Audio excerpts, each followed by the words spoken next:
All right. Okay. So, I assume we're all ready to go. Yeah. I'm just gonna give it a second. So Ben, we can start now. Are they? What's up? So, I thought he said. They aren't starting. I'll run out and ask. just check. Oh, they are. Yeah, they were supposed to start 15 minutes 15 ago. at 8:45. Why 8:45? Because they wanted it back. Oh, I thought it was 9 for some reason. Yeah. Can you help me with some things, Sure. maybe, Ben? I think I can. Okay. I've had a lot of time to think about this 3-2. I know. Oh, I may have to join that. All right. There we go. Yeah. Away we go. The other thing I was going to ask about is if it's possible to stream like other division Let's finals. try music for that. Yes. I don't know if that's. Yeah.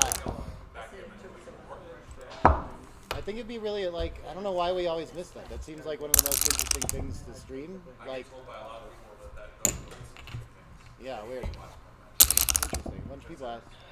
Well, it's because you don't have me on commentary usually. That's the issue. But I have people asking about it, and I feel like, I mean, personally, I would way rather see the finals of the intermediate than quarterfinals of the fighters bracket. But I don't know. Yeah. Okay, I hear you. But let me put it this way: I'm not gonna be able to final streaming today. Yeah. Can you connect to the meeting in there or not? Yeah. Okay.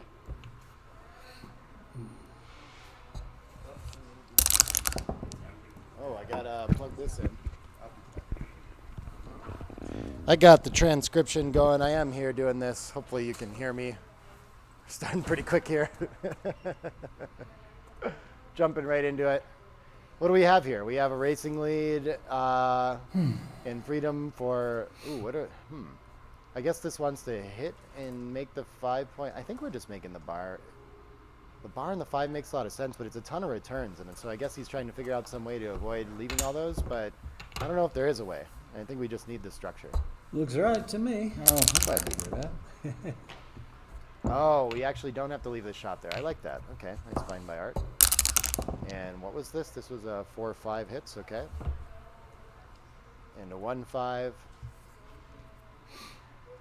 the name code? Any chance? Right here. I'm gonna give this to Oh, you. it's over there. Not that. Adelson rule. Yes. Adelson. Adelson. So, Yeah. Oh, good luck.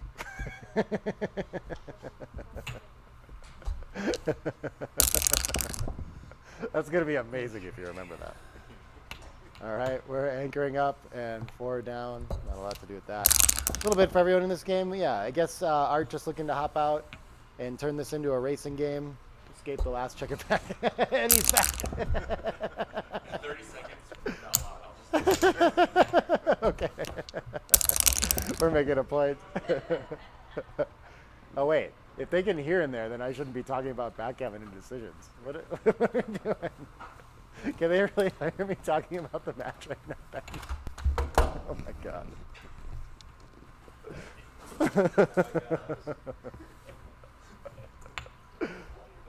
Okay. Has it been 30 seconds yet? We've got, hopefully it's just on the, ace-5. Yeah, I guess what else can we do? Yeah.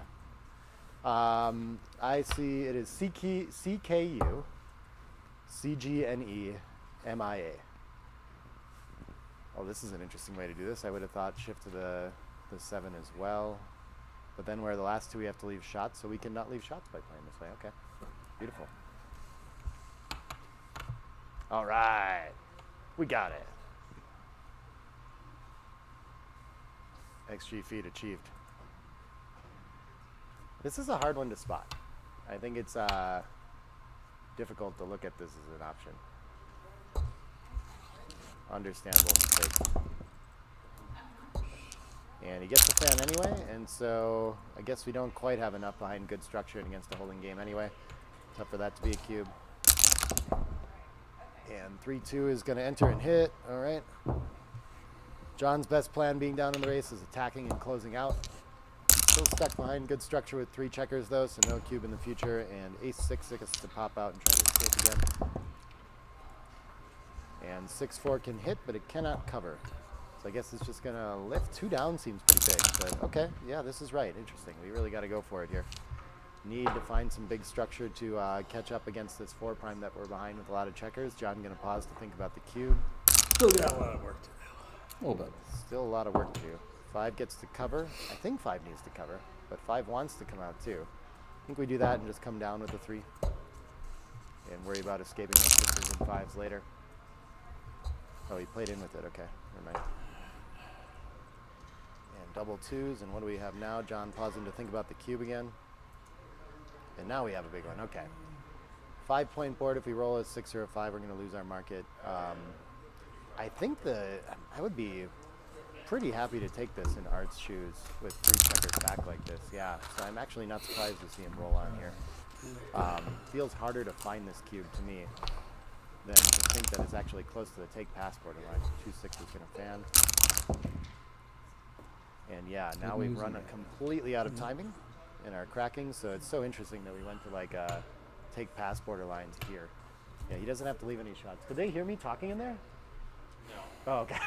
I cannot walk away without pointing out that code was written in there before they said it to me. What code? Oh, For the meeting. nice. I remembered it. Oh, beautiful. What did you say about the other divisions? If I can wrangle it up or something? Sorry.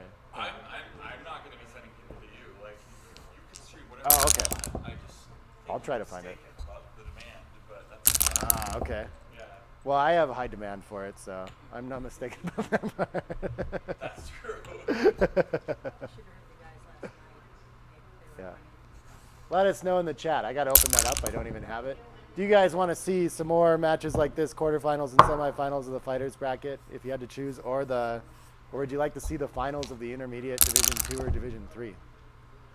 I think it'd be really cool. I think it'd be especially cool for the people playing the Division 2 and the Division 3 to have that, get to see that afterwards. And this is too good now after all this cracking. Okay. Art in great shape. Beautiful roll for this too. And huge step in the right direction for John to roll that 2. Okay. Anchors up. That'll save some gammons, but still under a ton of risk. Still too good. Still cruising to a gammon. 6-2 can bring something in range. Maybe. I guess it doesn't mind leaving fly shots, so I'm kind of tempted to just come off the 13 here. Yeah, because then we cover the outfield a little bit better.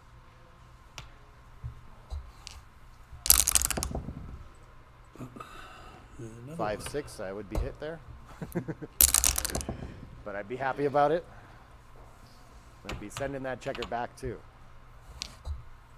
Yeah, we can still be covering the outfield, but I think I remember this like small tendency from Art. Like he tends to find when they're close, I think he's going to tend towards the conservative plays and just keeping the game simple, which I think is going to keep you pretty sharp in the game in general. It's not like any of these are giving up a lot of equity. 6-4 is going to bury to the ace and play into the 4. Okay. I think it's more fun than I should probably to find the bigger plays. 5-4. I think don't have to give anything up. Don't have to slot. Oh, slotting's. Oh yeah, against the 3 again. Yeah, this is just a nice opportunity. He does find this one. Not a whole lot of risk of getting hit with an ace when there's that blotting board. And is Art thinking about the cube, or did he roll a 5-3? Yeah, I think there's still gammons here, but oh, he's right. He needs to cash. He might not cover it. I'll pass. And John's going to let it go, and we're going to move on to 11-way 10-way. You know, for some of that, I actually thought I owned the cube. Like some of my, I think because you were close to a cube on some of those positions, and I was like, oh, well now, I don't think this is a recube. Was my thinking on, you know, after the 6-point had opened. I was like, oh, I don't think this is a recube. But it didn't matter. It was an initial. Five. Anyway, 5. 5. Are we live yet? Seems like we should be live by now. And 1. What do we have? A 2-1 to open. Okay. Slotting to begin, and 4-6 is going to hit both. Wonderful response by Art. And what does John have here? 5-3 enters 2. Well, here we go. So I found a scheduled one instead of this. And what is 4-2? 4-2, I think, just wants to make a point, right? Yeah, that looks very nice. And John hoping to anchor past that point, and he succeeds. Oh, he's supposed to hit instead. Wow, I would be making the 22 to 20 very quickly here. Such a valuable point after our opponent makes the 4 point to take the value away from those checkers. 3-1 can, I think, feels happy to come to the 11 and park in front of that flop. But okay, yeah, this works on escaping with the leading race. That's fine too. 5-3 is going to point behind. And 4-3, I think, again, just wants to run and try to escape here with the lead in the race, 28 pips. Let's just keep it simple.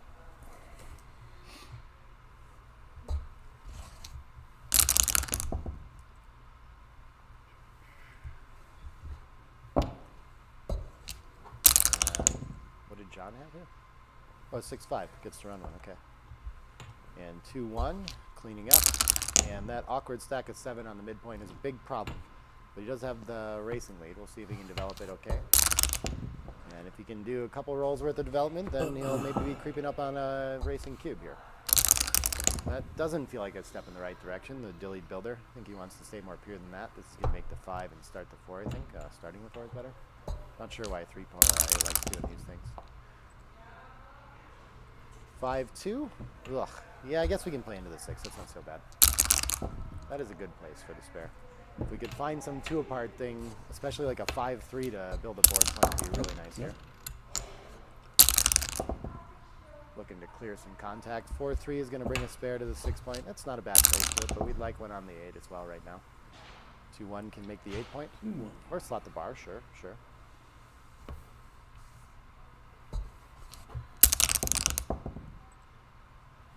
Double 2s, there we go. We can make the 2 point. Maybe it's better to make the 9 or a landing point. I'm not sure. This is a tricky one. I don't think we want to bring them all down to the 11. So if we do this, then 6-4 with it. This looks pretty strong for attacking the ace, and John's going to feel under a little pressure there. I think he'll still be happy to stay with the 4-point board, but we're approaching getting that goalkeeper out of the way. So I think I like building the board here, just like he's doing.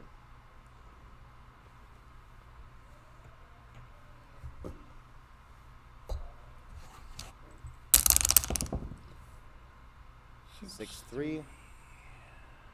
What is the priority now? We can't put the checkers where we want them. Playing 2 in would be a little awkward. I think I'm ready to give up the midpoint.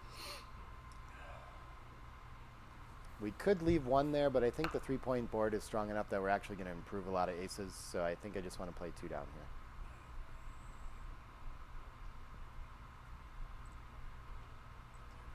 These holding games get tricky, though. I mean, they're supposed to be the simple ones that we see all the time, but I mean, we have a lot of sensitive plays like this that pop up.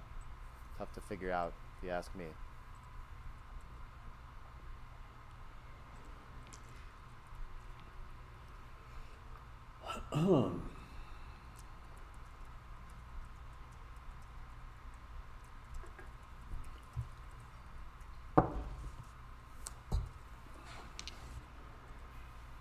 And he's going to run from the back instead for mobility? Okay.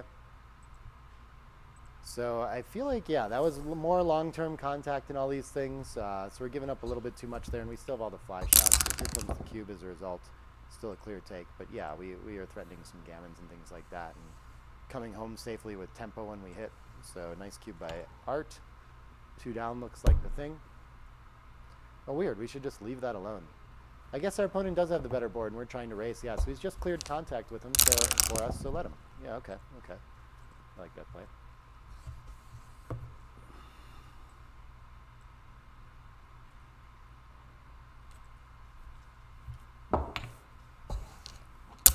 Five in and 4 around, okay. Working on the board. 6-1 is going to make the bar. Another nice landing point. We're getting closer to home. 6-1 can cover the deuce. And 4-1. Looks like it's going to cover the ace to keep all of our landing spots for now. But okay, we should just let it go the 8 instead. Interesting. That does leave us very flexible for many rolls from here. So, and John doesn't necessarily have the time to sit on this position without losing something too. So I think that's going to be part of it. 2-1 is going to slap the ace, though. That can hold. 5-3 still can't clear safely. We're starting to have to bury checkers, I think. I don't think we can volunteer anything.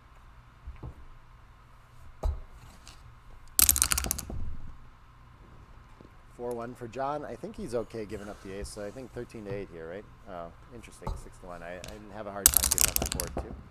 Maybe different on a higher analysis level, I'm not sure. 3-2 survives.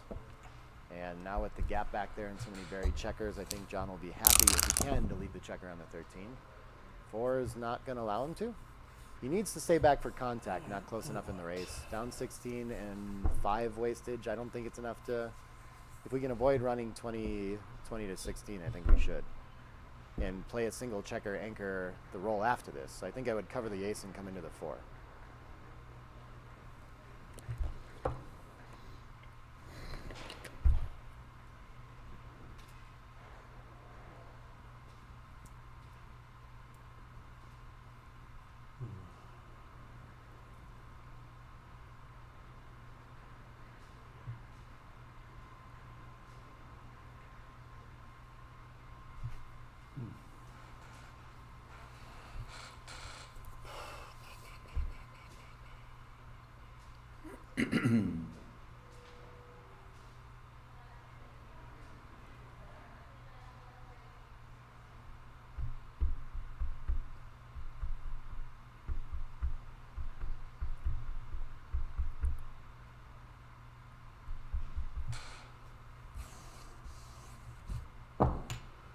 So those are 2.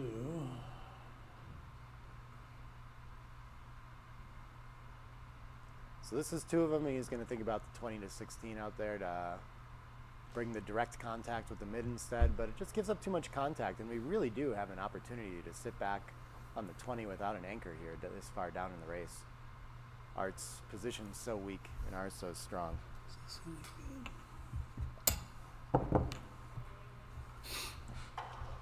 Huh.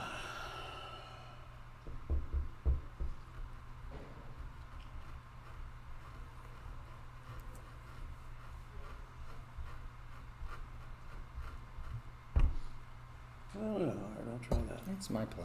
All right, understandable. 5-4.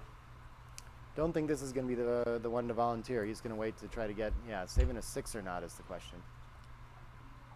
And his board's so trashed that why not? Let's just start burying him to the ace.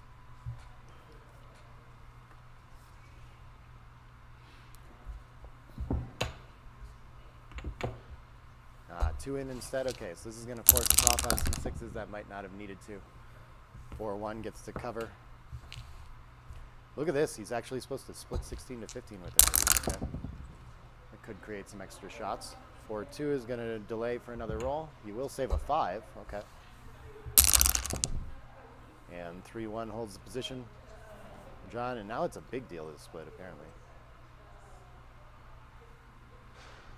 Yeah. What are we gaining on, I guess? Okay, 6-1, 6-2, 5-1, 5-2. 4-1 maybe gains? I don't know if that really gains. Nice find by John here, though. Okay. This is not an easy play to make, I don't think. And 3-2. Yeah. Not happy to hit, I don't think.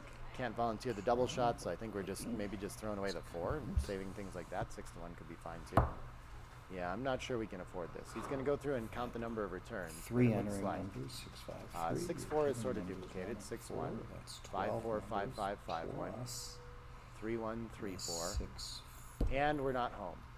Nope, that was kind of So when he misses, he can maybe enter there and just wait for those 2 blots to come to us, too. So 13. I'm sorry. 6, 5, 4, 6, 5, 3 that enter. Oh, my mic is 1 and quiet 4 again? hit, no duplication. Keep messing it up so over it there. is Okay. 12. When I get a Minus chance, I'll 1's fix 11. it. Thanks, James. And yeah, maybe I could. And Hannah, I presume. But I think my chances overall. I think my mic's in the right spot anyway. Just Yeah. make it a straight race. So. Too many cooks in the kitchen is what's going on. Dance and all that good stuff. Okay. And he goes for the hit afterwards. Understand it feels like buying time to get home. Ouch. Might be the idea, but I don't think I think he's underestimating like 2 or 3 rolls from now too. But John hits immediately. Might win a gammon after this too, actually. There's like more risk than it looks like, right? 6-2, he has the time to pick up and he will get the second one.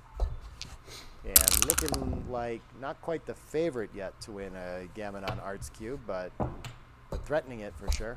A few checkers off and we'll be there.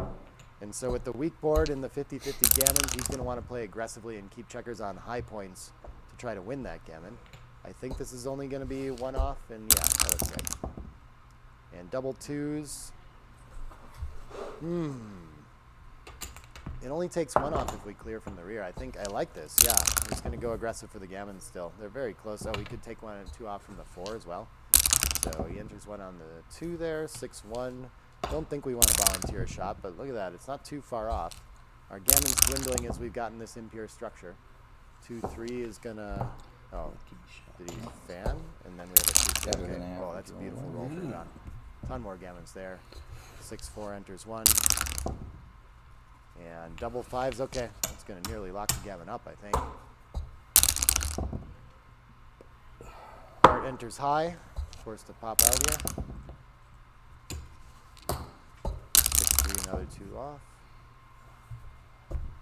3-1 is 2 crossovers anyway. Well, Mary, 1%. Yes, And yes. double 6s if he gets the chance.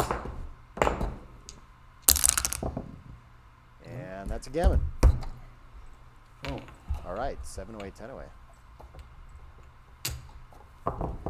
What'd you think? Right Art play to hit? tricked into volunteering shots there, trying to wasn't find his sure. way home, and gets the full punishment for it. I didn't, since it wasn't my problem, I didn't really think. Yeah, I know, right. But yeah, that was a difficult decision. The other place, so ugly. Race was close enough.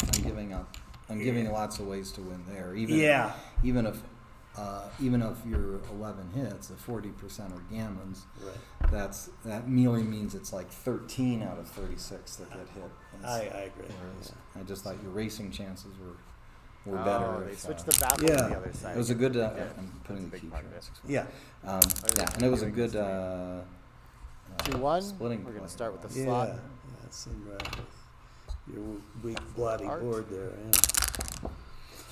Yeah. And this one can't hit. I don't think it prefers I to don't counter slot. split, Just and the you split is leave a called shot for here. at No the mid. duplication of it. And I miss. Too I many kinda good numbers feel after the like, 2-1 gee, slot. why didn't I 5-2, split? not the roll you're thinking of, but it does make the 3 after we slot the 5.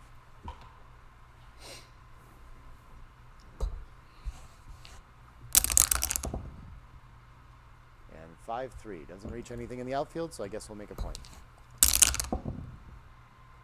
6-4 can make the bar or point on head. I don't think we're in a hurry to give up the 8 point, though. I think I'd rather pure structure. Wow, it is a little bit Priming better to go for position the or attack, though. blitzing position. And I They think would say, these I think plays I might have a be blitzing even position, closer, so even I reversed don't than a know. normal score, but I think part of this is score influence that we want to play a little more aggressively for gammons at this trailing score here.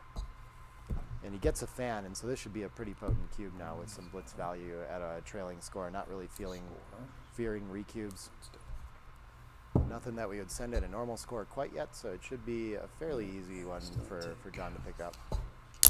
Well found by Art as well. 6-5. We want material in the zone for sure. I think it's worth continuing the blitz on the ace. It's a little deep, and we do have the 10th checker in the zone once we play down with the 6. That's blitz. I like it. And 2-4 is going to enter one high. Does not hit the blot though, so we keep our 10 in the zone for Art. Good sequence for him. This can hit loose and cover the ace. That looks like it's going to be a strong candidate. Yeah, there we go. 3-6 fans. Okay. Blitz is well on its way. 7s and 3s to cover. You get a 6-5 instead. I think this is just bringing 2 down, but it is a little deep again, so maybe we want to start running something from the back too. Yeah, the 5 down and the 6 out seems good. No new numbers when you play that 6 down, so I can see why splitting is of a little bit more value now. And favorite to win a gammon here. Yeah, this feels like blitzing theme though, to just bring checkers into the zone, pile them in, focus on that. 4 is going to cover, and the 2 can't work from the back, so we're getting a little stuck back there. A little awkward and deep here. 5-5, ouch, we're crashing. Okay, now we have big Couldn't regrets. play We the didn't 2 come last 24-18 time. earlier. Oh, okay. So there goes the 6 points. And I don't know if it matters too much which 2 we move from the outfield. Which makes that 2 of them. Which makes that 3 of them. I'm louder now. How did that happen? Cool. Maybe I moved my mic to the right place or something.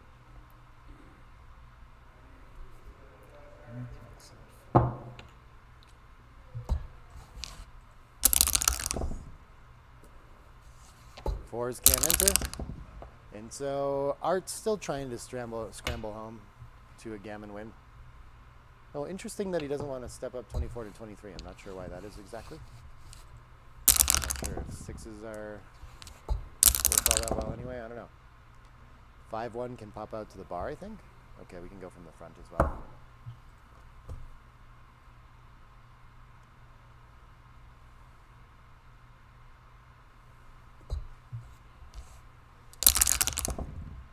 Yeah, I guess he really wants to get a checker around the outfield to attack should John enter on the 6 or a 5. So that's kind of part of the priority here, I think.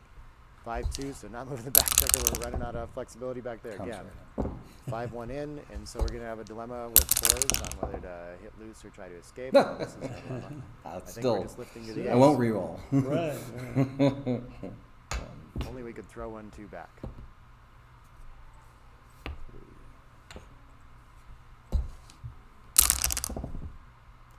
3-1 fan. Now my volume is lower. Okay, cool. 6-2 is running. 6-4 enters one. Looking for an ace or a 10. Ace-4 gets the pick and pass again. I can't believe this is going to work. This is a sloppy blitz, all right. 5-4 enters one. And Art's not all the way home. 4s get stuck. Okay. 6-4 and 5-4 hits. This coming in is pretty good, though, to keep the double contact. 3s, I think, works okay. Yep, all the way in. And he's, I guess, hoping that his opponent enters pass so that he doesn't have to leave shots here. I'm not sure. Oh, 4-1 will work, though. That evens out nicely. Another fan from John.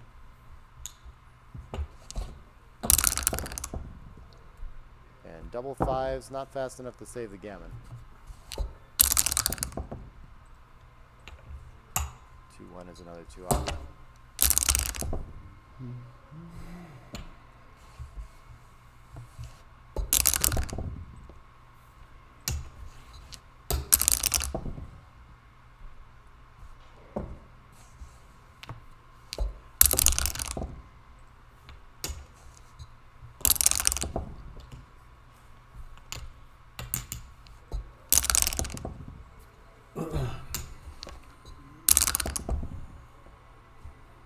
Is this enough to have a chance? Short. No. No, it's not. Yeah. 4-5. Okay. So, 7 away, 6 away. Art right back in it.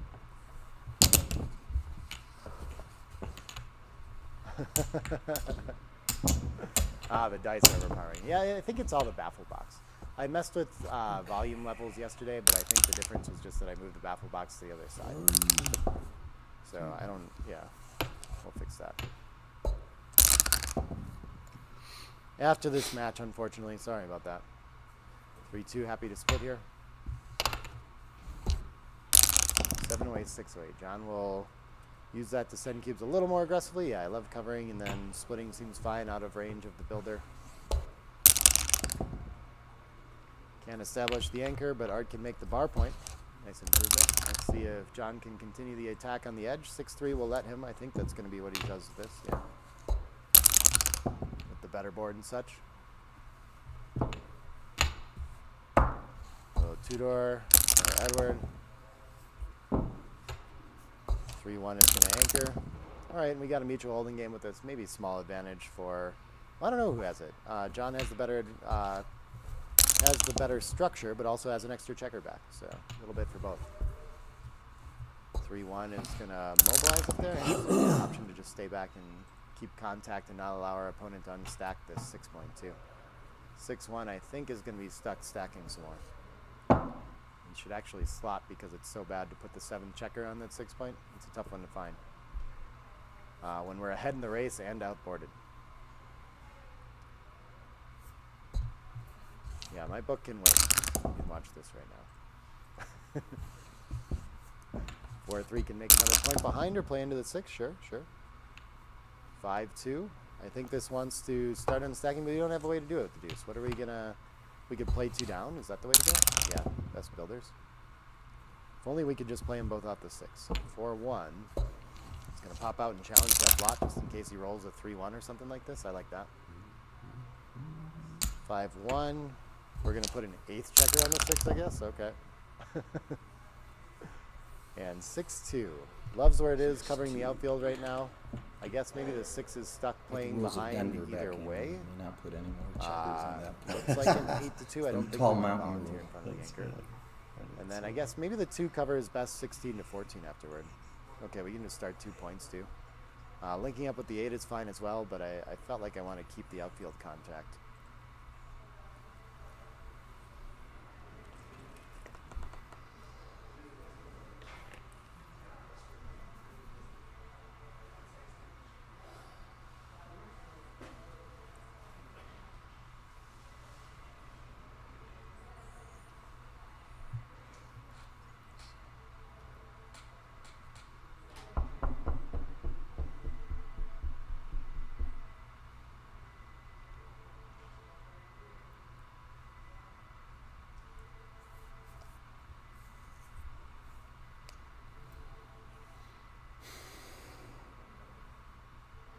All options very close.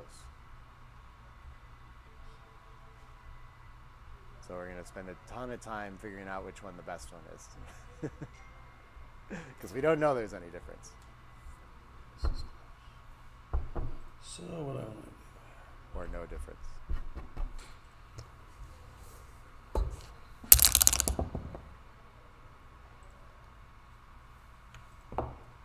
All right, safety's up, 5-3, can start to unstack the 6, beautiful. So exciting. And 6-3 can make a point behind. Nice shot. Oh, it's actually supposed to just start 2. I would have thought that we want the board points, but maybe Art's not in that big of a hurry to run with the 2 blocks behind. We can just focus on purity instead, interesting.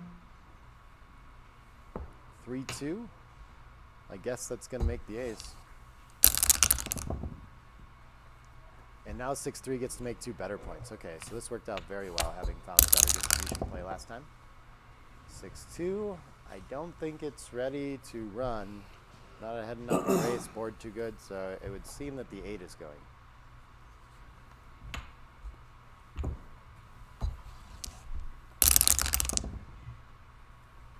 And 4-3. I think we love all of our contact here. I'm just coming off the 21. Our board is so much better that I think we can cover the outfield here. No, I guess the fly shot from the 13 to 6 isn't so bad, so it sets up well to attack as well. But this just feels like better outfield coverage, like we can see the most of the board, keeping 1 blot on the 21 and just getting moving from there, and otherwise keeping all these points blocked, not letting 9s even think about running later if they want to. 3s, I guess it blocks a little bit. Maybe those want to work as a pair anyway.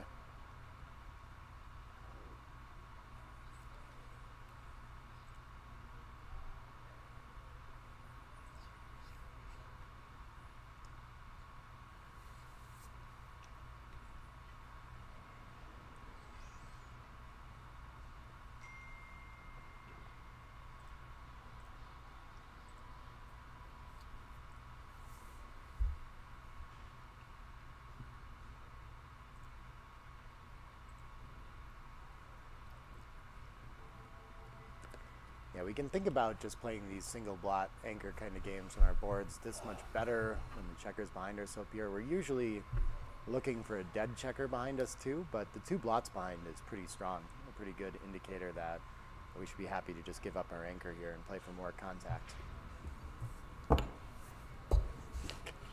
Nice find by John. And 5-4. So it can cover the 2 points or stack up the deuce. What should it do? It has to volunteer a 3 if we clear the bar. I don't know. Having the 4-point board seems pretty good. But yeah, okay. So now we have the buried checkers, so everything's very clear. 6-1 can just make the blocking point, prevent 5s from running. Oh, we should even like spread out even more. Who cares if he hits us with it? That's fun. 6-2. Art with a small racing lead, but I mean, it feels like John must be the favorite in this one. 3s can block the double 6s out. That's probably the start. Maybe it just has to continue to the 7 to keep the 14 outpost in the outfield. I don't know. Oh, it can keep 1 blot back there. Okay, I like that. Yeah, that makes a lot of sense.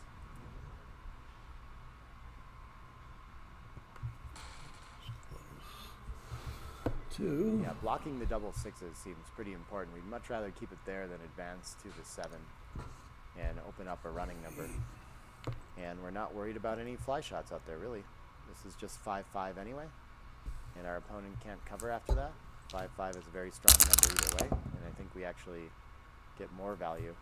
So if he would want to run with a 3-6, now it's harder as well because we're covering the outfield. So 6 in and 3 going to cover. And Art just trying to buy time to find a set and escape somehow, but it's going to be tough. Aces. We don't quite have room to play it inside, but I don't think the 2-1 switch is so bad. So maybe 8-6, 2-1 twice looks good. We can roll forward and let 4s go or something. Okay. Yeah, I think feels like I would want higher numbers blocked, so I wouldn't really want to move the 8 here. Yeah, a little bit better to do that on ++. Okay. On 2. Navigating this very well so far.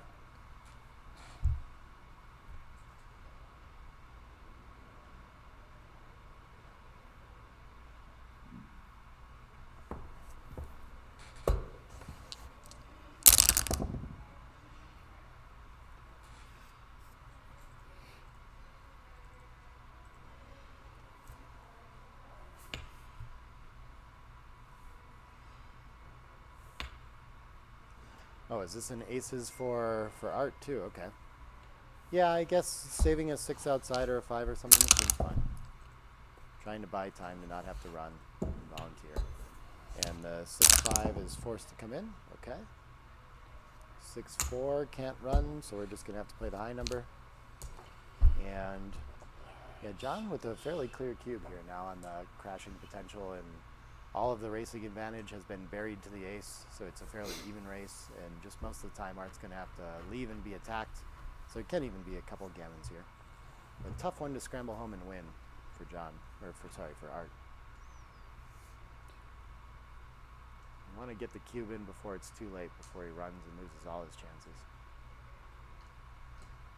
Or before he just gets stuck on the anchor and has to crash more, you know? What does he do with 3-2 here? See if Art wants to play it. It's got decent race, so it's always tempting here. It doesn't feel like the gammons are too threatening. We can see how it can work. Just some lucky shaker. We get one past, and yeah, okay. Art gonna take it and play it out. Totally reasonable, I think. 4-1 gets to make a point behind. That's one of John's best. And wait. And 5-3. I think, okay, so it can jump out to just 3s and 1s, but then we're risking both blocks. Is this clear? Yeah, he immediately does this. I thought maybe running one past was going to save more gammons, but I guess maybe it's not so likely that he gets to pick both these up. 3-2 for John is going to, yeah, just spread out completely. I like this one. Must be some fine duplication there. Aces misses, and John needs all the aces. Ace-4 wants to close out and also close the points. I think picking up the checker is the harder thing to do. But look at this, we should close out. They're like nearly tied. Wins more gammons to pick the checker up by a small amount, and wins more games to make the 4-point. Okay. Yeah, I would think the gammon play here too. 4-6 enters, and so John's turn to try to keep those checkers dancing to win the gammon, and 6 is not the way to do it. So a 6 or a 4-2 to get Art back in this game and save a bunch of gammons. And 5-3, no such luck. 6-3 gets to... Do we need to even out on the outside? I think just 2 off for the gammons seems okay. But yeah, he plays a little safer to make sure he wins. Oh, he can actually... Okay, I see what he did. Kept it even out there. And Art fanned, and we have a 5-4 off. Art fans. 4-3. We're playing quick. Alright, favorite to win a gammon after this whole sequence. And that will take John to 3-way, 6-way if he can pull it off. Match lead either way.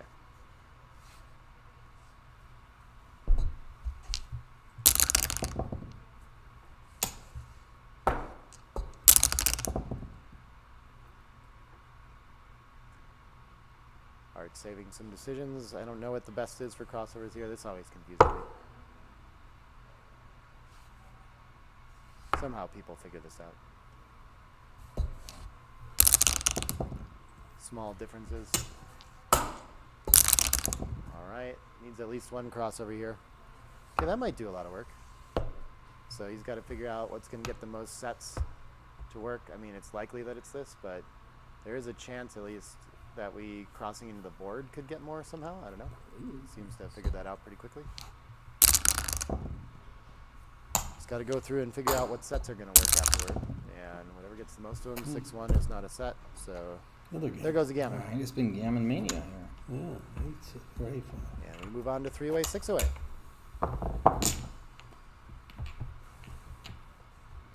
I think I was supposed to hit there with that one, right? Hit the second man. Oh, I don't know. I guess my first instinct was to, Make the four. yeah, but I was, but I understand what you're saying. I wonder if this is actually you may only quarterfinals, get since one they or were two supposed more to shots start at a little bit it earlier. if It might not be. If you wait, I didn't put it on the it's screen hard to anyway. lose Okay. Yeah. from that position. Maybe T Yeah. Bison Division 1. 8-5. Okay. Let's put it this way. I know I've made the 4-2 makes a mistake point. of not seeing the closeout play because I'm so focused on the block. Yeah. You know. I saw it, but Yeah. yeah. And 2-1 is going to want to split and Uh, response challenge the stripped 8-point, but trailing he's going to at least think about the slot, I guess. Okay, yeah, finds the split. Outboarded as well. 6-1. Yeah, I can go for the double hit. That's probably better than making the bar and volunteer. And Art finds an ace, but fans with the other one. Okay, a little bit of both. 3-6 for John. Maybe now's a good time to split off the 18 or 24. I like that. 5-4 gets to anchor up. It could hit, but I think with the better board and in front of the 4-point, you just got to take that asset, even at the score. Can't overplay the scores. This just wins too much.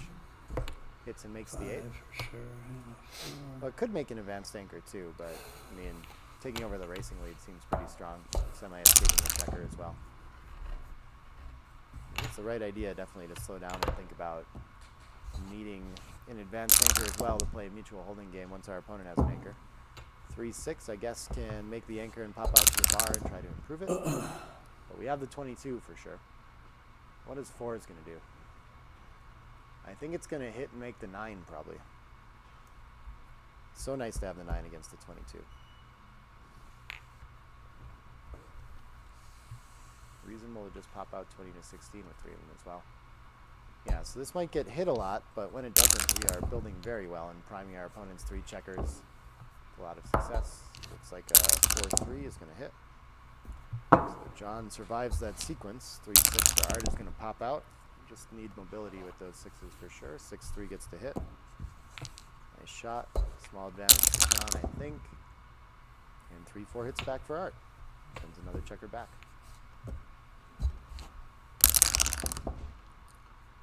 Double 2s. That can hit again, or it can advance the anchor. Wow, advancing the anchor looks pretty potent, especially at this kind of score. Yeah, I think we're going to have to go for that and avoid all the returns. Maybe stepping up with the last 2 seems fine too. But okay, 6-4 should be okay. 6-3. Just can't get the safety from the 16. It can link up with the 6, but then I don't know what the 3 is. Maybe it's fine to just play it behind for now and just, yeah, I mean, having an outfield point seems so important that we'll figure out what 3 to play from here. I like this play. Okay, John can't hit it. He can't move any of the back checkers. Can't move the midpoint. This is a disaster. 2-3. This is a really bad roll. So 8-4 and 6-2 twice is forced. Then we get to pick our best last one. Yikes. And so with the match trail, I think the cube almost has to come here. I don't know what to do on John's side, but we barely have to think about it as Art. This structure is so bad, 3 checkers back. There's definitely going to be some gammons. Wouldn't think about it at a normal score, definitely leading. I expect Art to find this cube though. And this is the kind of thing where, I mean, see, in Jamaica, I think I saw Bob Wachtel pass something like this, so crashed. Like, it's hard to imagine why we want to play this game home, so it's easy to overpass these positions for a lot of players. For me, I see the hope, and I like to take them when they're actually too good.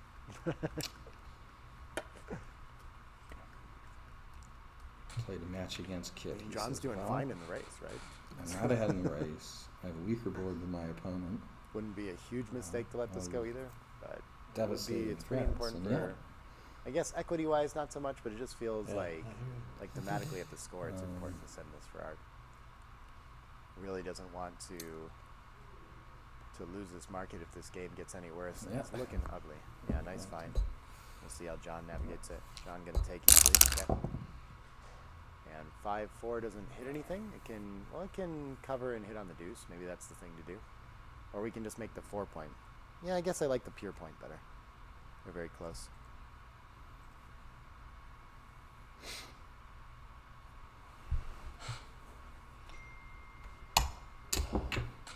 Art likes the pure point as well. Yeah, I'm not sure. It doesn't, I mean, ace what is going to be comfortable hitting anyway, right?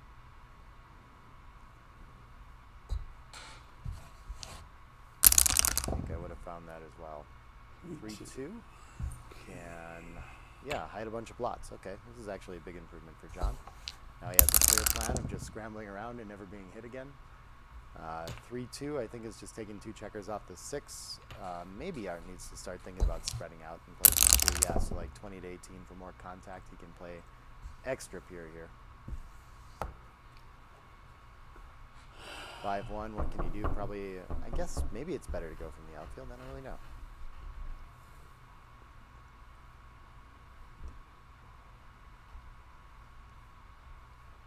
Yeah, I don't know why we want another checker back, so we at least have the chance of escaping one and ending up with only 2 back in a holding game.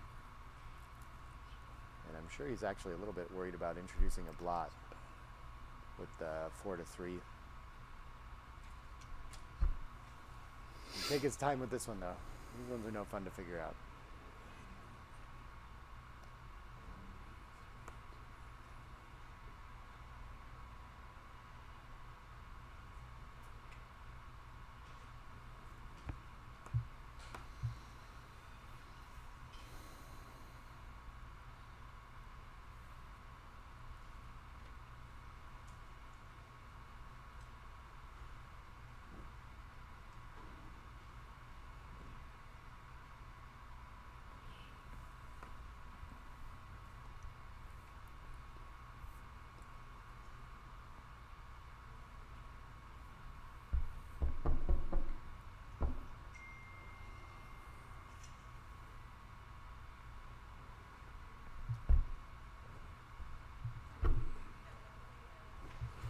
I don't know. Must be close. Chooses just run all the way in the end. Yeah, I'm not sure why it really doesn't like advancing and really wants to unstack, but okay. Yeah, it seems closer on further review. 5-2 gets to send a checker back and continue. Yeah, sure. I don't even know if it needs to lift there. 2-1 doesn't want to create a blot. Yeah, okay, so John really needs to be using his checkers more efficiently is what the bot's telling us. 5s. Where does this get? This can hit on the ace if it wants, or it can make another blocking point. Blocking point releases too much contact, though. So I think probably I come around to the 6, and then I have to leave at least 1 checker back, I really think. Yeah. So the best is just leave them all spread out in front and try to pick up more checkers from John's midpoint.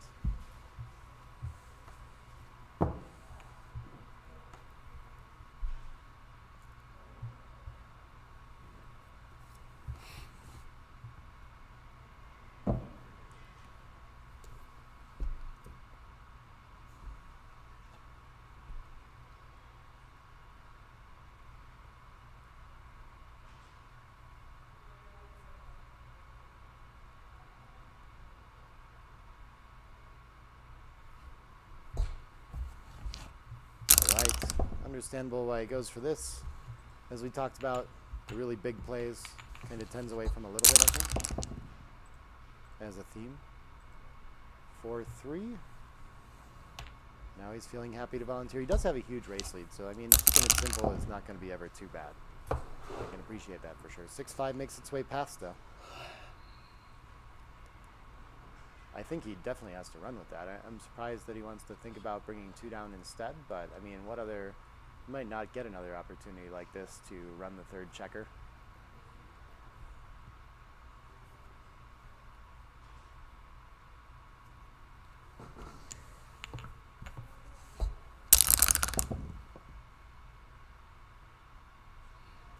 plays 2 down, and now we have double 5s to deal with. Okay. So that cannot get to safety. Can clear the 9 point. I guess we should just stay back for max contact. Clear the 9 and probably 8 to 2 or something like this. Yeah, I'm not really sure why we want to include 15 to 10 with it. I think I would find this 8 to 3 with it, but okay. Oh, I see. He's going to keep all the blocking points too. That's a way to do it. 5-2. Does it really want to hit? It's scary. I suppose so. I guess Art's position is getting pretty impure here, so it's getting less scary to be like closed out or attacked or something. I mean, just blots everywhere for John. Really doesn't want to lose a gammon at this score. I think I would have to think twice about just playing 20 to 13, but so far down in the race, this is the only way he can win. Has to try something. One less blot when he links up with the mid after hitting 2. 6-1 is going to hit.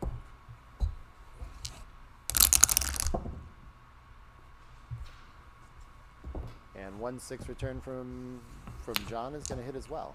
It can hit twice. Beautiful. Okay, a little bit of hope for him. Now he's just trying to keep Art dancing and make some board points. 4-1, does that pull it off? No, I don't see any way to. I think he just needs to do something simple with this roll and link up 8 to 7, 24 to 20. Buy some time. Art's likely to pop out to the outfield and maybe he'll get a better opportunity to hit next time. This isn't his last chance though. So what is, aces are duplicated, so probably 19 to 13 seems good. This must just seek maximum contact, I guess, when he plays out like this, staying as far back as possible. And it plays a checker 4 to 2. They're both very close. Yeah, this one seems to kind of get the worst of both worlds here. So we reduce the contact zone. We don't duplicate anything. Not a big deal, but yeah, I just can't come up with like a good reason why I would choose that one. 6-4 could come around to a 4 shot, or it can clear the 7 and make the ace, or make the 3. I feel like just clearing the 7 here is worth quite a bit. I mean, we start to have a 3-point board, so at least threatening some contact, kind of equalizing there. We want to be ready to hit a shot while our opponent's coming around being down in the race.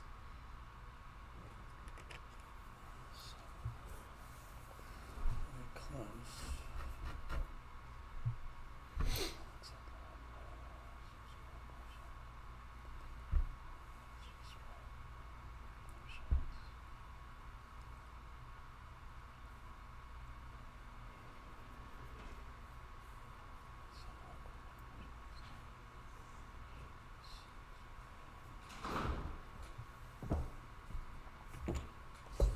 It's fine by John.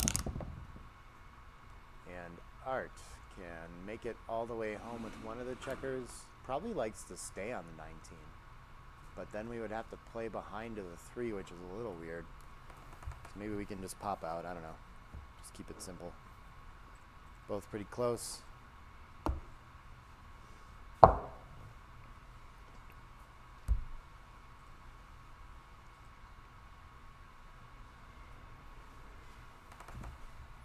Yeah, it seems like we're a little closer to home if we come out to the 13 first.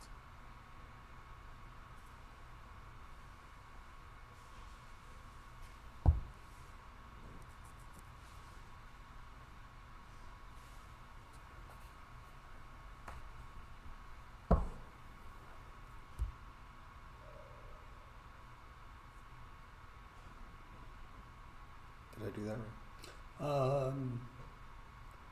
I think so. The original you had a checker here and here, right? Right. So you moved that 6, this 5, yeah.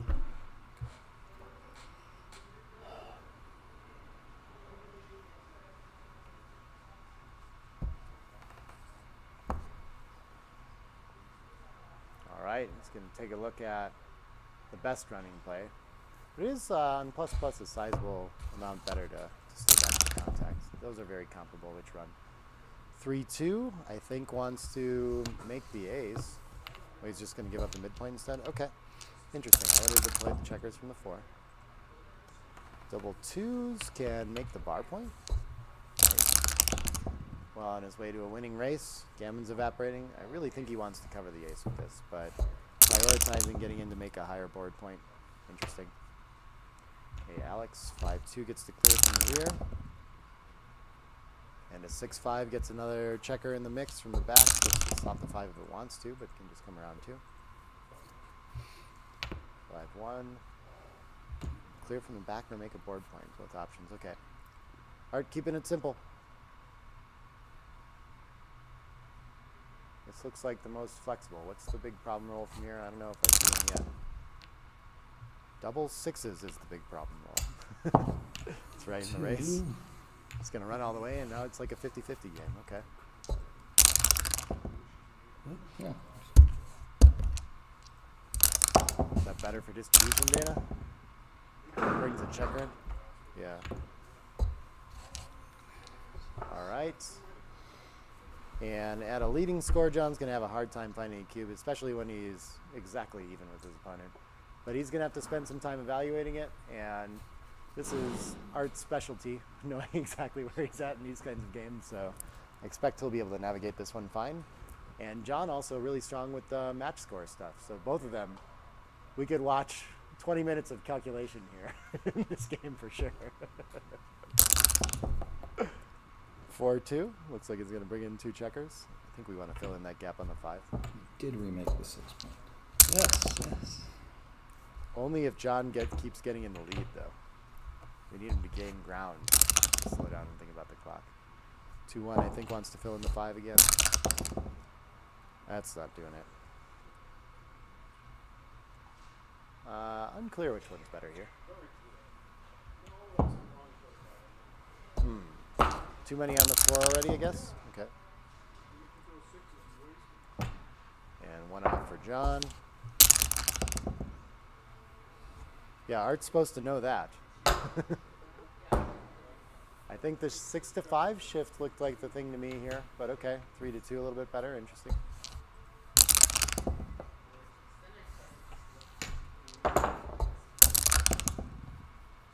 Two off. 5-4.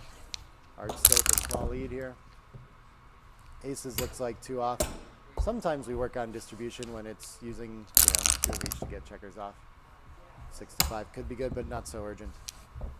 And John needs to roll well and catch up too, so that's a reason to just take checkers off and not worry about perfect distribution. 5-3, only 1 off. Miss for Art.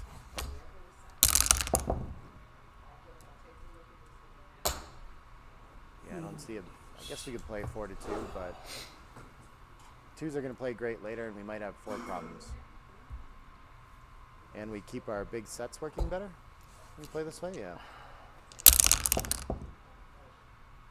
5-2. Yeah, I don't think anything fancy here. Use all the pips. 5-3 is 2 off with gaps everywhere. 4-1. Maybe some misses available. So John on the lead roll. If he can avoid missing anymore, then he wins. It's tough to do from this distribution though.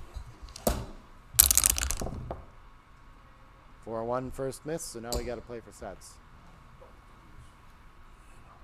Yeah, we can create double 3s with 4-3. Okay. And so 2s do it better for Art to win now. 6-4, no such luck. John getting a shot at it. 4 out of 36. No such luck. All right. 8-7. 3-way, 4-way. All right, we're in range of the end of the match now. Art with aggressive cubes coming here in gammonish positions, trying to win the match with a gammon. John going to have to be more conservative, but can still cash games because reasonable for Yes. Art's pass Yes. to get the 4-way, 2-way. By the Edelson rule. Yeah, exactly. I mean, yeah, this water is available. Oh, I'm fine. You okay?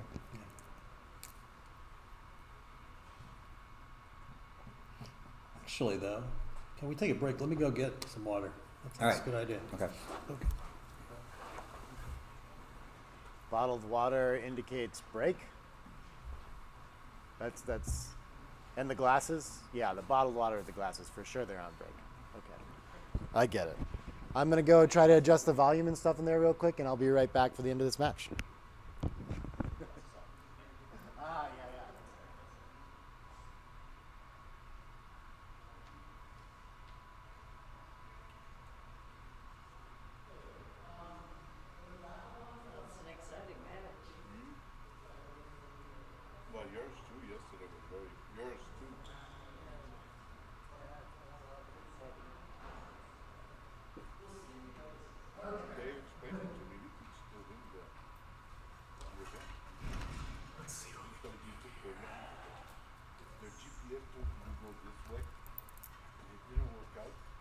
scenic route. The scenic route. You're up the scenic route.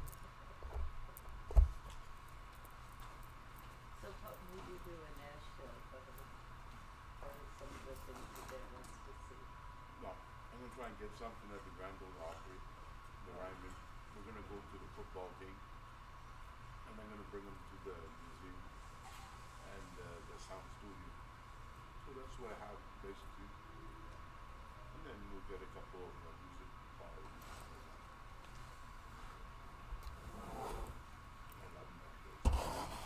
When you can, I don't know it well. I remember going to Vanderbilt and the children's hospital was a new hospital. It was very interesting. They had, all these little lecture notes around the floor that you would go when you were young and when you're paid.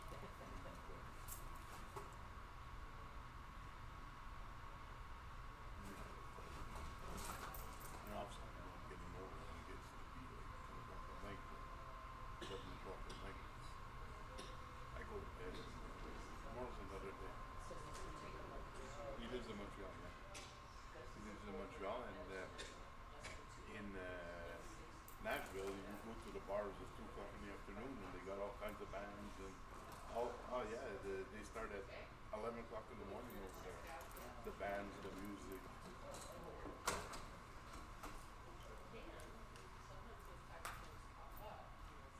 We keep the clock where it is, right? Because otherwise the time Yeah, that is what I did, is reverse the time. That's So you guys can play like this. and put a mirror there so we can see, and then we'd be reading it backwards. What can we do? I mean, we could set it off the board. I'm okay. I think it's okay if I mean, I'm okay if it's here. and that they Yeah, can let's keep the same time. Yeah. I mean, so just put it behind the Sure. box. See what that looks like on screen too. And we can. That's right on the board already. So that's good. I don't think the clock's gonna show up on the layout, but it's okay. Not the biggest deal. You guys aren't clock issues kind of people. No, I think we're okay. But you never know. I Yeah, mean, yeah. This will be better for the sound. Okay, this is good with me. Cool. okay. I'll be out there in like 5 seconds. Then you guys can play. Okay.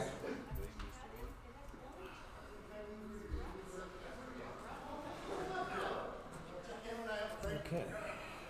I'll give it a minute. different players take turns.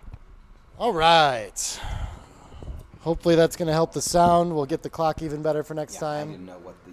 I do talk about three-way, four-way a lot in my book. Weirdly crunched board early Spares. on. Hey, So, Randy. You know, Hey, Alex. if I don't double now, And I we're gonna could be finish out making this match error here. upon error upon Yeah. error Right. by never doubling. So John leading who three-away, knows four-away. what's right in those sorts of positions. So Hard to see the clock, but the sound will be better. Athletic So what can we score do? is safe None of them are to- going to run out of clock. They're not those kind of time people.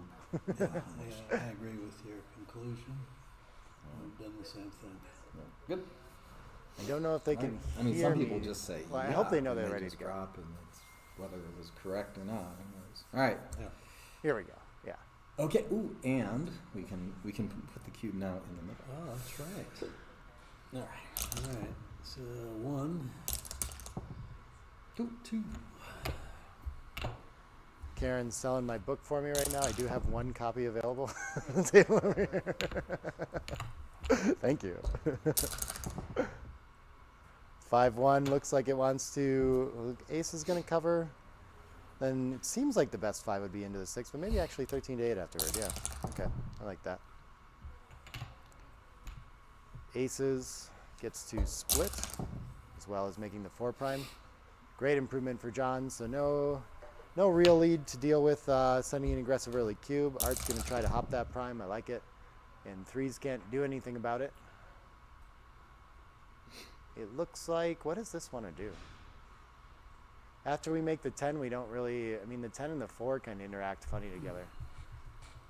We could run to the outfield or something. I don't know. It just seems like, what are we going to do but make the 10 and the 4? I just don't see anything. We could go for an attack. Maybe that'll be better at the trailing score, but okay.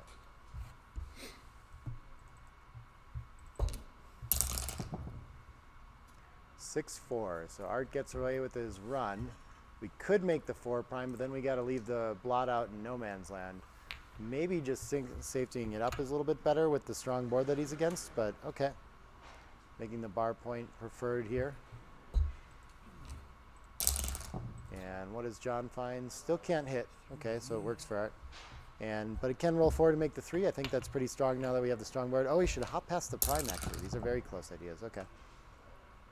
And 4-1. Can't move the blot in the outfield again. The 4 is really not good. Maybe our best thing to do is just to tempo hit off the edge, for lack of options here. Not what we were thinking of doing against the 4-point board, but it's what the dice gave us.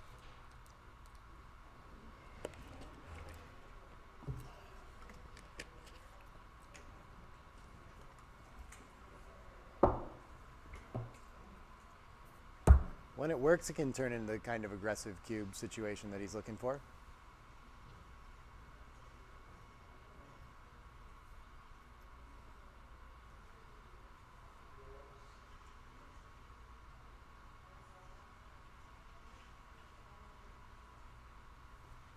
Boris says if we move the baffle box in direction of checker, should be changed. Got it. 4-6 can pop out for mobility.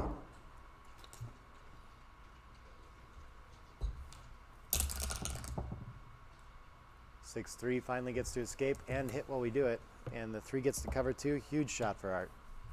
And this should lead to a cube a lot of the time here, and I think still probably takeable for John. We'll see here.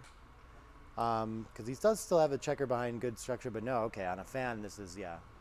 On entry, probably good enough, but what is this? This is a strong cube at normal scores. So at 4-away, 3-away, we should be able to use that to adjust to a pass pretty comfortably. Sure, Art will be thinking that way. I don't know how John calculates it exactly. I think he's more of one to try to estimate the wins and the gammons and come up with something around the take point there. Do some math on it, but I think this one is going to, this far off, going to lead to a comfortable pass a lot of the time. And he does find it, and on to 3-away, 3-away. At this score, we do have a slightly higher take point, so in races we have to pass like a pip or 2 earlier. Probably more like 2 in holding games as well. Gammon value is similar though. So we tend to just send the cube slightly earlier from both sides. And pass a little bit earlier too. 4-2 makes a point. 5-2 makes the 4 point as well.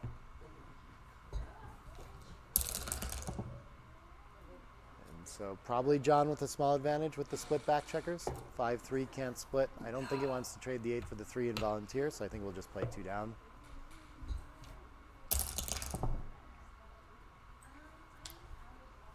And 5-3 gets to hit from the rear.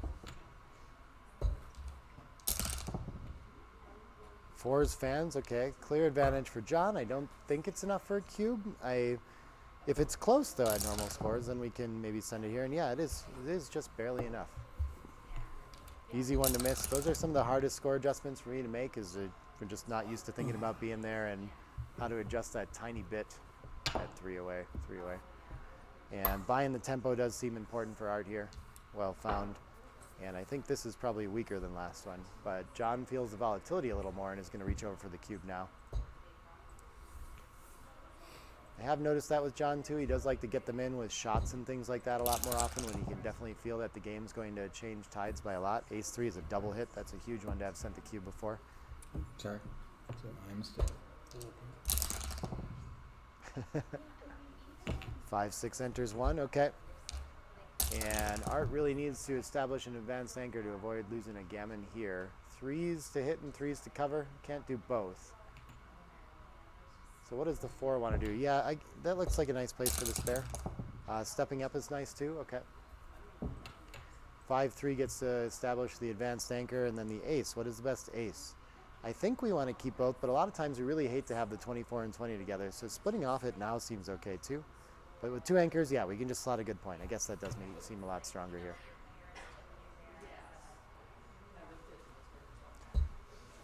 Okay, one recommendation to move the baffle box to the trash can for a better layout. That makes sense.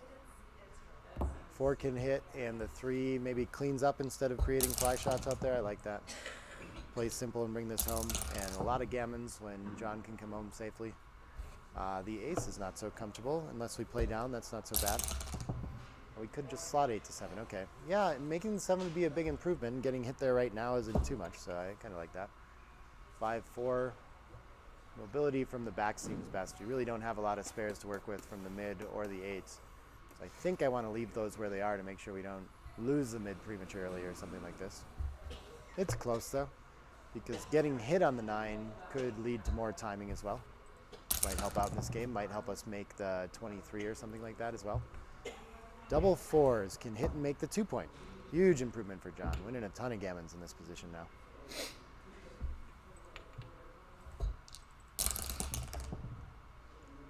Five one. I guess it wants to enter high. Yeah, so we can get moving later. Ace simple 8 to 7. And this double anchor game, just a lot of times we leave it early because it's the weakest. You can see that the only point that it has contact with both anchors is the 6-point right now. And usually our value of the back game is that when they have to clear that point, it's going to be very difficult because it's restricted by 2 anchors, and it gets a double shot when they have to leave it. So we're really not like gaining that back game value here. I think we have to come off the 20 here. I'm surprised he wants to build his board. But the 8-point is valuable. That can be part of a prime right now. So why do we want to break it to slot the 3 and instead of just getting the checker on the 20 into the battle?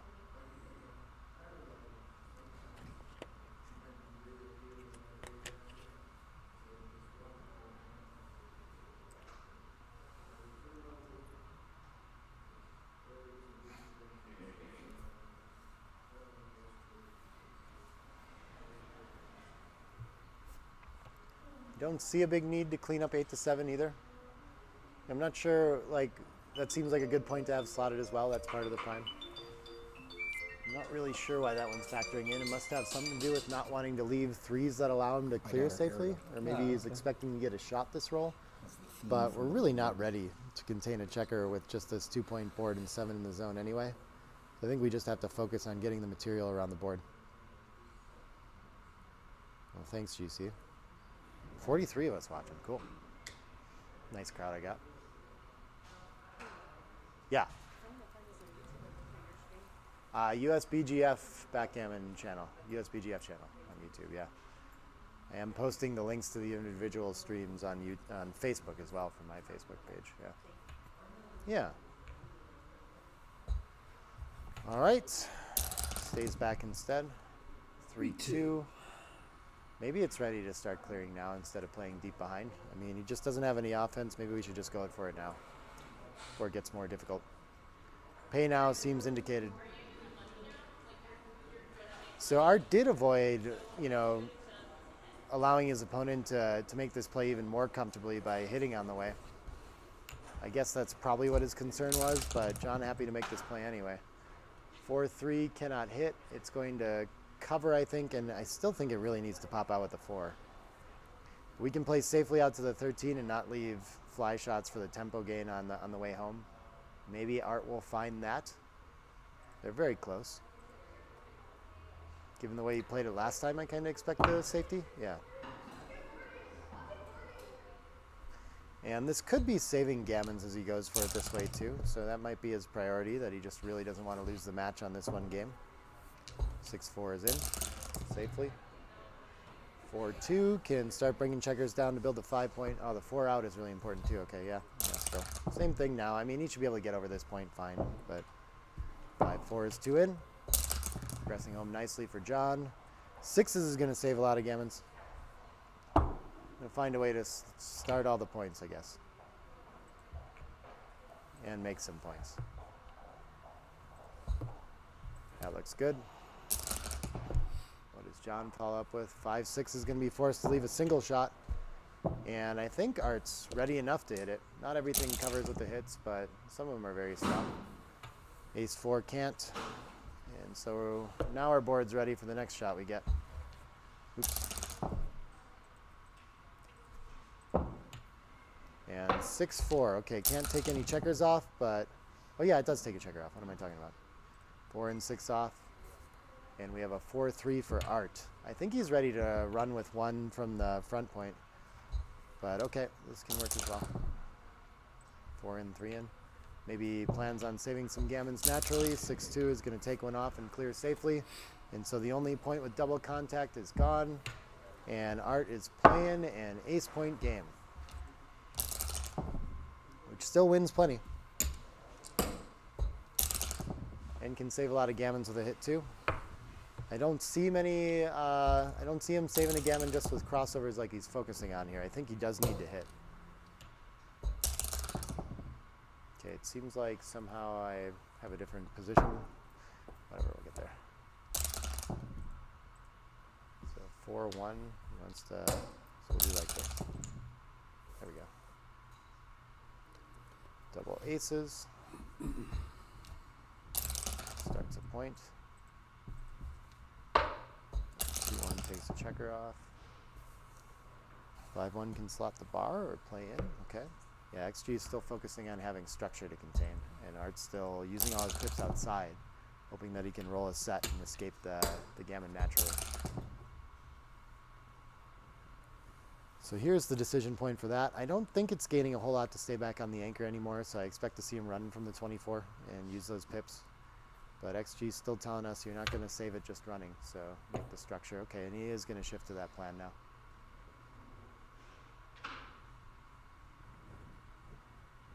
The only roll he really gains on by staying is double twos, though, so I feel ready to just run off it with one. I don't know. 5-4 is two off. 5-3 is ready to run one, apparently. Okay, yeah. We don't care about losing a backgammon as the counter argument, you know, but we do want to create an ace for him to leave a shot. Okay, Art going to need the ace to save the gammon. And he doesn't find it, and that's going to be the match. Okay. Yeah. So well done, John. Advancing on in the fighters bracket. Jeez. I'm going to go find out what our next match is, and I will be back with more backgammon real soon. Thanks, everybody. All right, well, good luck in the concept. Thank you. Wish you the best of luck. Thank you.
All right, we're coming back here. Karen's getting the board set up for us. Hopefully all the sound and stuff is awesome now. You can see the clock. Lots of good things going on. But we're in the fighters bracket in the semifinals. This is the one-loss bracket.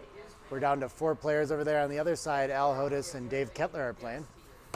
Dave, a buddy of mine from Austin Chouette in the tournaments there. Good to see him having a deep run. We saw Al Hodis on stream yesterday. So the winner of that will be playing the winner of this in the fighters bracket finals. And after that, whoever wins the fighters bracket will go on to challenge Kimon in the true finals of the tournament.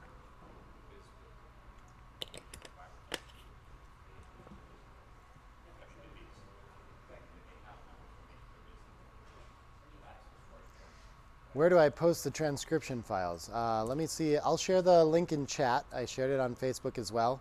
They're all just a Google Drive folder, and as long as you have the link, you can get to it, is the idea. Share, copy link. So, bang. Oh, I explained this. In 3 minutes, I'll explain this on stream. I posted the link in the chat already. Not all the transcriptions are perfect, by the way. You will notice that when you go over there. I do my best. There's a lot of neon going on. Jonah with some neon yellow pants and Dana with some neon orange shoes. And the Halloween board. All kinds of excitement.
Oh, cool. That way I had a Oh, file just in case. we learned something good about streaming this weekend. Yeah. When you put the table mic directly behind the baffle box, really bad for sound.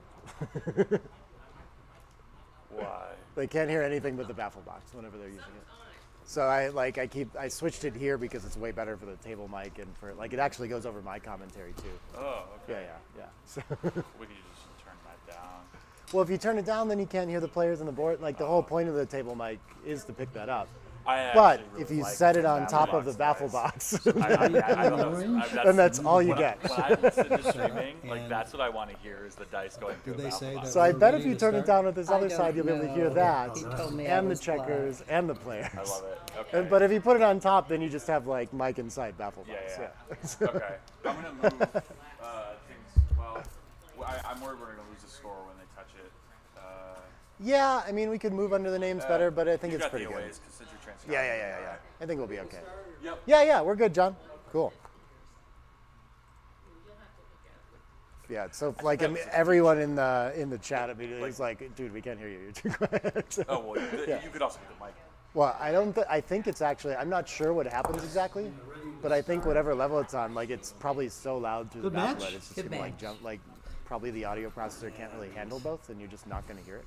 You know, I don't know. It's one of those things, but I could be wrong about that. No, But I had myself at 100 and the other one at 90, and so I turned it down to 80 there. But I still think it's just, there's a good chance that it's just because they're on top of each other. That it's always going to mess it up, you know. But okay, 3-1 to start for John, 4-3 to split. Huge advantage for John. Cube incoming. Yep. If Karen can make the 5-point, then I guess she can have a take and playable maybe, but I don't think this is going to be enough. I think she's going to have to pass this, whatever she does here. This is a tough find. I'm surprised she finds popping out here.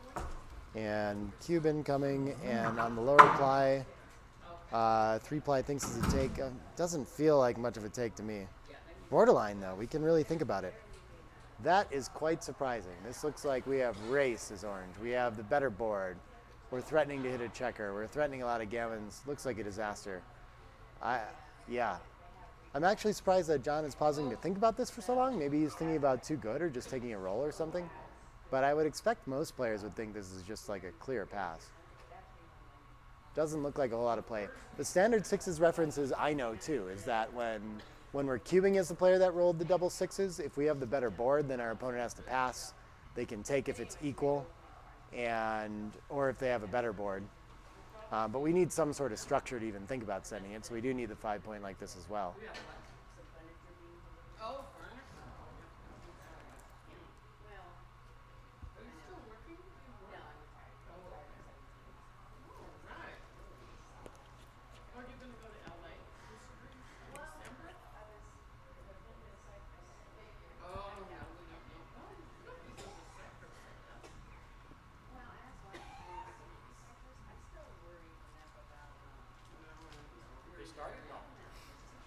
Yeah, they're playing ball.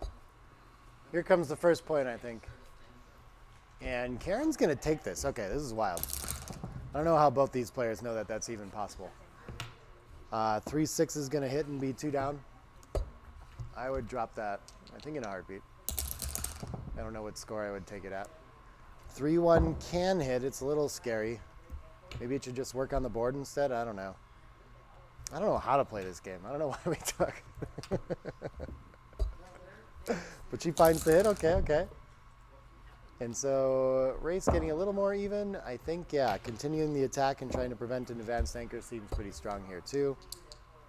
John happy to stay on the offensive with 12 in the zone. 4-2 gets the hit though, okay, and Karen's got some game out of this now. Small racing lead, chance to anchor. Too many checkers back to really blitz. Okay, that's going to help John's blitz for sure. Going to hit and point on the 3, I suppose. And we're going to have blots everywhere, so this better work. Double 4s would leave something pretty interesting. Is this a 4-2? Kind of looks like a... That's a good roll for Karen. 5-1 is going to scramble the safety blots. So I think the 18 to 13, and I guess probably just... Is there any duplication value to 10 to 9 or something like this? Otherwise, 23 to 22 seems nice. I don't know where we want to be otherwise. Oh, we can make the 18 instead. Oh yeah, that is probably better than the midpoint.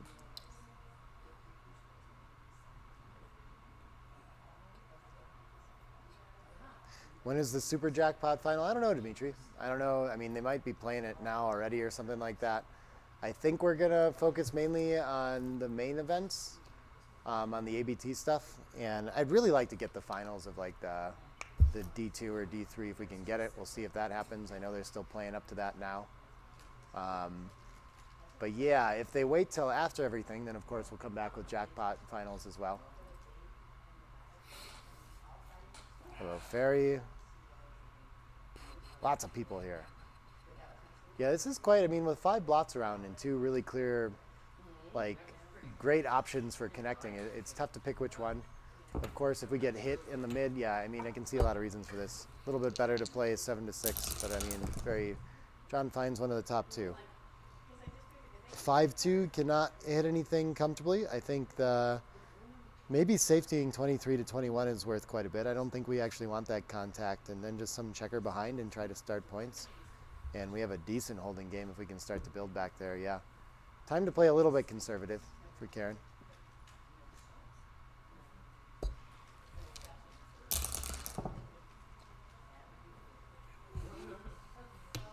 Aw, Dimitri, don't tell him it was a joke. Let's keep it going.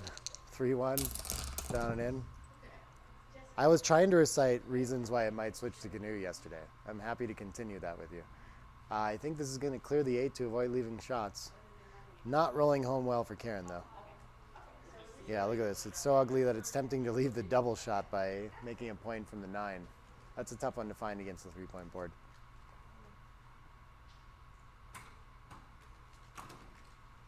I've heard good things about BG Blitz as well. So Karen's going to go for the wins. Okay. And 3-3 can't hit. Can't be a bad roll, though. Yeah, it's probably going to advance to break contact, clear a point. This looks nice. With the lead in the race, we don't really want all these in the way. 6-4. Ugh. I guess if we did it last time, maybe we're going to cover 8-4 and hide one of these blots behind. Seems like the same idea, kind of. But, oh yeah, this 4 out could actually cover only indirects. That's a nice place to be. But not too far off to play something like 9-3. Okay, 9-3, 6-2 is completely safe. So what about some like 9-3, 8-4? Feels like this is what Karen wants to do, or the 8-4, 8 to deuce. Fits the theme of the last play. So yeah, she wants to cover with the 4, it seems like, and is trying to figure out best blot to leave in front. Bit of an overplay now because we have such a nice other, like, relatively safe option of playing out the 21-17 for outfield contact. Feels like a tricky one to find. Yeah, so outboarded, I don't think we can afford this hit, and to have 2 more, like 3 more blots involved. Pretty scary, but it's not too far off either.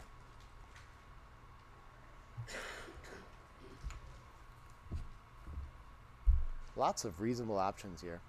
And I feel like Karen's tendency is like aggression for the most part, to play for the win. So I don't expect to find her playing like 9-3, 6-2 or something like this. Okay, she's finally going to look at this like best play here. Maybe this is bold enough for her taste.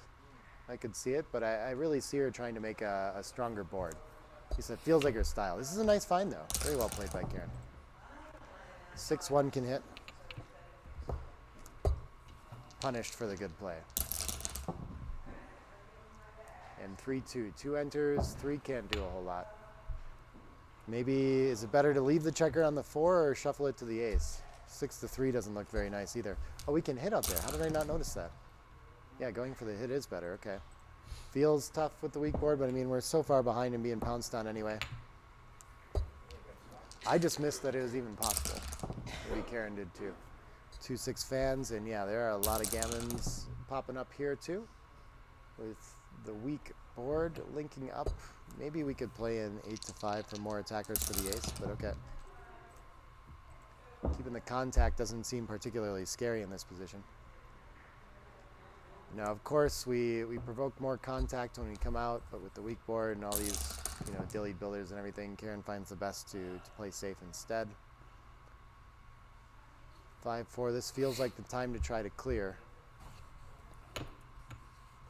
Yeah, we can stay out of direct range too. This is beautiful. So just the 3. Nice place to park.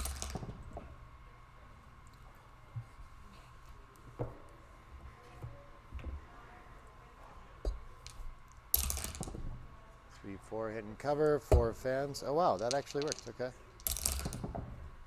And what does Karen have now? 5-3 can cover. All right, this is playable.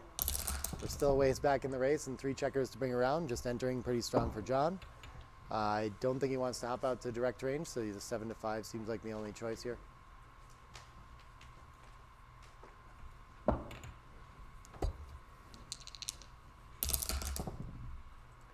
John doing just fine to be on the board now. 6-4 has to come into range. Yeah, it's a direct shot somewhere. Is it any? I don't know if we can provoke this much. We both have 4-point boards, so maybe it's fine. And we're down in the race already. We are going to risk some gammons this way. It must play better when we're missed. But we leave 6s, 8s. That feels like a lot. And we just give up the outfield and don't challenge at all if we play something like 13-3. It seems passive is the best though. Yeah, they're very close. We win a few more games, give up a lot of gammons. That should be what we expect as the trade-off. And I expect Karen to find the play that wins more again. See if she can pull the trigger on it. This is an option too. Is it less shots? I guess it's 17 plus 5-3 is 19 the other way, and this is a little bit more. Yeah, so we don't even reduce shots by doing that. Yeah, okay. Plus the attack looks a little better. Oh, 6s. That's big punishment. I think it's probably going to make the ace to try to keep her fanning a little bit longer. And then the 6 in so we can try to pick up that other blot. Yeah, sure. 4-2 is life for Karen. No such luck. And 6-3 can't pick up the blot, but we're winning plenty of gammons. Happy either way. Almost 50%. 3-1 can't enter. Things going well for John so far. 6-1. Off in 3-2, yeah. 4-5 gets to pop out, and that's going to save a lot of gammons. All the way down to 30%. I'm actually surprised it's still that high. I guess I haven't taken the time to count crossovers, but that means John needs to be aggressive about bearing off. 6-5. Well, you're going to play from the outfield with both. Interesting, okay. This can play all the way into the 5. Reasonable. 6-2 is 2 off. John going to be erring on the side of peeling here, I think. 5-3 gets to cover the 5.2 and make the board more threatening. 3-2, I think, is 2 off. And 5-4 is ready to run one from the anchor. And what does John follow up with? I think he's still peeling here. 5-4 probably needs to take the pips to save the gammon. Yeah, having 2 on the 12 is actually it's very difficult to cross over more than 1. So we can get 2 crossovers if we spread out somehow like this. Learn that at least about this gammon saving technique. It's all confusing. 6-2, so this works well for this roll though. I think it's hard to use pips more efficiently than this right now. It looks like she should be likely to save it. Might be able to do it this roll. Otherwise, just needs to dodge a set.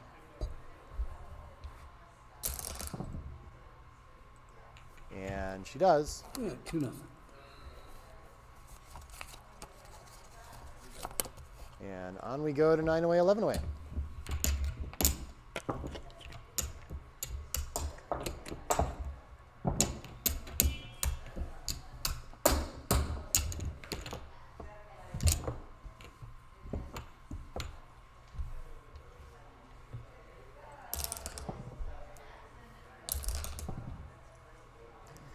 Five 2 to open. Splitting. Double 2s tends to like to make the 4 and the 11. 6-3 can run one.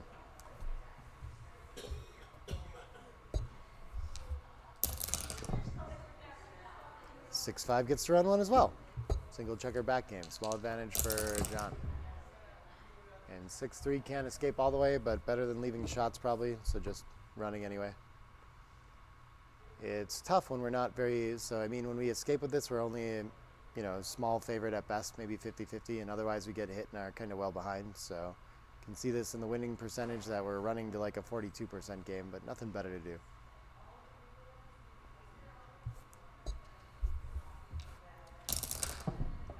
And John finds the ace, but doesn't get to make the 5-point as a result.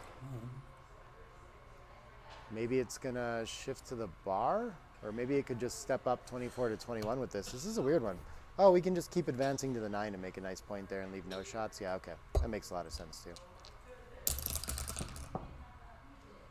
5-3 cannot escape. I think it wants to, I would think we want to enter high for mobility here, but okay, deep to not provoke. Got it. Nice find by her. Even race too, so I guess John with the better board would be pouncing a lot there. That was a quick find by Karen too. I think I would have been confused by that.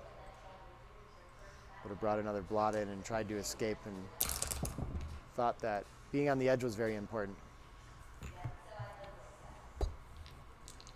Ace-6 gets to make a blocking point. Beautiful shot for John. 6-1 is also going to make the bar point. It's a little bit for Karen as well.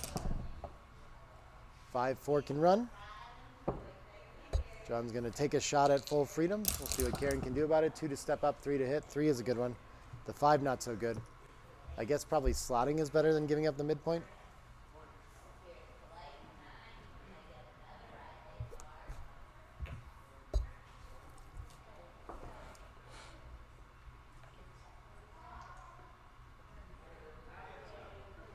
And John likes to send these kind of volatile cubes. Leading, I think I would probably adjust to not sending, but it feels like it must be close.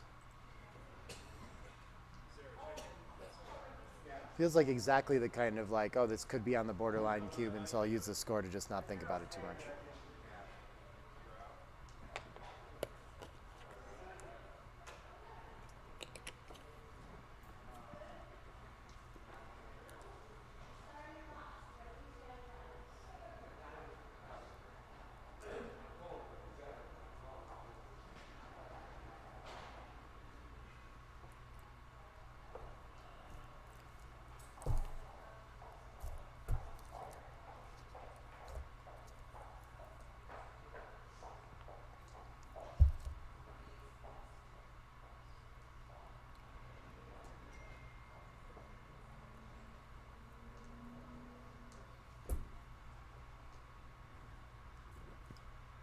Five could be a market loser, but it's not really clearly so. Karen's still going to have a lot of opportunities to anchor and make a holding game.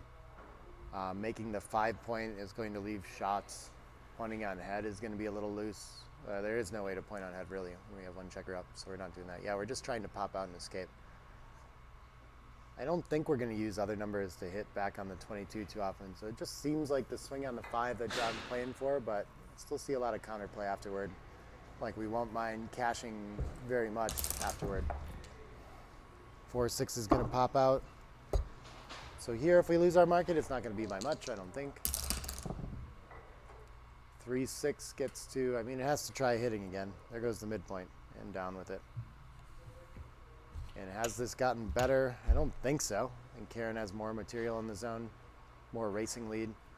So harder for John to just pop out to a decent race too. So I don't think we have any cube coming. But look at this, actually, this is, the outfield control matters enough that we can send it now. That's surprising to me.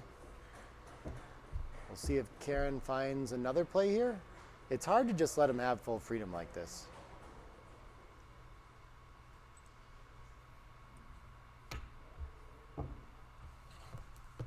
Just doesn't win enough, even if it gives up a lot of gammons to go for this. So I like the play.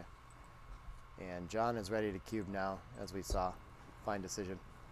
Playing really sharp here. Easy take for Karen.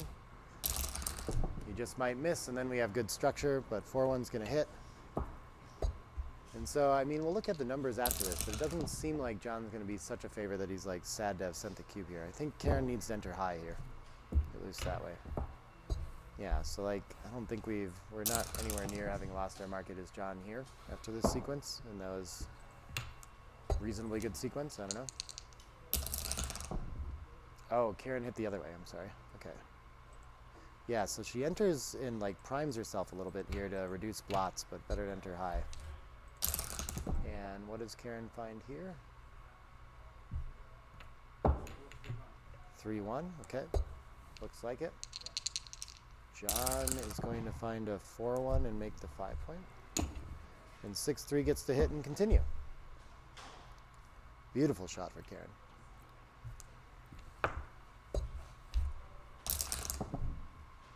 Sixes fans, okay. And so still a 5 prime to hop over for Karen, but trailing in the match score, she wants to pause and think about it. Totally reasonable. Good 2 duplication. It's helping John out. Feels to me like there's a lot of work to do here still, but because of the score, we can pause to think about it, I guess. 50-50 game, and she's gonna send it, okay. 50-50 with Gavin's a little bit early here, but this can turn into 8 points very easily, so it's still a very scary cube for John to have to take. Easy to take, but not pleasant, because we can see how it can go. Okay, 3s is gonna save everything though, and John happy to be sitting on a 4 cube now. Very tough as the leader to send the 8 back. Only like risking 1 point to send it for the match. 5-2, Karen needs to be up at the edge with the lead in the race for sure. Cleans up the bot too, so still doing okay if she's not attacked off the edge of the prime. 5-4 is perfect for John though. And now John threatening some Gavins and 8 points to go to Crawford. 2-4 enters. I don't think that's going to help Karen move off the gammon at all either. She's going to have to play 6-2 behind, but looking for ways to bring in like that spare from the 8 and reduce gammons that way.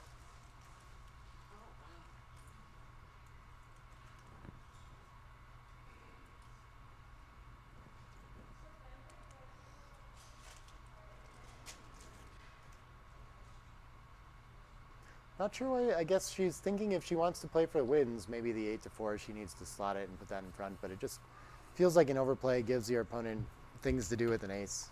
So yeah, I like this 6-2. Ace deuce completes the 6 prime. Happy to split now with it 2. John in the driver's seat.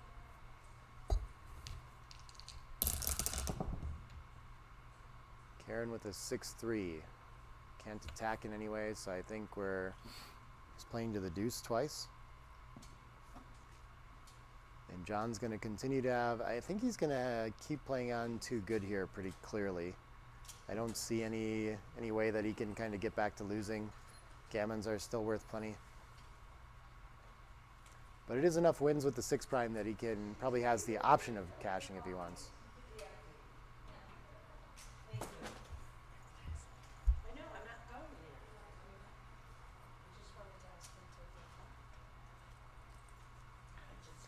Interesting that it's tied to 6-3. I guess what is this going to do? It's going to wins a little more games if somehow we can enter on the ace and crack. So I guess there is some path here.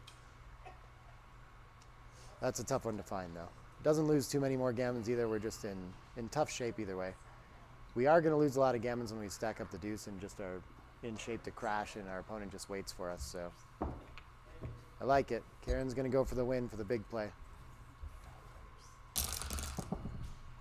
And gets what she was hoping for there. Enters on the ace. 6 is going to pop out for mobility. And we'll see if she can follow up on it and get some timing value out of this. Double 5's not what she was looking for.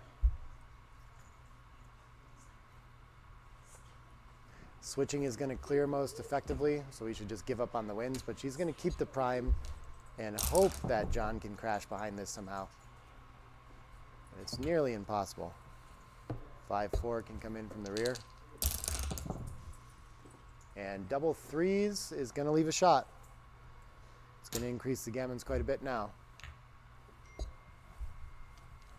If John can find his 4, he does. And okay, stepping up 6-5 creates double 3s. 3s works anyway though, so I don't know. Yeah, I would think that the 7 stayed off the edge are worth something. 2-5 anchors, that's huge for Karen. So John should have room to work on trap plays though and still try to win a gammon here. So maybe for now we're just playing the 5 or 3 in and playing from the back.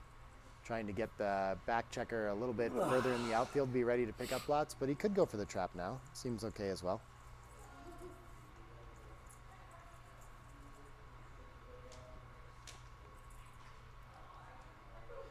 Eight to 5, 8 to 3 is a nice trappy play. We can even leave a shot and try to be recirculated, but I don't think we need to. It's good distribution to clear the 8 there too, so I like that for the gammons. It definitely does win more. And he's going to go for it. I like this play. A little bit of score influence, maybe slowing that down. 5-3 can't move at all. No extra blots either. And so 4-2 can make the point behind. I think that's pretty important. Maybe we want to be able to attack on the edge when she runs, but it feels nice to have our board ready.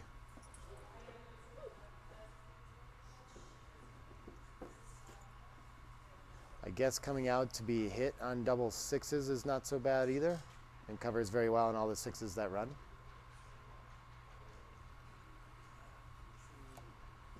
Maybe coming out just in range of double 6s is okay too.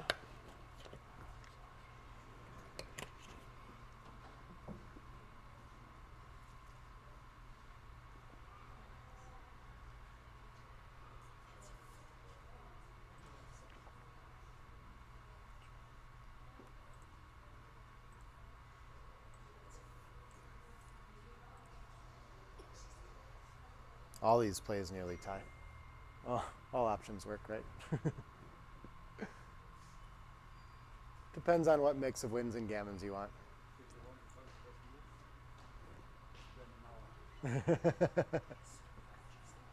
Kimon says it'll take an hour to find the best move here. I don't know that I could confidently do it in an hour. I'd still be guessing. But John has plenty of ways to work it out. He'll come up with some reason to choose whatever. Oh, never mind. He thought he knew, and then he realized there was another thing to think about. Oh, 2014 wins the most, clearly. Wins the least gammons, and it's just the best. Okay. I guess when our opponent rolls double 6s, we do want to be recirculated. Feels like the idea here. So it's a very nice place to be.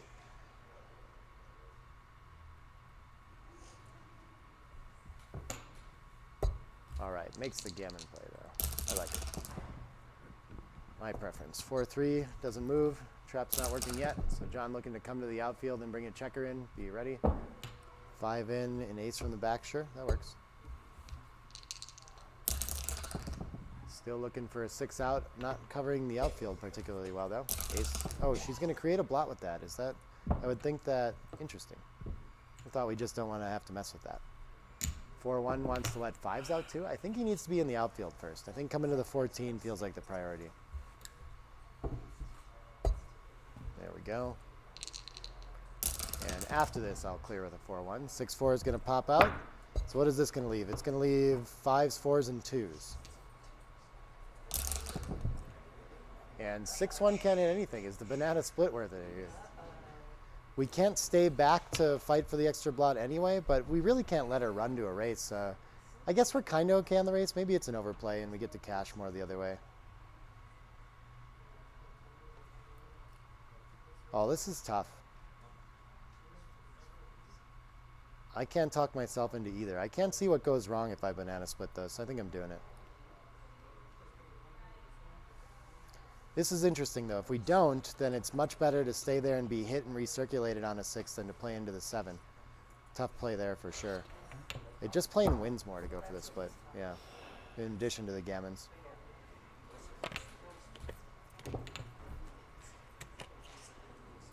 Maybe it feels a little scary to make at the leading score when you're playing on too good. You don't like to lose your opportunity to cash the game, all these kinds of things. 6 escapes and the ace makes the point. Wow, that's a huge shot for Karen. And John no longer even the favorite after that, but if he can enter and wait, he'll be doing okay. So I think he needs to enter on the 6 to keep the checker pure, but would like to be deeper, of course, if he could. And can Karen get by? Karen gets to link up the blots. That's a beautiful shot. And 4-1, staying back for contact, making the board.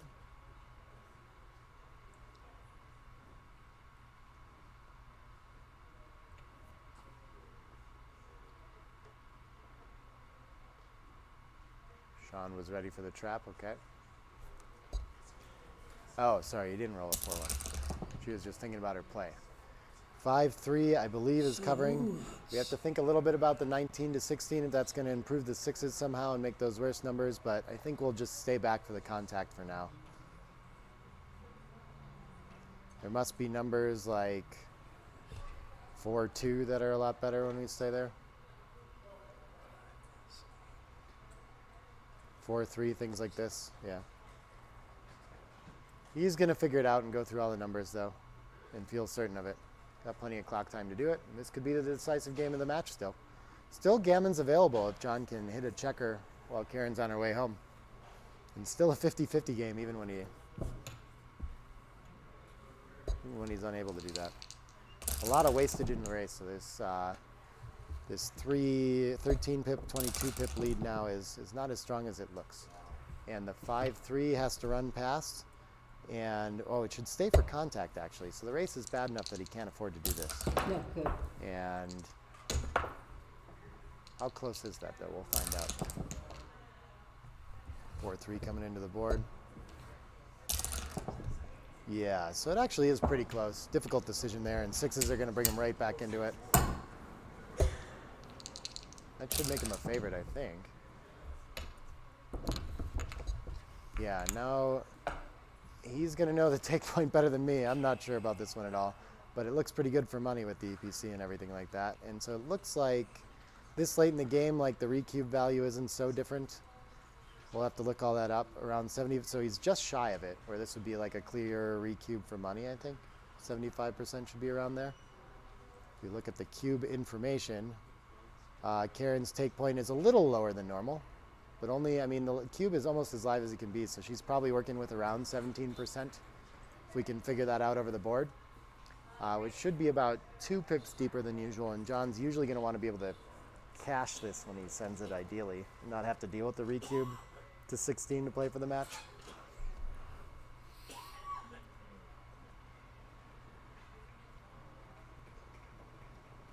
But since the full 8 points are valuable for John, and it's only like turning it back is only going to get 3 pip points of overage to the 1 for John, the recube isn't so potent. So we can see that in the adjustment that we slow down a little bit. She can take a little bit deeper, but not that much deeper.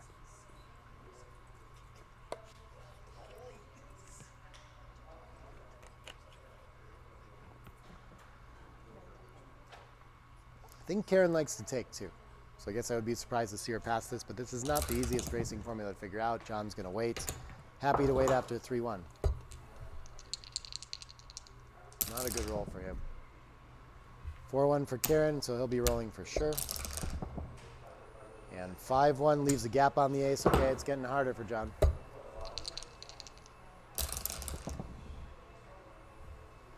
But Karen risking a gap on the ace herself. Doesn't run into the gap, so John's doing well, still on lead roll. And now we're down to a 3-roll, 4-roll, maybe 4-roll at best. Okay, 2s is going to keep any ideas of the cube off. New favorite. 4-1 misses. All right. So now John, a very large underdog in this one, but creates the 2 grab. Oh yeah, no more misses here. So John's going to need 2s or better on his roll. I guess 2-1, 2-1. 5-4 can't do it. That's 4 points for Karen. 2-4. That's going to be 9 away, 7 away. Survives. That was a wild game.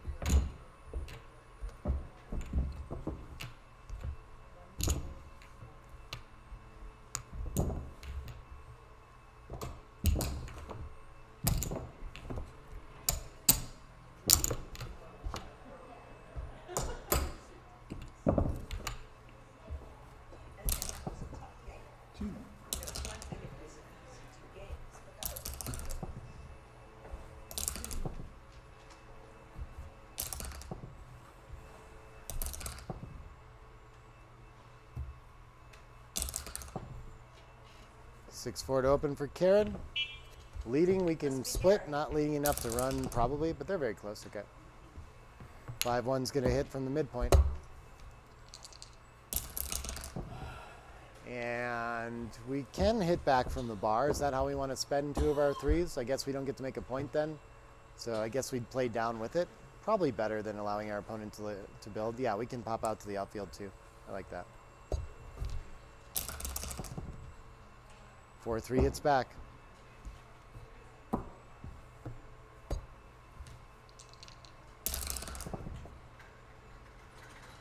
5-3.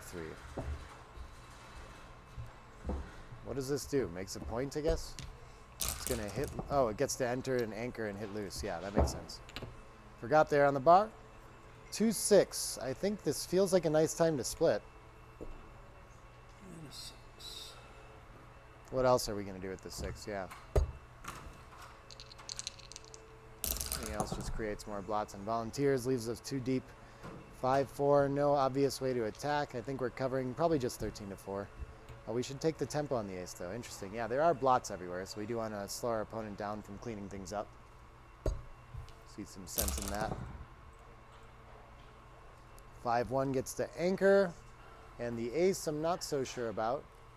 Oh, it could make the 5 point, too. I think it's going to be better to have an advanced anchor. I'm not sure. Wow, I'm way off, though. I guess the ace is so poor. Linda. And he's trailing.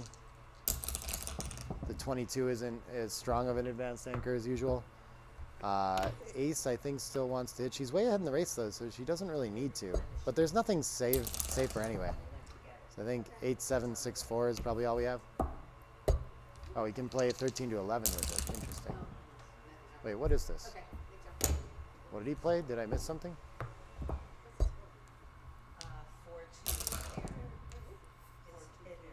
there. I don't know what play happened there. I got confused. We'll catch up with the transcription in a minute.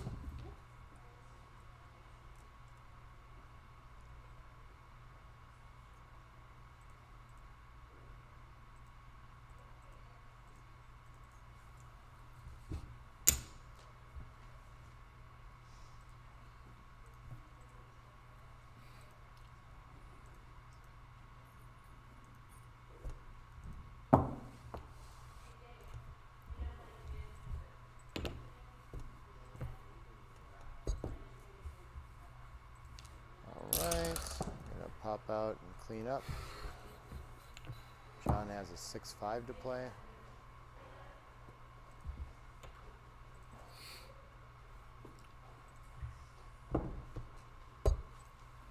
And he's going to hit and pop out. Okay. We have a 4-2 from the bar.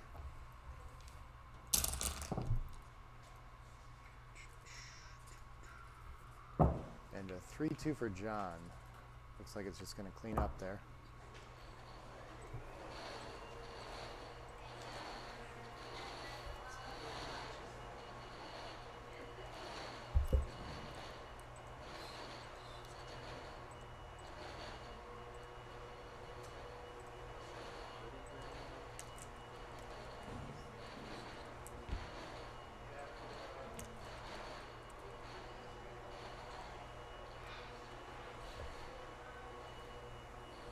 Oh, he should go for the tempo hit. Okay.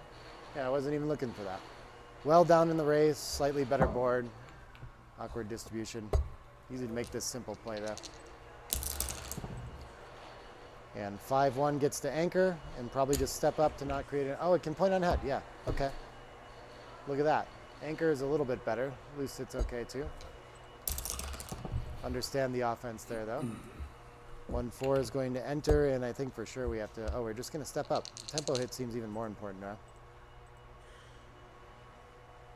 And Karen's going to slow down to think about the cube here. Seems like a lot of work to do, but it is a 23 point. And leading the match too. 6-3, can't create any anchors. It could just run one to safety, but we have to leave a shot anyway, so I guess why not loose hit and just pop out like that.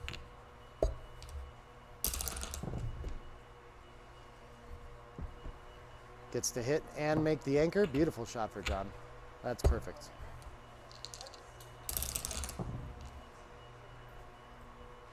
Four 3 gets to make a nice anchor. I guess we could hit behind as well, but I think just having the bar point a little bit better. 5-2.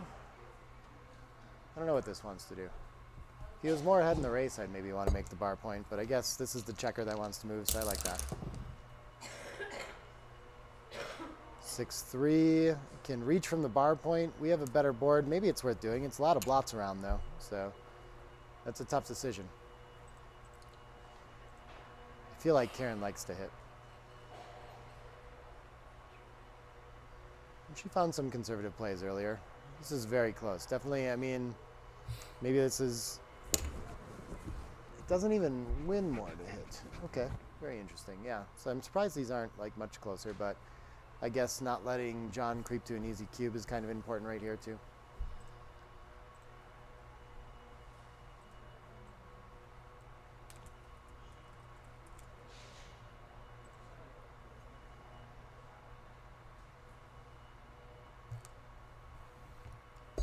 Lloyd asks, what's the score? You can see on the top the away score is 9 away, 7 away. So she goes for no hit, and John gets to link up the blots. Beautiful. And Aces is going to clean up and probably have to shift, I guess, to avoid breaking a board point. And this sees the light well from where it is, too. Fairly safe place. 5-1, John, yeah, only available checker to play with. Going to hit loose, makes sense. 1-5, that's going to dump to the ace. And John with a pretty interesting position. I don't think this is quite enough yet, even trailing, but we're going to threaten some extra gammons with that extra checker back. Karen's position not doing great. Wow, finds the pure play here. That's not easy for me. But I guess not many of the threes want to hit, maybe? 4-1 gets to cover. Now they're ready to hit. John hoping to cover the 3-point. Can't do it. I think it's... I guess we're going to hit lose, because why not? Unless we want our opponent to play. Maybe we want them to break something. Yeah, I guess it's not... Yeah, if we don't hit loose, though, then we have to, like, break our board or something like that. Yeah, so just no other options, or give up the 10-point. We're not going to do that. Keep as many points as possible. And when our opponent enters, then, I mean, ace something is not going to be so strong. A lot of aces are going to either have to bury a checker or break a point, which won't be comfortable. Could shift like this, too. Okay. Just wants her to play instead. A lot of fours get good now. 6-1, okay, gets to pop out with the racing lead and break a point behind. This is fine, and it's going to be hard to bring this leading race home against the holding game. But still a big step in the right direction for Karen. 6-1 looks like it's going to clear the 9. Well, it should leave a shot, too, with the 2 blots behind. Okay, yeah, can play a little more up here. Interesting that 20 to 13 is an option here, too.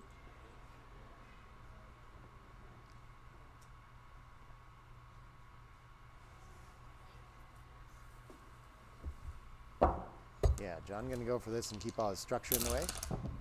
I don't mind it. We're sad if she rolls a 3-2 or something like that, but a 5-1, that's pretty okay. Yeah, this is a little scary to be back with a single checker now. We're going to create a lot of ace, pick and pass kind of things. 4-1, I think just wants to work on the board, though, yeah. Beautiful roll. See what Karen comes up with here. Ace-3, there we go. I think we're going to buy a tempo. Oh, we should leave it there. That surprises me. I might have thought the pick and pass would be the thing. 3-2 fans, and I guess we're very close to a reasonable cube here now, too, even at a leading score. Lots of gammon threat. Yeah, so it should be a sizable cube at normal scores. We don't adjust too much at 7 away, 9 away, so we're a little closer to the earlier part of the window, but still fine to send. Wouldn't be surprised to see Karen wait instead, respect that score lead and avoid getting a recube.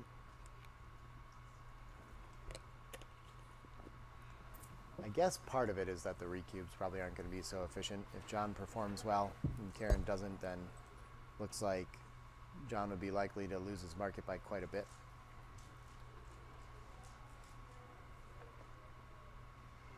Sends a tough cube, though. Ahead 17 in the race with a single checker back. It is not exciting. I don't know if John is going to know that he can take this. I wouldn't be clear on it, but the open 4 and 5 are always a big signal in a good board that our contact's going to be good. But there are still 4 checkers to bring home, too. I could see a lot of players passing this.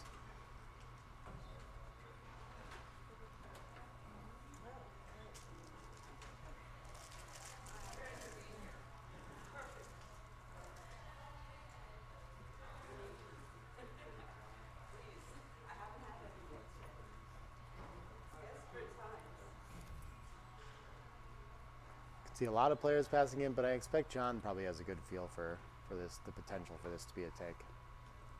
Still a tough one. I don't know. Even him, I wouldn't put it past.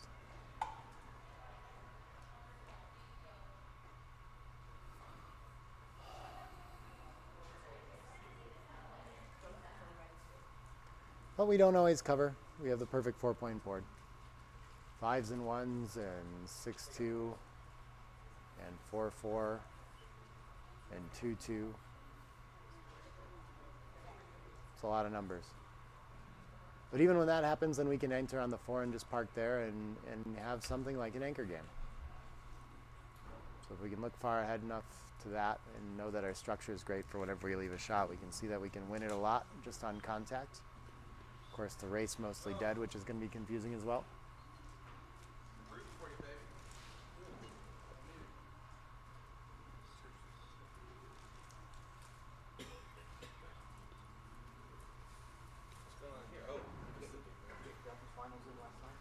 I played double semis and lost.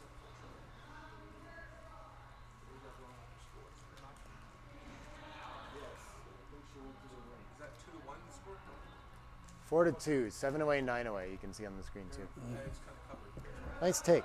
No, the 7 away, 9 away is not covered. Oh, I see. Thank you.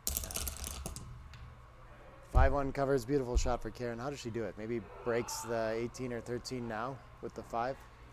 Covers with the ace, I would think. Yeah. It's a scary take. Well found by John, though.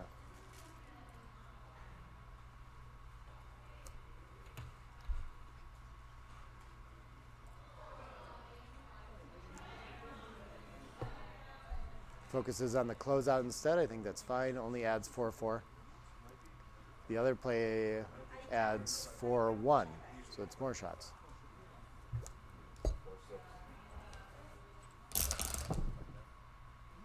4-4 hits though. Wow. Yeah. This is going to lose John's market by a mile. Think he'll be playing on too good after this? I don't know. I guess no, there's still the anchor there, so probably he'll end up catching this. But I think he's going to want to safety up and play 8-4 and be able to do that. I don't think he needs to keep pressure on the blots. I think that's just a win. Just roll the magic number. 2-3 gets to safety. Maybe this isn't enough pressure to claim it anymore, but I think we have to send it at the score. And it is still enough to take, actually. Okay. But yeah, so I mean, this is like a typical bar point holding game where we don't have a ton of race, but we're also threatening to attack behind. So it's very scary, and there's a lot of extra gammons in a position like this.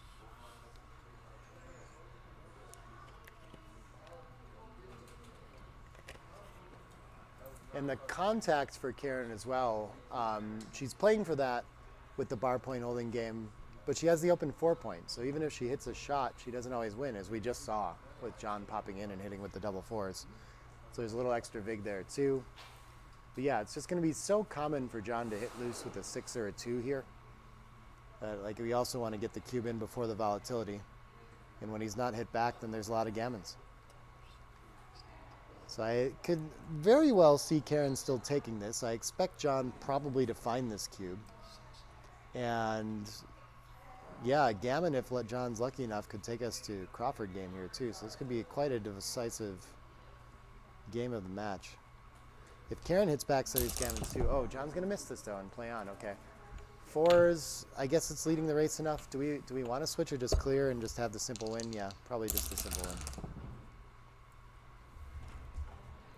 5 links up. So the race isn't too bad. 14 pips is something to think about, but I think it's enough to pass.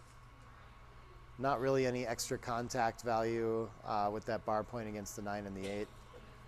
Not enough to make up 11 point of last take and 14 pips trailing.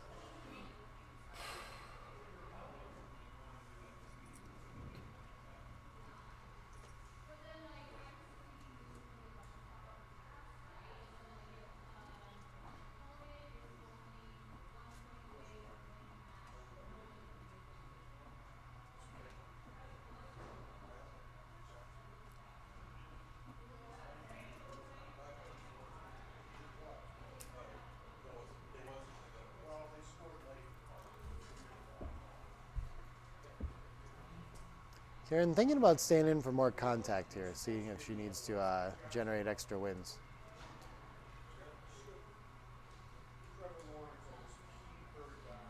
Definitely gets gammon more. I think if she stays back, it ends up being too good is very interesting. Okay. I imagine John will just claim either way.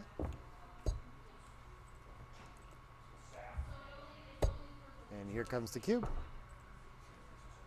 I'd probably. John won the BMAB tournament with best PR. Okay. And we pass, and it's just 2 points now. 7 away, 7 away.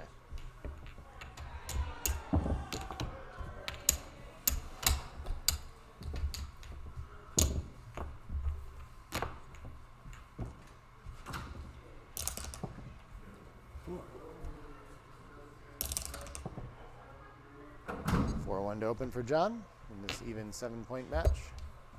Splitting is the standard play, slotting not far behind. 6-5 gets to run one. And 6-5 gets to make the bar point anchor. One of our favorite rolls after splitting with an ace. 5-2 is going to want to try to step up to escape, I think. But okay, can start at board point 2. Yeah, a little bit better to do it this way. Covers more boards. 6s is going to play 4 down and leave John with a huge advantage in this. Oh, he can actually attack on the ace. I would never think to do that. Love the distribution there. 4-1 is going to make a point in slot. And so Karen with a 17-pip deficit. Okay, not flexible enough to like take her out of it yet, but it's getting scary. Ace 5 looks like, I mean, it has to hit. I don't think we can just let him escape there, yeah. Even with the Blotten board, no big deal. We have the better board. We're down in the race anyway. See how John performs from the bar. The tempo also really important because John's so likely to develop well here with distribution on the 8-7-6 here.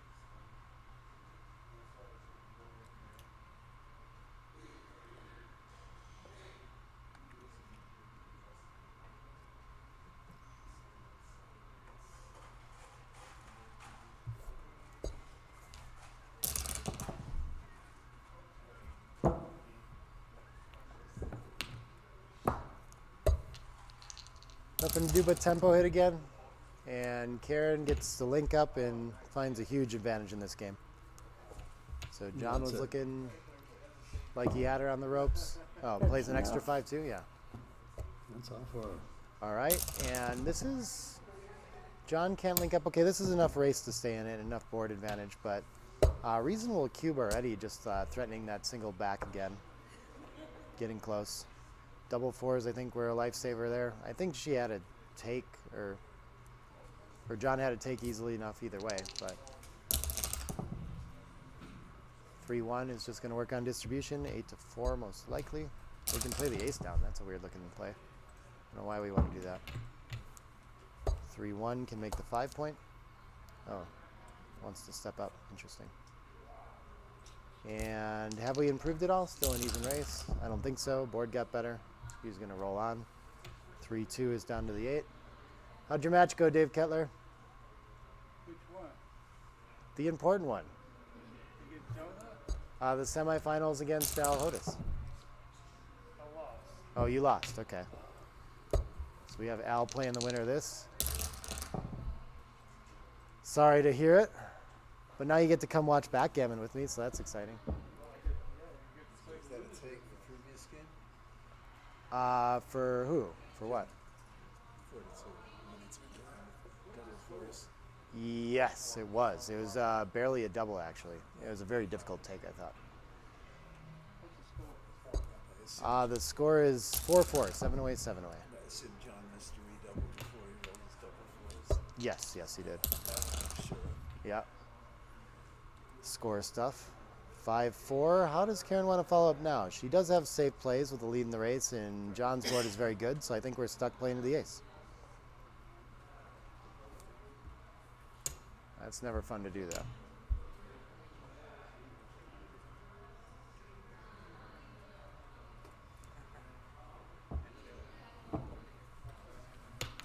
Oh. You're all right? Yeah, you're good, you're good. Thinking about volunteering because the alternative's so bad. Wants to even think about a tempo hit here, yeah. Just, the board is too strong and we have to respect it. We give a way for John to win the game immediately, where otherwise we just have a nice racing advantage, so yeah. Finds the best of it. 5-2, I don't think there's any reason to reduce the contact. We can just cover the ace. I mean, we might crack or have to leave the anchor is a good reason, but I'm inclined to keep it.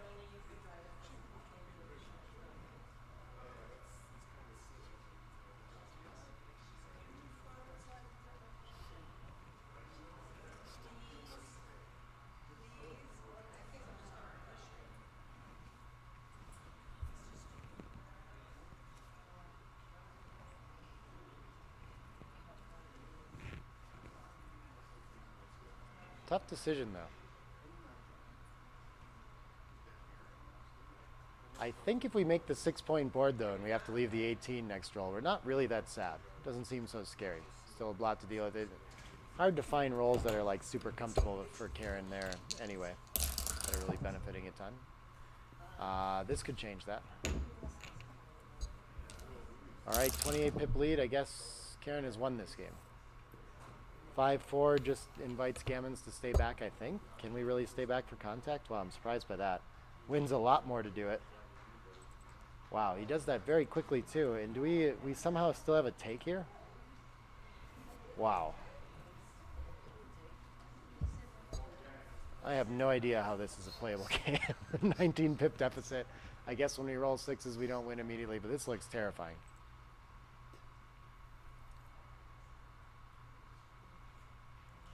It's so hard to play for contact when you just have a single checker back. I guess there's not a lot of gammons because Karen's not hoping to attack. When she does, we lose a lot anyway. Or she loses a lot anyway.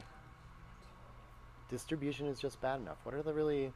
5-4 leaves a shot. 5s. 6 is a disaster. 4s is okay. 3s is fine. So all our other sets should be fine. 6-5 is really bad. Are all our 6s like that? 6-4? 6-3 at least makes a point. Yeah, there's a lot of really bad rolls here. Okay, it's a nice find by John. I wouldn't have expected it. 6-5 is one of them. Here comes the double shot. And when it works for John, he's going to win a gammon. He's going to be a favorite to hit. Is there... Wow, how do we find the 6 to ace switch? That doesn't seem intuitive. But we have to at least think about the cube for the market loss after this too, I think. And look at this, he does have a redouble already. This is a last roll position. He's going to win a ton of gammons when he hits it. Just passes by it though, understandable. And so he's going to play on too good for 4 points almost always here. I guess that's presuming that he's going to be able to pick up the blot there. Which he should have time to do.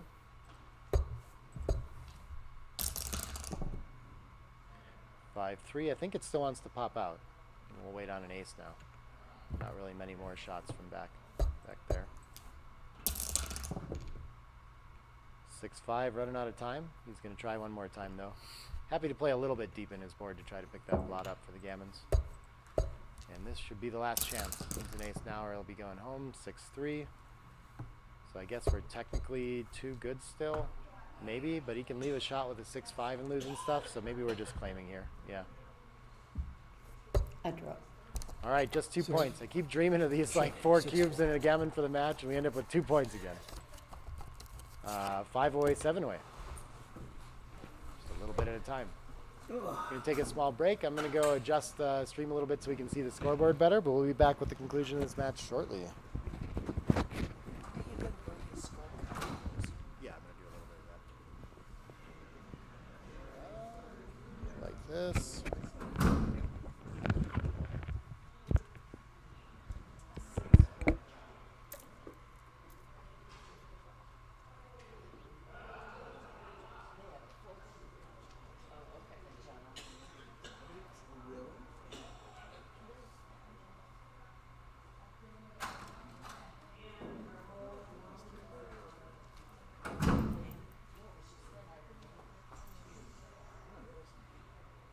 John,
have that. I can move to the other thing. And what did we? It's just a 6-3, and Karen's thinking about a 3-2. Yeah. Okay. Let me go double check that it's okay out there. And then we should be good. Okay.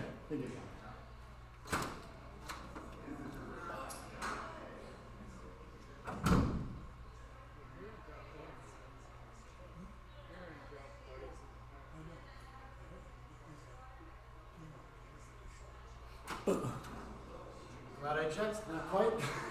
Okay.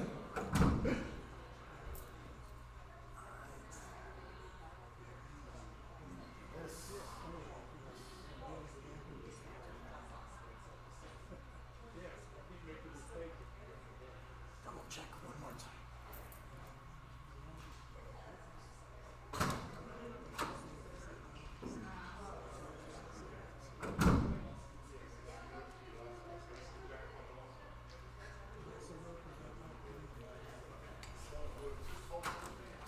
All right, give me 10 seconds to get back to the desk and then I'm good. Okay. Thank you. So you said we're okay. He said 10 seconds. So he has to go back there, then we're okay. So yeah, you can go ahead and make the play now. Which play do you think's best? 3-2. All right, we're back in business. We got a Let's 6-3 see, to I open for think, John. Maybe 6-5. Karen has a 6-4. 3-2 to think about. That would be better, don't you think? And oh, that was a cool idea where she double slots. I like that one better. The tempo hit usually tends to be an overplay here, but she's going to take some time to think about it. We can just split as well, even minor split, but it works. 5-3 is going to probably create the 10 point here. Oh, we can just clean up the blot. Yeah. Okay. Nice simple game with a small match lead for John. 6-5 can escape one. I guess I could split and cover, even race here. Probably a little better at a score like this. The 6-5 is always like a weaker response than we might think. So with that blot on the ace, we'd rather turn it into an asset. Double threes is going to take a big lead for John. I think he will unstack both heavy points. But oh, the blot behind, right. So even when we get on hit on direct, yeah, they're both fine options. 2-1. Sure. Stepping up to the 23 looks kind of reasonable here to challenge the blot too. And now even with the match lead, John needs to be a little more careful with the cube, but he has a lead in the race. Blot back on the ace, way better structure, kind of everything, and threats of hitting, threats of making another point. Looks like it should be a very solid cube at normal scores, and so fine at this score too. But he's going to pass it. 5-4 is going to escape. Simplify the game. Doesn't miss much in not sending that one. And let's see if he, I mean, with full freedom in a racing lead, now this gets even easier, right? We have the better board, and it's hard with like a 10 pip lead or more to take even when we have like even boards.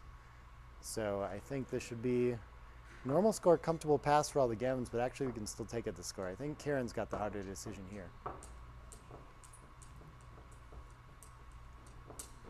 Does not look fun to play this one out. Okay, and on plus plus it's going to be a pass, so I expect that should be the instinct here to let this go. But she's going to take it trailing, okay. Likes to play games out. 5-1. Yeah, I don't see much other than making the 8 and switching. I guess we're building on the 4 very well from the 10 here. Maybe we leave 6-3 and that's it. And if we step up, we leave 6-2 and 3-5. So maybe he's going to think about the 6-5 with it. Seems reasonable. But fly shots we don't really mind because of the blot on the ace. Okay, so that's going to talk me back into keeping everything tight. 6-2 is going to hit for Karen.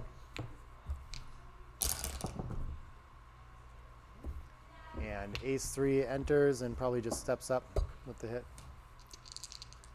John getting into a gammonish position again. 4-1 cannot clean up any blots. Can she afford to break the 8 to hit here? I mean, there's shots everywhere anyway, so maybe we have to. What else can we do? 10-6 just to reduce blots is fine too. This is unpleasant either way.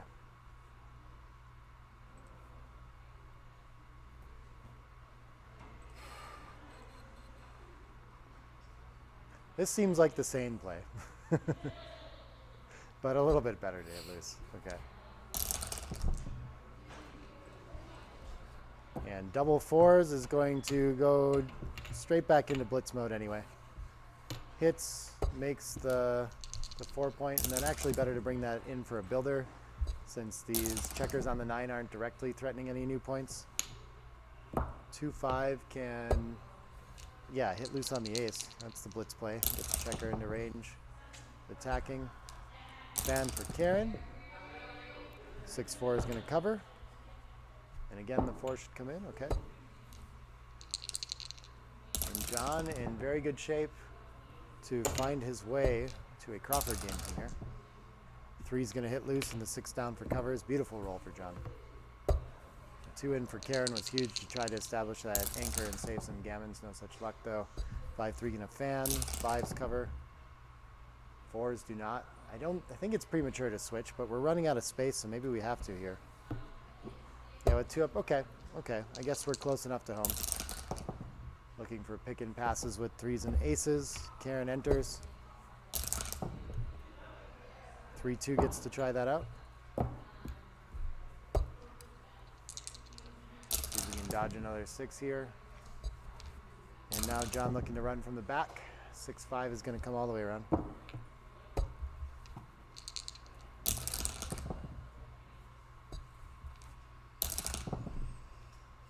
4-1 closes out. I think that, is that still going to be best though? It's going to leave a lot of shots. We can see for sure 6-5 in other sets. Hard to pass it up, but a little bit better to just leave it pre-cleared and go for distribution apparently. And he's going to stay even. Yeah, I think safety the priority in this bear off, since whenever he's not hit, he's going to win a gammon, which could lead us to clearing from the rear here. I'm not sure if it's safer to take 2 checkers off the 4.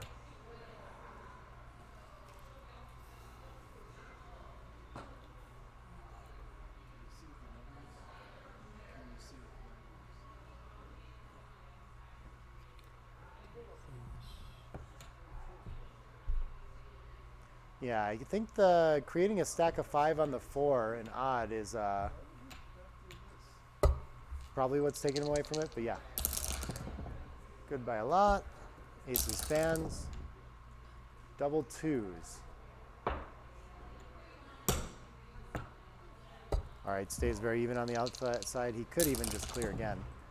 He's going to start peeling checkers instead. 6 is in for Karen now. He's glad he went for it. Still very difficult to save the gammon here. 5 aces, 2 off. That's a lot of crossovers. 17. Well, there's 4 more of them. Very efficient ones too. And Karen saves it almost 10% of the time now after this. 6-1 is another 2 crossovers.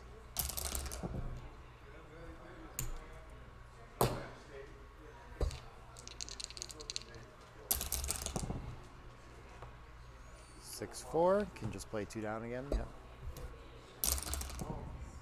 Hard not to get 2 crossovers, I guess. All right, John has a miss on the ace, but he's gonna have to miss twice to get off this 3-roll position.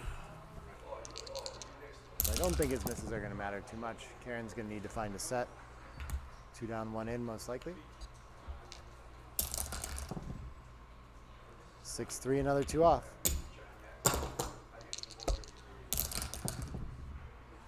Karen run out of time. 6-3, I don't know which 2 crossovers are best. Oh, it doesn't matter apparently. Not enough. Okay. Yep, 10-4. that'll do it. And resigns a gammon, and on to Crawford, 1 away, 7 away.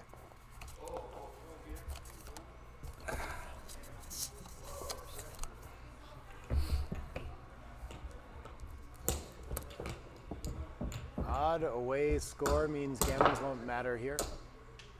I explain that in my book how it works, because after the Crawford game, you're going to be playing in 2-point games basically. Hello, James. Welcome.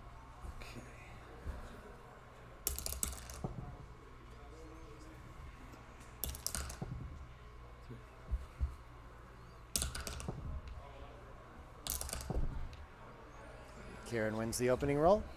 6-2 gonna split. 3-1, better to make the point, I think, even at DMP. It's close though.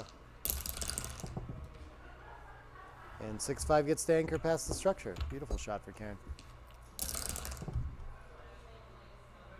4-1. John should feel some pressure to make an anchor of his own. Down enough in the race that I guess he doesn't need the major split, but it looks so nice to play the 6-5 ace. So, I mean, all candidates. 4-2 puts pressure on that blot in the outfield too, and it might have preferred to make the 4-point. No, it makes the 9-point instead. 6-1. He's down in the race. Does he really want to run? Yeah. What else is there? He has to like break points and stuff. So, oh, he should actually park out there for contact. That's a lot of fun. 6-5 gets to advance to an inner board point. Maybe not the one she was thinking of making, but 5-2 is going to unstack at least once and slot, and really XG just wants to get checkers off the midpoint there. 3-2 can't make a new point. Would be stuck stacking up. So maybe 2 down. I guess the tempo hit to the ace is good looking, but all the indirects are fine with the blotting board as well. 6-3 is going to try. We'll see if Karen can find a 4 or an ace. 4. And gets to link up the blots too. And take a clear advantage in the race once again. Just trying to escape from here. 2-6. Not many options. 5s will hit. I don't know if 2s want to. 6s. Oh. Well, the 6 is going to come around to the 9 for sure. I would play that first, but then I guess we are going to make the 2 on head after that. Beautiful roll. 5-3 hits from the roof. 5-2 does not. 5 enters, and I guess 8-6 with the deuce. I don't know. Oh, it can pop out to the bar and be under less shot pressure. 2 builders instead of 3. And does the 2 even want to hit? I don't know how much it helps us win at this point. Maybe we could just safety the blots behind and make the 4-point. Yeah, I don't think we need to get another blot involved. We're just far enough ahead in the race already. And lifts it. Okay, 4s is going to punish that and hit back. And make the 4-point along with it. I guess we could just link up with the 9 as well. We're still down in the race. Yeah, okay. Yeah. Double 2s, enters, makes the 2, and spreads out to build. Okay, I don't mind that. 6-1 gets to just bring a spare to the 6. We wanted that there for a while. John's still down in the race, so he's going to be looking to attack behind soon. Karen trying to improve her board and trying to link up with that bar point to win the race too. 6-5 is going to be basically forced to hit loose. And Karen's board's still stronger, so it's not super fun. But what else do we have?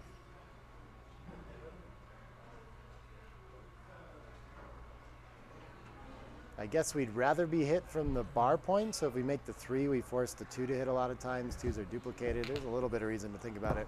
But I think just keeping the structure is going to be a little stronger here. Put it on the roof too, and he gets a fan out of it. Okay. John with chances to get back into this. The 6 is good. The ace has to stack up funny or else play down 13-12. Maybe 13-12 is okay here. Blot and board right now anyway. This is going to be hard to develop from here. Double 4s. Cannot link up, but it's not a bad roll. It's going to take the race again. Maybe it needs to go 18-14 and just hope we can link up even though it's out of range. I just don't think we have enough room on the other side of the board to bury checkers here and get attacked. So what can we do?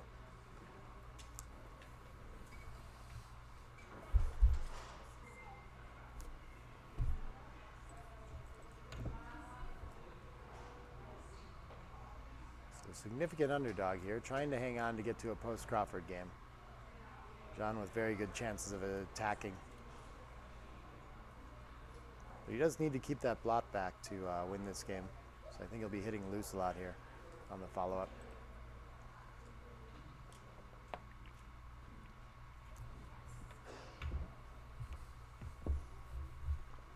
We're going to start over and try to find a better play. I don't think she will, but yeah, I mean, this is one of those where we don't really like any of our options.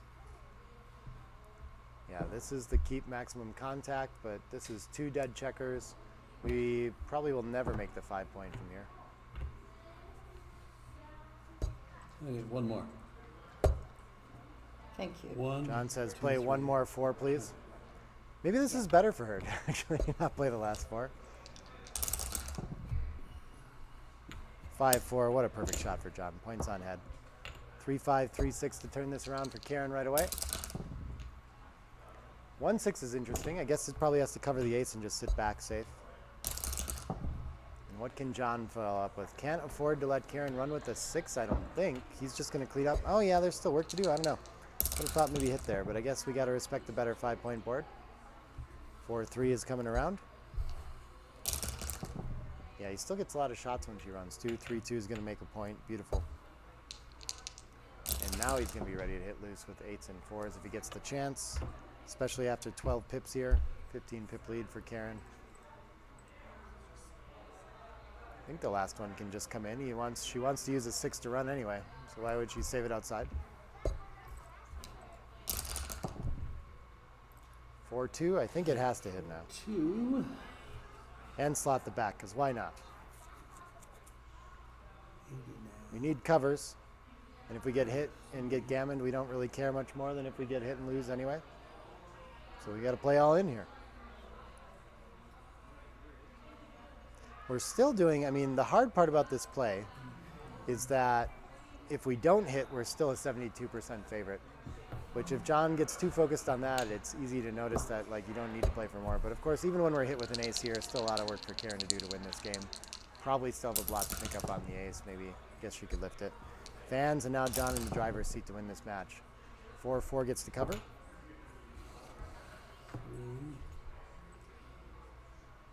And no way off double 6s, so I guess we just play into a nice point on the 5.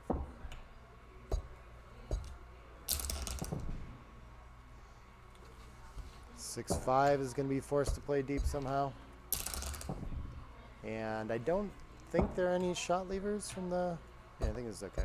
4-1 is great distribution. Maximum safety for John here. Board is threatening enough to respect. 6-5 clears safely from the rear. 99%. 6-2 in for Karen. She's going to have to speed it along to win this race now. 5-2 takes 2 off.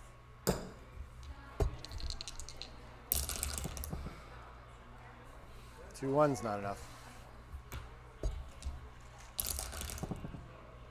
Prepares for double 5s.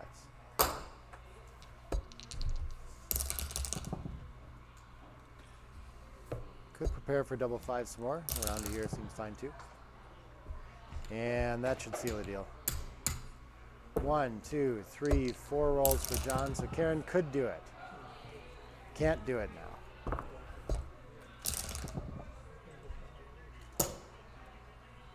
I might even concede. Okay. Karen's going to let it go. Well played match by both. Ah, John advancing to the fighters bracket finals. And Karen will be knocked out now. Except that So one we'll game. find out what's next. yeah.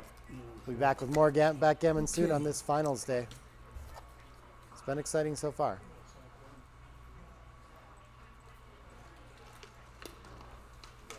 We're still in the consolation, so good luck in that. Here's 4.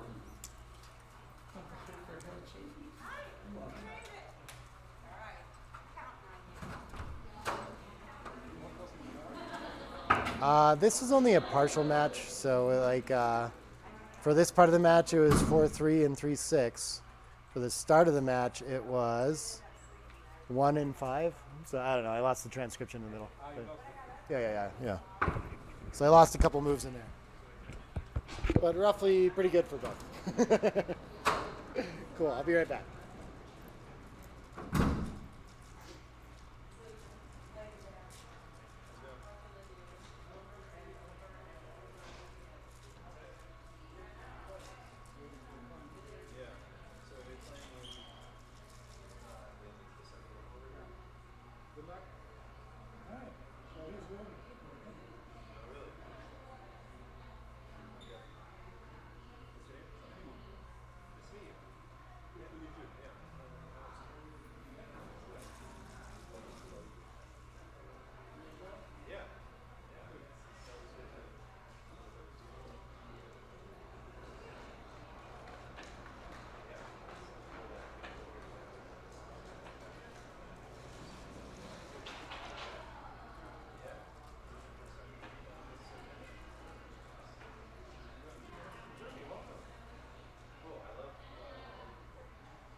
All right, as soon as the players have a little break here, I think we're going to come back with Al Hodis and John O'Hagan in the Fighters final to figure out who's going to go on to the true finals to take on Kimon.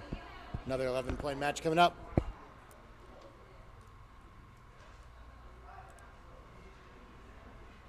So, you ran that through XG? Yeah, I missed a couple moves the last one, so I don't know. In the first half of the match, your PR was like a 1, and then the second half was like a 4 or 5 or something. So average was good, I think. Yeah, yeah. I think there were maybe some like score cubes that were a little off or missed or something, but otherwise pretty good. But I sent it to you. I sent both halves of the file to you. Yeah.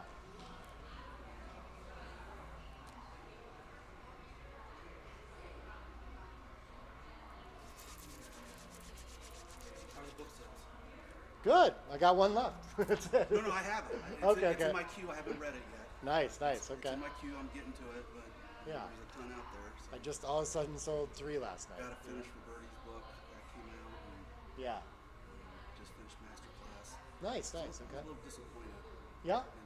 Well, I mean, the layout and the topics were good, but it was supposed to be professionally written, and there were so many typos in there. Oh, they Diagrams still and did. the Really? Yeah, it's like, did they edit it? That's like always the I know. kind of Galaxy book thing, and I thought they were gonna, because they had someone else write it this time, That's right. That's and what so I thought I'm for saying, sure you it'd be know, edited nicer. Yeah, yeah, I haven't seen so it you yet. would think Yeah. it would be edited too, but the diagrams where they had like the black and white checkers for like in the diagram, I don't know how to explain it, but, Yeah. but they had it reversed. Okay. Instead of black, it's supposed to be white. It's like, wait Oh, a minute. really? Oh, that's frustrating. Okay. I know they've been working on like the printouts of that and doing something better than like the XG font and stuff. So like, that's always that, like, as I made this one, like they aren't like the prettiest diagrams if you take it like screenshot it straight out of it's XG. not bad though. It's functional. Yeah, yeah, exactly. So I know they've always been trying to make that look nicer, and they have something that works pretty well for that, I think. Oh yeah, yeah. Okay, I know what it was. It was like the XG rollout where they had the winning percentages. They had it like reversed. Yeah, that actually someone just posted one like that on Facebook today, and I caught it immediately. I was like, this Oh. can't be right. From Masterclass? Not from Masterclass, no, like a random position. But yeah, that can happen, I guess, if you roll it out and then switch the colors, which is weird. Yeah. I don't know before they Yeah. turned it out. There's Al there too. Okay. Yeah, you guys are playing in the stream room whenever you're ready again. I'm ready. We can start. Yeah, yeah. Go have fun. Who's on what side? You're on the same side on the orange checkers again, John. Yeah. And Al's been on the black side every time. Perfect. All right. Here we go. Another 11-point match. We saw as Al got kind of behind in the match last time, he started to open up and play really pure. Leave lots of down plays, blots everywhere. It was a lot of fun that way. We'll see if he Well, we're starts both that in way the or a money. little more I say we can conservative. shoot for it. John, we know exactly what to That expect sound from him. good? Yeah, Okay. there's 2,300 or 2,400. I asked him to help me keep the scoreboard close to the clock. We'll see how that goes. Yeah, that works. Well, Because of the side pool and $1,000, it's 2,400. oh, okay. Yeah. Well, maybe if it gets down to like two-way, Okay. then maybe we can talk again or whatever. But, no. No, we just shoot it.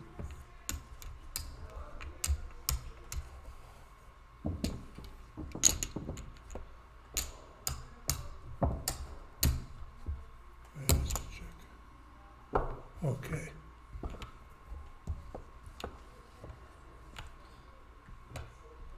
All right, Sailor Mac, good match. Yeah. Wow, He this said is keep it as our close to the clock as possible. third match that I'll be We'll see streaming what already. It's only All nine right. here. Good match. Be a long day. 4 for Al to start. 5-4. I think standard to split here. Presume John will play that way. And 3-4 likes the hitting down. Oh, he's going to go for the double hit though. Okay, okay. I like that. Kind of a classic move too to continue and get into more blitzing positions. Probably someone that hits twice with the ace-5 maybe as well. Nice response from John. 4-1 can't follow up on the attack, so maybe the triple split looks nice here to me. 4-1 can't do a lot about it. Probably just going to make progress from the back. Seems like an overplay to go for a hit. We've got 2 checkers back. Our opponent has 3. Not afraid of them attacking with only 7 in the zone, so I'm not sure why we want to give them a chance to like equalize the position here. 4-1's going to hit and step the rest of the way up, and we have double coverage for the 20-point anchor now. Beautiful.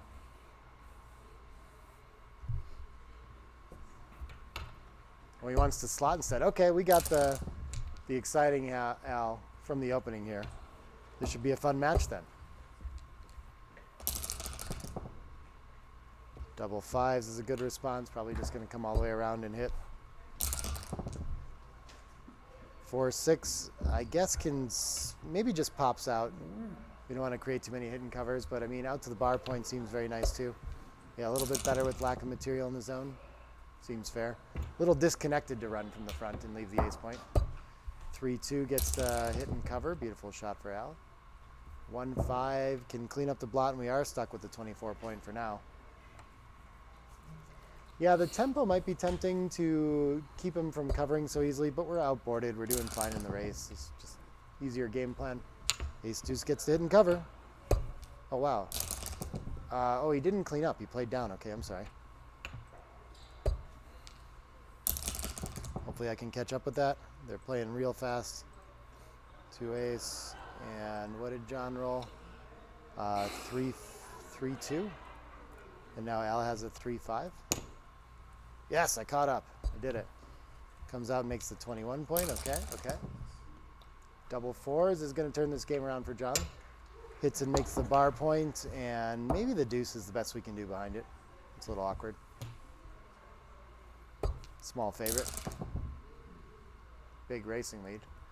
4 in, and I guess the 2 is just going to move off the bar. Yeah. 6s are duplicated right there, though, so it's tempting to play 13 to 11 or something like that with it. 6-5, just going to make progress towards home.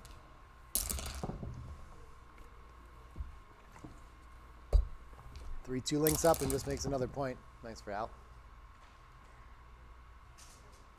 6-3, what can this do? Yeah, it's really ugly to not leave a shot here. But his board's so good that maybe I would find that. How about 8-2, 6-3? We should slot instead. Okay, nice find. Can't afford to play that home that way. This is just going to make the 9 point for Al. And 2-1 can, yeah, make the bar and put a spare on the 6. Very nice improvement for John. Double 6s isn't enough to take over the race lead, but so he should stay on the anchor actually too. That's interesting. Yeah, this feels like a fairly natural play. Move the contact elsewhere, but we don't want to allow our opponent this kind of freedom with a race lead and with our very good board. 3-2. No way to play safe and not destroy our board. So I think we got to volunteer something. Probably on the 8 seems like a good spot. No, but he's going to break 6 to 4. He must think that the race is better for him than it is. I might make a play like that if I was well ahead in the race. Cocked. 2 ace. Not very much we can do to clean this up either. I think, yeah, now we're stuck kind of rolling forward, huh? None of these look fun.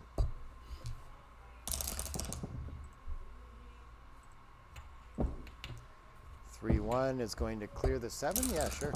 That looks nice. And we've got a 6-1 can cover from the rear. Okay, small improvement here. And what can 4-3 do? I don't think it wants to volunteer anything, so we're just covering the 7 and playing to the deuce, right? Yep. And 4-1. That's a nice clearing roll for Al. Starts the 6 again. And John still can't get by. He's going to have to shift to the ace and wait. Small racing lead. No cube yet. Feels kind of reasonable soon. 6-5.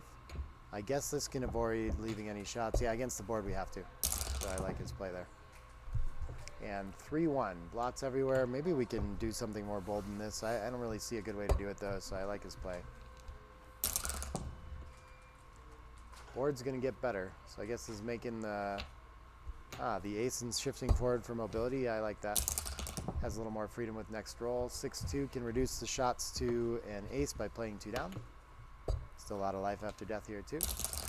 Or life after hit. 6s. That's going to take over the race, but only by 11 pips. Still, I'll be happy to clear contact here the best he can. A little bit better for distribution, I guess, to play to the deuce. That's a little confusing. Harder to clear too, so a bit of a dilemma there. And what does John find? 4-3 is just going to play in with a 4-pip lead. We're going to keep going here. Oh, he's going to keep 2 outside to save 6s a little longer. Okay. 5-4 gets to clear a point. Maybe he can reduce shots by clearing from the mid. Yeah, this is that opportunity. It's going to be hard to leave less shots than that. 4s.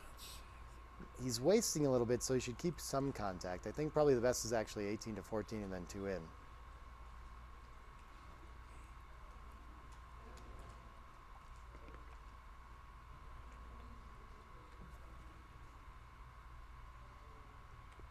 Gain on the 6-1, 6-2, 5-1, 5-2. We don't really waste any pips here. But he decides to maximize racing equity instead. 5-4 is 2 down. That was getting by. That was not getting by. Yeah, that was getting by. Right. 5-2, 2 in. And anyone's game still.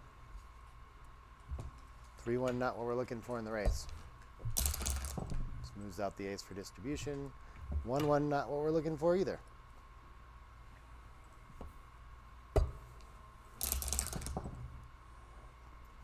One gets to take the first checker off. That was there, right? I believe so. Why believe did it was. I John actually shift did his when I checker a picked little up the bit dice. further? Pretty sure that's right. So. I think that was an accident. 3-1. Okay, so we're gonna, how do we transpose that? I don't know. We'll get there. 5-1.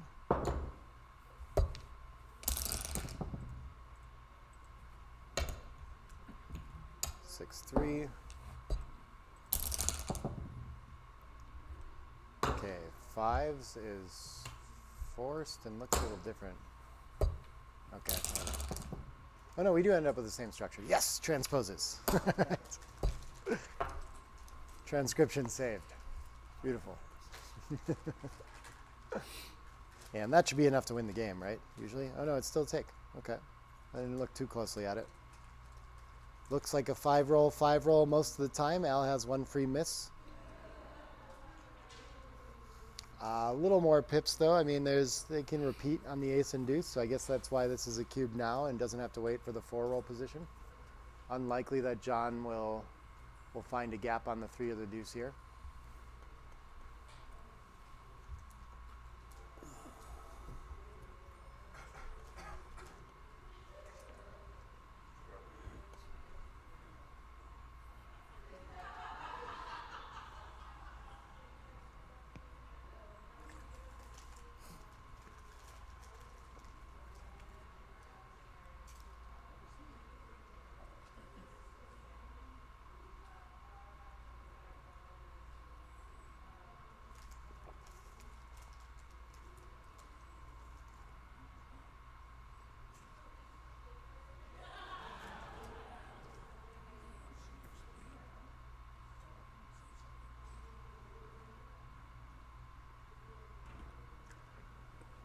So yeah, I guess if we saw the EPC, this actually feels like a confusing cube.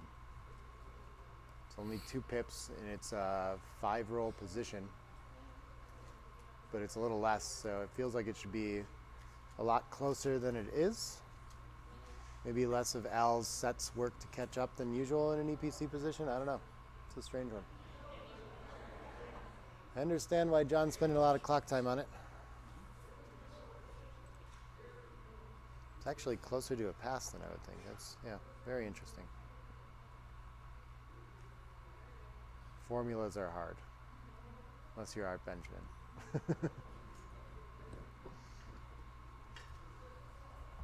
Does find the cube here. I expect Al will find a take. Yeah, snaps it up. 5-1-2 off. And Al finds both gaps. Okay, I guess the 2-1 is a big part of it. That can happen, which makes the take less exciting. Maybe that was going to be a fairly clear market loss. Yeah, Al way down there now. So after that, yeah. Definitely would have lost his market. Double 2s. That looks pretty nice. Al needs a big set to get back in it. That might not be enough. Needs consecutive 2-1s to even find a miss here. 3-2, that'll decide it. Okay, 2-0. And 2-point lead for John. 9 away, 11 away. Yeah. Yeah.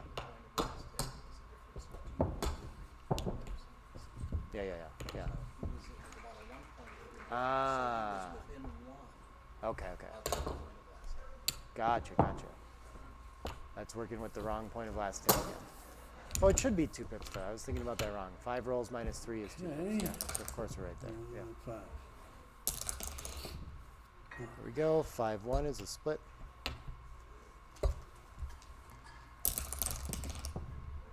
Hello, Rob. 2-1, I think. What is it? I think it just likes to split to the 21, actually. Yeah, nice find by Al. 3-2 is going to step up to make the point. Anchors, 4-2. Not a lot to do here.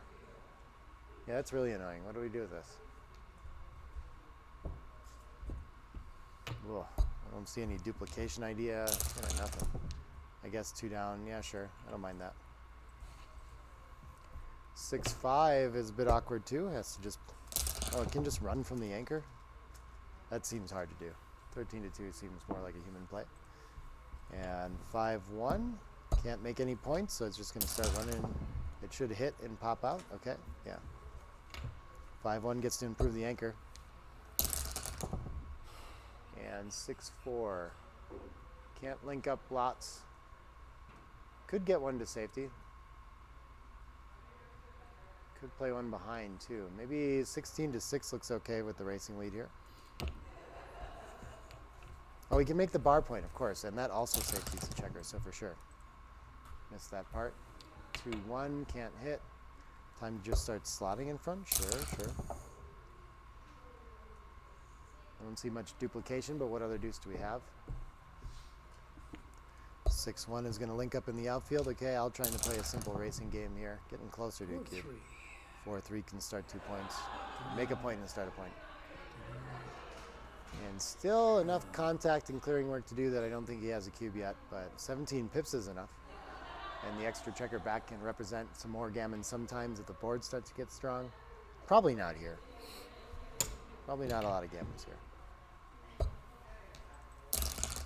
How are we doing here? Yeah. 6-5 covers the point, okay. We're prepared to clear with sets, so that changes the dynamics of the cube quite a bit too. 5-4, John is going to come around from ability. I don't know if he needs to risk the race like that, but okay. 2-5 gives Al a chance to escape with tempo. Oh, the 9 duplicates 4s. Okay, yeah, I like that. 6 is fans, and this feels like a fairly clear cube now. And he's going to roll past it, okay. 4-2 can make a board point. There's no way to safety everything up, so I guess so. That seems good. And there's a blotting board, even if we do get hit. 3-6 is going to get hit. We'll see if John can survive this exchange. 5 hits and 3 cleans up. Beautiful shot for Al. And should be threatening a clear cube pretty clearly after this roll again. Double threes can clean up and point though. Never mind. Okay. Very strong roll for response from John. Not quite the favorite yet, but doing great in this game for sure. Yeah, last three he's thinking about. I think we want to clean it up, but maybe he feels like he might need flexibility on this next roll more. The fours are pretty painful though. I don't think we want to be hit with those. It's not too far off though.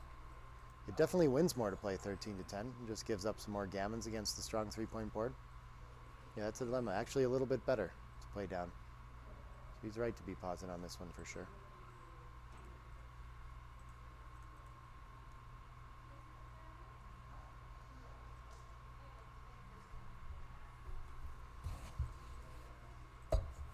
Nice find by John.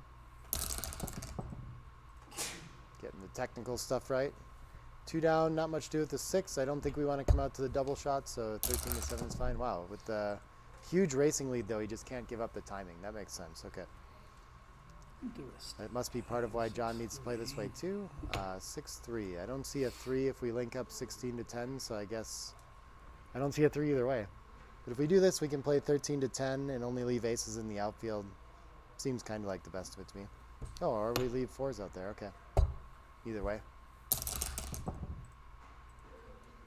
And ace-5 is going to hit, and too many blots, I think, to try to escape 23 to 18, so I think we should clean one up. But look at this. We should make the big play and try to get home. It is 4s and 3s and 3s, so there is some good duplication here. Okay, okay. You can see it now. 5-2 is going to enter and smooth out for distribution. Get ready to attack that back checker. It'll be tough for Al to escape and also clean up the blot. So gets to focus on 1 for now. 3-1 gets to make another board point for John. Beautiful shot. 6s and 5s to run for Al. 6 is going to pop out and the 2 come in. Or 6 to 4, sure. Not too different. A little bit better to get closer to bear off in general. 5-1 doesn't do much. I guess we just switch to the 15. 2s are blocked, so it is less shots than the 7s. 4-3 gets stuck. Probably just going to make a point. I don't think it wants to come into the double shot. And Al actually misses a cube there. Okay. Not sure I saw that. The 8s could be decent market loss, I guess. 46 pips. Yeah, and even when we're hit, we can still win and survive.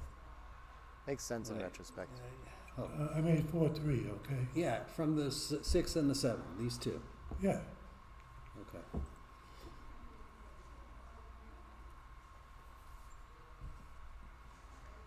He did not have this slotted. So this is not legal. You're a 4. Could go stop them. He's played a 3-1 instead, basically. Okay.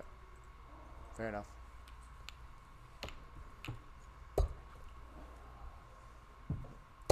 Oh, wait. How did he play a 4 and a 4, basically? How did he do this? Now he's gonna... I don't know how they got to where they got. Yeah. Good enough. He was closer to home than that, so not fair on John's PR. 9 away, 10 away. 2-1 is going to slot. Oh, it's supposed to split at this score. Interesting. I wouldn't have thought that. 3-2 is find a split in response. Down to the 11. Oh, cool. Al finds this fun slotting play that duplicates 3s instead. That's not too far off. Maybe we cover and split with the ace. Oh, we can counter slot and duplicate 6s. Oh, that's a lot of fun. Nice find, John. John knows how to respond to the slots, apparently. 3-1 should cover the 4, I expect. Just making the 5s better, though. Okay, keep it slotted. Are 3s duplicated somehow? No. So I'm not sure why we would prefer to stay slotted there. 5-1 covers the bar point. John comes out with the better priming structure. And what can Al come up with? Okay, he gets to make the rack too. Not bad. Very tight game for both of them. 5-4. Yeah, I don't think it wants to give up any parts of the prime, so the mid is the next to go. 6-1 can't escape, but it can make a priming point. Okay, and Al with the better timing now. But very good distribution for John to improve this. 3-1. I think he's going to have to leave the blot on the 9 and risk that. And yeah, this looks like great distribution to play this way. Maybe he could have slotted too, or split, I'm sorry. Didn't really think about that too much. 2-1. Probably wants to play the 2 down to contain in the outfield and 6 to 5. I don't know if Al's actually under pressure to split here. The 2 can split though. Okay. Splits with the ace instead. 4-1 cannot roll the prime forward, so I think the 4 is going to clean up somewhere and the ace should split. 4-1. Oh, but he's going to turn this into a blitz instead. Okay. Yeah, and that's not too far off of an idea. 4-6. Hard to transition to giving up the prime like that, but he does have 13 in the zone, so I understand it. 4-2 can't hit and cover, so probably just going to cover the ace and maybe clean up shots here. Oh, we can play 11 and 9 with it. We could split too, I guess, huh? 2. Yeah, maybe we need to do that while our opponent's on the bar. Man, it's hard to pass up 11 and 9, but that's never holding. You know, it's like very rare that we're not just going to give that up next time, and we're very sad anyway when they make the 4. Tricky plays.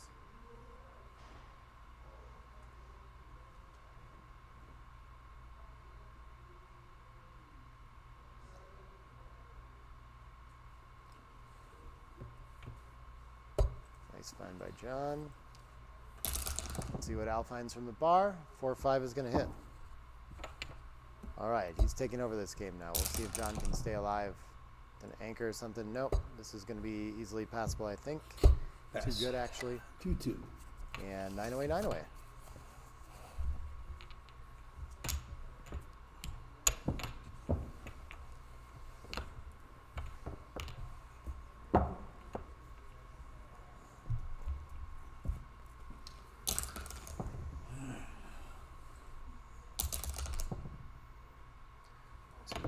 Probably slotting again. See what kind of counter slot Al can find here. Just going to make the bar point here, I think. 3 covers, 4 should probably want to split here.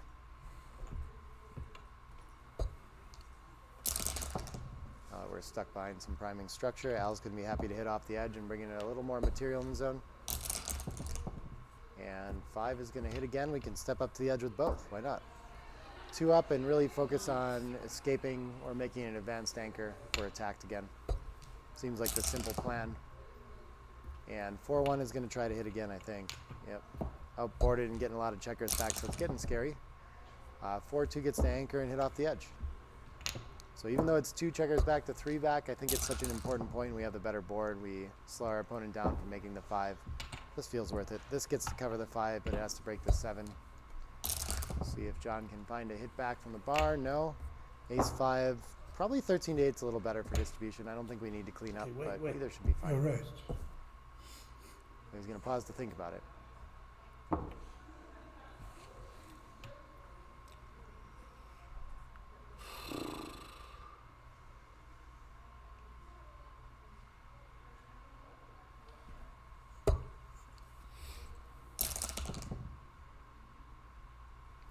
Aces can cover and make the advanced anchor. Perfect. Plenty of room for both. 3-6 probably wants to pop out for mobility now that we're stuck behind a prime. And if he is fairly even game. 5-5 can't hit anything.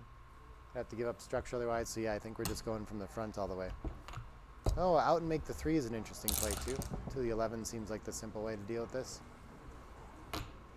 Does strand the back checker though, but with the racing lead we can afford that. 3. I think making it and down seems pretty strong, but 8-5 I guess to not leave the fly shot should be okay too. This build's better.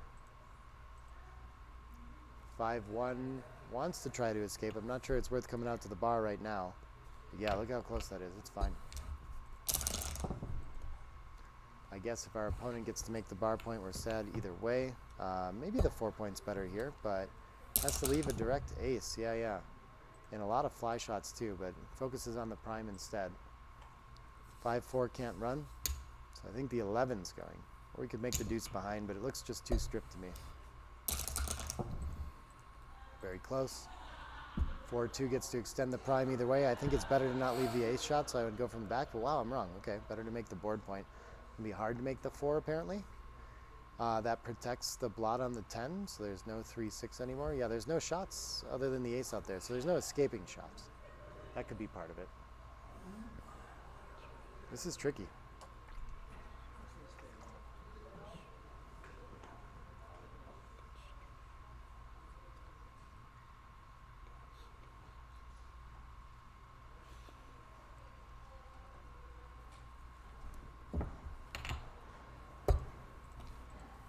It's fine by John. Love to ask him about that one. Double twos can make a blocking point. Wow, what does it do? It really wants to be up to the edge, but making the 9 seems pretty natural too. Yep, just gonna volunteer the ace. That's what he has to do. And ace-6 for John. Which one are we gonna hit? Probably the one that escapes. Does it leave less returns? If we hit 13 to 12, it's only aces, and the other way it's aces and deuces, so I guess it's better to do that. We gotta pop out either way. Oh, it's actually very close not to. How is that an option? That's wild. Surprised how close it is. 2-6 is gonna have to try to pop out as well, I think, but maybe he's just passing regardless. 11-5 cleans up a blot, okay. Yeah, and this is a disaster, but he's still behind a 5 prime, so I think it's worth sending the cube. I don't think we can play on too good. And Hal takes it. Thinks his 5 prime is strong enough to play. Okay. 4-3 can hit off the edge. Has the better board. Seems worth doing here. And Al, with an awkward 5 entry, will have to break his structure too. So under a lot of pressure here.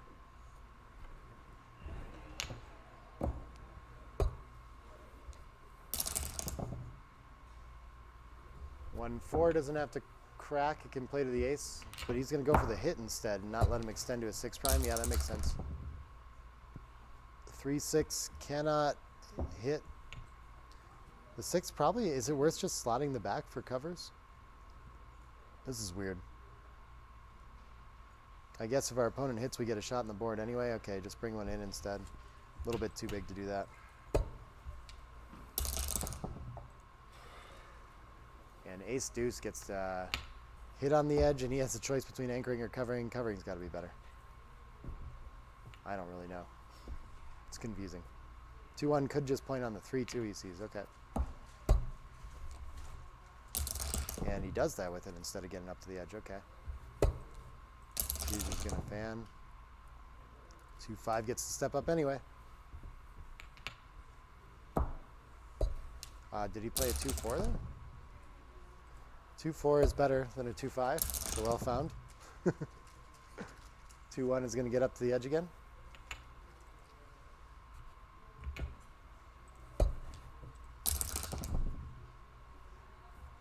Four enters.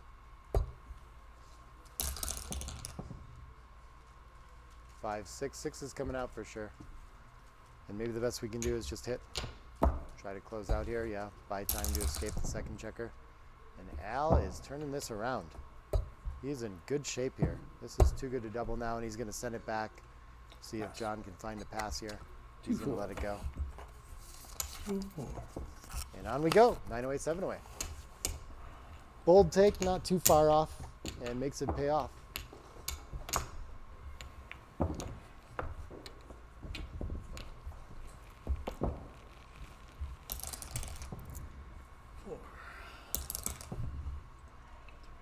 Four. 4-3 to open for John. 2 down. 4-2 makes a board point. 6-5 makes a board point.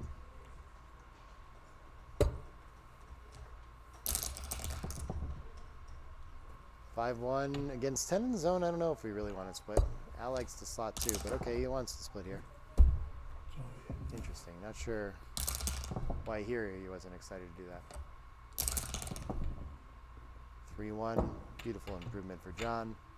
Al looking down in the race, so yeah, he really just doesn't want to be split here. 6-2, I guess the best he can do is run though. Duplicates 4s. They're happy to hit in a couple places and split and all sorts of things. We'll see what John comes up with a little trail ahead in the race. Has some threats, has the better board. Yeah, it seems reasonable. It seems like he needs to do more with his back checkers and there's not real threat, but I could talk myself into it at the score. And here it comes.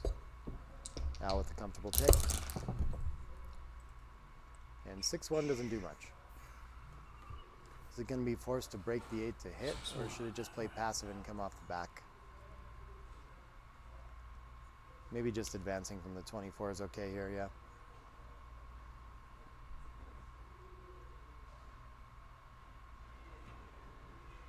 The nice thing about being out on the 18 too is that Al's blot on the 9 doesn't always make it to safety. So now we're covering the outfield a little bit too. Help us pick that checker up as it tries to come home.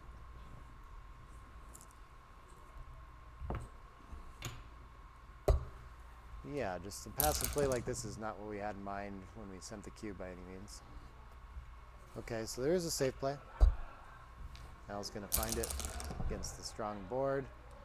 And no anchor for John, but he gets to come out to the 11 and contain that back checker. 5-2 and 5-3 are going to get some extra shots now. 4-6, not much to do but make the deuce. And so all 7s?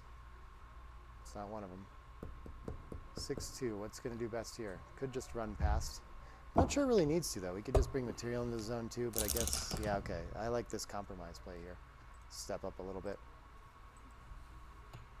3-2 just going to make the 8. So full freedom for John, worked out reasonably well. 6-3 can point on head, has to leave some shots. Linking up on the 10 looked nice too, but yeah, this should be a little bit better. Force our opponent to fan in a close race as well. Ace deuce, I don't think it wants to step up and into it. Wow, it does.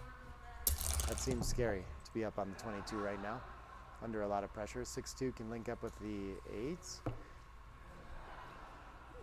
2. Contains better to make the 11 instead. I'm not sure. And the 8's not really building anything, so this is just safe and focusing on winning the race. But I don't think we need to play for more. I think 18 pips is enough to do this. Nice find.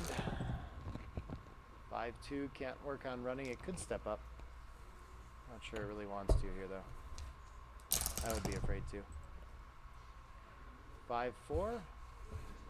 Yeah, still don't think it needs to attack on the ace. We are losing a lot of gammons every time we don't attack though, but we can still lose. 5-3 makes another board point.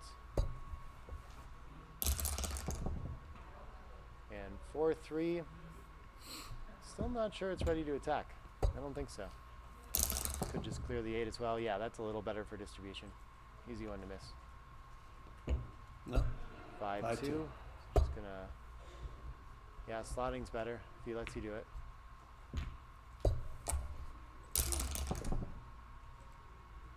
Two, 1. The race is getting closer, but still not close enough. I think just 4-2, 6-5 is fine. We're getting in range, almost ready to hit. 6-3 from Al. I guess it's less shots if it runs and still a reasonable race. Okay. Tough to run to 22% though. And double 5s is going to decide it. More or less 26 pips. Hello, Maui. Good morning. And Al needs to find some sets. 2 crossovers. Okay. 3-2 is 2 in. And double 6s. There we go. That'll even out the game. Still a small lead for John with distribution and being on roll. But definitely in reach for now.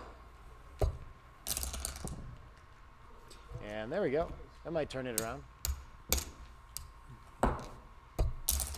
3 off to 2 off. 4 should keep John alive. Yeah, it's a 50-50 game now. Small advantage for Al. A little more wastage on his side. 2 off. 2 off, but Al's was better, so lead increasing. Tough to send a recube at a leading score too, though. He should be a little more careful here. 6-3. It's an important 2 off for John. John doing better if there's no misses here. Double aces is 2 off. Barely good enough. Look at this. This is actually a recube here. Interesting. 2-1 is his worst. He went from 70% to 50% after that. That's pretty wild. 3-2 is not enough to keep the lead, though. 6-5, huge roll for Al. And 5-1. Let's see if he finds a cube here. Seems pretty reasonable. Massive pass, yeah. So even when he misses, which he only does, I guess, half the time, something like that, John can still miss too. Isn't a favorite to get off when that happens or anything. Doesn't have a very potent recube to 8 or anything like that either. Expect he will find a comfortable pass here.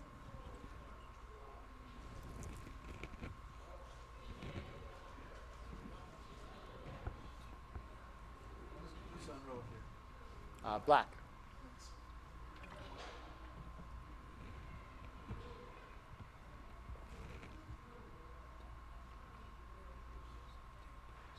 Yeah, I guess that's an interesting decision the other way too. John gonna let it go. 2-6.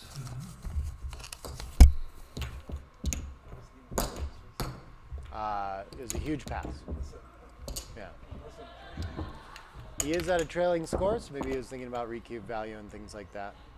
9 away, 5 away. Yeah.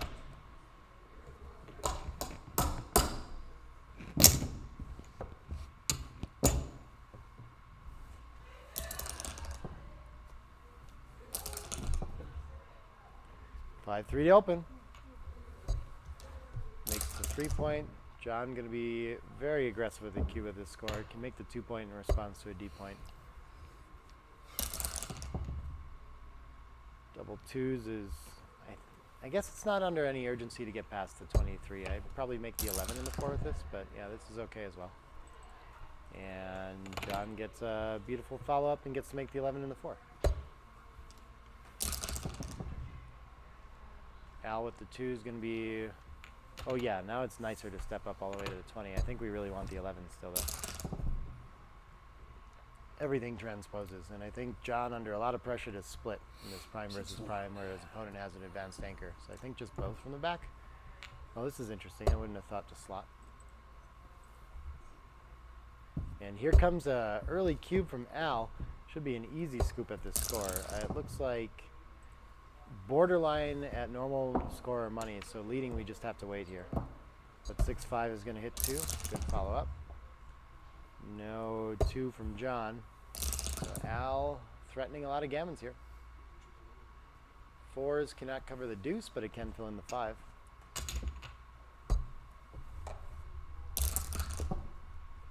No deuce for John, but he'll be happy if he can make the ace point here. That'll save a lot of gammons. 6-1. Expect we're covering and spreading out or something like this. Ace-4 makes the anchor. Okay, so now we got some play for John, but he has to leave a blot in front as well. Now looking to send a 3rd back, and he gets to. And makes the prime. What a beautiful shot. Ace-5 enters a little too quick again. I guess we clear the 8 to reduce shots here. And a 5.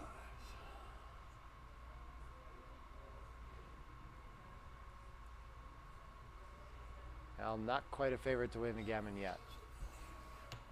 Okay, this is also kind of like a single shot. Yeah, shouldn't be too far off. Stays a little more pure. 15. They're pretty close.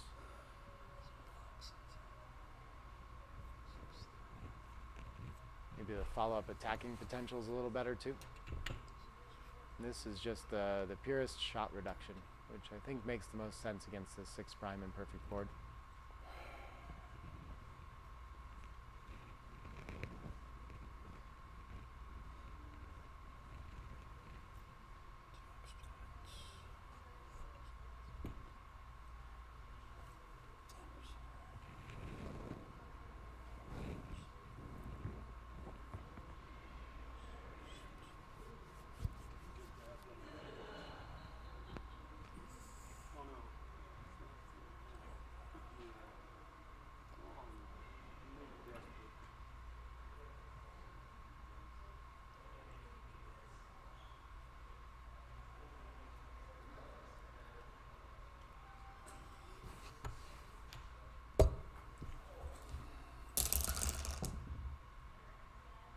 6-3.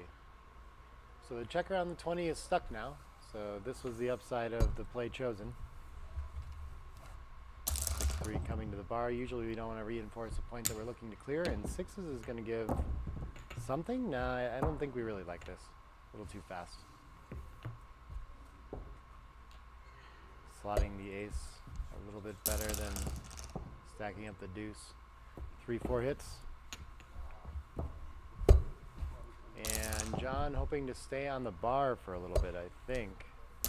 Keep his structure in place. Threes, I think we want to play 7-4 with it somehow. Just comes around to the sixth, okay. And we'll see if John can keep his structure in place long enough to let him out with sixes.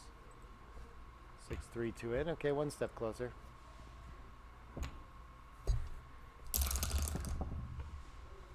5-4 starts to crack.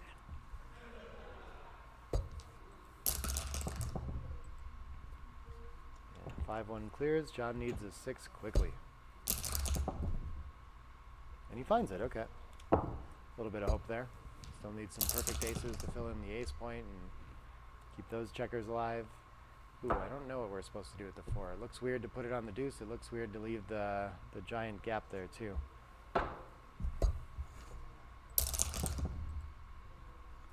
6-3 is another out, okay. Things are working out. Would have thought 16 to 13 for more covers as well. And double sixes solves the extra checkers on the 6 problem, but it leaves a lot of double shots next roll. John's board's not going to be ready. Double threes is not one of them. Leaves a gap though. I don't think he needs to create a 3, so I think John will stay back on his anchor here. There is the amoeba idea, but when does it gain? I don't think splitting with the 2 really helps here. So I think we're just gonna, maybe making the bar point is worth something here. I don't know. Okay, the amoeba is the favorite here. I'm not sure, what role does that gain on? I'd have to spend some time with that to figure that out. That could be. 6-5 runs one off the backgammon.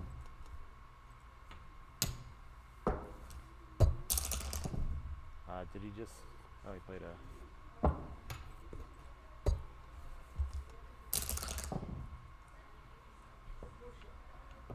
All right, 5-1 gives him a chance.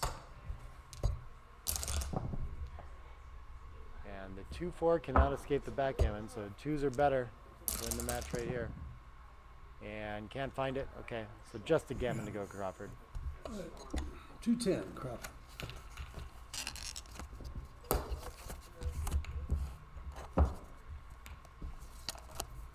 Scary stuff. 9 away, 1 away. John's still alive, but it's a long road. Forget what the number is here. 9 away, 1 away is 5.6%. Okay.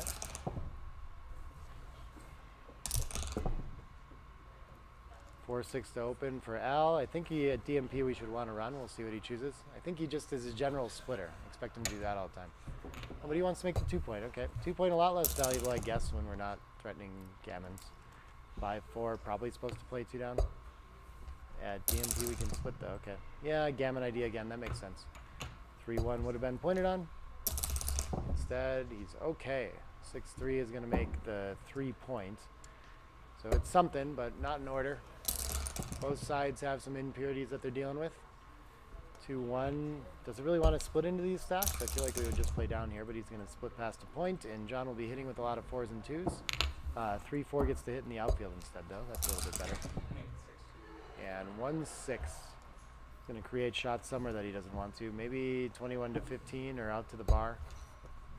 Either way seems fine. I wouldn't have thought of 13 to 7. Very interesting. 6-3 links up. No. Oh yeah, it misses the hit. Didn't see it could hit. 4-3 is going to flood the outfield. Oh, it's going to split. Okay, okay. 4-2 gets the point on head. Beautiful shot for John. Finding some life. 2-6. I guess cleans up the 6. Double fives doesn't have any real blitzing potential. This is just gonna stack up. Not a good roll. Okay, finds a way to keep the midpoint.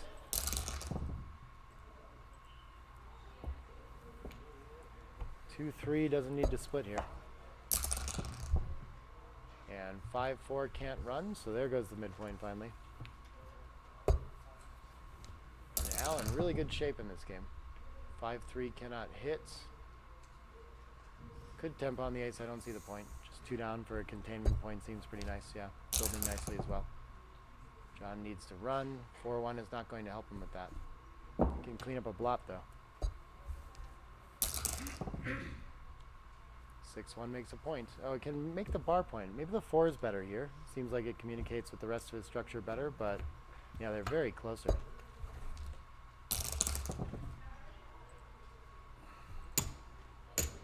Oof, double fives is a disaster. He's thinking about giving up the 6 for some reason instead though. I guess to make another board point? I wouldn't have thought of that, but he's right. Keeps some 6s blocked somehow? I don't know. 3-1 just brings the builder down. 3-6 cannot run all the way. No 6 though, just steps up. About as good as John could hope for. 3-1 is going to point on head. 3-4 hits though. Okay, a little bit of life for John. This is a 50-50 game? This looks way worse for John than that. But okay, 5 ace cannot hit back. Yeah, we reduce shots there. Interesting. I don't know why we want to switch 10-9 either. All very similar. This reduces some contact, it feels like. 6-5 is going to come into range of a double shot. 5s and 1s for Al. Let's get back in the lead. There's his 5.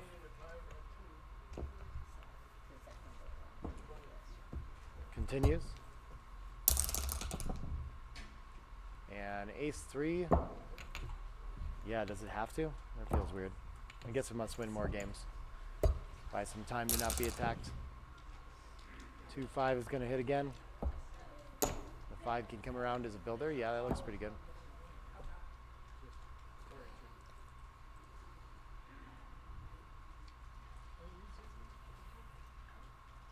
To 18 to get moving around. Yeah, this seems like a fine idea too. And 3-2 makes an anchor. Okay. What does the 2 want to do? Does it make sense to hit somehow and try to buy time to pick up that other checker? Hope for the best. I'm not sure this really gains as much, but okay. He's going to go for it. And can't find a fanning roll.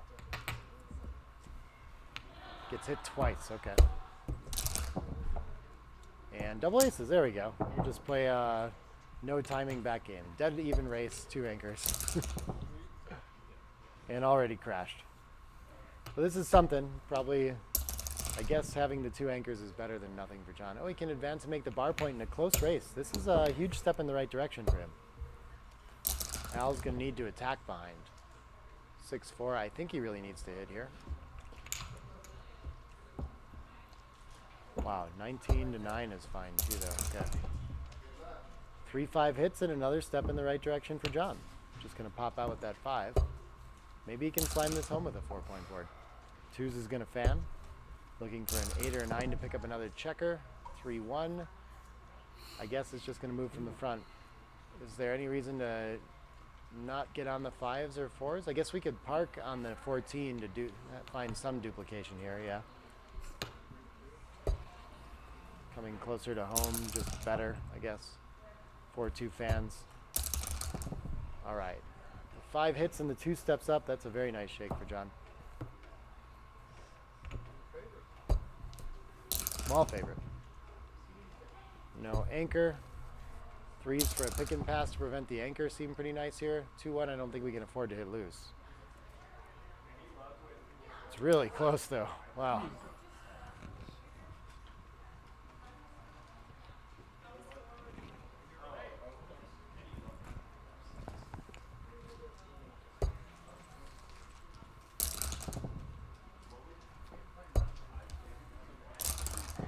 Still looking for the, okay, the 3 can't lift, so I don't think we want to do that. Just advancing from the back, fine now. Oh wow, we do need to loose hit now. I would have thought this. That makes a lot of sense to me. I don't know why we would go for diversification like this instead of keeping a point, like, just in case, but okay.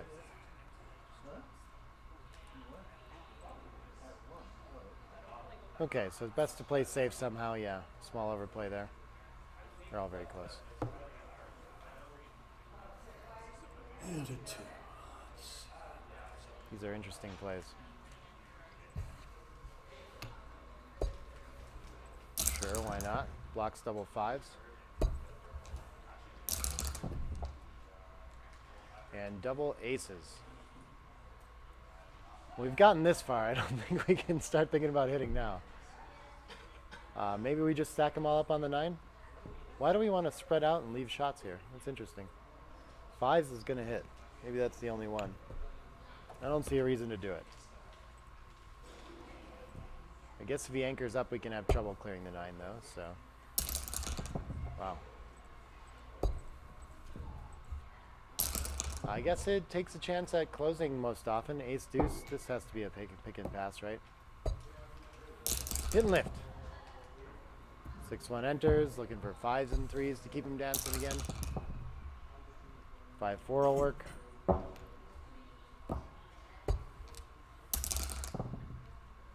John looks quite likely to survive this one. Al was threatening to win the match for a bit. 5s is going to be stuck slotting? No, they're all safe. Okay.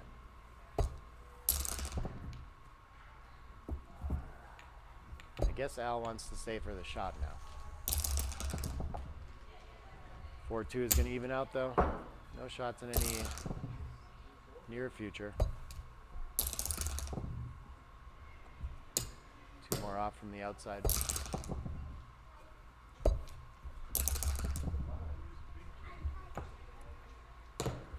Yep, gammon's not really relevant here, but backgammons are. That would get John a game closer, and they're starting to get relevant. But he also is maybe going to lose a shot. Only up to 3%. And one more fan, so John needs an ace to avoid leaving a shot and potentially losing this game too. Or a set. I think there's a lot of backgammons here. Oh, 3s is going to save it though. Just barely. We can go ahead and resign a gammon here, right? No backgammon? Or do you want I accept. to? Yeah. 10-4. 7 away, 1 away. No free drop. See if John wants to wait and play the trick with the post-Crawford cube. I think he tends to wait, but I think he tends to make sure that he also doesn't make any mistakes. Ray forgets about the cube later. That is a bad thing to do. 3.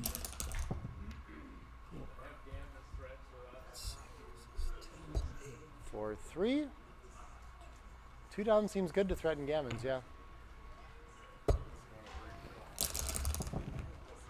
6-2 is going to hit. We're going to find out if John wants to wait or not here. He does choose to, okay. 5-6 can't hit anything. Maybe we just hide the blot in the board. Sure, I like that. Duplicates 3s. 4s is going to point on head. Big step in the right direction for Al. 3-2 can make the board point or anchor. I think making the board point is going to be a lot stronger here. Yeah. Especially when we don't fear gammons at all. 6-5 can escape 1 checker for sure. Or 24-13 looks very strong there too, yeah. It's kind of like the free roll. This way we always have 1 stuck back. The other way we might get missed and have none stuck back. Double 4s could run halfway. Can't really attack anywhere. Making the 9 is very nice when our opponent's on the 22 like this. I'm not sure what else to do with it. I guess we could stack up the 5 and make the deuce. Oh, he runs and makes the deuce. Okay. Yeah, strong play. 3-1 gets to hit. And he gets a fan out of that. Okay. Still no cube necessary. This gets to make the 5 point. 2-4. Has to leave a shot. Can't hit. So he doesn't have to leave a shot. He can play this way. He's right to as well. Okay. Found that pretty quickly. Now we're going to find a double from John. Still an easy take. 5-4. Making the 8 looks nice. Hard to find the 4 after it. I guess we could also just run one, but it leaves direct shots otherwise. Yeah, so I think this feels like the only play to think about, really. It's the way to do it too. 4-1. Yeah, I think we're gonna hit the further back checker. 4 can just clean up. 5-2 fans. All right. Al threatening to close this out again. 5-4 is a huge shot. Runs to no returns here as well with our lead in the race. And 1-6 gets to make the bar point for John, though. That's a pretty big improvement.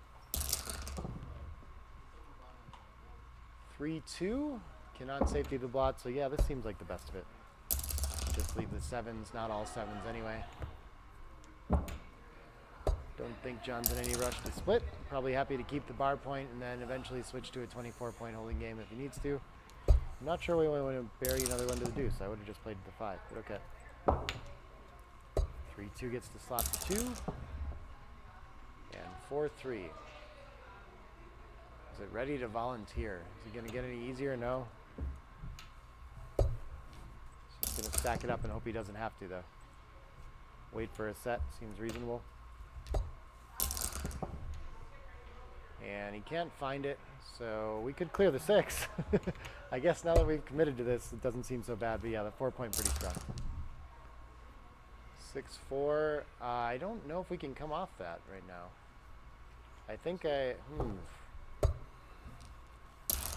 So when he gets by our bar point now, it's just over, but okay. I guess we can sit back with 1 with this weak of a board anyway, so yeah, he can still play an anchor game from there. Sure. Al just still having an incredibly difficult time clearing here. 4-3 is going to come around the bend.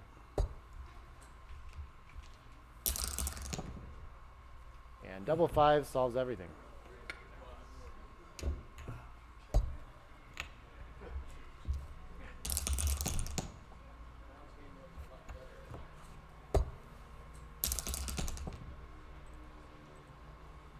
And no shot lever there, still clearing safely. Still not off the gammon either, though. 6-3 is covering.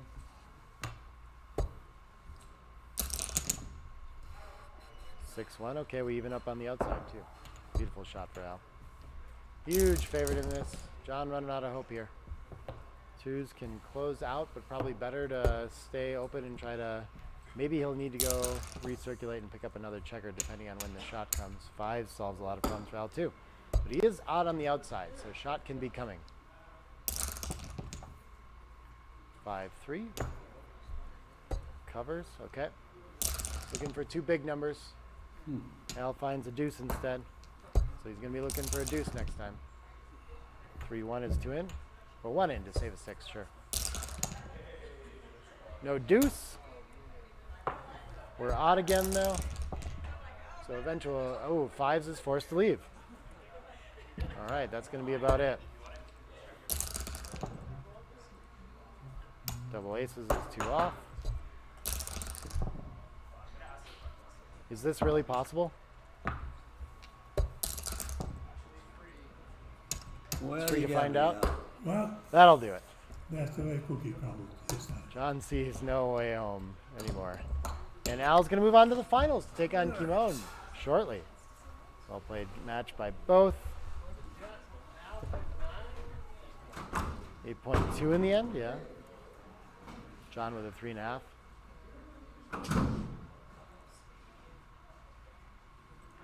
So I will take a quick break to find out when we're going to play that last one, but it'll be coming up soon.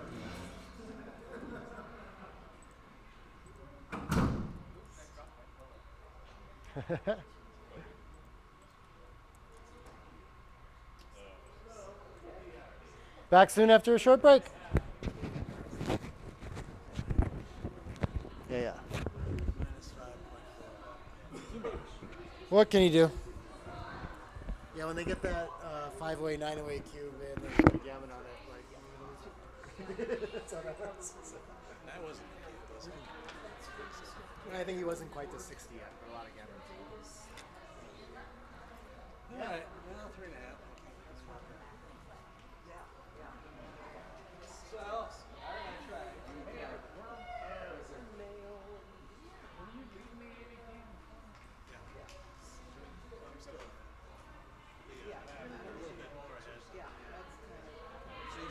another match? I believe that's it.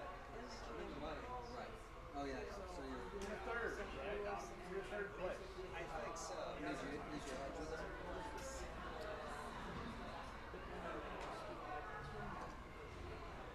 Well done. And you got it. Yeah. That's something I haven't done this year. Yeah.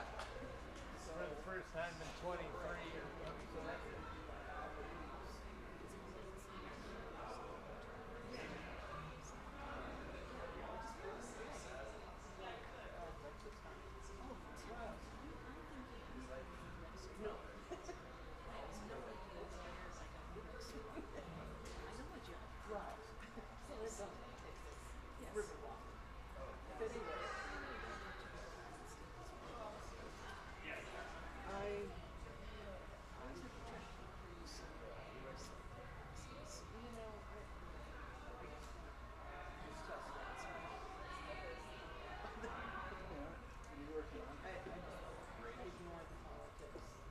Grading.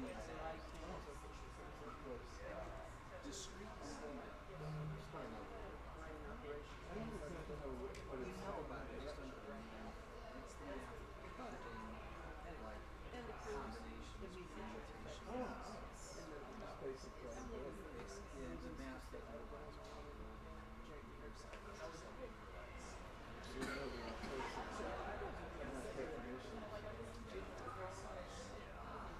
like here is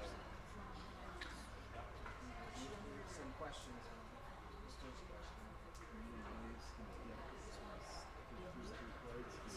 So that's the gimmick. That was our automatic system. So that was the easy part. The rest of it eliminate these emissions. Yes.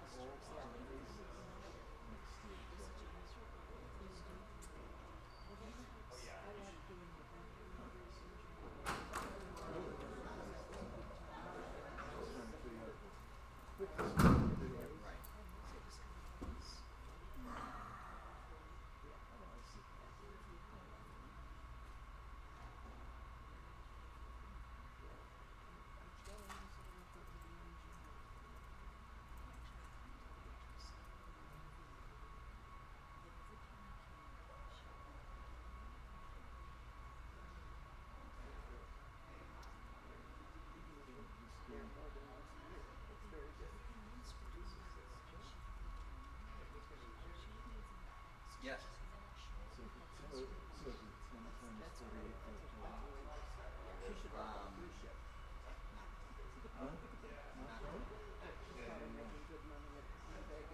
Forty-eight factorials.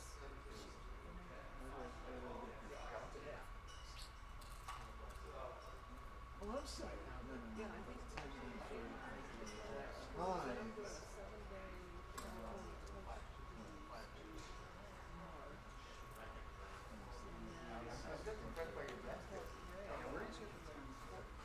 Where did you get the 10?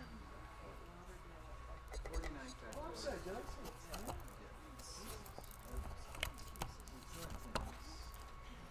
You're thinking bridge. You're thinking of 13. Okay, so you got the right.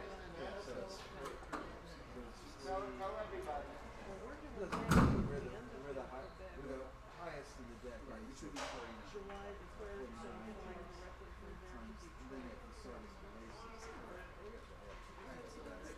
Or another way of thinking of it, slightly faster. Think of the aces as being like one big glued together. And then it was 48. No, I'm saying. All right. Hi, everybody. We're coming back with the true finals between Kimon Papachristopoulos and Al Hodis. This is a rematch of the undefeated finals from last night. So Al lost and had to go through 3 matches to get back here in the fighters bracket, and he's going to get to try again against a very tough opponent in Kimon. So this should be a good match.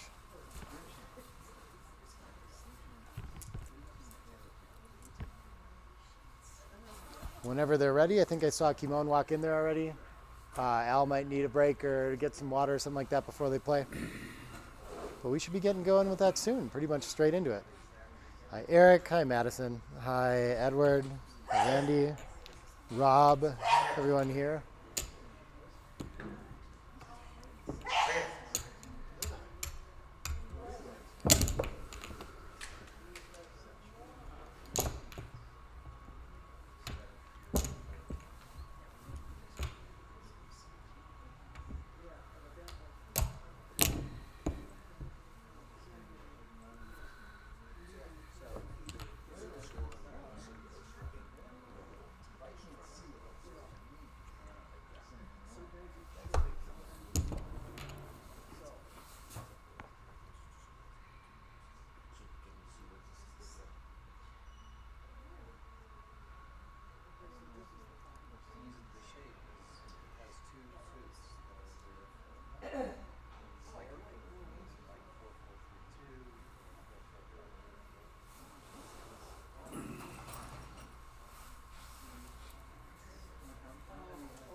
And I on the board I gave them sizes.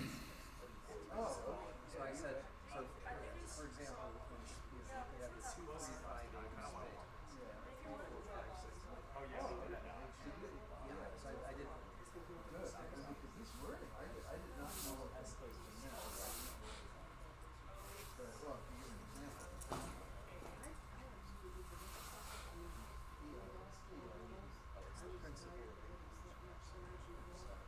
Who doesn't know that? Very good. So for instance, you know that if you want the size of Logan business. I'm sorry? Logan business. Yes. So you won something again? Third place. So disappointed. Yeah. Well, you know. And the last time I looked, you were playing like a 1-2. What did you end up at? According to yeah, you got 3.5%. Oh, you lose. Yeah, but that's like pre-club. When they run in a higher setting, they'll see you really close to that. I wish.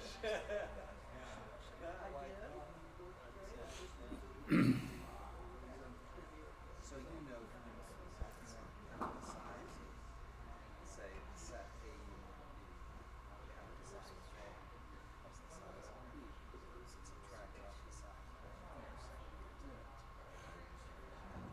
Right. Except now, so it's A, B, and C.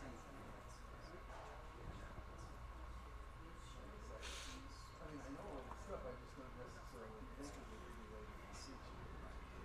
Well, that's what I said. You know the size of the material. All right, I haven't seen Al walk in there yet, so I'm going to go grab some water real quick before we start. Been going soon.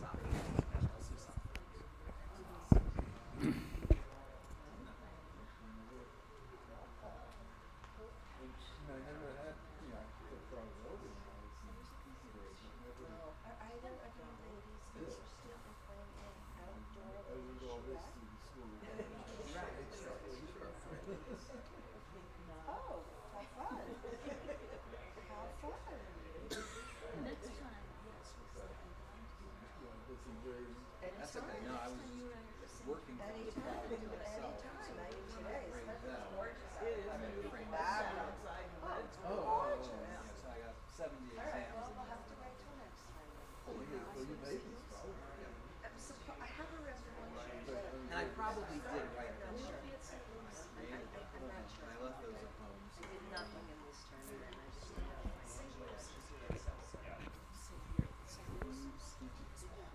Oh, what? That's great.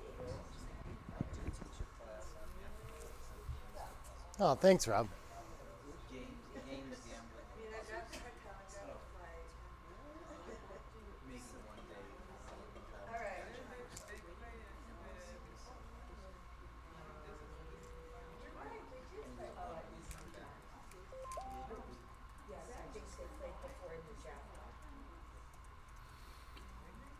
didn't they play together in the jackpot earlier?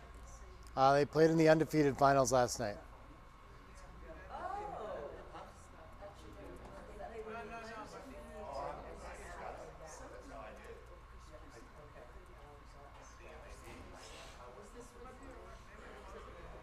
He just said they played last night. That would mean that Adam came back. Correct. I know.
You rolled an annoying double fours against your Was I right to leave a note for now to leave the shot?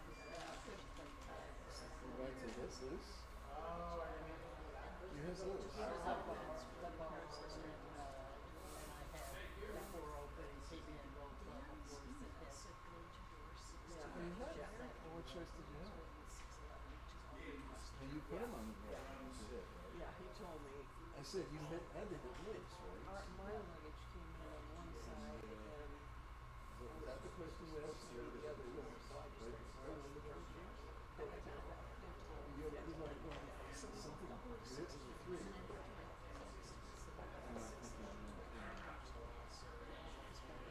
I didn't think you had a decision. Yeah. So I That's why I didn't notice it. yeah, because he said it takes a while to get. Oh, wait a minute. Yeah, I took him. I remember the other ones last week. Oh, you looked at shot. You looked at shots yes. Hey again, Tapio. I'm being told Al is still alive in the super jackpot, or one of the jackpots, maybe the Masters jackpot as well. So yeah, we're gonna see a lot of Al matches for the rest of the day, it would seem. Maybe Al and Steve Sachs after this. But first we're gonna wrap up the main event.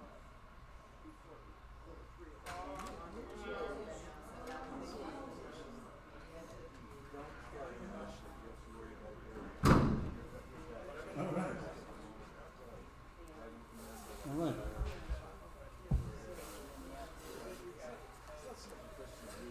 Let's do it this way.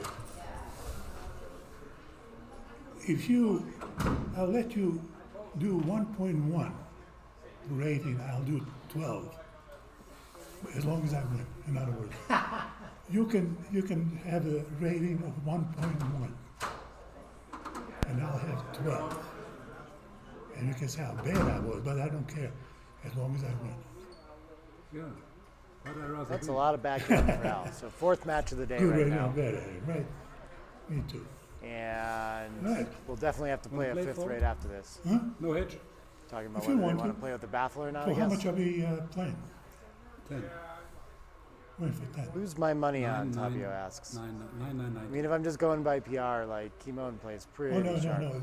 But The difference between the second Al and makes first, very what is bold it? plays, and like when the dice are going his way, they work Second out. is So there's a lot of 3, volatility in it too. So I think it's going to be 3, exciting either way. And first is 6. Thanks, Randy. There have been a lot of Let me really take a exciting picture games of on it. here. Exciting finishes Oh, you to have- matches, oh, all I'll kinds take of a fun look at stuff. it. So basically what you add up is the difference in the side pool, and the difference, and half of that is, you know what I'm talking about? Okay. So what we have here is Or are they making some sort of arrangement? from Oh, it's at 13:30. It is 13:30 is the You guys get to be difference witness between here. first and second, right? In the cycle. Cycle, right. And the main is 4,000, 2,000. You're welcome to join me if you want Okay, to, so it's Dana. You want to help out on two- commentary? Either you guys? You guys can So both it's just do 20 commentary while I transcribe too. That sounds 3:30, better. 23, Oh, okay. 2400 is the We've got an difference. extra mic that I can hook up. If someone wants to join me. Oh, 34?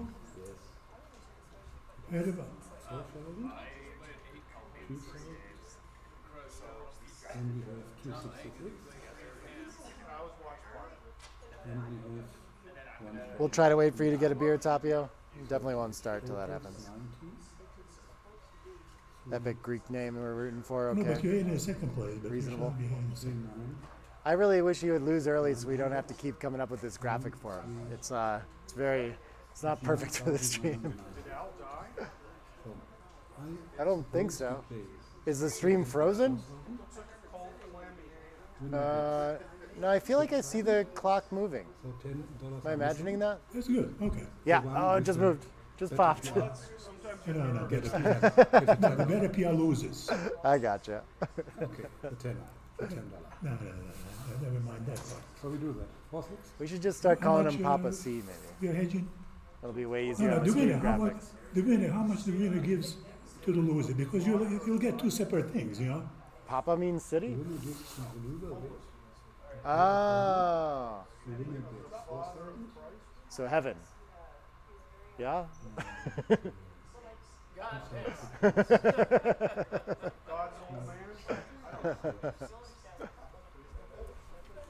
Zero. So the winner gives to the loser $660. Is that it? So what kind of hedge is that? You don't like it? Let me add these things up. You're talking about the winner. Oh, wow. It gets 4,000, that's 2,000 difference, right? So this is $2,000, Al is from Vegas. For I the, didn't know that. Apparently, Ray's telling us he's #1 in the club. gets more. The winner gets more. Oh, living in New York and still #1 in the Vegas club. How And does the that work? side pool, Ah, okay. the winner gets $1,300, Gotcha. right? Al's been in Vegas for a Just while like now. 13. So that is Yeah, come on over. 30. Yay. 31. I'm going to get Ray to help you out. Split that one, that it comes to We got all kinds of wire here, too. the winner I was just goes to talking. lose Oh, about what do you? 1,500. Where do I put it? You just clip it, dude. Yeah, you can. I can help you if you want here. Or if you want to Probably put like Go here. here will be good. Okay. Yeah, something like that. I don't know. We'll see. They'll tell us if you sound good or awful or whatever. Well, I usually sound awful. My voice is sort of abrasive, but Oh, Okay, I hadn't noticed. how about 1,000? or high or whatever. Gives to loser $1,000. Uh-oh, they're shaking hands. Maybe they're making a deal. All right, so This that's is an FTH board, not a Chrysolite. But Chrysolite is our stream sponsor, so check them out. They do have very nice boards too. all right. Okay, we're off. Yeah, yeah. And a 5-3 to open for Papa C. By the way, I'm Ray Fogerlin. Yeah, did we get to see any of your matches this weekend? Al chooses to play It would have been hard. You would have had to been here early. After the down, I guess we should play 2 down as well, I would think. Yeah. Did I see that somebody was already playing a 3.05 after one play? Yeah, just a small difference with down. Al made a mistake already with. Yeah, Al likes to play down and slot and things like that. And either it works and he develops quickly or it doesn't, you know. All right. It's been playing well for him so far. Well, I was talking to Al, and he said he gave. I didn't see it, but apparently he gave a cube that was contraindicated, and then just gammoned John to go to 10, Yep. and ended the match there. But he says he likes to give him when he's got the gammon chance, you know, and if he wins it, he gets 4, and if you win it, you get 2. It's hard to argue with that logic. Classic Al play here. Let's just slap the bar and play for it all on this roll every time. But he might have learned that from me because I used to play in Vegas. I like doing that. It puts a lot of pressure. Yeah. Is Kimon actually thinking about a cube here? Can't possibly send it, right? don't think so. There's his big does have a big better no board. double. Big swing on a 6-5-2 or 5-1-4-2, I guess. Anyway, also, so Al is, this play will kind of illustrate what kind of a player he is. He's pretty fearless, you know. A lot of people will not be volunteering shots with a 4-point board, but he challenges you to, you know, roll a number, and otherwise he's winning the game, right? I mean, he's turning a negative position into a positive asset, maybe. Sure, we can make that argument, but it seems like there's some 6 duplication, like he doesn't have a ton of time for this prime anyway, so it still feels close when he gets away with this. Right, That's why I don't know, it's- Moji might not like this, you know, it's a prime versus prime or a prime versus blitz position, but I mean, this is Al's style, and we Yeah. will see that consistently through. He's going to put pressure on you, Yeah. and he's going to force you to perform. What's Kimon doing? He's just really thinking about, yeah. he's cogitating. So what has he got? 2-6, there's only 2 6 is a 17 card. shots, right? Yeah. No, he doesn't have double threes or double twos, 15. 6-4, so I think, I mean, on this sequence, probably he's too good. Is he still going to want to cash it? I don't know. He's going to lose It his depends. market. He's too good, I guess. Yeah. No, we should still cash it. Okay. Okay. Yeah, so just like Pretty as close? inefficient as possible of a cube. Oh, to send, 02? Yeah. So this is why Playing you on want with to send it. 02? It's hard to like hang on to the cube and wait a roll when you know. I mean, like it's over a third of the time that he's going to end up in this situation, right? Maybe not over a third of the time. Maybe like a sixth of the time. But that's a lot of too good that you have to just coast on to, which makes you think maybe I'm going to miss a cube if I don't send it right now. Okay. Well, he was thinking about it, and now he's sending it over. Now Al's going to drop that. The other thing I noticed, I played Al in this tournament, and I was ahead 4-3, and then I lost 19 straight points to lose my next 2 matches. But Cheap way to do it, get advantage. Eric Peterson says your voice sounds great. Someone else wants to know who you have if this match gets physical. Do you think it's between Kimon and Al? I would be on with Kimon. I think so too. He's in a little better shape than Al, and he might be 30 years younger. Yeah. I don't know. A little bit Al's more closer to 80. Kimon might be 60 or 50. Yeah. Kimon a doctor too, so probably like takes care of himself. No, he's a lawyer. I'm sorry. So never mind. I don't know now. Yeah, lawyers are not notoriously great shape. When I switched to my Galaxy, 6'4" gets to point on head. it dropped it miserably. Well, so anyway, Al slotted that bar point, got hit, and he lost a point. Big deal, you know? No big deal. Very true. He No did make- sweat. yeah. It is interesting how the cube decisions got like so trivial for him as a result too. So he takes it a lot of the pressure off himself there too. Maybe a spy iron 10. Okay. So I got I guess 2 anchors, why not slot? they gave me It's hard to Right. pick up an asset. Right, yeah, you don't want to, yeah, just, that's pretty natural when you get to that. I think so. I guess play B is probably hitting, but I just don't see what it accomplishes here. It gives up one of our few Well, assets. XG, I can tell you, XG wouldn't do that because it sends black back, so that messes your timing up a little bit. I mean, you might get re-hit and do it, but why not just slot and unstack the 6 point?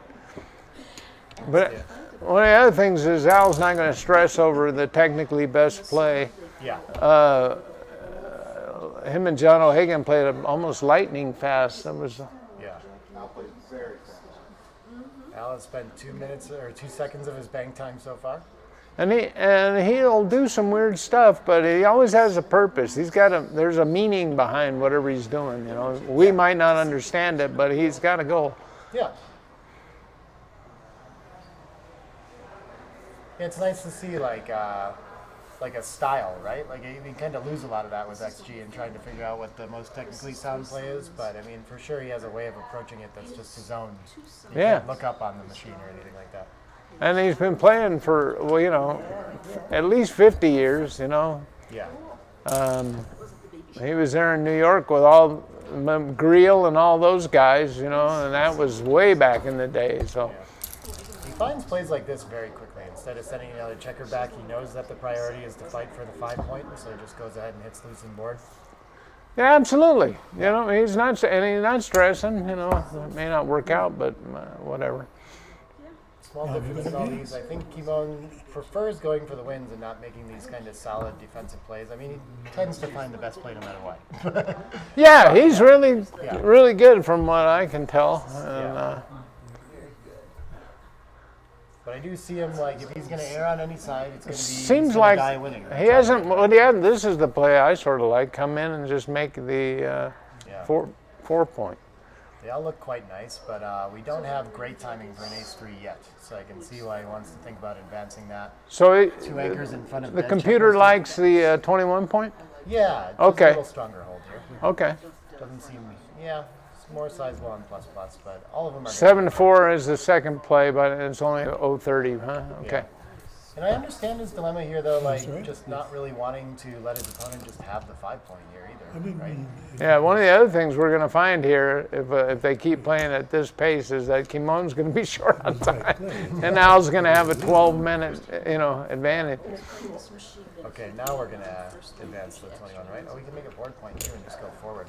The only one. I would play those one at a time.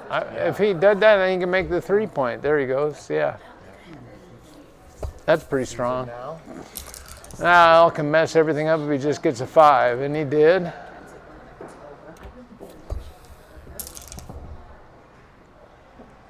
So he'll hold that anchor. Kimon has a grand total of 6 guys in the zone. Oh, they're in pretty good shape over there on the 3, 4, and 6 point.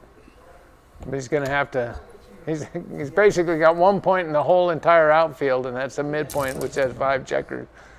actually kind of surprised he doesn't want to seek more contact there. It seems difficult. He to should check be. down I that mean, 13, yeah. well, he's going to seek contact whether he wants to or not, because all he can do is move those stacked checkers on the midpoint. Right, right. 4-1. So, like, yeah, I'm just happy to play wide open, I feel like, here, and play the 4 down and the ace to the 21, but I guess it's just giving up too much. Yeah, I think that Al's got some ammo over there, so this seems a little more solid. Keep that spare over there. Hitting could help him escape, but no rush with 4 checkers back already. I think it's fine to just make assets on the way home. Yeah, Al's going to build his forward position a little bit, then he can worry about leaving later. I mean, the greatest asset he has is that 5 anchor. That's why I said if he made that, it was going to mess up the game for Kimon. And here's another spare, so he's got a very good chance of making a deal. And if, he pops 5s or 6s, he'll just run then, right? No big deals. You just let the dice decide how he's going to move. There's a 4 point right there. Nice. Get that extra builder. Now he can, he's stripped everywhere, so it's going to be time to leave the anchor, I guess. And double 4s, what a nice way to do that, huh? How do these guys get in the finals again? Kimon's found like some really nice holding position here, though, out of this too. Sure, he does, except that it would be better for him if Al still had the midpoint, because he could reduce some contact here without the midpoint. Yeah, I guess that's the one to go. We got 6-away contact from the 22 to the 16. We leveled the mid here too. I don't, that seems like, okay. Yeah. Is that what the computer likes? We should volunteer. 17 to 7. Here. Yeah. 17, So 15, 7, 11 is the best, but I mean 17, 7. Oh, okay, moving both off there. All right. Yeah. That's because the midpoint went away, so there's value of that holding point is not so great. I guess 13 and 1 seems interesting too. But okay.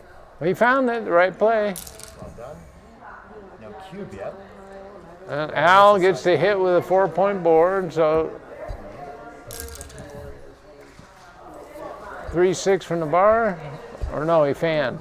Is that a 2-6 from the bar? Oh my God. It almost never happened. Too good at this point. Al kind of missed a cube on the roll before. It was a cube when he had a direct shot? Yeah. Now we're closer to too good. Kimon get a Closer to too good, but it was still a double. All right. Yeah, I think right on the cusp. Anyway. Okay. I think I have noticed I haven't seen Al play on too good too often in any of these matches either. Since, No, cash. Yeah. I was just talking to him after his other match. He says, I like to get it in. Yeah. He either sends it early or, He'd much rather, if somebody takes one that's too good, then you made a big coup. But no, that's not going to happen in this match. 6-3 can escape. Yeah. Yeah, that'll come around the bend to contain the single back as well. Al's got a nice advantage because look at this. There's no help for Kimon. He's got railroad tacks, and the best thing he can do is add to it. And these are the kind of positions I've been doubling lately because if you get a shot, they tend to just keep repeating. You got a better board. And here we go. We'll see. Nope, he didn't roll anything. Oh, that's actually a great shot. Yeah, the cube is fine. Hit the fly shot. Maybe a little bit early, but justifiable for sure. Well, after getting hit, he didn't have one, but yeah. Sure. Someone's asking if I'm doing the racket in March. I don't think so. I was just there in August stuff. 4-3 links up plot with the racing lead, so looking good for Kimon. Nice simple game. And I think the race is close enough that he wants an anchor and not maximum contact. What do you think? I think he'd just do that. He'd be happy to throw some boxes in here and be right in this, or fours, right? Better to sit back here, though. If you're going to give up a decent amount of playing. Well, he's still got those stacks, so I mean, it's not that he's not coming under the gun of so much stuff. That's the beauty of playing against those stacks. But I think I would have did what Al did and made the anchor with that, I find myself missing that a lot lately. I think eventually I will learn my lesson. 17 pips is enough to send it, sure. Okay. Easy take. Easy take with all the gaps. Yep, 6-1. To the ace. And when you come through the consolation side, you rolled a lot of doubles in races over the weekend, so so you feel comfortable in these holding positions. Yeah, seems reasonable. Plus, there's a fair amount of shot equity. I've seen it. Kimon's got one more spare checker in the outfield before he's totally stripped. Yep. So Al is he's going to be very comfortable playing this position. And here comes the. No, he saves it. Okay. Al's board quite ready too, so Kimon has missed any opportunity to volunteer. Yeah. You have to play as safe as he can. They're both going. I wish I could roll a double. And Kimon does it. Oh man. All from the back. That was pretty good. 34 pips too hard to get back in this one. Yeah. Al needs 2 sets now. Well, he just needs double sixes so he can get a shot. Oh, there goes that. That ship sailed. But you get a surprising number of shots even out of this position here. Yeah. Here we go. Here we go. There it creates a little bit of a gap. 5-6 combos, a couple of sixes that'll leave a shot immediately. Though Al might run out of time. I guess he's gonna. Oh, he didn't. I would have guessed. I think I would have went the ace, but he saved his 6. Thank you. 3-2 gets the To preserve his. Huh? It gets the delay. Wait. Yeah. He wanted to preserve the contact. Here we go. Oh no, I thought that was Kimon, but that was Al's number 6-2. That's what he wants to see. 2-1. 2-1. Let's wait another one. Would have thought 4-1, but okay. Yeah, I guess we make our sets play better when we take it out to 6. Pretty clear as well. Oh, look at Al. Oh, I don't know what. I hate. Yeah. Oh, I might have duped the ones there, but I guess This I'll. is pretty Oh, good. and boy, would I have gotten crushed for that. There goes another point. Maybe for the, I could have thought for the immediate shot danger. I think I would have went to the 3, but that's a small thing. Yeah. Okay. I'm gonna try to raise him.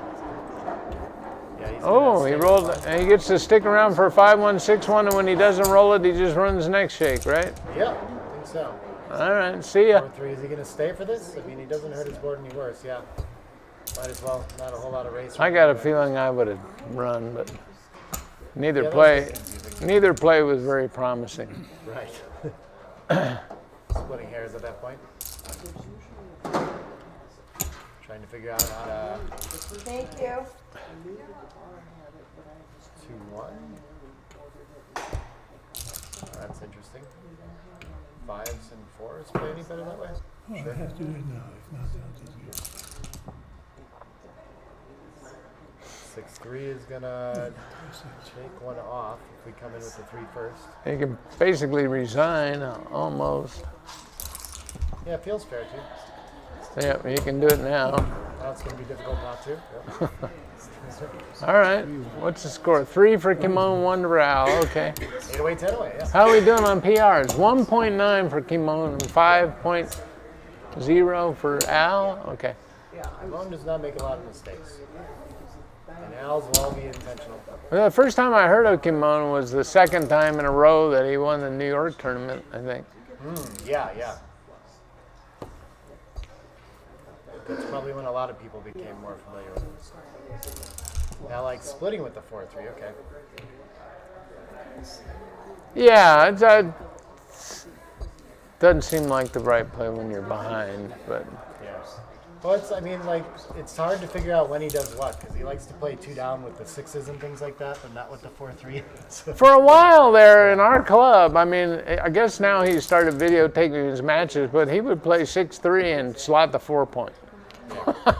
And they would claim that was the best play because the 4-point, the backgammon centered around the 4-point. I guess he got off that kick, but. Well, I haven't seen him sliding the 4-point, but I have seen him playing 2 down with 6-3 now. Oh. So he's improved. Really? 7 and 10. 7 and 10, yeah. Yeah. Well, he doesn't shy away from, complications, and yeah. he's very comfortable because he's got more experience than God does, really. I'm not sure what 4 we have if we play this way, so 10-6 to clean up, okay. Yeah, No, it's 10 just zone. bring it down. I don't see why not to just make the 4-point though. Yeah. Oh, I would like to do that. Except he wants an anchor, I guess, with the builders over there.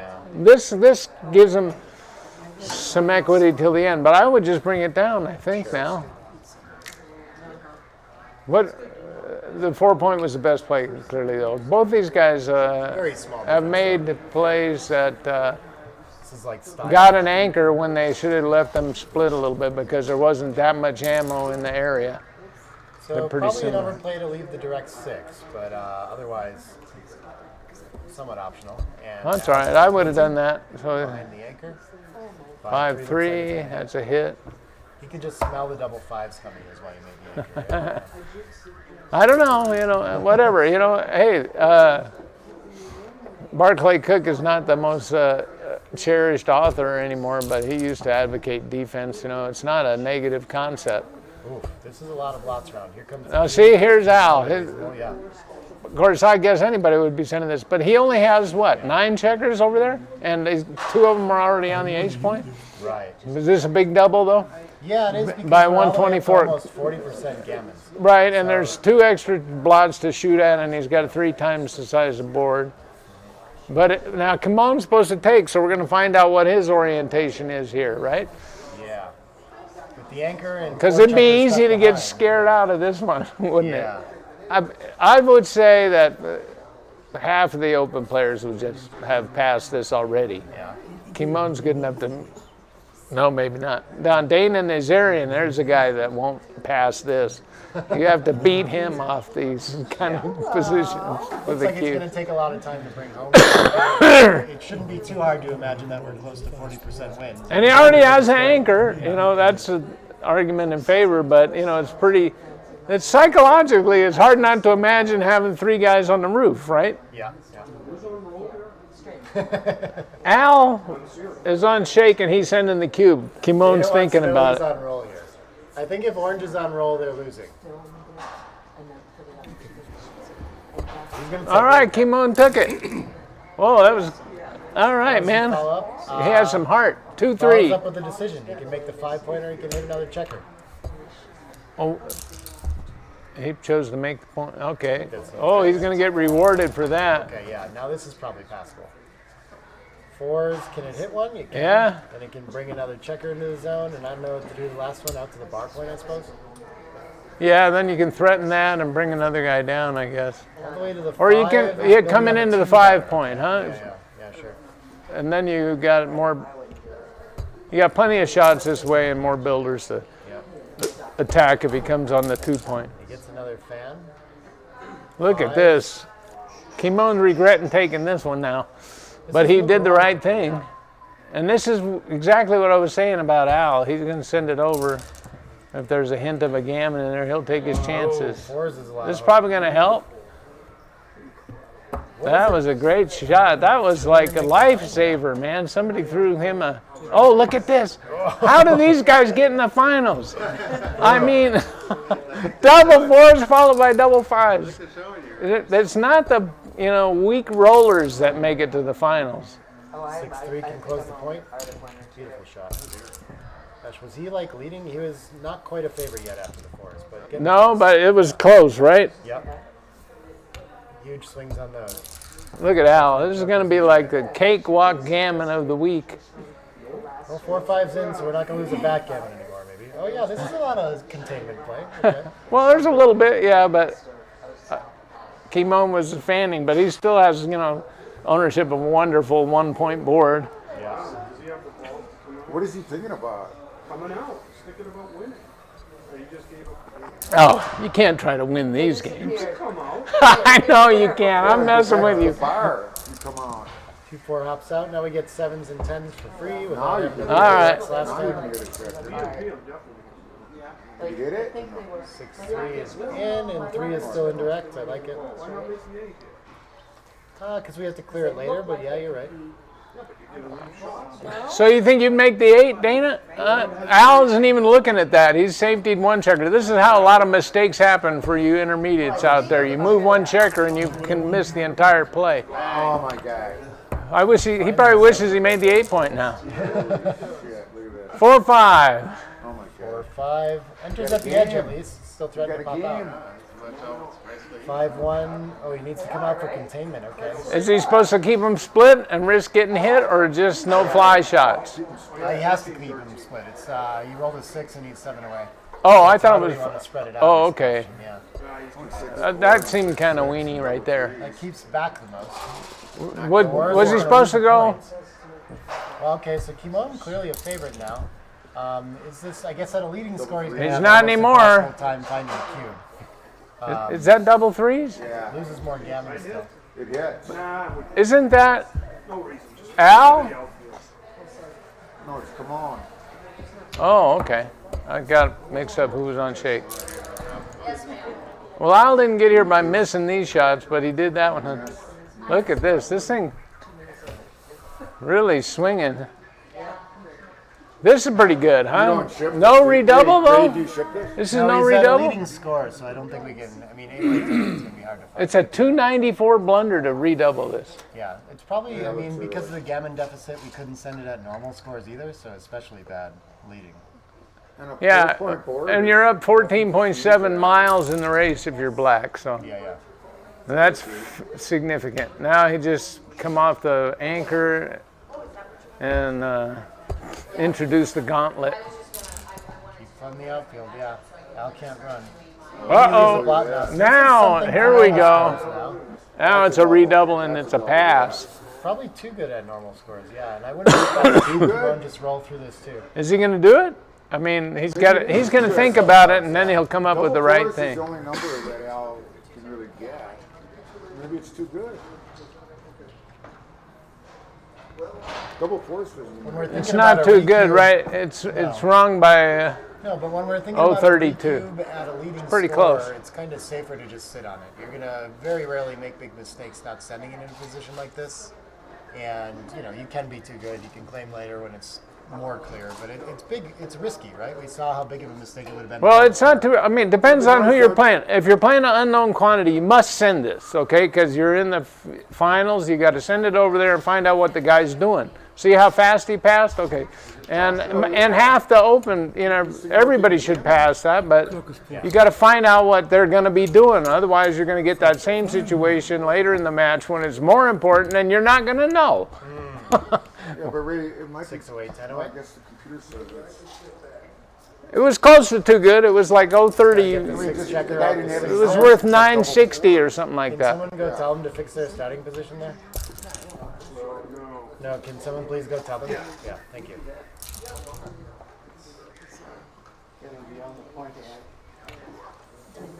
There we go. Where's the checker? Is it off the board? Because there's 1-5 on. Oh, he's got. Too many on the He, 6 point. They can still fix it. it's still on the 6 I point. don't think it's too late. Hopefully Dana gets there. They're playing so fast. Did he get there now to tell him? Yeah, they paused for a second. He's telling them. You set up the position. I think by the rules it might stand, but it's a pretty easy fix here. And then you build a 3-1 and It's going to be better for the transcription to do that. Yeah, we'll see if they agree to. If not, we can get a ruling. Because what he had an opening 3-1 and he played a 6 checker off the. Okay, so We just just started with 4 on the mid and 6 on the 6. just moving 1 back to the midpoint works. Yeah, it should be an easier fix, so we can go get a ruling on it. We'll see if they talk about it and have their paused at least. errand boy. They said somebody go in there and tell What? them to stop. Three. Al made 3 Now, what to do illegal from here, moves. I don't know. Oh. Why don't I Like a get? director of fire rules, yeah. Yeah, you want me to get the? So yeah, I might walk in there to see what they're discussing about, and we can go get a ruling if we need to, but I mean, this is pretty easy. Okay, I can hold down this. There are Most Dana's players in would there. just agree to it. You want me to go ask you something? No, I got it. Decide, yeah. Well, actually, yeah. Go grab Ben or Dan to make a ruling. I think makes a lot of I don't sense. see it. If they need to, because it doesn't seem like they agree that they should just move it I back. think the rule is now, you better do the rules. Yeah, good. They're asking me what to do, and I'm like, how the hell do I? Should stay, I would just rewind it, but yeah. yes. I mean, it's very easy to correct, right? So yeah. Of course you 6-5, are. They're like yelling at me. All I'm doing double is just fours, telling them. 3-1, 6-4. I could have got a cup of coffee. Anyway, Done anything. I don't care either one way or the other. Sibby dibby? Do now. Gets me, Yeah, cool. I'm 7 pips They ahead. said, what do we do? Is there a now? copy over Sometimes there? we can move it out, Okay. and you can still get gamma. There ain't none. There's a big old pot. There was an expletive. That's There's a simple answer and there's a rules answer. You know? They said, what's why the I got rules? these. Well, Rules 3. answer is it probably stands by. It stands. Yeah. I don't see it. Why is he putting it on the bar? Did you get the director? I think someone's walking in there. Albert's getting them. Yeah. But 3. If you're 3 moves in, then the position stands. Their starting position is wrong. How did they set it up? We're on the 5th position. 6 checkers on the 6 point and 4 on the midpoint. It just sportsmanship to me here, though, is that it hasn't impacted any plays, and so why wouldn't you just fix it because it's trivial to? So what's you the know? ruling? But I get it. I mean, the rules. I think Just because the rules specifically state that after 3 moves, it doesn't change. But And my rule. Yeah. Yeah. Well, you roll 6-5. I'm I sorry. roll double 4. It's crystal clear in this sequence. He roll Not any game, but this one 3-1 point, 6-5 run, 4-4 up and down, 3-1. 6-4 run. I made Like there's no question that all these were going to happen the same way. right, and if you rolled 3-1 and you still have 5 checkers on your 6 point, then the setup was wrong.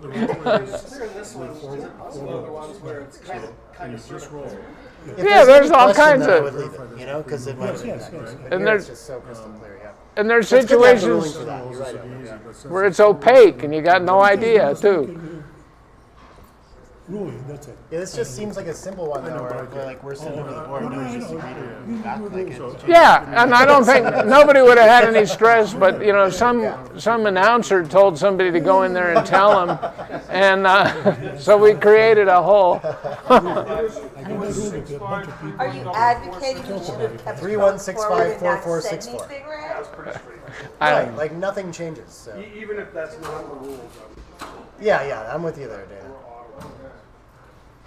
Yeah, so there's the simple fix, and then, but you know, I guess he could have altered his double 4. my impression is One Kimon's second a about little. this very quick. I'm gonna go in there and see if Okay. Dan needs any, because I mean this is relevant what the sequence was and how he Sure. gets to correct. You know, but, So how do you correct that on XG? Huh? How do you set up the wrong position on XG on the opening roll when you're transcribing? Yeah, enter, there's a thing where you click on illegal move or something, right? I've never tried to do that.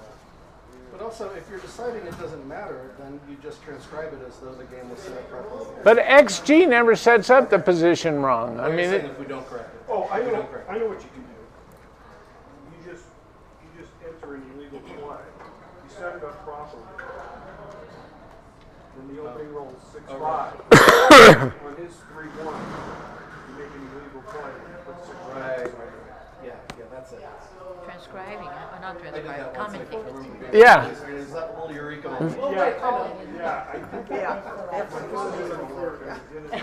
Those who can do, those who can't talk. I said, who wouldn't get signed up already? It's not like strangers are walking off the street. All right. So what are they going to do? Well, Dan found out that I think if they agree to rewind it, they're going to do that. I don't know Okay. if they both do. Right. Well, Yeah. I think Al won't care what they They're both do. interested. It's Al's benefit. Al won't care what they do, and Kimon stresses a little more over rules and stuff. Yeah. Just my impression, and I only played him once or twice. But Where was the missing check? At the midpoint? Yeah, there were 4 on the mid and 6 on the 6 this Well, time. I guess they were worried. I'm not sure what's better. Yeah. Would you rather have the pips or would you rather have a... We didn't like that on the. Yeah, well, if we're thinking like that, then we need to just follow the ruling. yeah, right. You don't want a board like that? Huh? You don't want a board like that? I don't want a board like that. Nice. No. You would like a board like that, right? As long as you're white. Oh, they don't know yet. 22 white checkers. Oh, you got 22 white chick. Oh, yeah, that would be good for primes. You know what would be really... What? It would be a problem. It would be a big problem, and I'm not saying I would want this to happen, but it would be really comical right now. If you saw like the board flip over and like fists. Oh, yeah. That would be really fun. And what they have done sometimes is two guys will sit down for a big final, and they shake their hands, and they play opening 3-1, 6-3, 6-5, and then the other guy rolls double aces and slots 3 points. Just playing a joke on the end. Hey, check it out. So Al is pretty close now. It's 3.57 for Kimon and 4.26 for Al. Was that, what about that play where he had the option of making the 8 points and then he got hit with the 5-2? Yeah, that was a mistake. It was better to make the 8. Yeah. Well, yeah. And the rollout of 1 especially. Well, yeah, yeah. There's a huge swing on the shots that get hit. Unless you Gets hit It's 60% of the time when he doesn't make it. yeah, but the deal is, Position, Dana, it seems. he moved the 6 before he saw that. They fixed it. They did not fix it. They did not fix it. They he still got that. And we'll see if I can catch up with that. Well, Al ended up gaining 7 pips in the race because of that, I guess. It's going to be a straight race, and Al's going to win By 6 pips. And so he's going to cube here now, okay. I thought it was 7 that he got the advantage of. Trivial take back on the, regardless of the race, like this is not a cube. But Al is doubling this? Yeah, so it's actually 15 pips, but of course I haven't corrected the position the way they did. But I guess he's ready to just run off the 5 point because Kimon doesn't have any threats. He's just all stacked up. Let me What's the race right now? Kimon's trying to figure out if he can beaver a match. What's the race right now? 8. So 4-1. What if we do Blacks up by 8. Why can't I see that? Oh, 8. Okay. so if we do 5-2. Yellow. But see, Al's envisioning the things where he gets hit back and then What's the race? it was 8 pips. Al was up. And look, now see, 15. Kimon's got to wonder if he's going to, he sort of has to do this, and this is what Al thought. If I hit the checker somewhere, 2-6 from the bar, then he'll have some gammon equity. And look at this, even now Kimon's not favored to cover that. And he didn't, and Al's got another 3 shot. But the race is now in Kimon's favor, probably. Kimon probably the favorite now, except for if he didn't cover that, and he didn't. Oh, he's lifting. Okay. And I guess coming in, right? All right. Now what? Does that say 13 pips? Look at Al. I'm trying to catch up on the transcription since it was illegal. He only played 3. Okay. He played only 3. He only played 3 on good And sportsmanship. Kimon's telling him. Good sportsmanship. And then Al made a run. Oh, There's some weird stuff going on right now. there's always a lot of weird stuff that goes on in Al's matches. Well, this is just a race. I'm going to let them play this out. We'll find out what the scores after this. Yeah, you don't need to catch up. It's very hard to catch up when they're doing that. You got world-class guys playing a racing position, no contact. It was bad. Yeah, it should have been bad. Yeah. You know, I don't understand. Well, I didn't, but it, says that there's like significant variances in these plays, and you have like 8 checkers in the outfield. I just don't believe that. You know, like playing a 6 here versus a 6 there. When you have half a dozen checkers in the outfield. but that cube was right in Al's wheelhouse. I mean, you know, here you can see that any contact that comes in here is going to significantly favor me, so I'll just send over the cube and maybe I'll win a gammon. You know, that's he's thinking about how am I best going to gammon you. And I can't tell how we're doing in the race now. I guess Al still must be leading. Yeah, he's ahead, but he's less checkers, so. Yeah. And Kimon owns the cube, which is a pretty huge deal in this, because he'll be able to time it just right, you know. 6 away, 10 away is pretty scary to send it back, so I think he'll probably play it out on 2 most of the time. That's okay, but he can time it, you know. If he rolls a set of 5s, he won't have any problem sending it over. But it looks like Al is comfortably out-rolling him here, which he needs to do because he's stuck a little bit. And that was probably one of the other reasons I would have made Al's double a little better is that he was down 5-1. Yeah, yeah. I'm sure. And you're up against the railroad tracks, you know, you don't have to have too much fear. You got to win some of these games. That looks like a very... It's 2 sets down. All right. That 7 pips helped out. Out. Let's see how they set it up this time. Because he would have... He would have been down 15 if he didn't have those pips, and then it would have been out of the question to send a cube, right? Or he would only been up 1, I guess.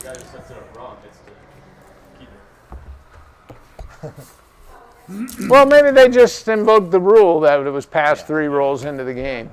Up and down. Yeah, I mean, that makes a lot of sense, too. Just to commit to following the rules and not getting into any sort of, like, what's right, though. And look at this. Kimon keeps getting in this position. He's got stacks on the 8 and 6, but I guess, you know, Al's been lucky in making the 5 point every time. Let's see if Al sends this one. This almost looks as good as the one he just sent, right? What's a race? Well, it's the opposite side on the race now. Instead of being ahead 15, he's down 15. Roughly. Oh, okay. But he's going to start liking it, trust me. Yeah. Oh, well, Kimon's rolling pretty good, though. He filled in the 3 and 4 points. I think Al is the favorite by quite a bit here. Yeah. Oh, they're good. He filled. What do you make? 3, 1, 4, 2, 5, 3? Uh-oh. That's a step in the right direction for Kimon. Does he have to run with this, or can he afford to play one behind and not leave the double shot? Well, he doesn't have to do anything. He can stay back there if he wants to. But Al, we watched him earlier. He's not afraid to slot the bar, right? And, okay, put all the onus on you. Yeah. But if you step out, stepping out's the best way to win the race, and you're ahead in the race. So that's probably the thing to be doing. Okay. And but it's scary because he's got a 4-point board and an itchy trigger finger. Yeah. Yeah, but everything else sucks. So you just come on out, Dana? I guess. He's going to leave a shot? You can't do that. Where's that one on? About 8th on the playlist? Pick up his dice? No. Play B feels like to me, I mean, it looks like we're playing 3 down no matter what. This is a reasonable way to do it too. Okay. Well, now he's going to suffer if he gets hit. If he gets hit on the bar and then he throws a fly shot like 2, 5, 1, 6, which almost never happens in backgammon. Then he's going to have 2 blots in his board. So he wants to bring 3 down and come out, you know, and just commit to it. He's thinking, oh, I can safety it to the midpoint, but then you gotta clear the midpoint. You just roll the roll that clears the midpoint. Yeah, he's leaving the So problem you- of clearing the midpoint later. So you think coming, what does the computer say? Down with 3 and out with 1? Yeah, okay. So that's it. I mean, like you're ahead in the race, then race. That's what, Woolsey would tell you. This, Al, look at Al. Oh, look at this. How far is he down in the race? And he sent that over like it was cake. 6 hits. 32 pips it was. Okay. He's on. Yeah, no, it's no big deal. They'll just hit you. He has the anchor, there's the blocks. And Oh, look at this. Oh my That god. might be a dog. That might be a good dog. Wow. What do you hit? Okay, he's got that part right. Let the mistake making begin.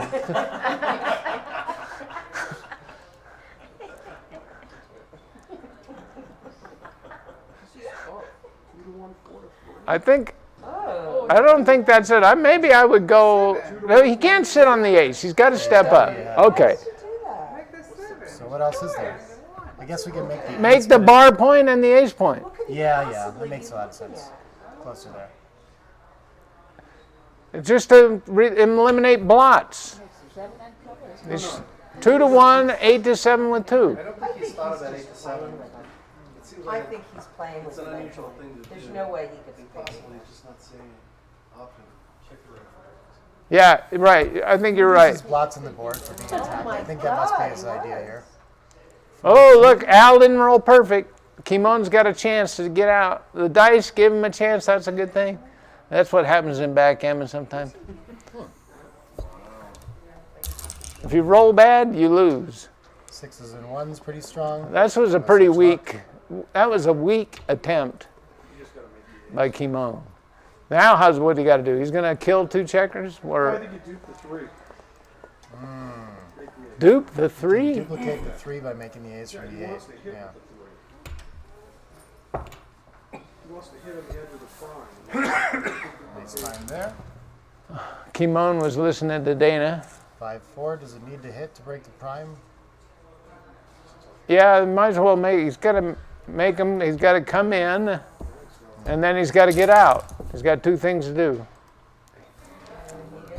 And there's going to need some gammons when this works too. Yeah, there is, because Al wants to go hunting.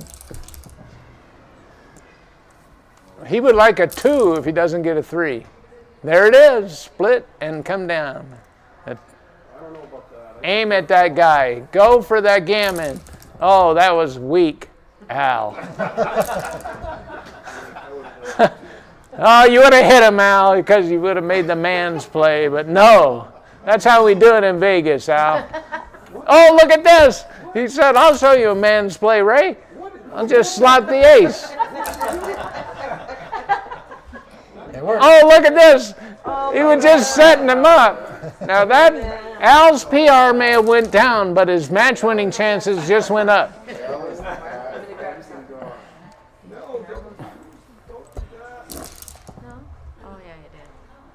Wow, that was a big, what a slot play. He wouldn't make the aim at. Calling him a sissy a minute. I know. He must have heard me. No way off double 6s here. All right, well, I mean, he doesn't mind if he rolls them so much, even if he gets hit, because he should have time to, get in and come around. Kimon's going, man, where'd they get this guy from? Vegas, Kimon. That's where they grow these guys. That was a wild play. That was great stuff, just to watch. I think we can play safe to win the gammon with 2 closed out and 2 outside. I mean, it's a lot. He's not going to. This is right. This isn't pretty clearly right, isn't it? No, better to you only play leave shots on double 5s and double 6s, and if you roll that and get hit, you still win anyway. So, no big deals. There's the double 5s. 1 roll, 2 shake late for Al to leave a shot. Oh, Al's starting to think, are there any backgammons in here? Ooh, maybe there's some losses. Oh, a little bit of, Little chink in the armor. little action. Could be too large. There it is. Oh, best laid plans. Still a long way to a win for Kimon after a hit. gonna be tough to close out here. Little Rascals backgammon. This is Meat Spanky. You gotta slot the 5 here with an ace. So he got hit. Slot it up. Yeah. Dana says slot the 5 with an ace here. I think that's right. Got to make it somehow, and we don't risk much. Just a 2-point board. Wait a minute. You do risk something. I mean, you get hit and you're going to get gammon more, but okay. Maybe a little bit too big. Maybe we can play from the back instead. Yeah, especially on double fives. Oh, that's why we play 20 to 14. Okay, I get it. That's going to be harder to save the gammon now. Oh my goodness. Some backgammons now. BG alert. BG alert.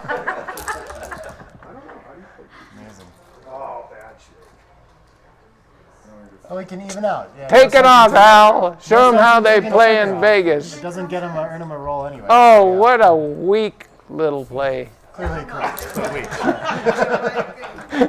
No other play. Okay, Al. You can't change trains in the middle of the screen. He said, well, I got hit once. I don't want to get hit twice in the same game. Wow, is that a stellar double fives that he tossed, though? Is it still possible to save the gammon here? No. And Al is ahead. I don't know if he wants to see his PR for that game, but 6 away, 4 away. What's the PR now? 6.9 to 13 point what? Wow. 13.4. That was for the game? Double ones, probably. Remember how He tried to have less blots and boards so he didn't get picked up instead of shifting 8 to 7. The slot in the ace and deuce was just a bad. That double sixes No, I play. mean, it's not like he had a lot of decisions in last game. It's all of us. The 6s was bad. Yeah, I mean, it's not too bad. It's not even a bad I don't know. I don't know, but Well, when he rolled the 3s, he left the black. And he got gammon because of it. But they do it too. 6-4 for Kimon. Should want to make a point at a trailing score. When he got the second checker again.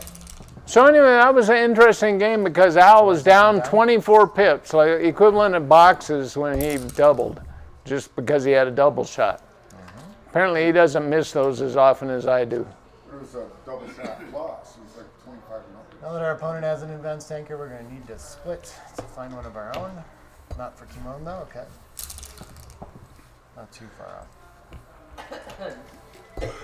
Look at Al. My God, every game Al starts out with the 5 point and he makes them prime. I mean, Kimon's just up against it in regards to the dice in this match. What is this, 4-4? Think he's gonna double again? I guess we don't have to leave a shot. We could cover twice. Wouldn't be so bad. It's 4 away. That's a beautiful, yeah. So I think 13-9 twice, 4 and figure out the rest. This is the last time where Al could be aggressive, but and plus Kimon's going to be stripped. Doesn't want to leave shots though. Okay. Yeah, reasonable. Yeah, this is just an awkward shake. I think I would make the 4 point and leave the blot out there because if I got hit, it might help me make an advanced anchor on the other side. Yeah. This is a different variation of the same theme. Might win more gammons if our opponent comes off to hit too. You don't really want him on your 5 anchor. He owns both 5 points. If he's got both 5 points and access to the cube, we might have one too many things. What's next? Gotta double now.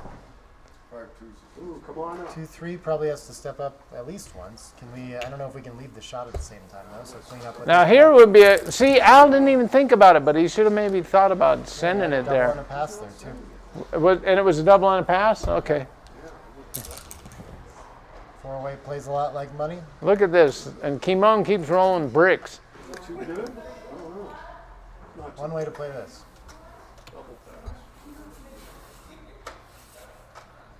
And we're very close to too good now. Are you? But it's a big pass. All right. Oh, usually Al claims those though. Interesting. Okay. Look, he just claimed it with the dice, double sixes. Call it Not a his day. best actually though, right? It's not going to win a lot of gammons. You can still get back in the race. Maybe making the 21 actually saves this game for Kimon. Was he going to point on him? No, he didn't do that. No option to, right? On the ace, I guess. Yeah, he could have. So just running, I mean, anchoring feels like it saves this game entirely. 6-2, I'm not sure if running's good enough. God, you know, look at Kimon's position. It's just been, all these games have been, Kimon gets a horrible position and Al's got perfect numbers. And he's got primes and whatever. He's trying to figure out whether I had to play on or not. Yeah. What's going on here? This is a monster pass, and I think it is too good now. is it too good now? Yeah. Okay. No way to get off that really either. Does reduce gammons to pop out. Doesn't win quite as much.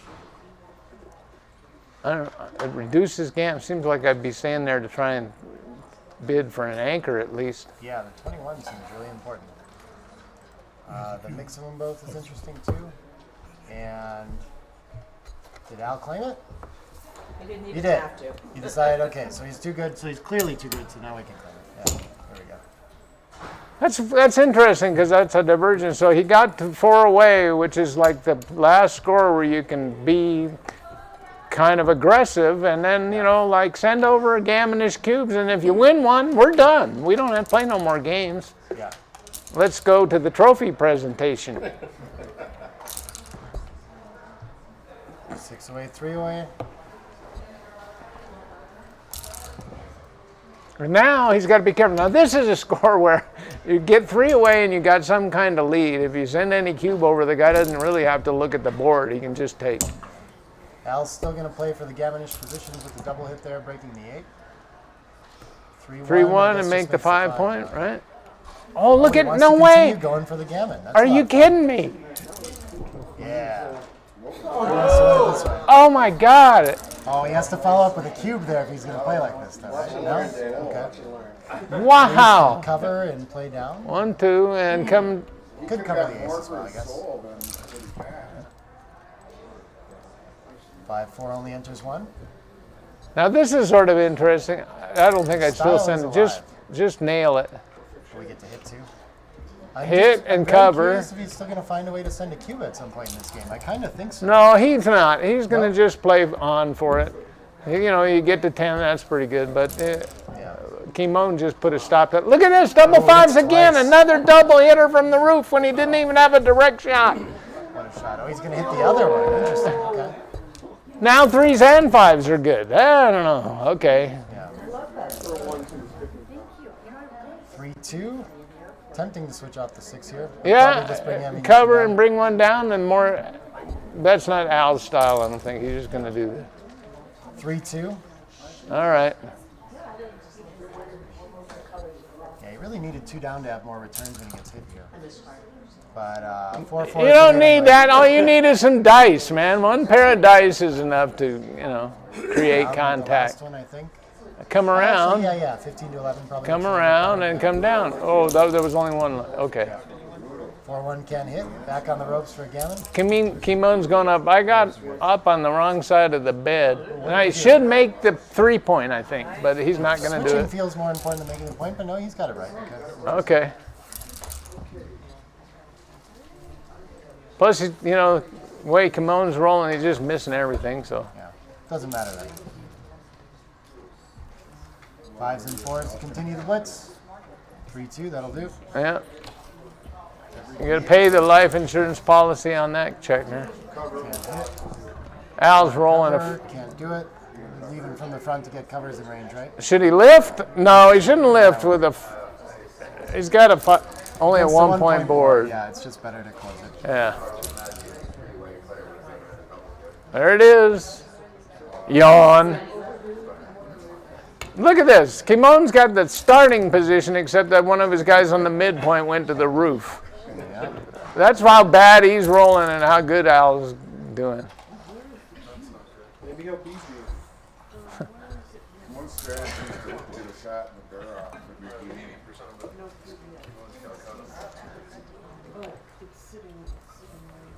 Are the PRs that we see overall or just for the game?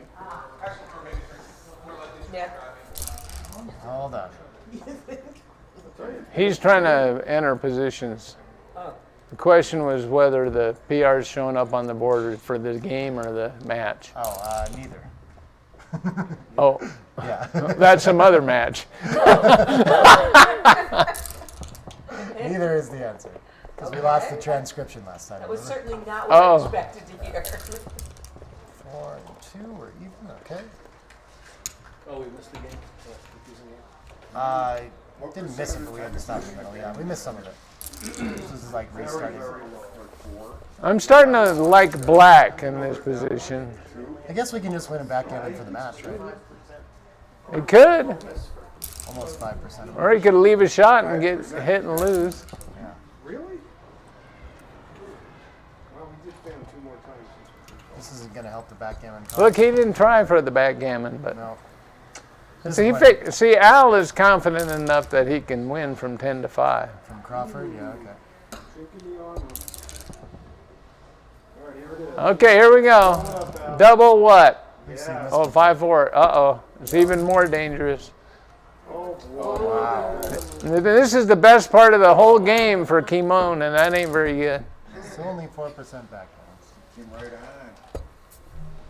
Roll a double for the fans.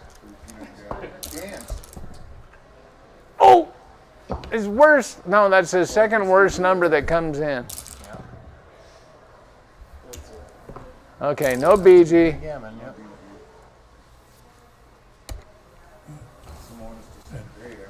Yes, sir. On to Crawford. 6 away, 1 away. Gammons count in this one. Not for Al, they don't. Wow, you just rattled off 9 points. He was down 5-1, Oh, yeah. and then he After that messed up, that's when Kimon went down. I think he went into turbo mode. You mean up, but Yeah, and Al might have sometimes had a that, double because of that. But yeah, so Oh, see how Al slid that one out of the way? He didn't want to have any Depends on the risk players. of knocking that over. think we can go for the I tempo? taught him that in Vegas. I kind of expect playing for Gammons Kimon to find this too. Yeah. But okay. Well, should he be splitting? I don't know. I don't think that. Why is he splitting when he's down 10 to 5? 3 gets to make He the wants to anchor. want. I love that at the score. Yeah, he wants to do that, but Kimon wants to be doing the opposite. He wants prime versus prime games, not holding. Look at this again, the 8 and 6 point stack, and Al's got the 5 point. That's 4 games in a row or something. Just like Oh, he didn't actually roll. 3-2. Not bad for Al. Starts some Kimon's points going, man, behind. I got to get off of these stacks. That's so bad. Yeah, that's it. Typically, this is going to end in a mutual holding game that's close like this in contact, so they got to start building their boards. Yeah, and this is just the kind of game Al wants to play, and it's the last thing that Kimon wants to do. Simplifies, could work on his board like we talked Yeah. about, but this is okay too. From Al's standpoint, he's going like, I need one more set of 6s, and we're going to be doing something else. He's going to be playing Steve Sachs. One gets to cover. Yeah, he's going to be playing on stream again is what's going to happen. What, Al's in another final or something? Yeah, I was in a bunch of jackpot stuff. Not in a final, I think it's actually a couple out. Semi-final. Look at this, there's the boxes. All right, he was right. He's just very... Still a lot of work to do to unstack this. Well, I mean, that's what you do. You get a holding game and you figure, okay, anytime I roll 4s, 5s, or 6s, we're pretty much done here. Al's just going to play safe, and Kimon's going to hope he rolls boxes to catch up. But race isn't so bad there. Was it 40 to 42? 6 pips after this roll. Yeah, that's not that much. So Al got the 6s, but he needed something else more because he was down when he rolled them. But he was happy to get them.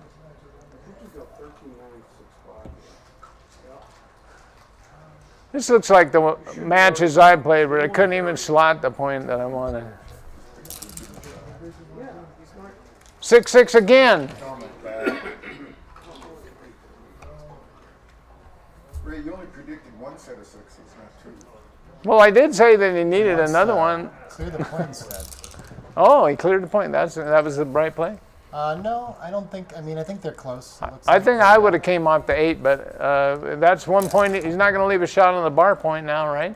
Exactly, yeah. Okay. Just might need some help clearing the 8 with no So that 5 was as well. apparently a 4-3. It looked like a 4-2. Very close stuff, though. How long till Kimon finds I'm gonna root for Kimon to make the 5 point. That'll be the best thing that's happened in 3 games for him. 6-3, I think. And he didn't. Ran into a buzz saw. Al rattled off 10 points unanswered. Forced to run one. Look, and now Kimon's forced to play the Dildonian defense. And Al crushes him with double threes.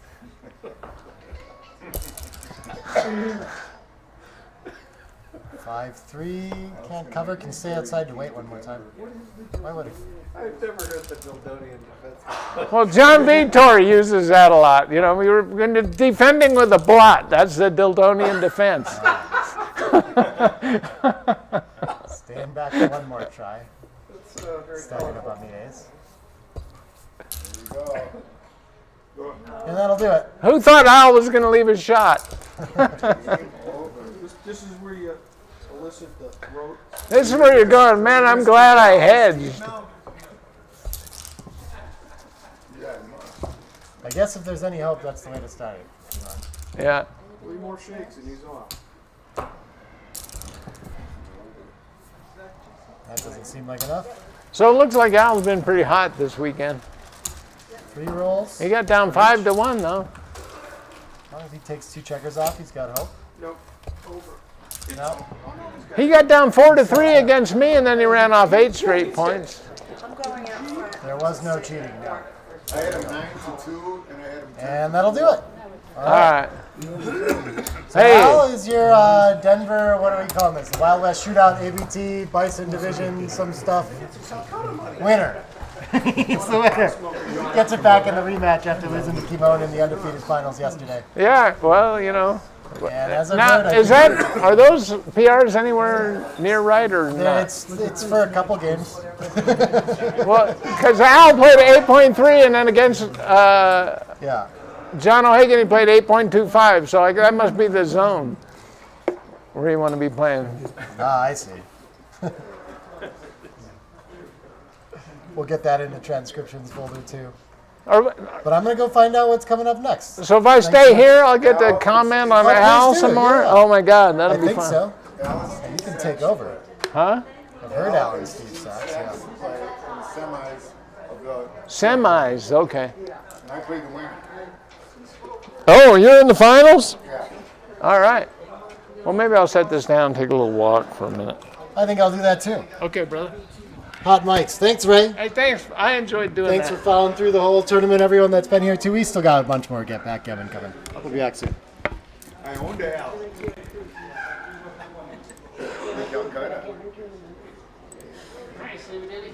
Sweet.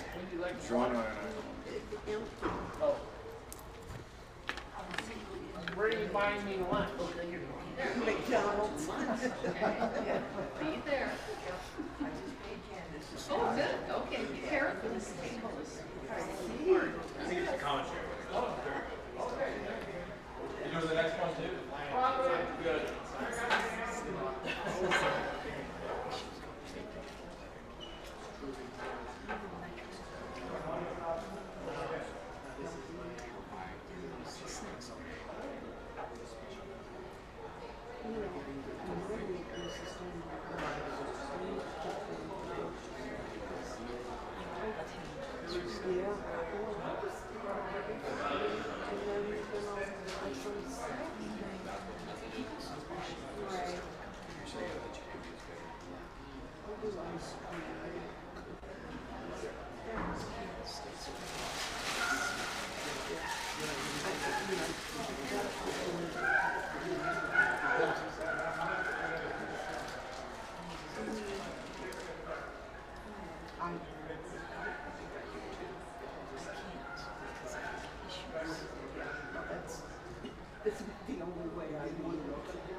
Yeah.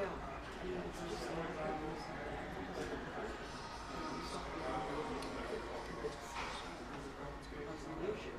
like I'll make the pastrami or whatever, and instead of giving him the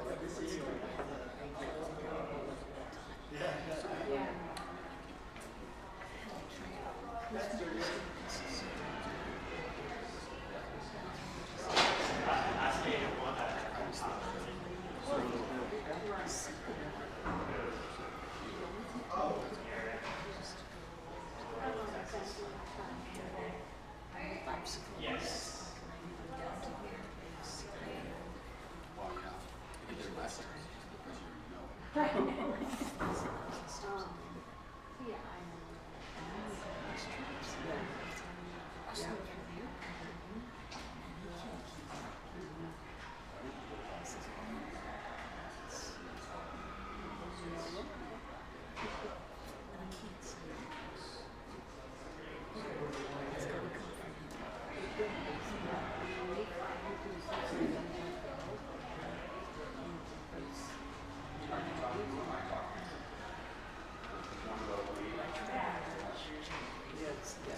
What's up, everybody? Al's in a blitz as well, so I think he's going to play a match or two in that first. But then next up on stream will be the jackpot semifinals between Al Hodis and Steve Sachs. I'm going to take a food break, but I'm going to set it up so you guys get to see that on stream anyway.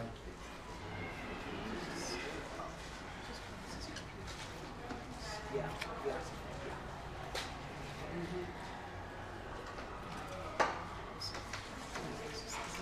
Kimon, he said that he's only got a couple of games of the transcription, so that won't be your whole. He's only got a couple of games of the transcription or something. I don't know. Something got messed up while he was doing it, or he got lost, or maybe that illegal play screwed things up. But someone else will probably do it. 6 or 8 hour range. Oh, several blunders. Boxes. I mean, those. Yeah, that one was. You're just supposed to bring 3 down and come We were wondering out. if you just didn't consider shifting from 8 to 7. You were tinkering with all the blots there. Yeah, because I was expecting an exchange of hits. Right, but you could have left no blots by coming up, playing 2-1 and shifting 8-7. No, but then I have to enter on the 24 point. No, 1, 2, 2 to 1. Oh no, you're right. You're right. Sure. For some reason, I thought that was the audience was confused as well. Okay, But that was 23. let you get all of that. Yeah. See you later. Good luck. You're anti-sharing. We can share. Oh, wow. Sure. Oh, thank you. And I'm gonna get. All right. You like a sour cream? Oops. So they're not playing right away. I think Al has to play his blitz first. But whenever they start, this is set up. I'm going to go get food. So, but the mics are still live. So you guys are welcome to jump on and do commentary for whenever they play. Okay, if they're doing something, I'll do it. But anyway, hey, I had a lot of fun doing that. Yeah, thank you, man. That was awesome. They were playing fast. It was hard to keep up. Yeah, I can keep up. Yeah.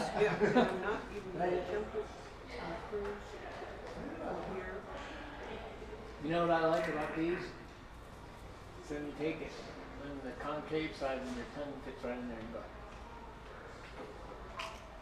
go. Very impressive. It's hard to get it all in your mouth. Yeah. But you can do that.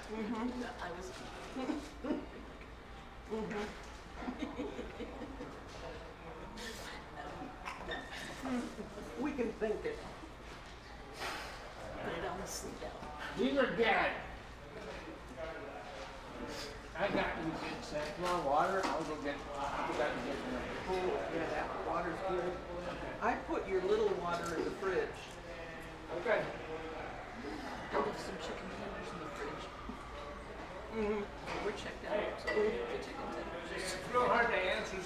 questions in the audience? Yeah, I had 2 chicken tenders left over there in the fridge.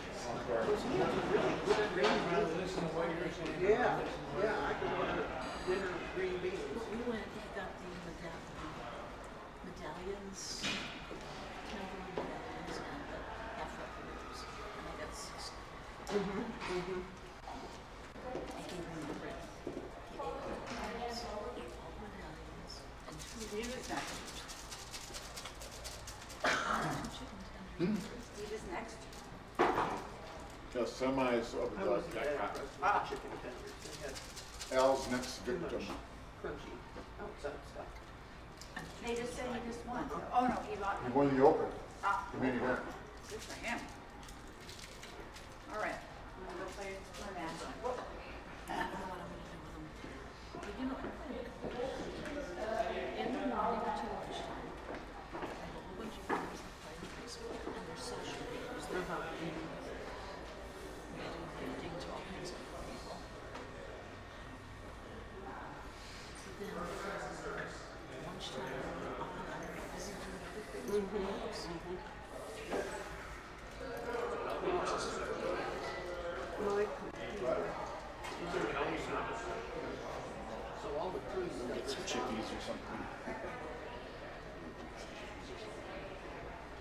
So I do up and down the stairs with all the crew stuff and the laundry and Well, we live in a two-story house with a basement, so going from Lady Loft down to the basement, that's 2 flights of stairs. I'm up and down those stairs all day long. Trip doesn't show.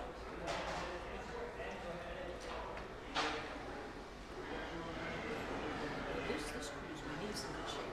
Just before the last cruise, I busted my knee, and I couldn't do stairs. oh, that's not good. I was doing the Ray, stairs. I didn't even know you were, I thought you were just horsing around. I didn't realize you were Very carefully.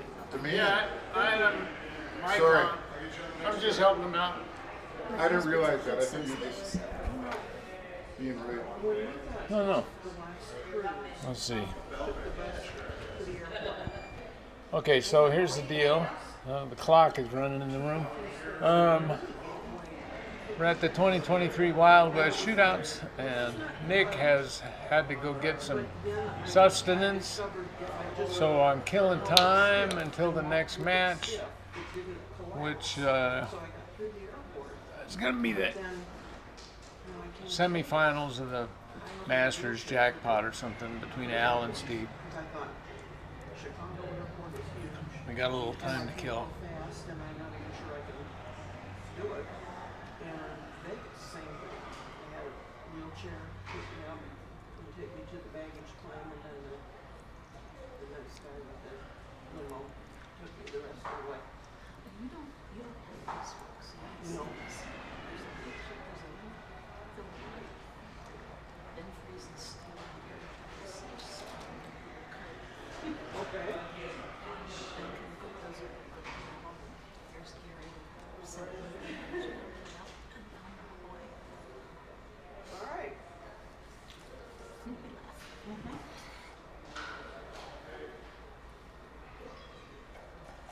You should finish them.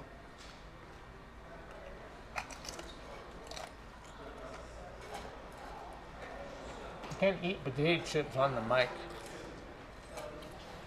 You're not on it now, are you? Yes, I am. Oh. Okay. Somebody just timed out. Yep. I had 2 matches yesterday. Less than a minute left. And with the generous time settings, Somebody was thinking a lot. Those are my glasses. Oh. and I'm sitting there, I'm watching their clock, I'm stressing more about their clock. And then do I tell them? Do I say something? Is that it?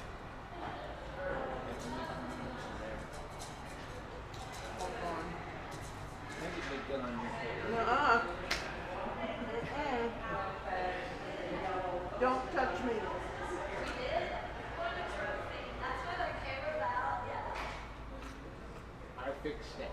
You did.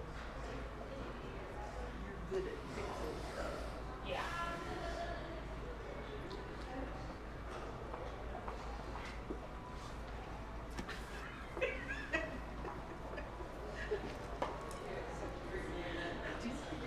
Broke this table. It's kind of cool. It's like back end flashcards.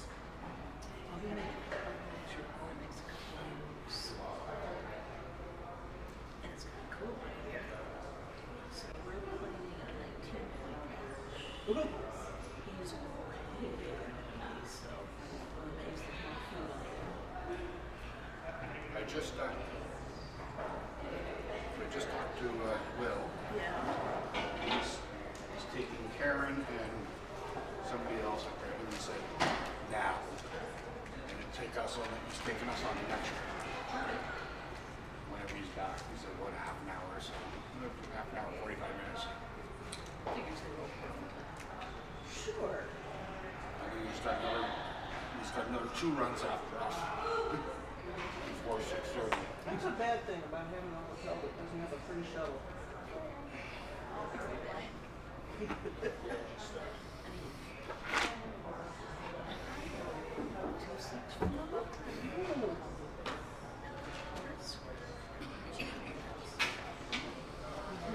Oh man, I'm getting tired. Go take a nap, man. I'm gonna chop with it, so go for it. Although I'd like to play, get it streamed, that'd be cool. Just tired, didn't sleep that well last night. Steve will chop it with you. I don't know about Al. Yeah. He'll probably hedge though. I had him 9-2 and 10-4 in the 4th round of the Open. Yeah, I was up 4-3, and then he ran off 8 straight points against me. That's what he did against me. I'm at 10-4, only 11. He ran off 7 against me. Yeah. And then I lost the next match 11-0, so I lost 19 straight points in the middle of it. I did the same thing. She kicked Karen kicked my ass. You mean like in real bad? Do you find that after you lose a real big match, your play suffers kind of in the next match? Or I don't feel like my play suffers, but it feels like I always lose just because I don't know. my dauber's down. You know? You never can tell when your luck is going to change, but 19 straight points that took me into the console, and then a couple matches later I was done. And the games with Al, they were like back and forth, and then he just rolled something that Gina couldn't put him away. He's just rolling too good. And this is it. The matches are That whole match there. No, The last like 4 games, he made the 5 anchor and was building a prime on the other He was side. rolling 6s, 2 sets of 6s in that raise. Yeah. And then, got a redouble out.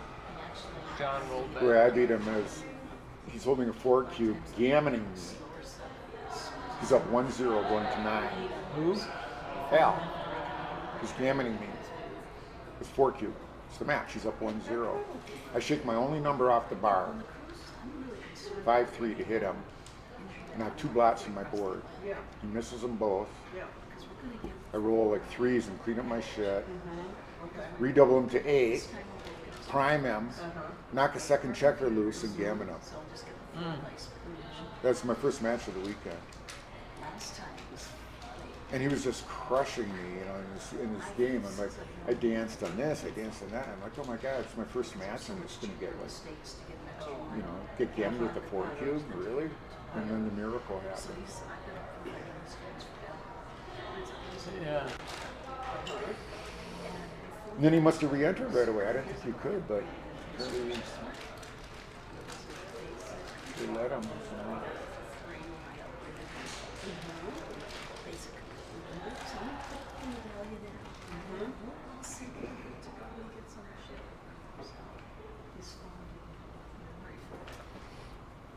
Yeah, I should try and close my eyes. That's a good idea. The one I had when they stuck the stairs, it's an essence and it's supposed to be like 42. And I couldn't get it. I figured it was user error. And it was on the ship. and took it to the medallion dudes, and they said, no, we can't get it on his phone. So I took it on the phone. That's Now what I can do it. I just got my new I can fix. do everything with my phone, Ray. No, you can't. Yes, I can. He made me upgrade my phone so that he could do it. So I said I wanted to go back to Blitzing. I had Blitzing 3. I loved it. It was the best friend I ever had. Woke up one morning, it was a brick. Did you win? And so it was up to his phone. So I contacted them and they said, oh, I noticed that your organizers that were not using it because we're 2 generations ahead. We want you to buy a new one. So I bought a Galaxy. Well, but when it came time to upgrade this phone and get a new one, Go to Europe. I went back to I just got back from Dubai. How was that? It's okay. I tried to run a Oh, there's no match. 4-day tournament or a 5-day tournament in 4 days. So they split up Yeah, want to see doubles my payouts trophy? 6 my ways, favorite website. and they split the Yes, right.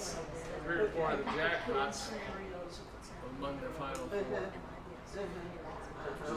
And I made the final 4 of one of them, the super jackpot, so I got 7,300. They did that just to shorten it up, just to continue. Yeah, because they just Yeah. they got the hotel for 4 days or something, and there was 169 players, and the open. The guy says at noon we're going to start the last chance, and we'll be done by 4. Care for it. You know, And got over 100 players. They're going to finish that I turned it off. 4 hours. Just inexperienced. So I assumed they would change it.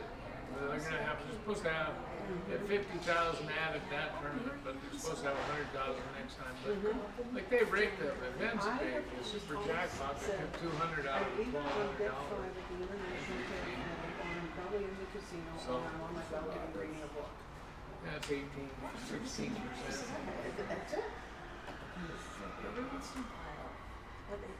Yeah, it is. The high stakes events are usually, so Yeah. imagine what the other ones were. nice chairs there. 20%. If I guess, but they had 50,000, so, That was stuff with it, in that cover. until they have some kind of I would think. a loud activity and I have to move. Where did you get the 50,000? I don't know. Some kind of sponsor or something? But on the money round of the super jackpot, I played a guy, and he was playing double digit VR, and I was up 7-3, I think, and then I blinked and I was down 10-7. Yeah, you can. And I won the profit ones, I got to 10-8, and then I gave him the cube after he got a 5 and I got a 1. Okay. So he played his 5-1, I doubled him, he passed. Let me get to 10-9. Somebody obviously had a problem. Why would he pass that? Do you think he had a free pass? He didn't or know what the something? fuck he was doing, That's how bad worse he than was. the teams. You should have a PR in the Yeah, 30s. please go clean up that. Yeah. Well, I didn't. Did you think I he had a didn't free see pass? his Maybe PR, somebody but told him about free passes and he thought he had it or something. I told him after the match. He says, "Yeah, I just wanted to move it along." Okay. And then in the last game, I had to get a shot and hit it to win. And that was at the time for 3,100, but it turned into 750 while I was sleeping. And then because they split it 4 ways. And then they I know. took 5% out for a tax. Like, What tax? I don't know. Dubai tax or something. So I ended up with 7,300. That was very my expensive, but that was like that's a hard trip, man. Yeah. For me, I don't like sitting on planes. So like 25, 30 hours door to door. yeah. You know. Yeah. the Fly through OGL Europe. got that. Well, I went to Jersey and then to Dubai, so. And Oh, I really? was Direct there, from New like, Jersey? Yeah. From that day. But there's But that's like a... It's 12 hours 12 and hours. 45 minutes going and 14 hours coming back. And MGM, Last time I traveled, COVID was on, you know, get on the plane and the whole aisle empty. And they didn't have the armrests in between the chairs. So I just stretched it out. I had 5 seats up on the side. That was fucking awesome. And when I was awake, I had like my computer area, my food area, my relaxing area. And then I was feeling tired.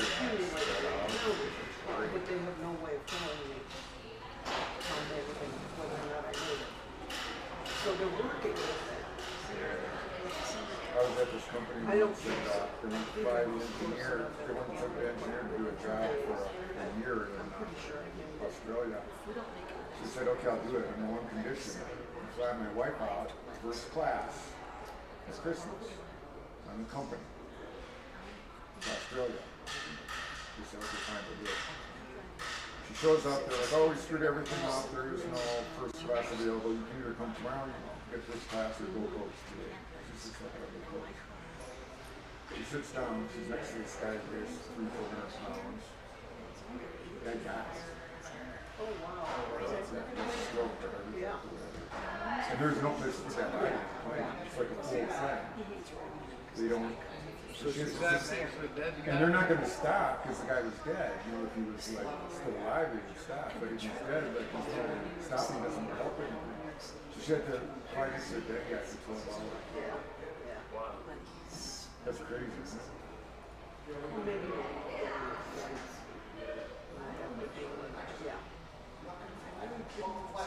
So you're saying Dubai was a plus or a minus? I mean, like the money worked out.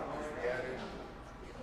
Yeah, I mean, it would have been nice. Like, there were some pretty big numbers for the winners of the event. But I lost to a guy, and he ended up cashing. But I got knocked out fairly early. How was the level of play in general? Because I got one number. Well, not as good as it is when you come to one of these, but then there's some really great players. Mochi, Michi, and everybody were there. So we never have to play them here. How much was the lottery? It seemed like it was 130 a night or something. No, it's not like going to Monte Carlo. It's 400 euros a night.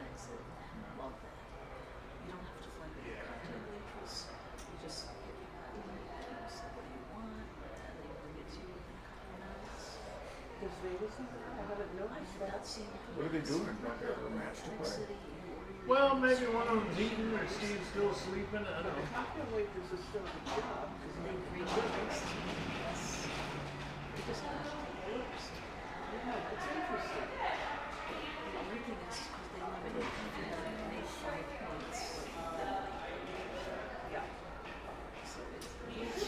We already check out of your room or something?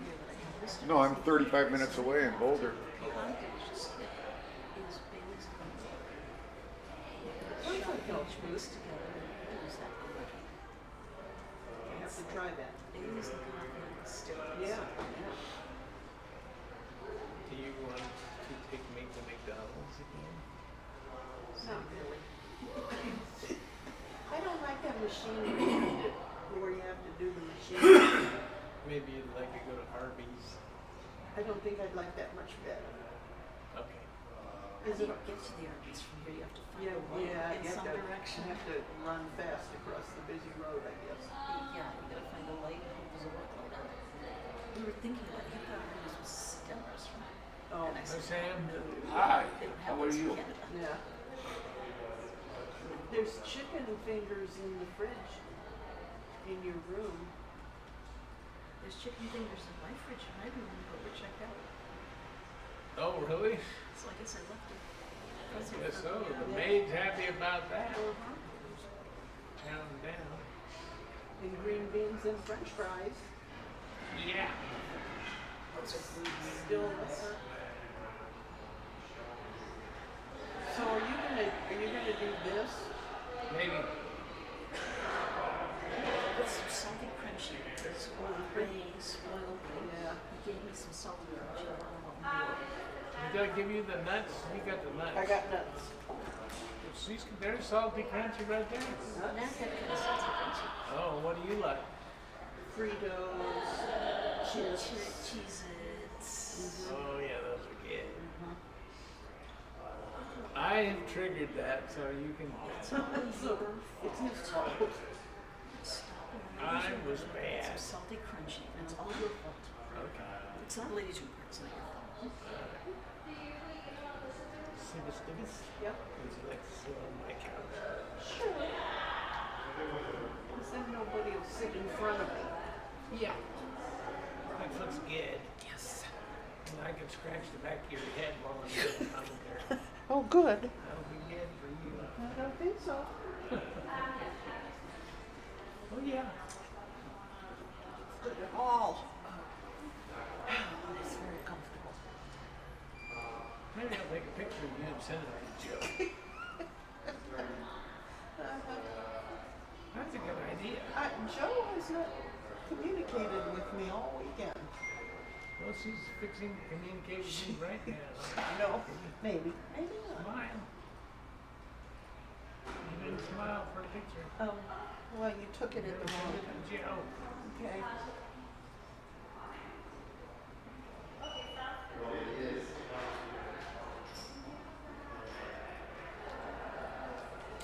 So, the person who beat me right before dinner last night is the undefeated dude. Yeah. And he beat Dooley too.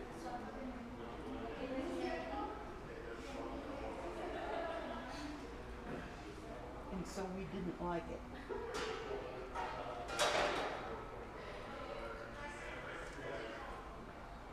That's a good sin. Joe.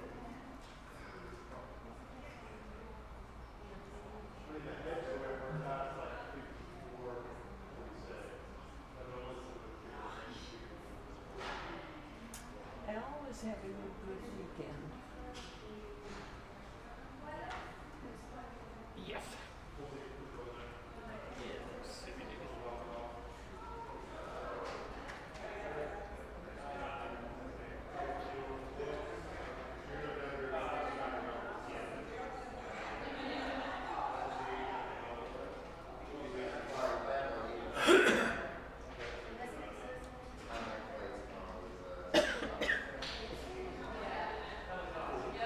Did you want green beans?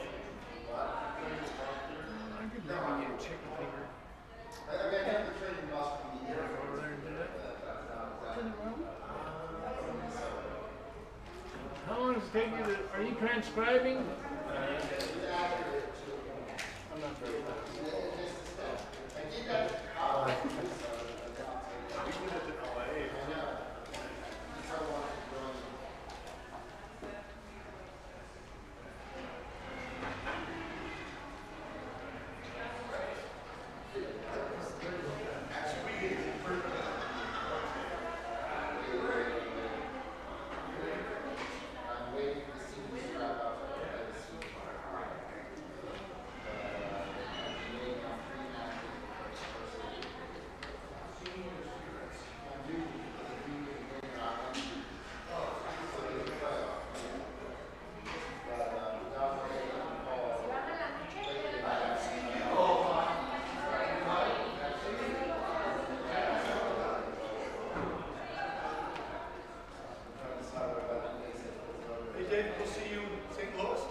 how about my play? How does that come in? It's a little worse than mine. They're both really bad. So your gamma just goes. No, not really. I just hate the true dots. So, Oh, you know what? Look at this. These numbers. They seem very close, but it's one of these things where.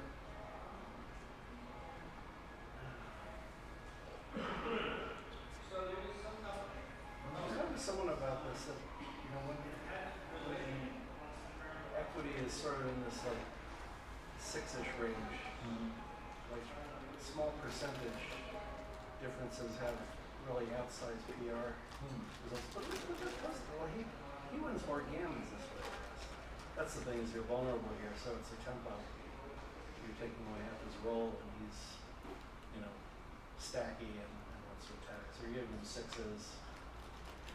So I guess that's the big message is just taking away half his roll. You know, I'm thinking purely positional. So that's I the think 2 point sucks so much. yeah. Because you have nothing to build on it. You know, if it's here, you own the 3 point and you're building on the 2 point. Right. Now you're not building on it. Yeah, it's committing to attacking. So. Yeah, it's like this is 7 long and that's not efficient. And there's not even that much in the zone. I wonder what happens if you roll that baby out a couple of years later. I don't think it's going to change by 2023. Is this fun? It is good. Yeah. I'm enjoying it because I've been researching backgammon in the 30s. Yeah, golden era. The big boom in 31. There's a rare book collector. There's this guy who owns there are 3 books that nobody has. And he has all 3, like only known copies of these books. I'm sorry, guys. So he's a really nice guy, and a friend of his wrote this book. It's about bridge, sort of cultural thing. It seems like backgammon should have gotten mentioned in here. So it's the whole milieu, and backgammon was part of it. Yeah, bridge is much bigger. What about the old Gabby Horowitz thing? Oh, yeah. I think Gabby Horowitz went with Marshall Clark and O.J. Simpson was Oh, yeah. the prosecutor. I think she went to the same club. Oh yeah. Gabby did. Oh yeah. She was definitely in the room when he was playing with OJ. So they knew each other. It seems strange that that wasn't like recusal. That's what I thought. And then Gabby got shot, right? Yeah. For cheating.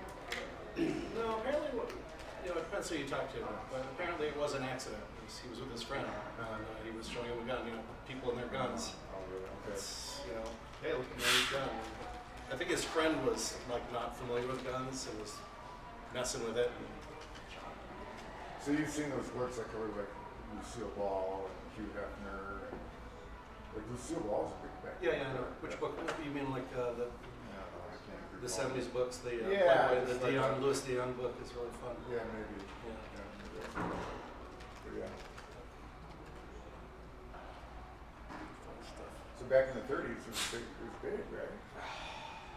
Yeah, it was very big in what I think was a very limited circle of players. It was very society pages, private clubs, men's clubs,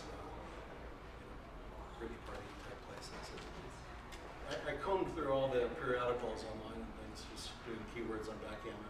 It's really fun. You can get at if you're that guy. Even Green Bay Packers, they used to go back in the days from the 60s, like Max McGee and Paul Horning and those guys. And they were kind of like half playboys, but they were good backgammon and a lot of drinking and some like Chouette, just real crazy stuff. But they were like guys in the day. So backgammon was part of it. And then it got quiet again, and then it got real big in the 70s and 80s. Right. It's bigger than poker at the time. Yeah. Oh yeah. But in the stuff I've seen from the 30s, I didn't see any like, newspaper notices for a big public backgammon tournament. It wasn't like something the hoi polloi was. I mean, a lot of it was definitely popular. But, In the 30s now. Yeah, 1930, 31. But it does dozens and dozens of articles and photos, and it's Hollywood, it's stars, and it's rich people, and like I didn't see anything suggesting that there was organized backgammon play, that anybody could just show up to. Oh, it's still a Hollywood thing, like Woody Harrelson and Matt Damon, those guys are great.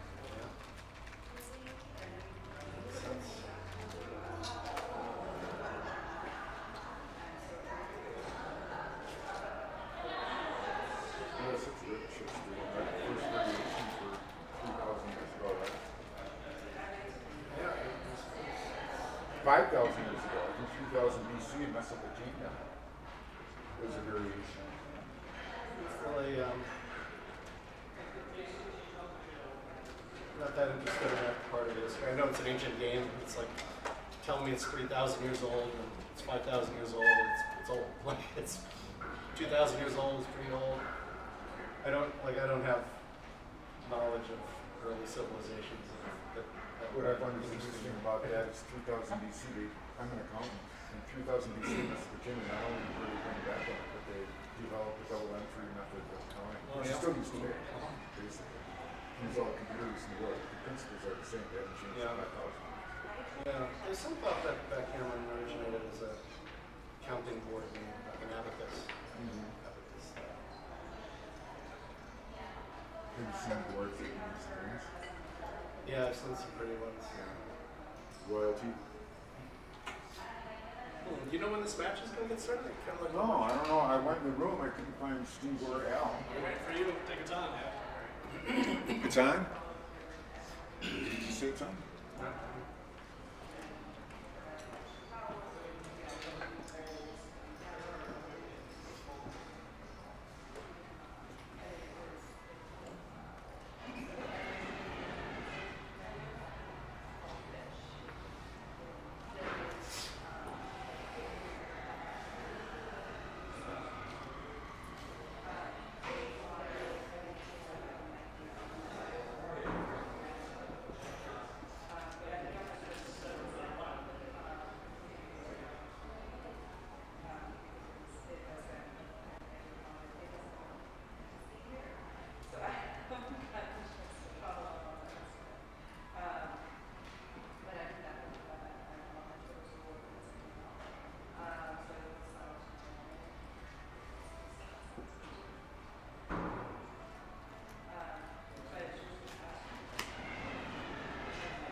morning, so Okay. I've got about. Oh, okay, I was just curious. Are you Yeah. sitting? No, I'm just first round of the main event. So. Okay, so you got a lot of work to do. Yeah. Okay. I'll get to you. Okay, thanks. Have a good one. Okay.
That was the main event. That was it. Are they playing now? You guys getting ready to play?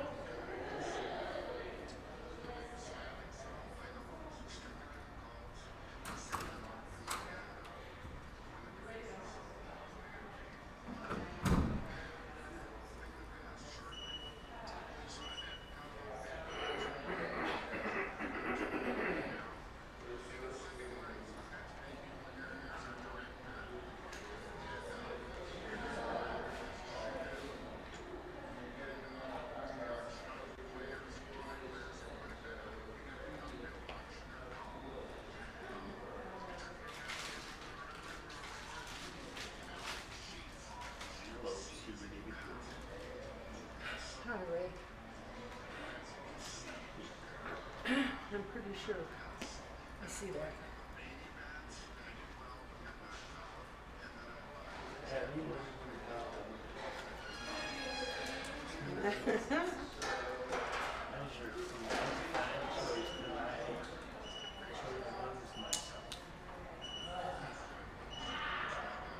And they're almost gone. Yesterday there was this huge box. I just and but there's tournament stuff still tomorrow. And everything seems to be gone. There wasn't any water. Sponsors were rid of just stuff yesterday afternoon.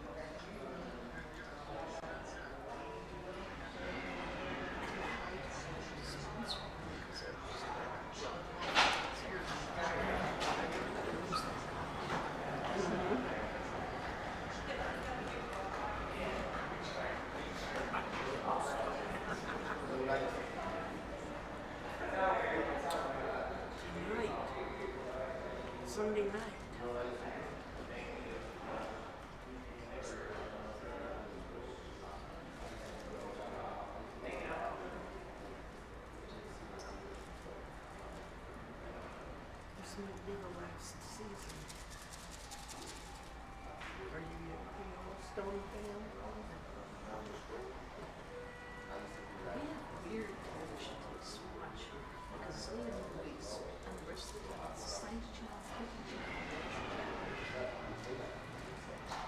Missing good stuff.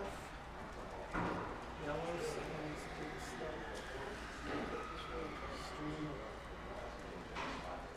It was wonderful. We just started streaming this really weird British comedy science fiction thing. I watch British stuff, Masterpiece Theater. This is comedy science fiction. It's really strange. We watched 8 of the first 10. Uh-huh. Wow, I slept through 8 of the first 10. Okay. Kind of opening my eyes so I really know what's going on.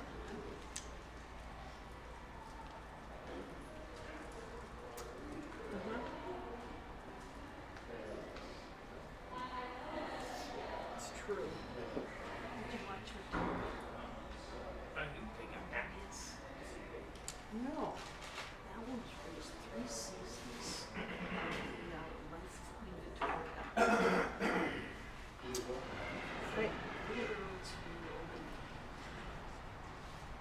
I think I have Masterpiece kind of on record all the time, so I catch whenever a new one starts. Okay.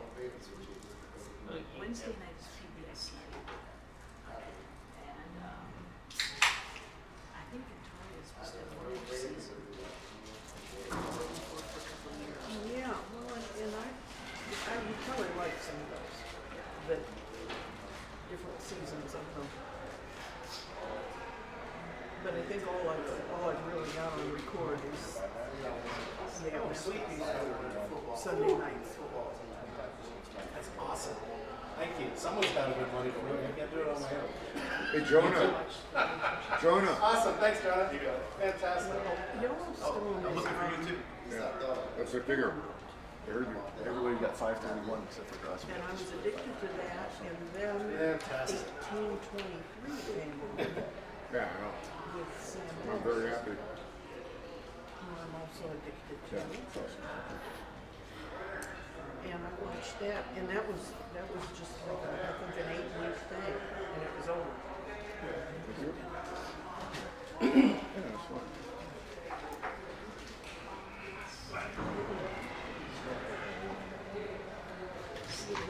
Four seasons was one of them. Yeah, pretty much, yeah. We're bringing it to the end. I think I'm a history minor. You just have to activate this one and get a snacky and a couple things to do. Finish about 15 minutes or so.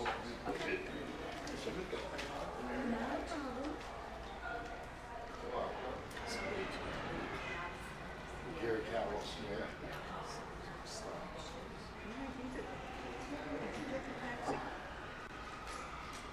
How much? $50.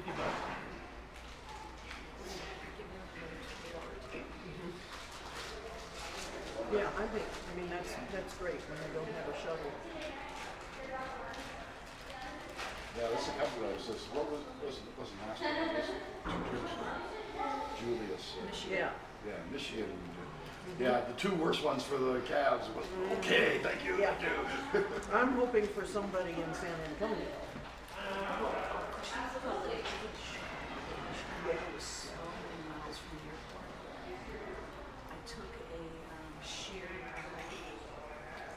That's where they stop at a lot of different hotels. At least most of my shared ride was to go to McDonald's University.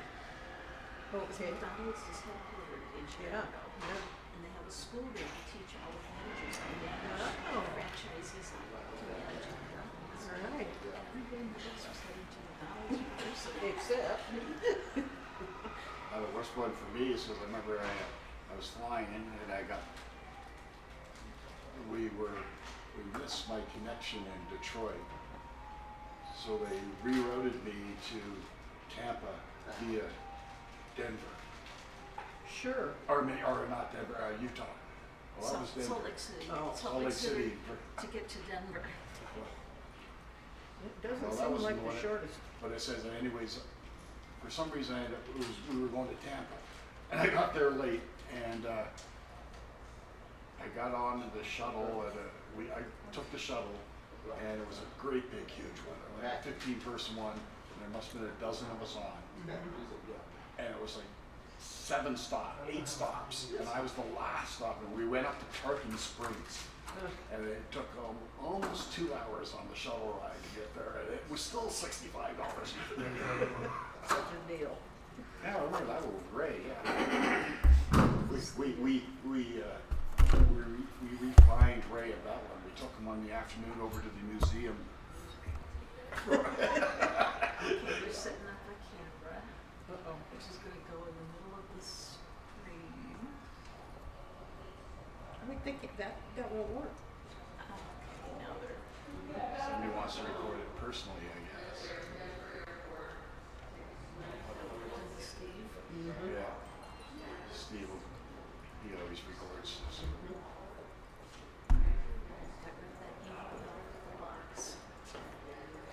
So my cruise in September. There was a lot of rain going on in New York when we were supposed to go there. Flight got canceled. I was desperate to get there because I had to get on a boat. And they found a flight that went to Newark instead of LaGuardia, which is where I was supposed to be, which is where the hotel was.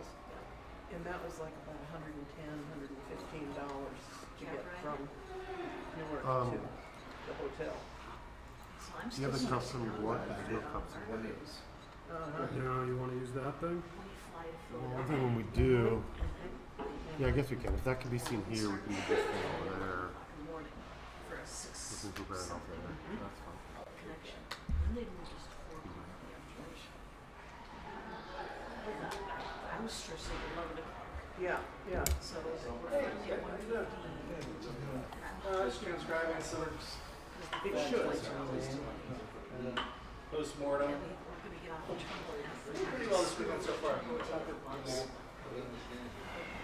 And I wisely got in the right Calcutta agreement, so I got a piece of all Otis. I mean, that's, you just can't We've trust ended the up airlines. changing How are our you flight doing?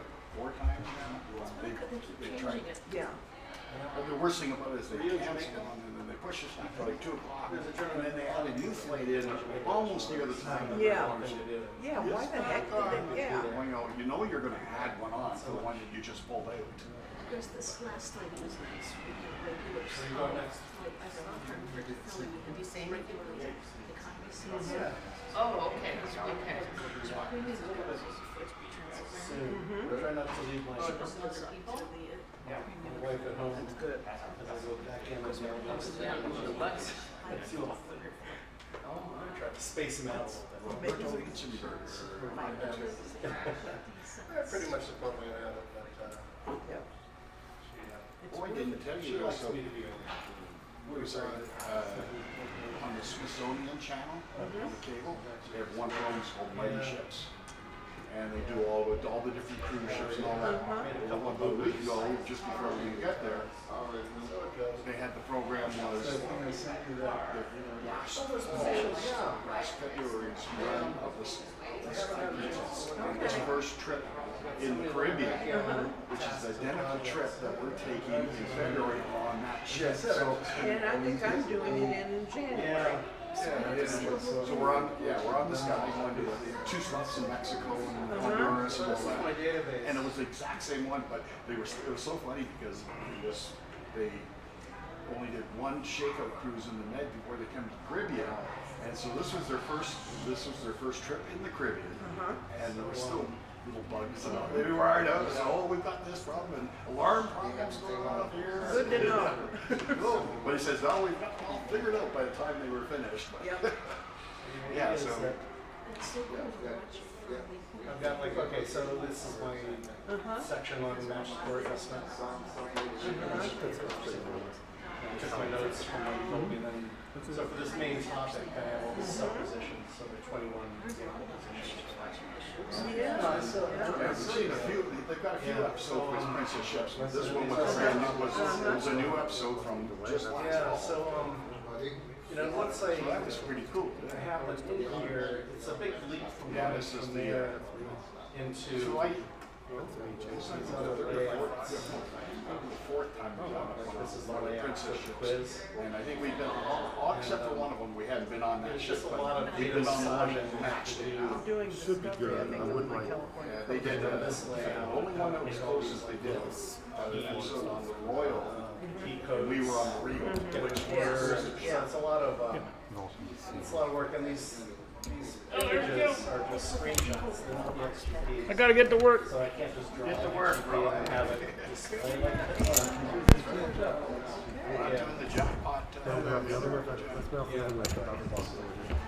Yeah, it's not. Okay. It's not integrated here. I guess in the downtime, they agreed to play the Masters jackpot.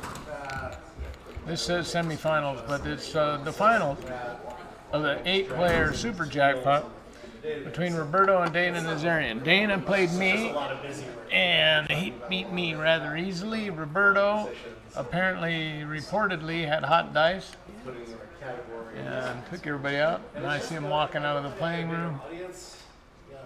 So we'll probably get started here pretty soon. Maybe he was just setting it up. All right.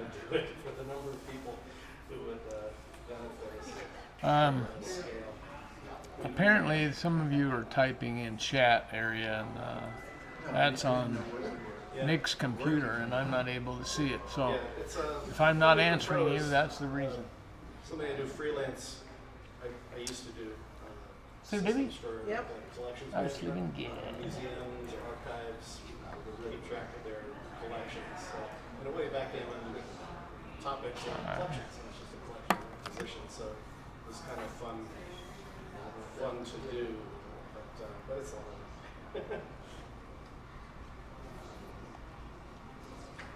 Have you talked to that guy who has that what's it called, that other flashcard system? What's that flashcard system? The guy from Europe, something cards. I don't know.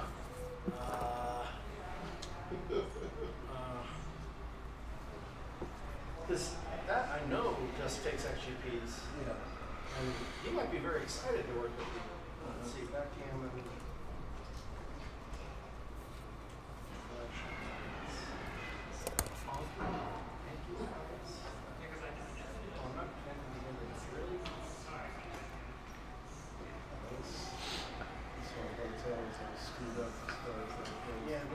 Al just won another match in some other event that's falling way behind. So he gets to play another match now. Only 5 pointers, so. Well, it looks like they set it up to be the super jackpot final. Yeah, that's the final for Super Oh, Jack. good. Super good match. It's this thing. Yeah.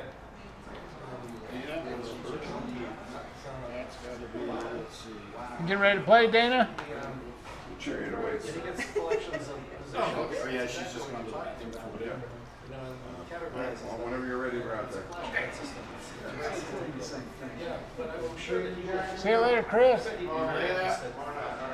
See you in St. Louis? Yep. Yeah. In St. Louis. All right, we'll be there. You see, like there's some free decks, and then there's some. I'm just waiting for We Nick. gotta do something better. This is the second. Well, Nick was getting something to eat. He'll be back pretty soon. In the meantime, Can make their own. I'm doing it, but I'm not doing a transcription, so I don't know exactly. What's he got going on over I did here? in It's Chicago. like €9 for each deck. Like, so these, you know, My second all probably, 6. Denver.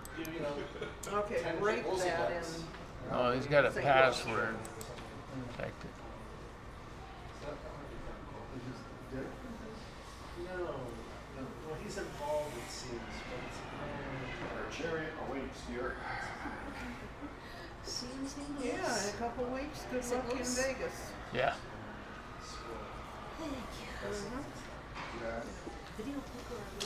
Yep. Slow to get you up the road. Yeah, I know. Play like an hour. Guy has a kind of memorable name that I can't remember.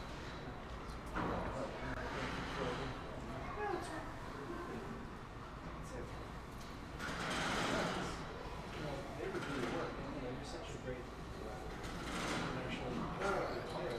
It's just the sort of thing. bunch of positions, you know, in categories, and we're wondering about getting them out there as problem sets. I do something similar in FileMaker, but it's just too much work. People that are interested.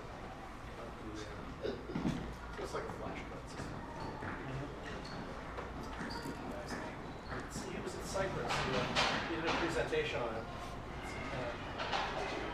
So you mean kind of like, so where Birdie had that book on Rainier Purple, where each chapter was like, actual, and then you talked about concepts, and then you have files. Something like that.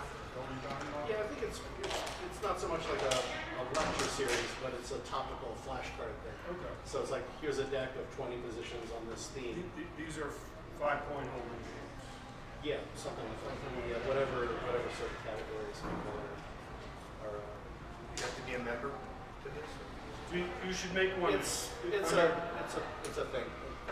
I don't use it, so I don't really Your know. two-way It's three- a your free three-way two-way, download, and then 18 some decks, bits some of the flashcard decks are down, and free, you have the 5 and then others are 10 €9 for a batch. It's like Jeremy Guys. He's got his flashcards, right? Yeah, it's a similar idea. It's a similar idea. Is he still maintaining that? I guess, yeah. I use that way. I forgot I had it.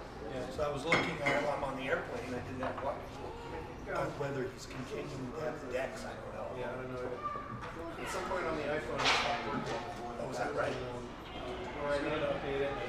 I didn't really use it. I don't know if I had to be iPhone but it's the training and browsing. You gotta wait. Yeah, I know. It's just not a much more simple.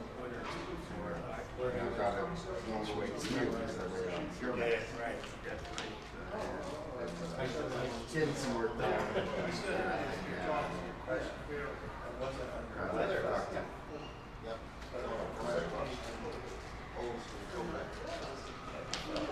I don't know. He doesn't have buttons that you know other people use. Heather's playing his consolation final really, and I did it with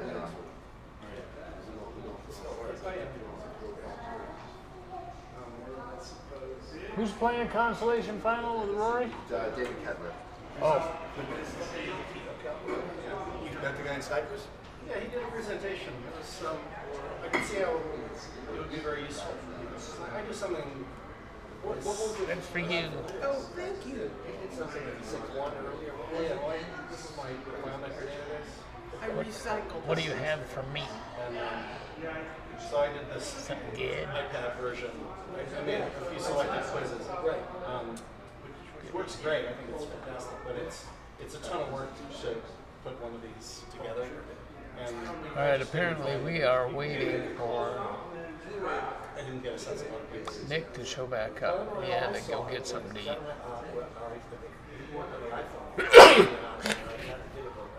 No, it's only for the iPad. And that's part of it. It's like, so anybody who doesn't have an iPad. So it's a very small niche.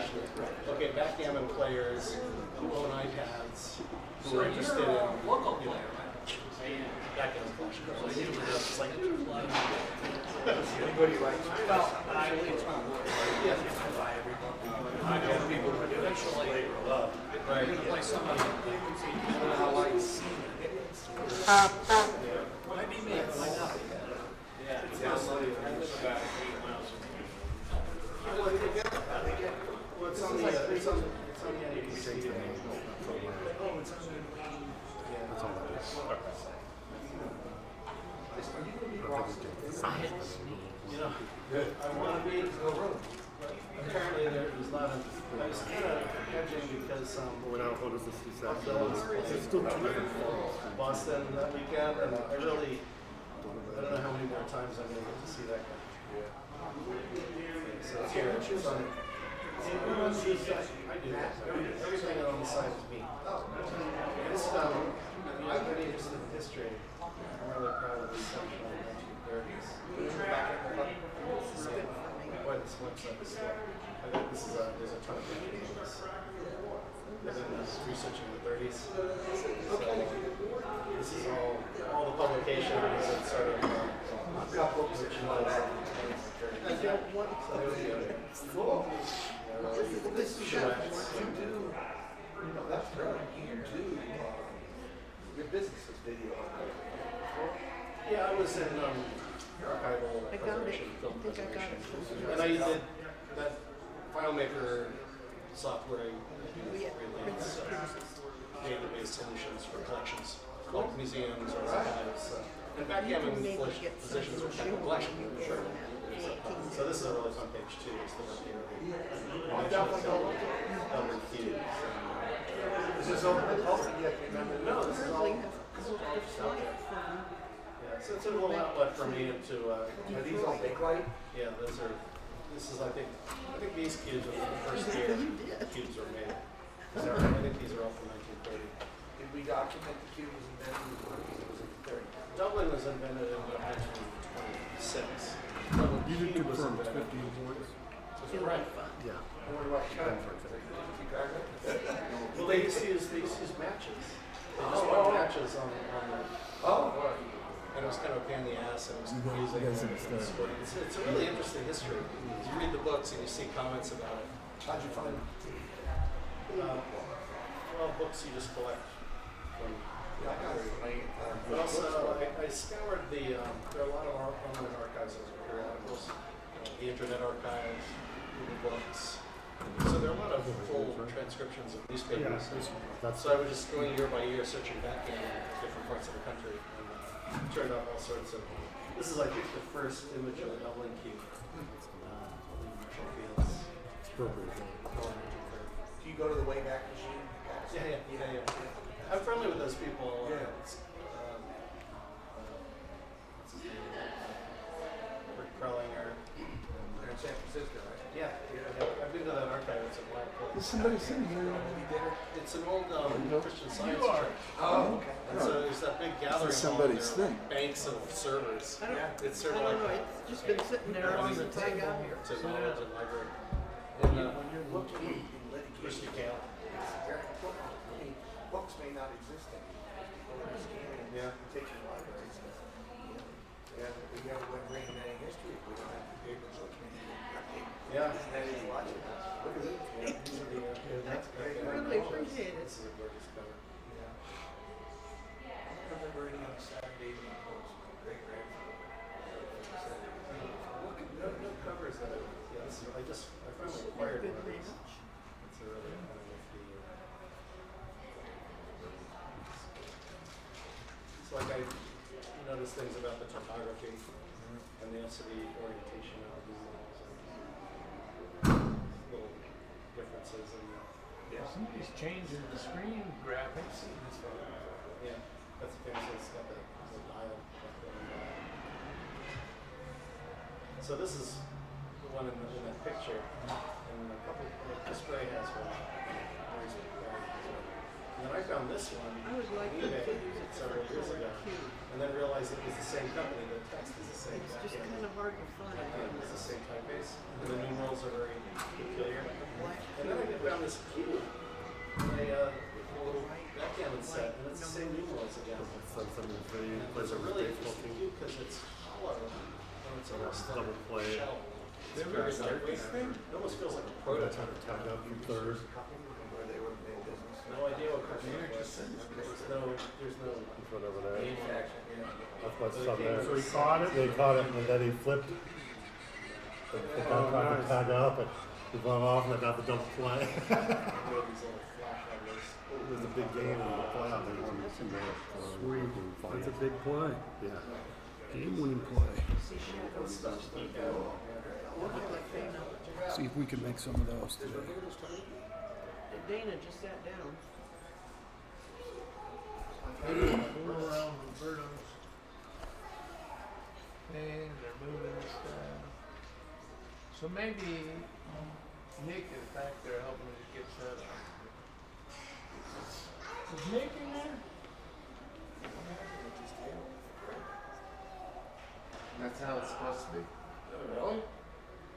That's not really. Don't look right.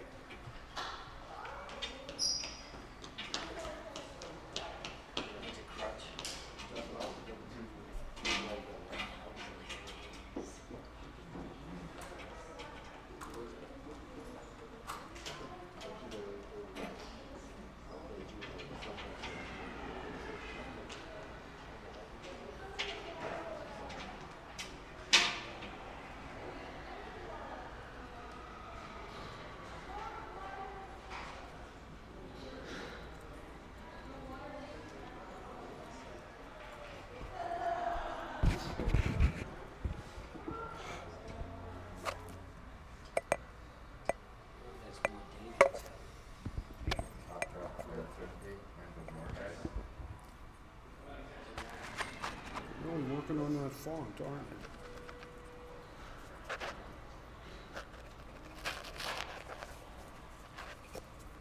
It said Kit Woolsey is gonna do the commentary. Who said that? It's written up there. Oh, well, Kit, you can come up here and do it. I was doing it with Nick before. But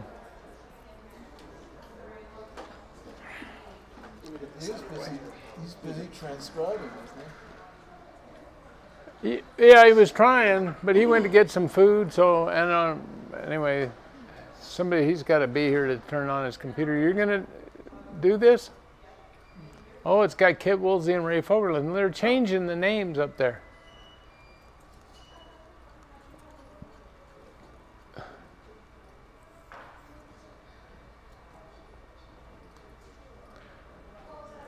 Anyway, Nick, who's doing the streaming and the transcription, is not here. Ben is back there setting this up because they need to get the show on the road, and I guess we're going to let these guys start playing. If I can talk Kid into coming up here, we can discuss these moves. Yep. See the dice from back here. Well, me neither. Oh, good. So just hook this on your collar someplace. No, I can't see the dice from back here. Oh, okay.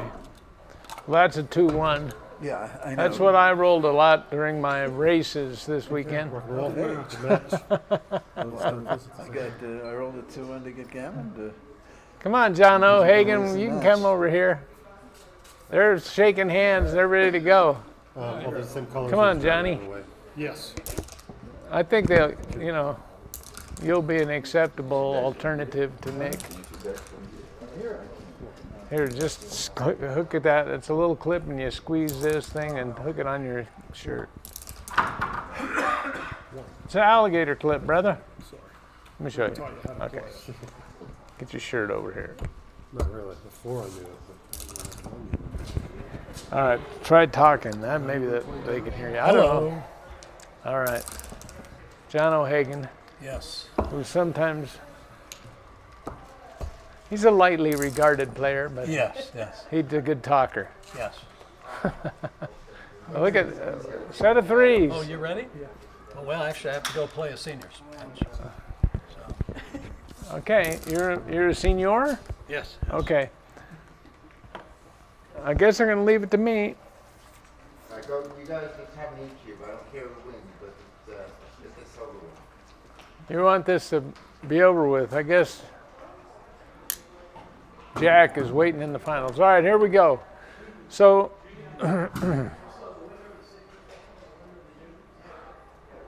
what is going on there? Oh, he's thinking about his 1-5 play. Okay. This is going to be at a much more pedestrian pace than the last couple of matches. Dana fanned on a 1-point board. Now that sucks. And here comes Ben. Is Nick back? No, he's not. Oh, well then Kit should put this on. Well, Kit can't see the dice. Wow. Twice double. You can't see the dice? Can you run this computer? Okay. No, that works. Just put it on your no, don't hold it because you'll overpower it. It's set to be a lapel mic as far as sound goes. So just put it here and it'll pick up plenty. Okay. Looks like Dana threw a 5-6 from the bar. Nick stepped out to get something to eat. Oh, I guess we'll expect him back. We won't be able to tell you what XG says the best play is, but we can give you what Kit thinks is the best play. Ray. I mean, what does XG know? Looks like 24 to 21 and 13 to 8. There's the 24 to 21. I don't see any reason to panic in this position. Roberto's not prone to panic anyway, and Dana doesn't either. I would just make is this a 3-1? That's going to be making the 5-point and leaving all the blots. Or you could just make the 10-point. I would just make the 10-point. You would? All right. You're much more safety oriented. 5 points not that I mean, it's big, but it doesn't it's not really final. That's a good point. With the advanced anchor, it has a diminished value. And blocking sixes is always not a bad thing to do in backgammon. Yeah, leaving no blots when you're ahead in the race. Look, now Dana finds he had a third play and blocks the bar That's a point. third play, which I really don't like. Me neither. And he's going to pay for it right here. This is double twos. That's an average plus roll. Oh my goodness, Dana got himself in trouble. All right, 5-3 from the bar, nothing special. He comes in under the gun and doesn't have anything. He's going to have to expose really another doesn't blot have if he that. doesn't kill a checker. I think a cube should be coming over.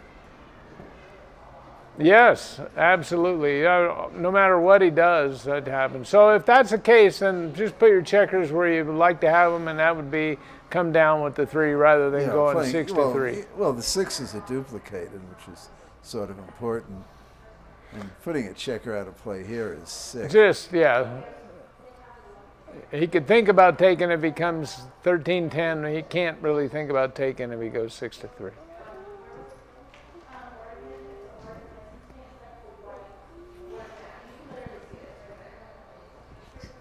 I wonder why he made the bar point there, not the 5 or the 10. He's only leaving one shot, but he's... But he had a no-shot play and making the 10-point, right? Yeah, I said it's just so much a weaker position. Right. I mean, the 10 point's almost as valuable as the bar point. Right. You know, in this position, maybe even more so. Oh, he did that sweet. Alternative. Oh my God, he didn't. Why didn't Roberto double? Oh, Does he think he's too me. good?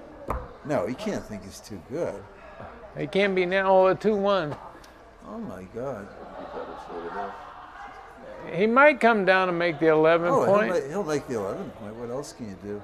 Well, he could make the 9 or whatever, but that was just too many 11 plots. points bigger is a better point. Dana fans for the second time. Now he's too good. So that, All right, maybe they're just a little tight. They're been a long wait for this final, so they're maybe a little rusty and not in the flow yet. So, but we think Roberto missed a double. And Dana did a lot of fanning. That was just a weird play, making the bar point.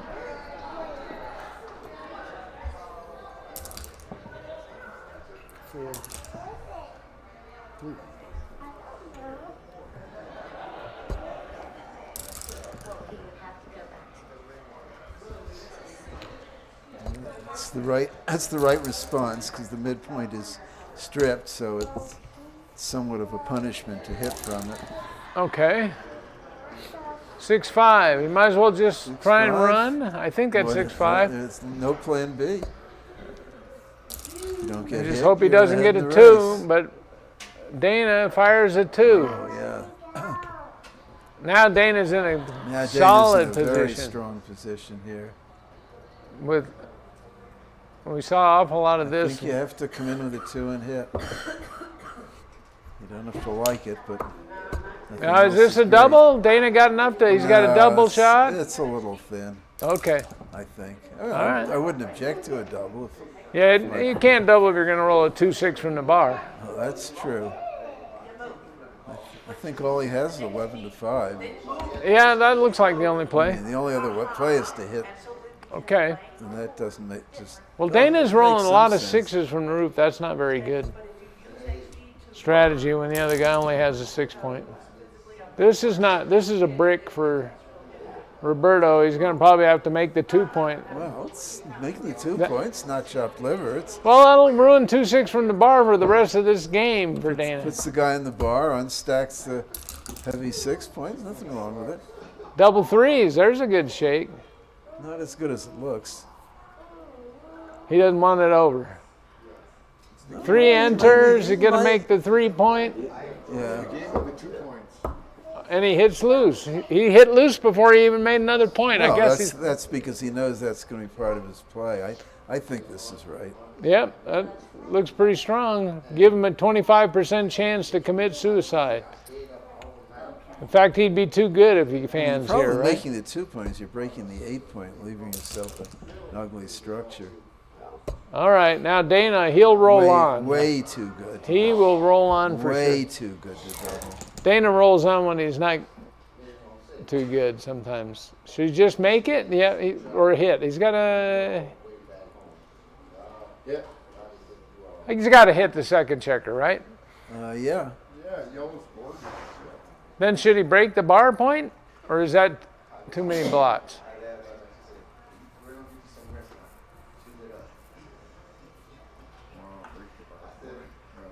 This is okay. I mean, break the 8 point. I'm sorry, is what I meant. But he didn't break it. He held it. That's got some use for blocking double fours. No, it's got some use for not having a one-roll disaster. Right.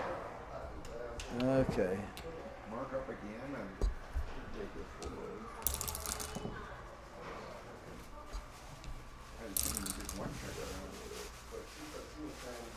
All right. Well, this is going to be a pretty routine closeout thing, unless something wacky happens. Well, seems like you just bring two men down, bring the boulders into play. Yep.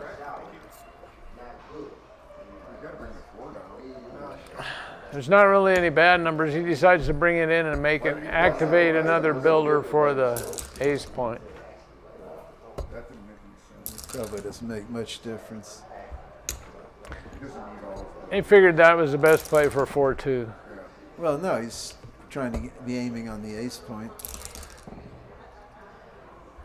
All right.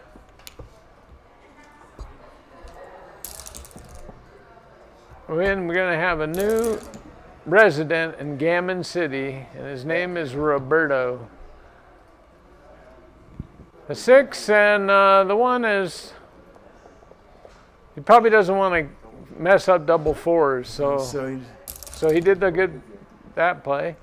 I don't know. There's much equity swing in it. I mean, even double fours plays fine to shift. Well, but if he stays back, he doesn't have to worry about that. All right.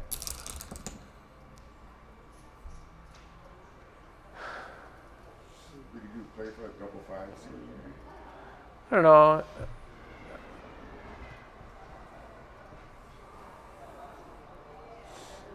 There's hardly any difference between these plays, so not really worth commenting on. 2-6.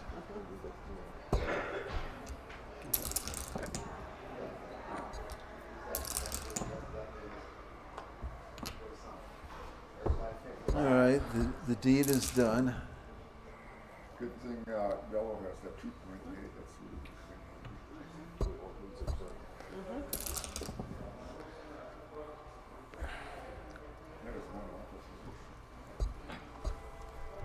This is the right play. He wants a bunch of spares on the 4 and 3 points here. Yeah, I heard that. There's some old codger claiming that spares on the 3 point were important this weekend. Because later problems. Look at Dana. He put spares on the 3 point. This is the ideal structure. Kit likes that play. More spares on the 3 point. Yeah, I mean, the point is the other guy's going to be on the bar for a while, and that 3 points where you have your problems. Hate to say it, but I generally have problems on the 6 and 5. There you also. go. Well, he has that 3-point bolster. My goodness. Uh-oh, he's going to strip the 3-point. Dana's trying to. He hasn't taken one checker off yet, and Roberto still hasn't come in. There we go. All right. Double aces.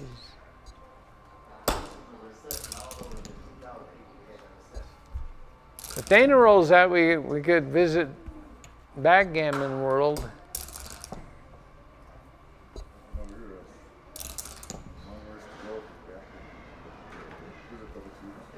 Oh, he came out well. 4 checkers left on the 3 point. Oh. All right. Routine gammon. 2-2-1s he gets out, so he's okay. He can't. Set him up. Let's go to the next game. 4-1 Dana. I mean 2-1. There was no cubes earned in this game because Dana immediately became too good. Oh, you kept me in suspense.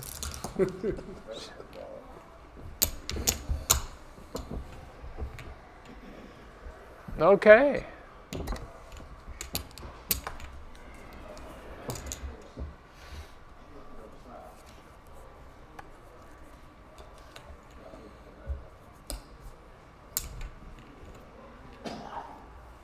Two, one.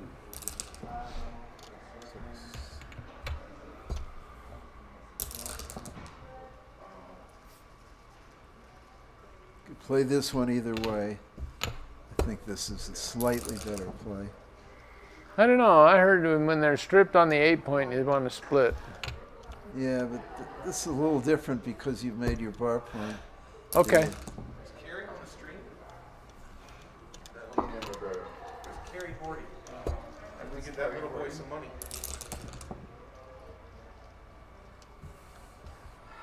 I've finally surpassed 100 like 5 minutes in the voice. Congratulations. I've been stuck on San Antonio last year at 99.99. Yeah, I think playing safe is right here.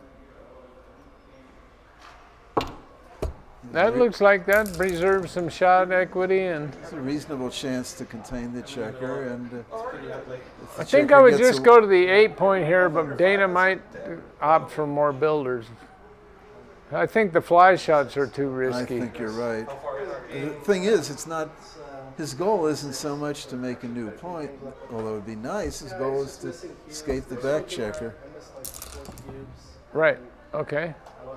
6-5. I would. This pretty naturally just slot the bar. I'm not so sure. Well, that's why I took the cube. I was planning on I'd be looking at hitting with a 5. On the ace point? Yeah, don't give the guy one roll to escape. Yeah. It's always kind of a tough choice. I don't know what to do, but I'm more of a slotter than I am a hitter in those kind of positions. And I'm not claiming that I'm right either. Anyway, there's always a wheel fall. I assume you will email it. Yes, I will, absolutely. I appreciate that. 3-2 Dana. Is he going to bring another one, or he's going to step up to the 22 point, right? Oh, he could step up to either point if he wants. He just wants to see some error. He doesn't want to get pointed on the 4 point. If he gets pointed on the 3, he can still come in on the 4. Yeah, but he's going to bring 2 builders. Now, this is clever because of the blot on the bar point. Cleverly duplicating 6 ones. I think I would come down with the 3 and step up with the 2, but yeah, I think I would too.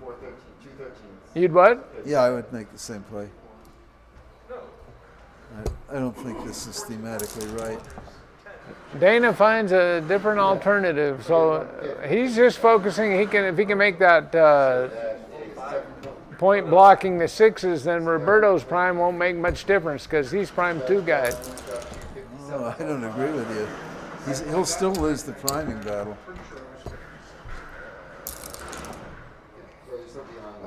Aces, that's pretty good. That is man, a huge roll.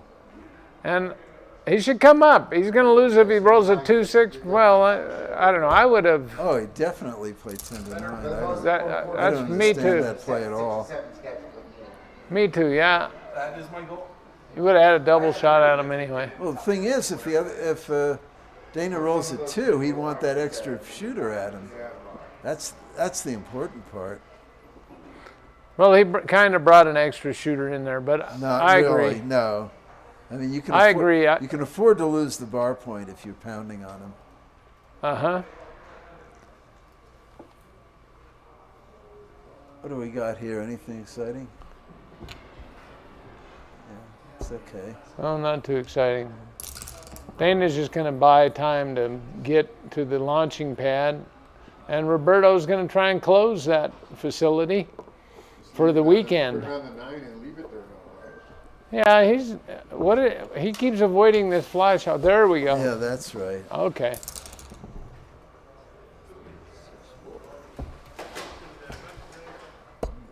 Ugly roll, but plays out. Now, it's such a prime versus prime that Roberto can't really think about it, but I guess he's going to take a minute. If he makes a 6 prime, then he could think about spinning it up. Looks like it's a little bit early But here. he can run out if he gets a 6 because it goes black.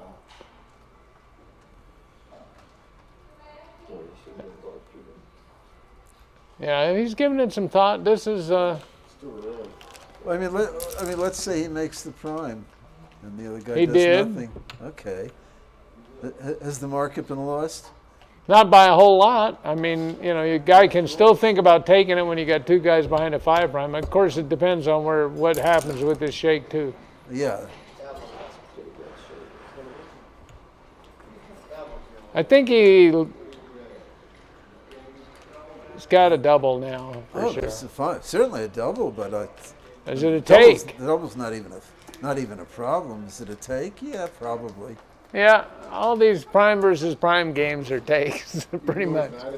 I mean, it's not a big gammon risk, which is very important. Right. And if he doesn't roll a 6, it's, the prime goes immediately. But if you Right. roll a 6, I'm not playing very many cuts, and you can give up the 8 point because Dana's not at the edge. It doesn't matter. Dana just closes. Well, Roberto is he's being timid with the cube I mean, today. that's just plain poor. No All right. doubling there. No, he might as well take a roll. Yeah, he's too good now. Unless he rolls double 5. You pay off to that. I mean, it's like almost no market gaining sequences.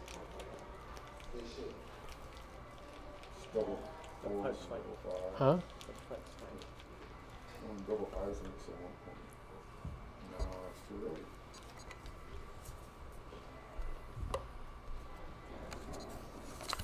Dana couldn't turn it down fast enough. All right. Now you should take a roll there, fine. Yeah, I'm on it. We have our Lebanonian residential expert, Fadul Corey, in the audience. He and Sue came all the way from Peoria, Illinois to come to this tournament. All right, here we go. 2-1, standard, down in slot. Dana misses, so he makes a 3-point. And Roberto's going to get a slight edge unless he rolls a 5-4. That leaves a little to be desired. That's one of the 4 numbers that fail to cover in this configuration. A lot of times, though, the guy doesn't have the ace point, so you can at least make that, but this really sucks. So he steps up, we're split, and I guess he's going to play 13-8, or is he going to come out? Kid, what do you think? I think he keeps going if he steps up. Really? I'd stay there. I don't know. Okay. I'm not sure. It works out. Dana rolls a pretty big brick. Now, he can unstack the midpoint at the expense of another blot, but if those blots get hit, he's going to have a double shot at the blot on Roberto's 5-point. Well, it's not like 24-18 doesn't leave some shots also. I know, so what would you have done? I'd have played 13-7. 13-7, all right. Oh, this is a great shot for Roberto. Dana goes and fans on the 2-point board again like he's done twice already.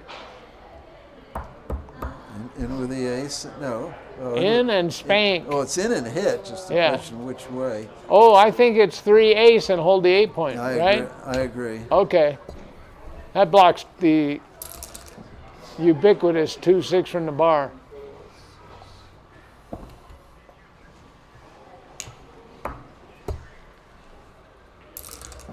But 1-6 hit. Dana's going to come. Oh, now this is interesting. He's got 3 choices. He can make his 5-point. He can make the best defensive anchor, or he can hit on the bar. I'm a hitter. Are you? Well, making the 5-point. I want to make the 5-point, but. That gives. I mean, look at what that gives the other guy. Yeah, it does. He's gonna. Gives the other guy open season. So yeah, it sure is. He has a tag with your name on it, huh? So hitting, that just risks a double shot, but it gains a lot in the race. So. Well, I mean, there aren't very many double shots. How about if let's see, if we just make the anchor, he gets only a single shot at it, and you put all those builders in the unemployment line.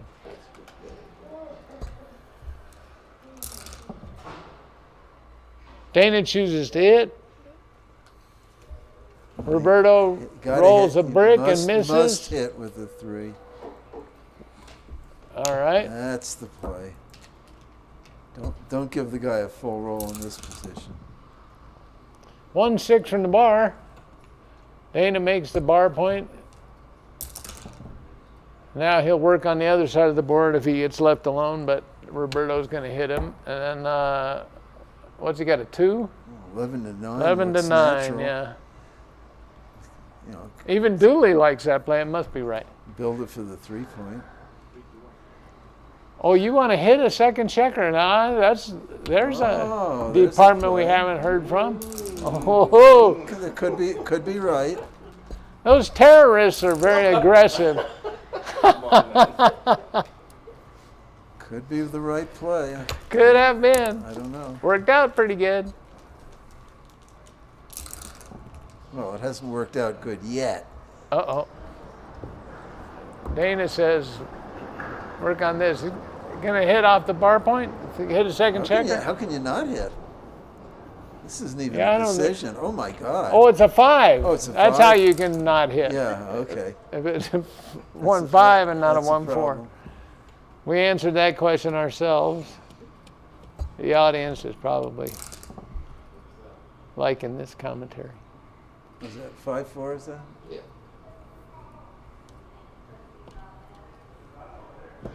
Now, previously, everybody that there was a chat version available, and we're not answering those because we can't see the chat. So don't be asking us questions about was it a double and that stuff. We got to wait for Nick to come back before we can see the chat again. 5-1.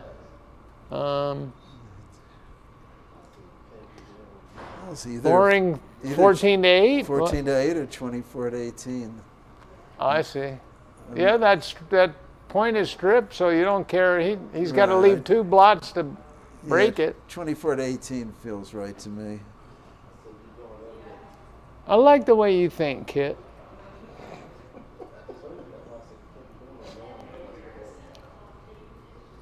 I mean, with most 2s, he would choose not to break that point. Oh, Dana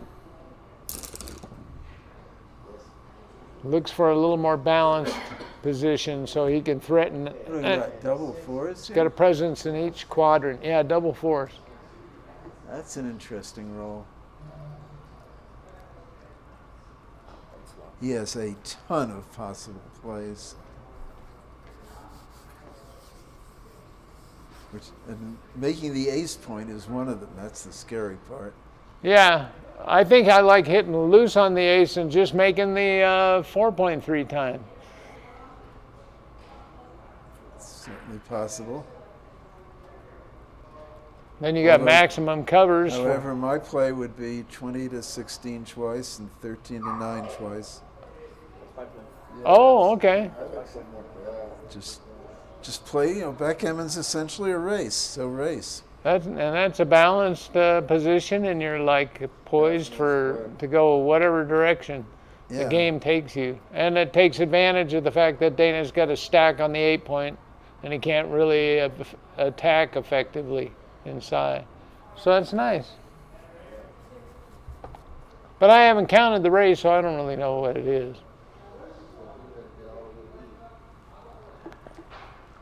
Also, if you hit, though, you're going to jar some other checkers loose when he enters.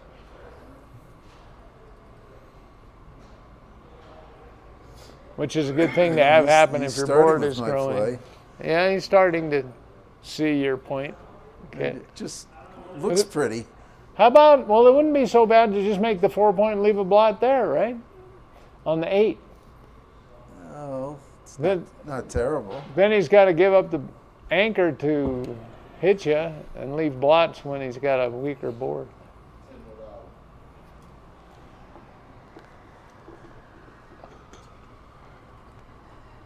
What's your place, Scotty K? You don't know? Get his count before. Like 3 off the It's hard to count. Let's see. Roberto has 4 guys back, so he's down 60 right there. Like this is pure. There we go. There's a player. Wow. That's the first time I've ever seen somebody who liked one of Kit's plays. What is this? 3-1? 3-1. 3-1. Looks like. Hit and slot the You don't have nothing else but to hit. All right. Yeah, I mean, And I would activate that other guy. It duplicates the 3. I like this better. Unstack the heap. That's what I said. Oh. That's what I meant. It may not have been what I said. Doesn't duplicate anything. Oh, yeah, I guess it does. Okay. That's right. Well, he's certainly. What has he got? A 2? He'll make the anchor.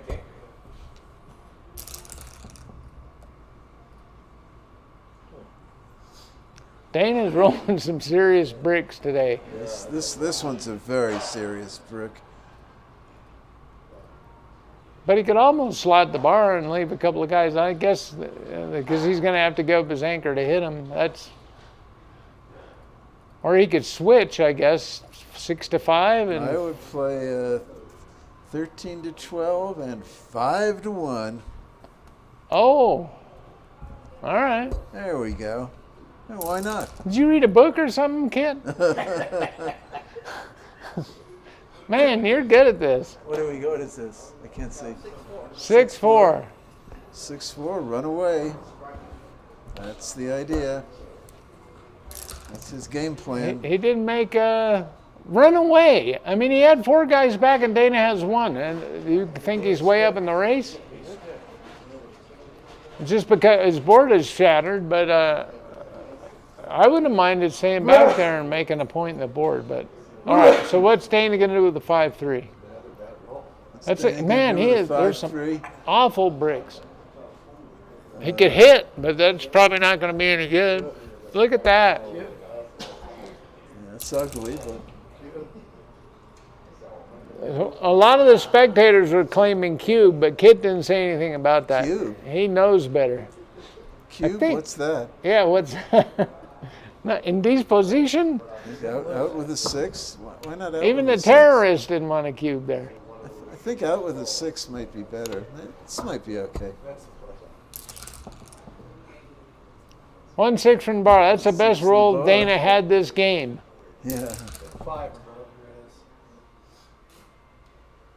No, he wants to stay back there. He doesn't want to escape that guy. I disagree with That's you. a hunter. No. Just build your board up and wait. I disagree with you. Okay. When you're ahead in the race, race. He's not. What do you mean he's not? He had 4 guys back when you were saying race, and Dana had 1. That's 60 down. You got to make that up someplace. Who do you think's ahead in the race here, Ray? I think it's close. And I could probably count it fast, but contact, who's in favor? Roberto's got a board. Dana's got a moth-eaten old suit over there. So you run that checker before Stay. Stay there. No, we can't. Just clear the 8-point and then work on making a 5-point board. Dana's totally stripped in the outfield. Now you gave him. Now he's going to be free to make his points over there. He's got 3 checkers to fix it while he's waiting for a shot. That coming out took all the pressure off. See, when you're ahead in the race. I mean, Well, couldn't he have done that? He could have done that from the 4-point. He could have brought all 3 guys out. Yeah. Well, anyway, this game's over. Yeah. But the race is still like it's 40-36, so he's up. He's down 4-20. Yeah, okay. All right. Well, he ended up winning the race, like Kit said. He predicted that.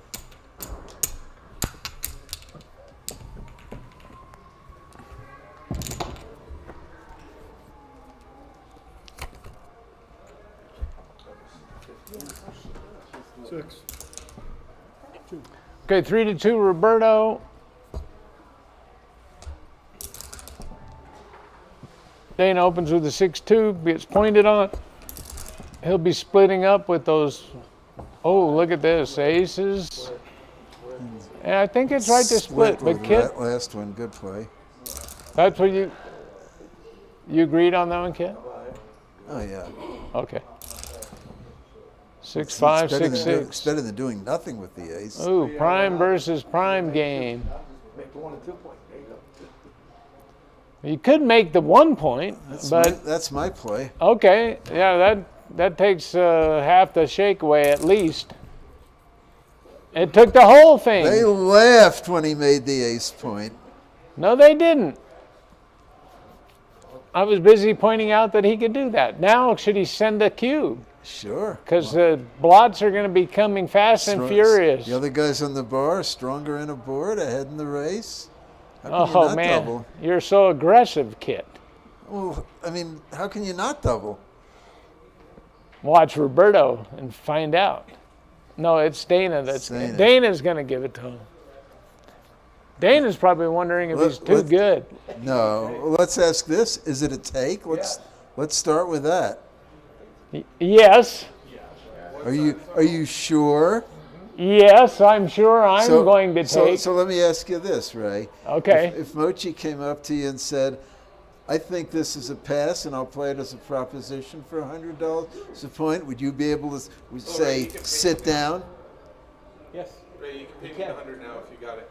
Wait, I'm getting questions from too many quadrants at the moment. Yeah, mine involves money, so you should listen to me first. Yeah, well, why would anybody not listen to you first, Robert? And you Rory? can say congratulations at the same time. Good job. I won the consolation. Great. See, Ray? Wait a minute. I'm getting, yeah, what's up? I said that. I mean, that's the criterion for when you. Are you sure it's a take? I know that. You know, and anytime Mochi proposes a proposition with me, I say no because he's a way better player. You know, but yeah, I would take it. That's not what I asked. I would take it too. Well, I wouldn't play anybody $100 a point because I don't have that kind all right, of. $20 a point. Yeah, I would. I would. Okay. And I wouldn't. he's going to pay me a point to take that, right? Yeah. Absolutely, I'm going to do that. And that's against any human because they're not going to play it like XG. They got fear and nerves and except you're not gonna emotions. You're not going to play it like XG either. That's okay. I'm already losing. I'm only going to lose games that I was losing anyway. But I can win some that I was losing. So that's the benefit. Plus, I'm getting a point.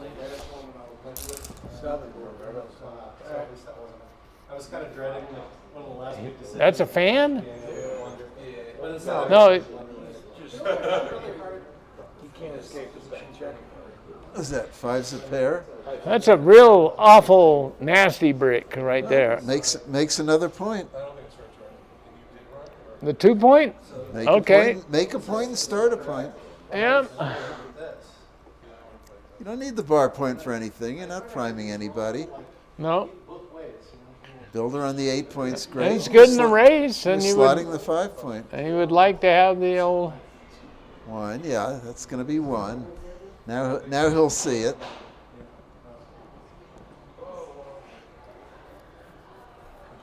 It takes guys a little longer to make the plays that are anti-positional because it's just ugly, you know. But this is the positional play. Isn't this the pretty play? That wasn't.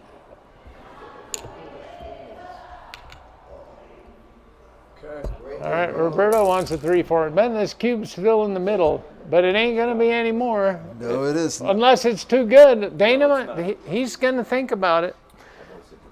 So he rolls on a lot.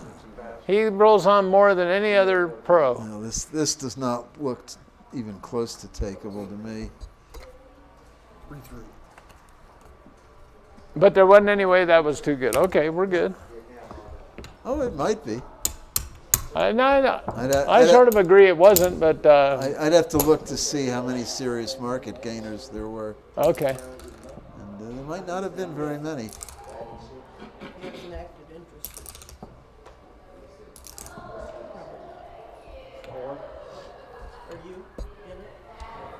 And what? The last standing man, $50 Oh, I would like to go get in it. at 5:30. Is it that time? What's that, Sue? The last man standing tournament. Was that now? I think it's at 5:30. 5:30. Yeah. Oh, okay. 5:30. Here. Put me in. CBD. $30. Okay. Sue's gonna bring it. Another 20. I need another 20. Give me another 20. I don't have it. Okay, I have it. Oops, what'd you do? Kit, you put, what went off the edge of the table here? I don't know. I gotta leave for a bit. Anyway, You gotta leave? for a bit. Yeah. What's going on here? Oh, this thing fell on the floor. Okay. Well, maybe I won't get in it. I'll be up here. Scotty K, you want to do commentary? You sure? I'll listen with you. Okay. You have a mic on? I got one. I'm doing it.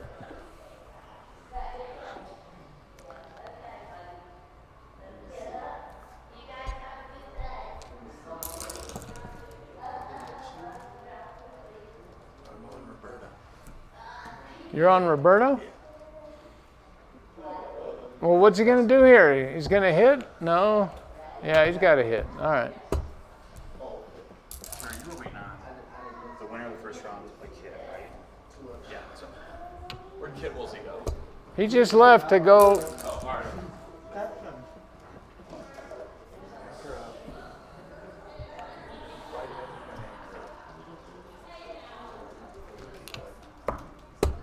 Yeah, that's okay. And Dana will keep hitting. 5, 6. That's a brick.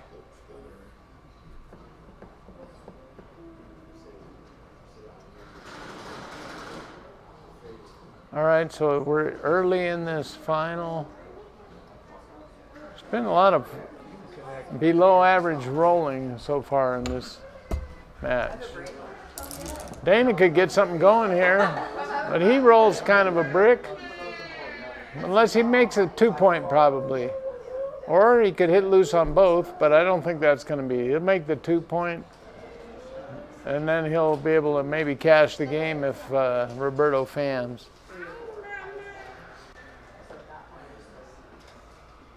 Oh, he's got a 6-5 that hits the fly shot. Oh, I didn't see that. All right, that gains 22 pips for Dana. And Roberto gains 24 right back if he decides to hit. He may make the 5 anchor, but he didn't. He hit. Uh-oh. This is a good shake. In, hit, and twice, and make the 2-point. Or he could, oh wow, he could throw 3 checkers but leave 2 blots. That's a little bit rich. There's 1. There's 2. Eventually he'll move 1 off there, but just looking at that.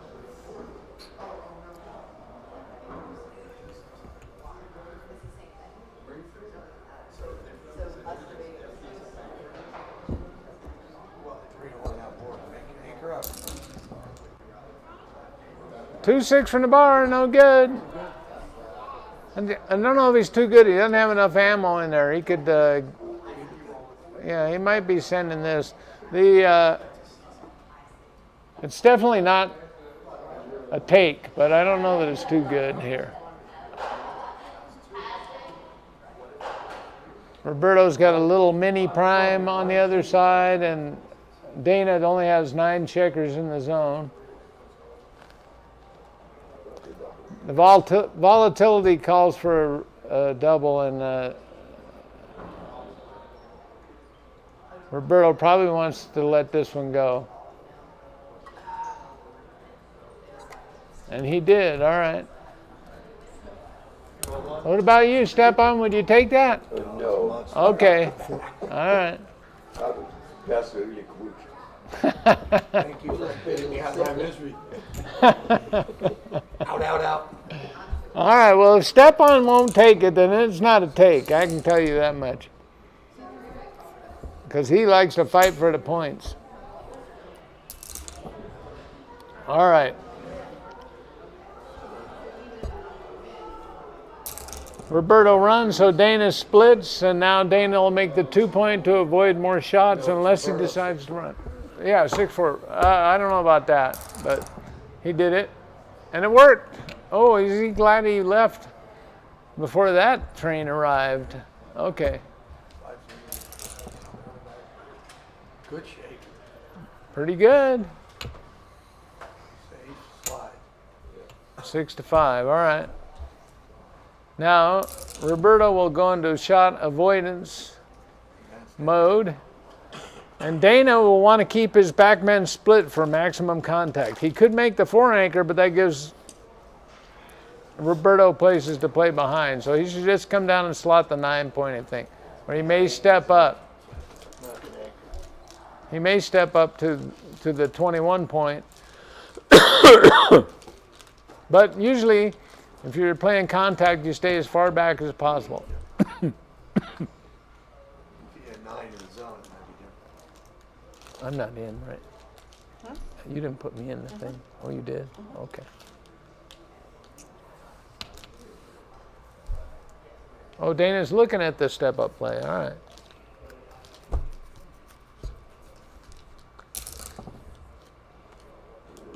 Oh, he pays for that.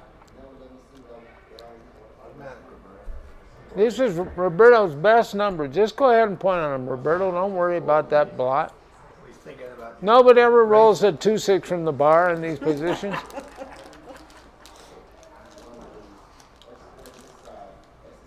I can't be eating crackers while I'm doing the commentary, CBDB. Point on him, Roberto. He's counting. Yeah, he can. I guess he could cash it after this. Unless, well, if Dana anchors, it's going to be close enough that, I don't know, he might have something.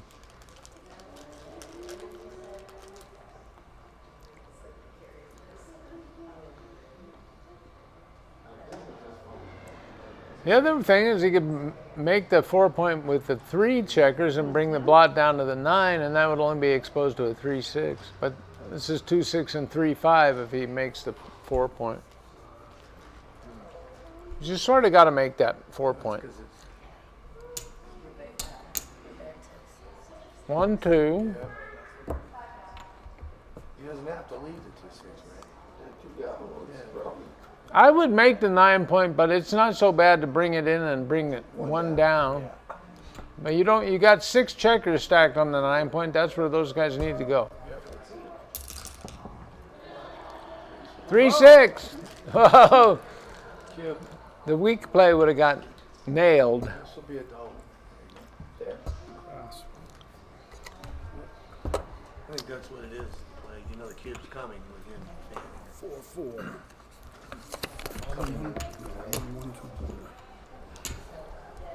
Okay, 4-4. Let's have a 11-point match for the championship. This is going to be a slog. Oh, by the way, this event is winner take all, and it had a $1,000 entry fee. So the winner's going to get $8,000, and the loser's going to get bupkis because they did not hedge. So this is the maximum pressure in terms of dollars. Oh, do you got part of the action? Yeah, you didn't make me that offer, Scotty K. Should have known you might have wanted it. All right, I didn't know you had a stable of pros that you were sponsoring. Okay, here we go. Roberto's 4-1. He's slightly behind because Dana's escaped one, and he's got a lot of builders. Watch this point. Oh, yeah, nice. I jinxed him. That's the only number that's both blocked and doesn't make a point. Well, he can actually make the 11-point. Backgammon's so cold. Why should you not be able to make a point with all those builders? You got the bar point, the 9 point, the 5 point, the 4 point. You could all make any of those. 16 numbers make the 5, huh? Yeah. And you can't move your back guy. It's not so bad to just slot the 5 point here, but hitting as a diversionary tactic, that's another idea. Double fours for Roberto. In makes the 4 point. 5 point. Oh, that's a good point. Yeah. See, when you do stuff out of order, then you can miss stuff like that. That was strange. Everybody that liked making the 5 point. Yeah, he could. We can't see it if you make the 4 point first. It's a strange one not to see because you so often make the 5 with the 4-4. It's not like it's a weird thing. Right. Oh, we got some experts here in the audience pointed out that Roberto could have the 5 point instead of the 4 point. Also, in this configuration, the 9 point doesn't work very well with the 3 point, and they could have had the 8 point, and they would have all been in the same prime field, which is kind of an important deal.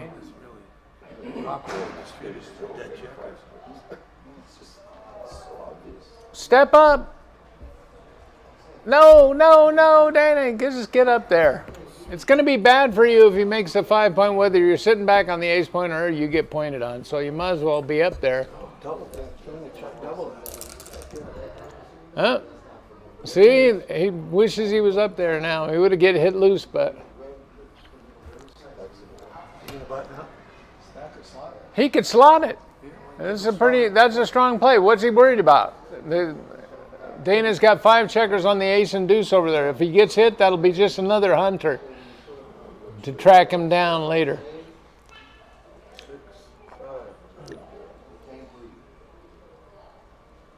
We don't have the XG feed over here, but I feel pretty strongly that 6 to 5 would be the number one play. It slots the 5 point. Most of the time you get missed, and if you get hit, you can use that guy to get him later. Well done, Roberto. Oh, very strong move. Okay. Dana's going to make the 5 point. And Roberto's going to make the 5 point. He could have thought about Cuban. Oh my God, another one of them. That's a 27 number cover at least. 6-2 even covered. That's like 30 some number cover that he missed.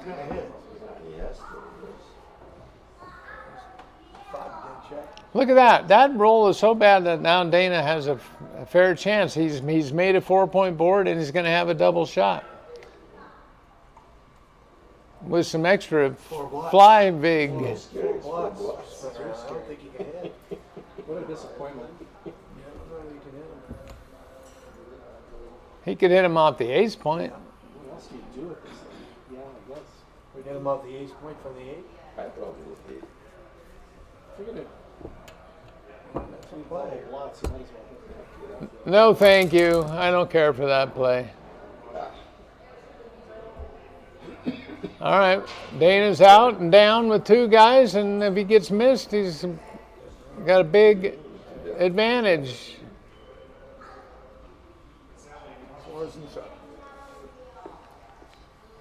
And double fours would have fanned on that loose hit, by the way.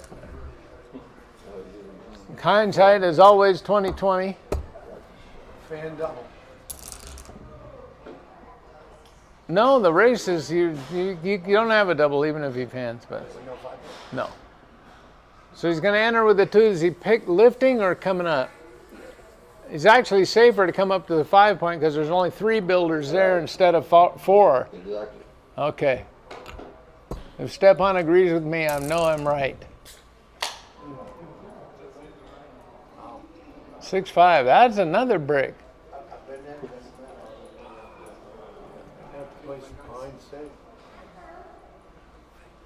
think this game would have played out very differently if he just made his 5 point. Okay, take it easy.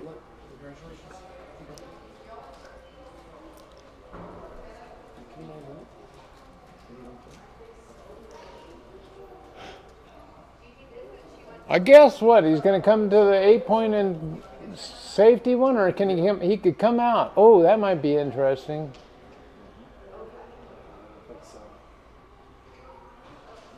Leaving the one shot? I don't think I'm breaking the anchor. I'm just going to come in 6 and... Oh, he's thinking about going to the ace here. Well, I don't like that. That could be right, though. Yeah, it's all right. It's maintains contact and he's a little down in the race, but this seems like the natural thing. I don't think Dana's going to be up. He may not be up in the race at all, but if he is, he's not going to be up enough to send this, I don't think. Well, he disagreed pretty strongly with what I just said. he sent it over. Well, what's going on there? That's 34 to 42, so Dana's up 8, down 3, down 23, up 1, 7. Yeah, that's a take. I couldn't count that fast enough. All right.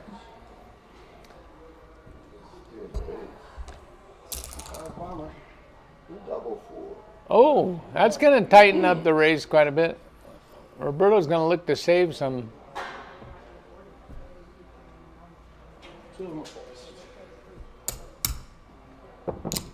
And I guess slot the 2, huh? All right.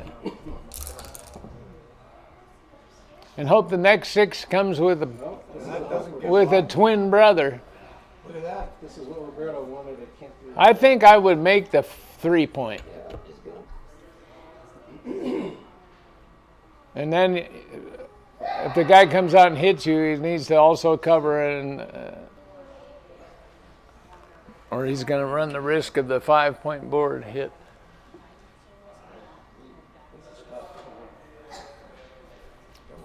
What other 6 are you going to do? I mean, yeah, there you go. When there's no play B, you should always make play A. Because you knew he didn't have a 6. 6 out. And now Roberto will look for something that duplicates a shot.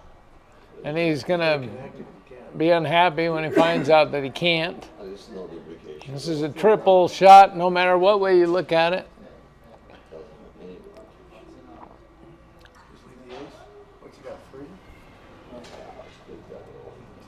I guess he's just, I don't know, I guess I would come around, but then what are you going to do? But the cube's already, he owns the cube already, so he gets to see if Dana rolls a brick, which he didn't. Will Dana leave it slotted, or is he going to lift it, guys? Okay, you guys think, you like lifting, all right. We got a couple lifters in the audience. Dana is going to give it some thought, though. Maybe with the bottom of 2. He doesn't play with a whole lot of fear. Let's see. That closeout could be a big deal because there's some gammons in the mix, right? I guess you could win a gammon without closing them out, but 4-6. Permission to fly by.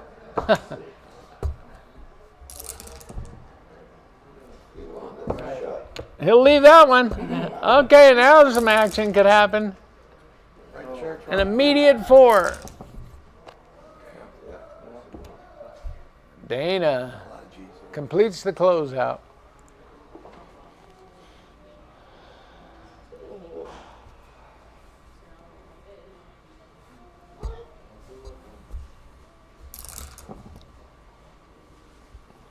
When is that tournament starting? 5:30. And what time is it? Well, that's... Until 5. What is this? Is it something that you just I don't know, some kind of... Is it the after tournament? I thought that was the plan. Stefan, what tournament is it? 5:30? Last stand or something, I don't know. Okay. Yeah, tomorrow is another tournament. Yeah. This time it's open at 5. So we're gonna have only 30 minutes to eat. You're better off not eating. We need that restaurant.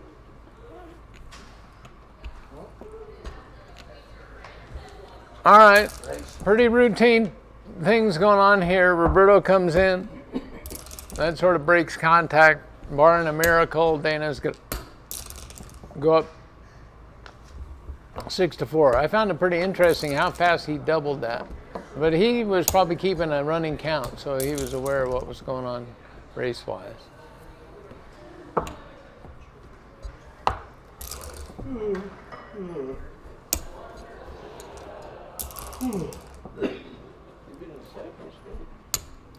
Oh, in the past, yeah. I'm not going this year.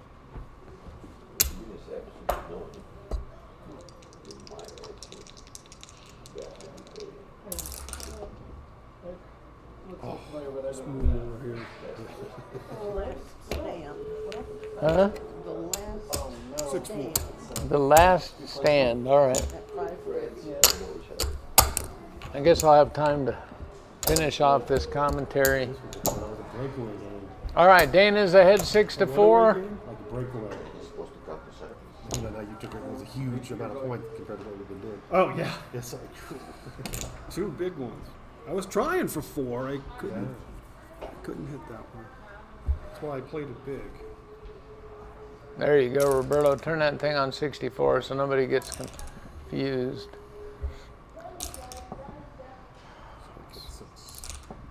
Six for Roberto, 6 for, oh, here we go. 1-3. 5-1 for Dana, all right. 5-1 for Roberto. Yeah, I don't think he'd be doing that. 6-1 makes the bar point. Uh-oh.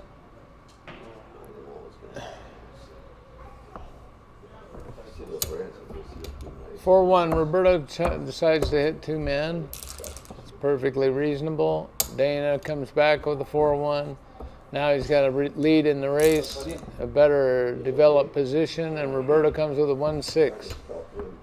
It's going to be a double shot here. This looks like Dana's got definite edge, but not near enough to double, so he didn't really think about it very long. He'll come and hit on the bar with a 6 and probably continue on. That duplicates 2s. And depending on what Roberto rolls, Dana will be considering sending it here. Oh, Roberto hits. Okay, so. Aces. Oh, this is the next to the last. What? Oh, 2-1. Okay.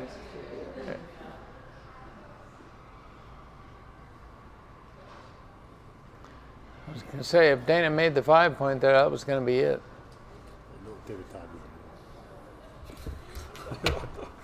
So do I. Or something like that. Yeah. Okay, boring holding game. Was he? Oh, that. Is it 1-2 again? Or 1-3? Oh, okay.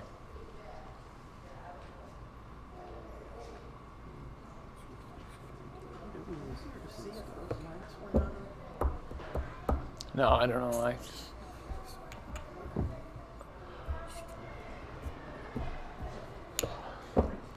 Dana unstacks the 6-point rather than stripping his midpoint. We could probably all learn something from that, even though it was a higher risk and more pips to be lost.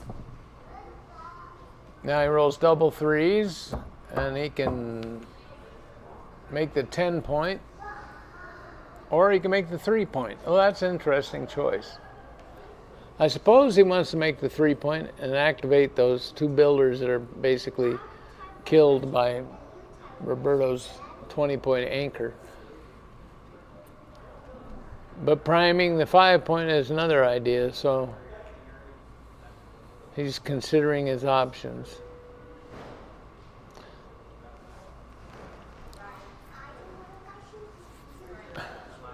Looks like those 2 guys on the 6-point belong on the 3 or 4-point, and then you can come down and slot the 10-point and maybe make it later. Oh, look at this. Oh, that's interesting. Dana going to use the opportunity, the tempo, to activate his back guys. I guess I'd cover the 3 here. Yeah, we cover 3 here. Okay. Build That looks like a pretty nice play. Anything progressive? Hey. 5-2 for Roberto.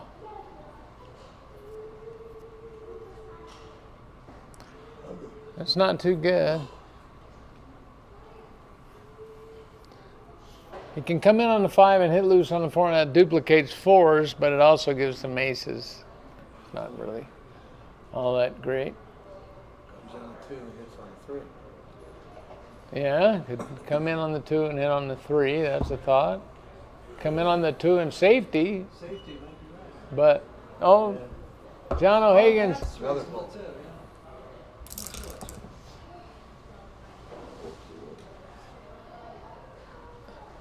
Gonna make the bar. Double 2s. Am I right? Yeah, so this could hit and block the .6 away.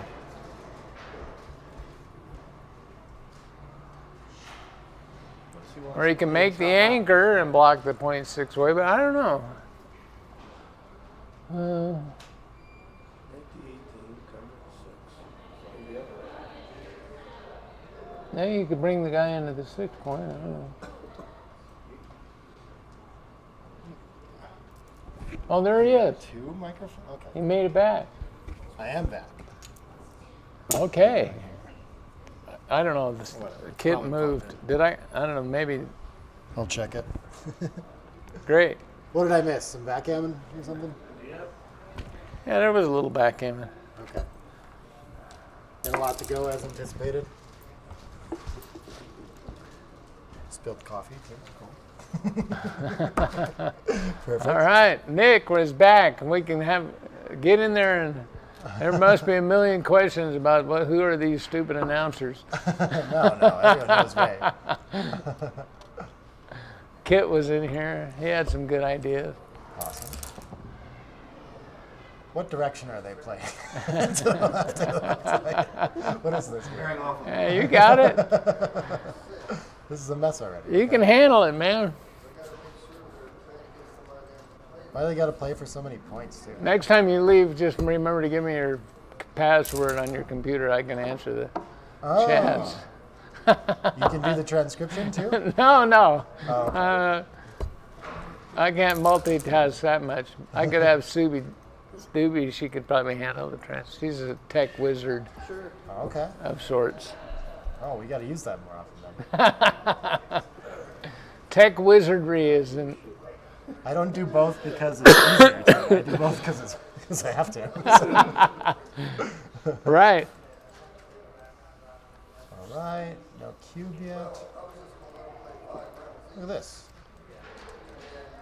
Roberto. I think Dana has 3 more to play. Oh, no. Yeah. He rolled double 2s again? Whenever they go on break, I can get it actually on stream too, but we can at least have the answers every now and then when we want it. This is unpleasant. Are you sure they're bearing off to the left? This really doesn't look right. Right. I'm not sure about anything. How did they get into this game? Is This is pretty routine. For Roberto to do yet? I guess he can clean up a blot if he wants. He's down in the race though, so why? Well, he can't clean anything up. He keeps rolling these things. They're both rolling a lot of bricks. I mean, it seems like, I could hit and cover or something, but no. They're not hitting and they're failing to cover. 3-2 for Dana.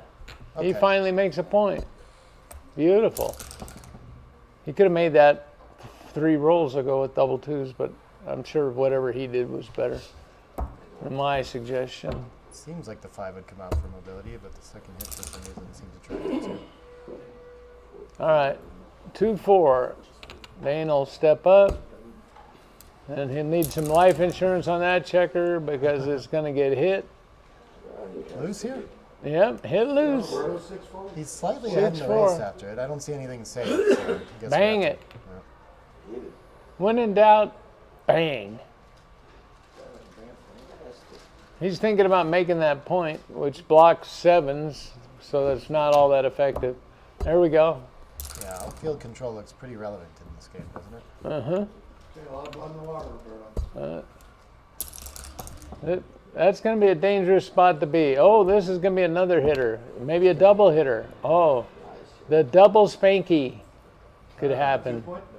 Yeah, I can just point on ahead on the deuce. He could make the deuce point, but then you're giving him the 5 point. I don't want to do that. I want to fight for that. You got all the defense in the world over there, so you hit him off the 5, and then you hit him off the 2, and let him roll 1-4 from the roof. Call it a day.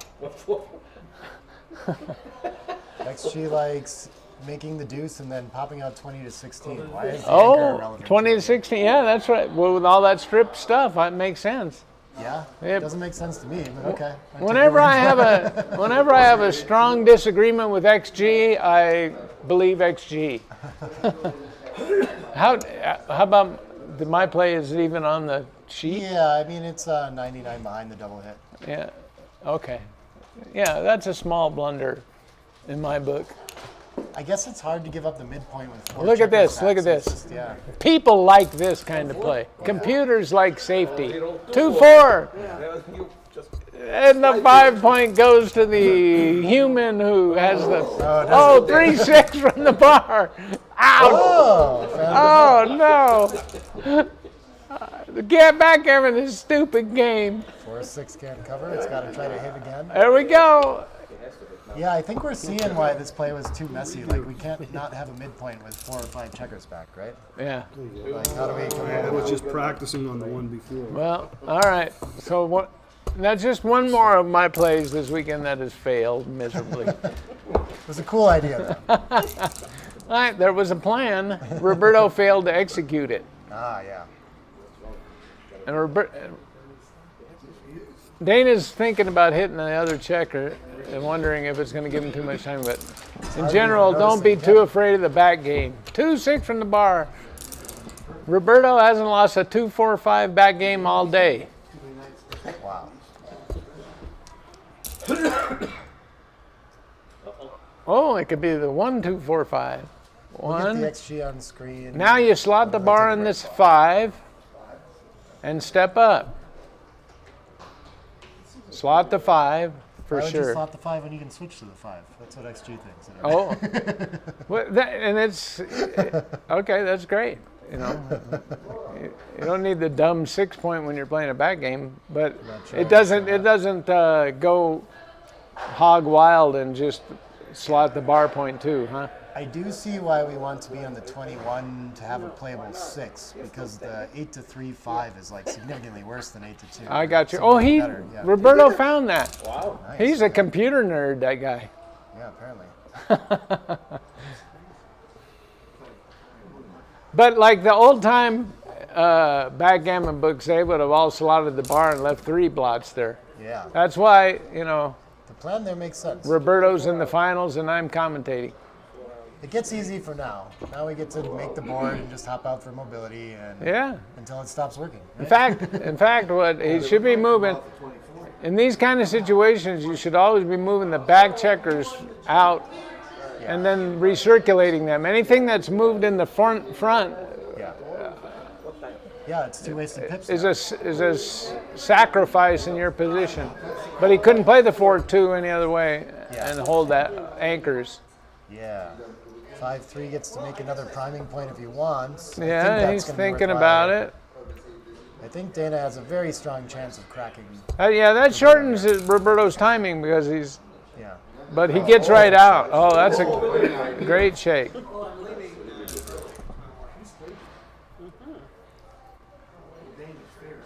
I guess he wants to put him behind the structure again, right? Take a chance at covering it and leave it there too. I don't know, man. To be honest with you, but I don't know what Dana's going to do otherwise. So why not?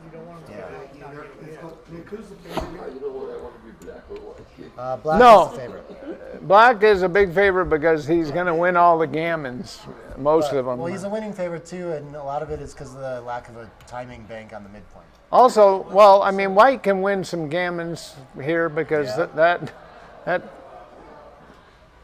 cookie doesn't always crumble real pretty. Certainly happens. Okay, he decides to just play quiet though and doesn't want to. It's not so bad. At all. Yeah, we're gonna play a 2-4 back. 2 guys we have out, a yeah. midpoint now. We'll switch to the 2-4, and he can choose to hit early if he wants. Now, 3, Slot to 3, yeah. Jeb Horton says slot to 3. And he knows about these positions. Why not be? Sure. All right. No, well, he won't. He might. I mean, I don't think that's what he wants to do. No, yeah. It looks like it just helps his timing. But you know, one of the things that's interesting is that what Is could the 5-2 improve. better here? Yeah. Yeah, 5-2. But Dana could consider in this game hitting loose from the 3-point with a 2. And then he could recirculate those guys, and he wouldn't have so much stuff out of play. Yeah. I think he should advance it and create the contact with the 11 immediately. I guess it seems like he probably has enough time for the 2-4. He definitely has enough time for the 2-5. Okay, so you thought he should switch anchors. All right. Yeah, I think so. In general, I like to stay back. If I'm going to play a back game, 2-4 is way better than 2-5. But that's kind of like the 2-4.5 5, right? Well, it gives real problems to the checkers on the 11 point. Where are they going to go? He's going to run off of this 15. And otherwise, we give him, like, he's got all kinds of numbers to make the 5 point, which is like the obvious next step for Dana, right? So why not just lock it up? Yeah, and if he does make it, that's a 5 prime, so you could get squeezed a little bit. Yeah, yeah. I like your idea. Yeah, it's very big too. He likes it by a lot? Okay. Yeah, yeah. Well, humans, we all read books and learned how to play back games, and the books don't know anything about that stuff. So. Yeah. Where's the cube? Yeah, it's I insane. missed that. I think that's like. Oh, look at this. That works out well. Right? I mean, that really works out well because Dana moves all these forward pips. Yeah.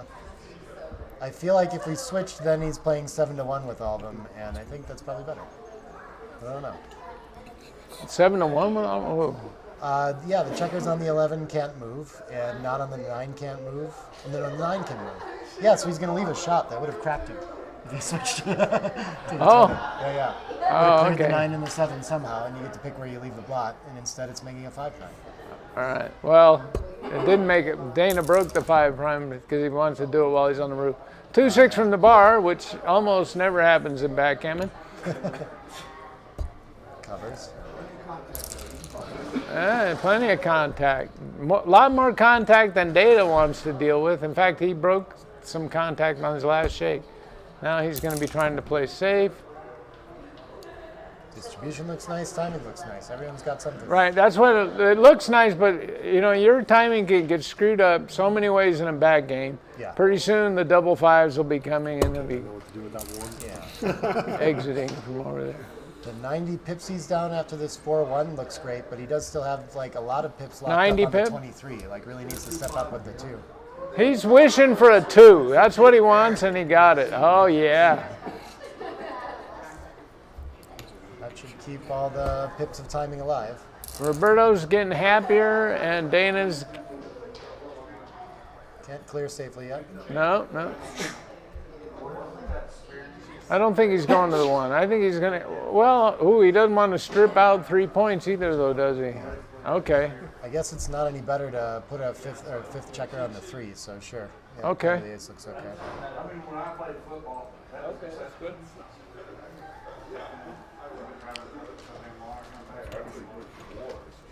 It's tough. That is not clear. What are his missing numbers? I don't know. That Sure, looks Dana. natural to me. That looks like a nice play. No 5 or 6 out. And can't clear point. 4s. Looks like we're playing from our 7 or our 5. I know which one I choose there. They'll just make the you make the ace point, right? Oh yeah, because we can come in the 8. Yeah. All right.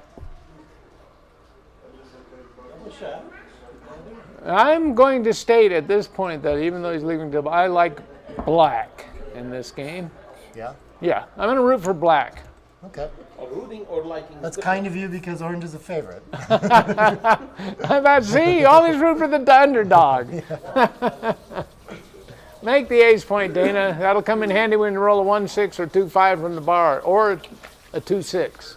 Just make the ace point. It just looks like better distribution too, right? We're Oh, playing it from the does, rear, and then everything. you can get missed. Yeah. Because I can tell you that at this tournament, I had never hit one double shot yet. That's what I just said. Double shots are overrated. Welcome back, Tabio. What does it say? No, there's not. Yeah, 8 to 1. You can't play it. Look, John O'Hagan just proved that I was right. He says 8 to 1. Isn't that what you think? He was indignant about it, like there was no other play. And he almost beat Al Hodes to get in the finals of this tournament. I think they're wondering if this is original. I'm happy to go tell them. Yeah, well, go tell them. If they want to come ask. That's it's not much it. better if Go that's back. where it started. Let's go tell them. I feel like I'm going to let them come out and ask if that's what they want to do here. But I don't know. I think you already had 4 on the 3-point. I can go tell them. What's the original? The original is that guy on the 3-point. Go tell him. You guys know what that checker was? Yeah. Okay. It was in the other room. All right, we got a technical difficulty, but Dana's going to bring home this gammon. They go up 10-4, and Scotty K is going to be mad. Oh, okay, he might be a favorite, but he's. For me, I miss every Well, you know what's really great? The cube is still centered. If Roberto misses this, then Dana has a double. Yeah, but he might be getting doubled anyway pretty soon because 1-6, 2-5, and 2-6 from the bar are all jokers here. Plus, there's a lot of in and spank numbers. Yeah, well, that's a real good joker. Yeah. Okay. Did Dana become the favorite when he got hit? Did Dana become the favorite when he got hit? You said that. Small underdog. Now. Okay, small dog. He's only a small dog and he got hit. Yeah. And you were saying he was a dog before. He's an equity favorite still. Okay, see? Roberto is, yeah. And you guys thought I was rooting for the dog. Uh-oh. I think there is a new dog in town. Yes. 2-6 from the bar. 71% now. Oh. Is this too good? No. Well, yeah, it is, maybe. I don't know. That's.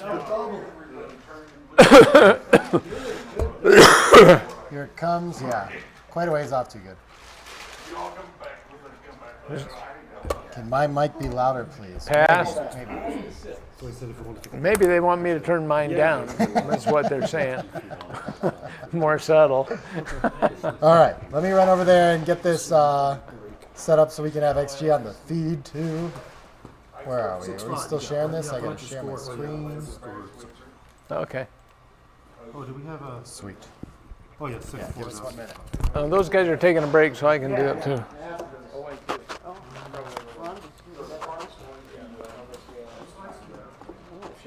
Scotty K. Take a break? Union break? Yeah. Roberto won that game, man. See you, Vlad. We'll see you in St. Louis.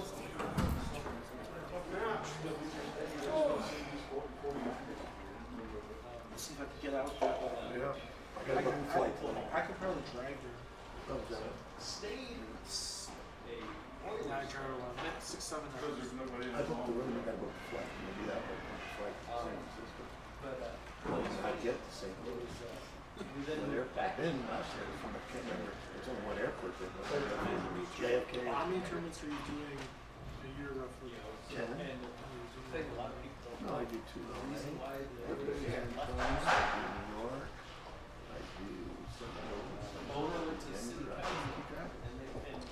San Antonio, I do New York, I do Moving the team. Wisconsin. They went. Bye. That's a nice comment. That Minneapolis is your first one. They hated you. He goes to Tennessee. They build a new stadium and give him Starbucks. But so when she's done winning, The only part about Blitzing football that I can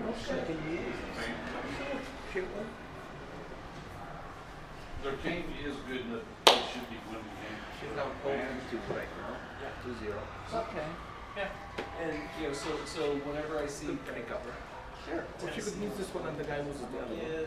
yeah, some Tennessee turncoats. I mean cheerleaders. I mean penguins. Guys don't change that. This game is crazy.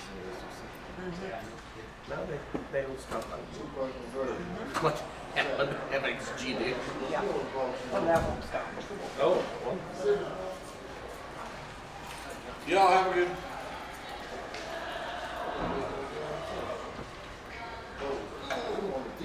Yeah? Yeah, everything looks cool? Yeah. All right. Okay. Okay, I want to ask you those two questions. Yeah. Townsend, whatever. Okay. I understand chess tournaments. I understand checker tournaments. Yeah. This is back end. This is back end tournament. Yeah. Your next tournament is St. Louis. The one after that is Texas. Luck is for losers, but it is a skill game. But yes, there is luck. Yes, she is. A lot of luck. So you still have to. But I mean, you can go still with it. There is no uncertainty. It wouldn't be a problem. The dice don't have uncertainty. There is random. That means that I'm not going. Okay. So yeah, I'll ask it's her a today. dice game. You don't know what you're doing. She said Oh, she I agree. Because I don't know. back Very well enough, that's why I was like, I would say so. That's what makes it the coolest game. 99% win chances. It's not 100, right, John? All right, so we got a That's regular right. 11-point match to go now. Close. Basically. Is it 6-6? Did 5 they to not 6. change 10 the? away, 9 away. I don't know. Okay. This like super Yeah. long matches. I was telling people about this. Like it's hard to be invested in the first point because we often arrive here in a shorter match later. And I can remember a lot of times when I scored the first point and that was it. Yeah, in this position, yellow doubled and black. Yeah, no, this game is very easy to come back to. wrong on the board. No, this is not right. It was after this. You'll see it all right with the They're, maybe they're talking about this position. So yellow, they're taking a break. They're walking outside. Okay, well, the position, he's asking about the one that's shown there. And that was from the previous game, but a roll or two after that, yellow hit a shot. And So- doubled him out. You said that Dana was a slight dog even before he left the shot. It's the same position. And then you said he was a slight dog even after, he was a small dog after the he 8-1. hit the shot. After the 8-1, Dana, the black checkers are an underdog. Yeah. Yeah. So he rolled a 1-4. He Is that But what's you said he was an underdog, but oh, maybe after the Whoever fourth. was like rolling kept being underdog. When he was on shake before the four, the number that left a shot. Dana before rolling 4-3 was 56% favor. Okay. Yeah. And then after rolling 4-3 was 43%. And an equity Who's underdog. in our order, Alberto? Okay. So what's Yeah. the gammons? So you What's the found gammons that one. percentage from here? Here, black wins 22.5% gammons, 9.7% gammons for orange. Oh, really? It figures that out even though it knows that you're going to pass if you double? You don't. I mean, if you double, then you don't get the gammon, right? Yeah, I think all these numbers here are cubeless. Is there any possibility that this was too good? No, it's not too good, right? So with 20, there's no. Okay. I mean, he needs to roll a one. Yeah, I mean. You're just playing normalized. What's the normal win for black here? What's the normal win Yeah, for what's black the here? regular win? In the 43%. 43? Yeah. That's what all the numbers below the 8-1 say, that black is winning 43.4%. He's not winning this game 22.5% gammons. With yellow on shake in this position, black's not winning 43%. Yeah, I bet other people are wondering what the XG Yeah, output they could. means. Why not? Does the winner get a board? I don't think They so. can easily win 43%. That's and why he change, cubed sure. it. Because his gammon is 22%. Well, he's getting a second checker shot at, and he's not at the edge of a 5 prime. I couldn't figure out. So I don't think he's winning 43%. I just think Can I have a water? Okay.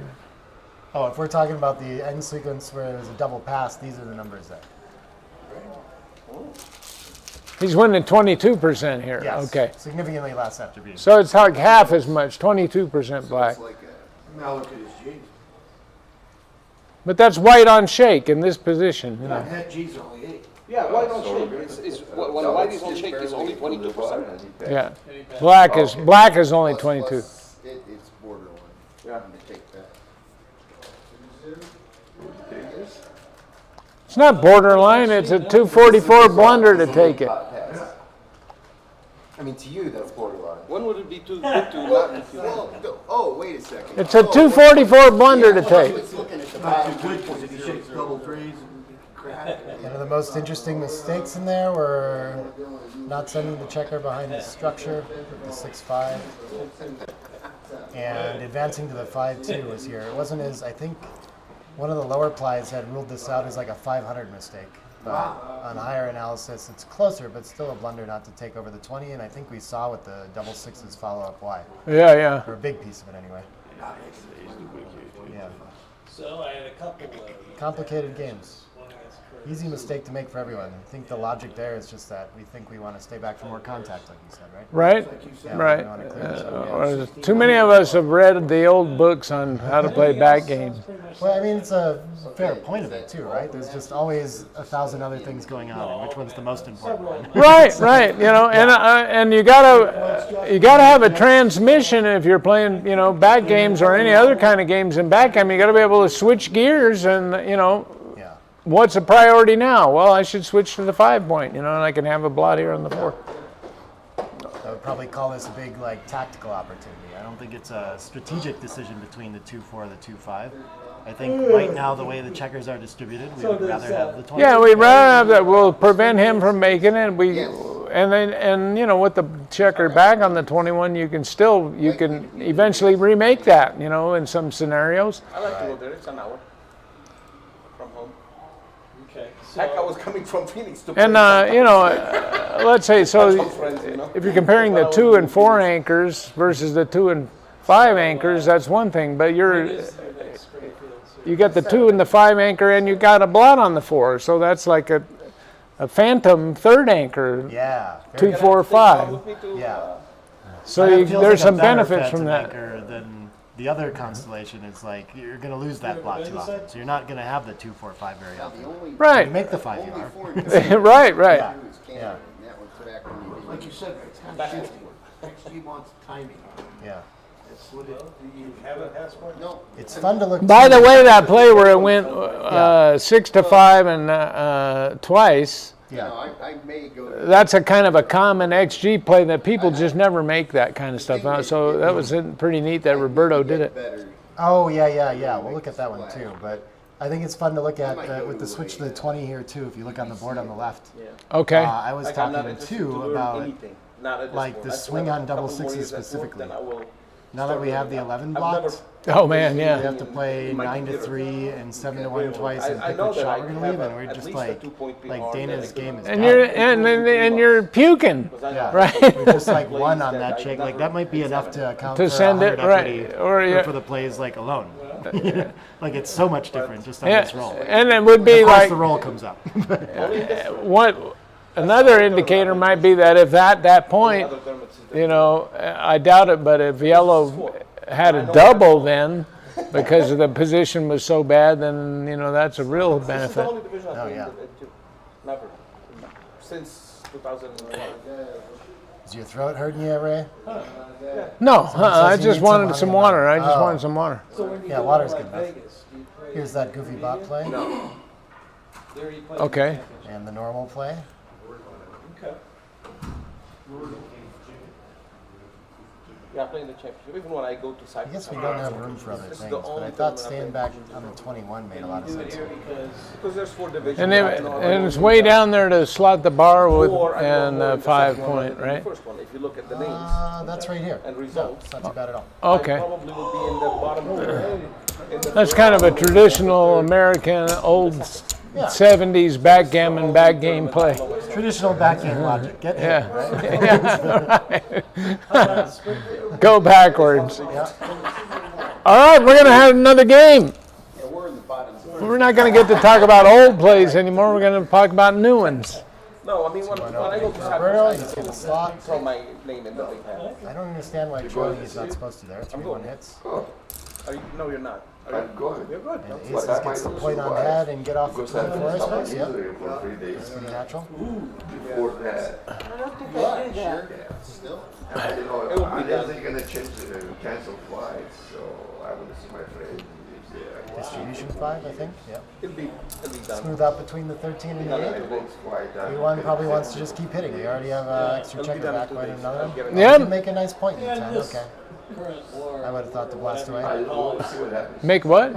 I would have thought to blast away, but XG likes making the 10 as well. Of course, an outfield asset is always Making the 10. Oh, I didn't see the check. His name covered up that checker over there.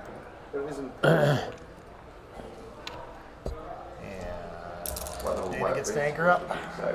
4-3 gets the anchor up as well. Simple holding game. Oh man, boring. Yeah, Orange has the extra checker back, but the better structure and the weaker anchor that it's playing against. So I'm not sure who the favorite is here. I think I would make Orange the favorite here. Yeah, so especially after even this though they're year. down in the race. That's very interesting. U.S. player or a guy from? Can't hit the slot there. Actually, We could use a spray on the 6 though, right? Yeah, you could, but you don't have to be afraid of slotting. I mean, you could come up and come down with a 4. It does seem to be the preferred play. Oh, really? Yeah. I'd be hesitant to take the pressure off that blot on the 22 though. I would think that I'd want to stay back there to make him cover it, you know? Well, the 9-point slot puts pressure on that blot, but he didn't do that. 5-1. Can cover, but then there's no ace. Are you playing in both tournaments? No good ace. All right, there you go. I'm gonna stay for both. Best you can do, I guess. You know, you fly like Still 15 can't hours. hit. I know. You better stay for both. Yeah, I'm I doing think this. I'd like a board point, but mobilizing the checker makes a lot of sense too. We kind of end up with too many points if we make the 3. Not going this year. I went last year, but I. You can always make that, yeah. A lot of times they pump things in the outfield. What did XG like? Was that XG's play coming out? Okay. Unclear. I don't know. I found when in doubt, it seems like the computer is always pumping checkers into the outfield. Yeah, the mobility seems important there. It did look really, very stiff. This looks like 9 and 4 to me. But I guess we could play safer and cover the 11. Sure, sure. Okay. Another both ideas tied. Okay. That's always when it gets most confusing. Now you can just add a builder to the 10-point. Don't worry so much about fly shots. I mean, oh, he's not gonna. He doesn't want to give the fly shot. I'd probably prefer to start the 3 and play for contact. I don't know why I would give it up, but yeah. Either of those seem fun to me. All right. I would have definitely come down, but you know I get hit with a lot of fly shots, so that's not so What's great. the goal with coming down? Are you trying to make the another bar back point? Yeah. Yeah. Okay. The bar point or the 9-point, you know. Yeah, I think he can keep his anchor still here. I think he just comes out with 1 and makes the 7. But there will be like 800 players. Yeah, 1 year match. absolutely. Hold the anchor and make the bar point. I think there is, but very. Okay, Steve finally gave Al a break. He had to play like 5 matches in a row. I don't think he had a 6th one. That was very kind of you. I won 2 boards. Yeah. Yeah. So Steve Sachs and Richard Siebold are playing the Masters Jackpot Finals. If you guys can wait till the end of this, then we'll stream it. But this is at 10 away, 9 away. So okay. Cool. We got another match coming up. I think Roberto double checking the pip count here, making sure. I can move. Roberto's name doesn't. It's way over the left because of that Papa Christopoulos, the 17-character name. Oh yeah. Yeah. So we can fix it now. Litzenberger is like nothing after that, right? Yeah, it's just right. A measly 12. This is the right play, isn't it? Yeah.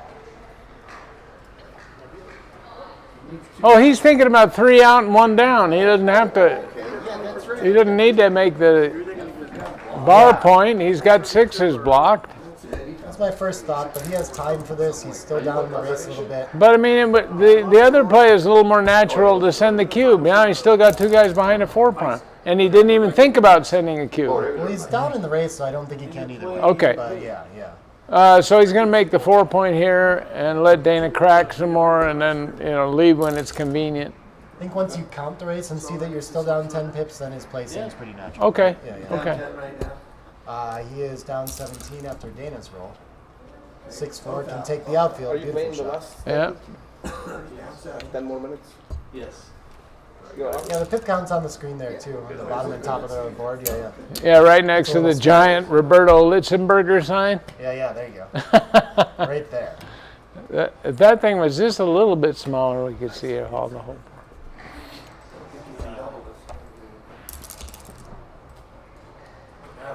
Oh, that's going to tighten up the race quite a bit. At the expense of a few shots. 1, 2. Is he going to make the ace or come into the 5? He made the ace. All right. Yeah, XG wants him to keep as much containment potential as possible, being so close in the race. Hold the prime, in other words? Yeah. That's XG talk for a hold the prime? Okay. Now, 2 pips, this is reasonable. We're a little bit shy of a cube, apparently. Trailing score, The difference is 2 pips, and yellow's up now? Yeah. I guess Okay. black doesn't look like they're ready to crack or have anything disastrous happen yet, so they should be able to take next roll too. So I don't see a lot of market loss, right? Right. This is the kind of cube I like to beaver in a Chouette. Oh, okay. I'll remember to send it next time.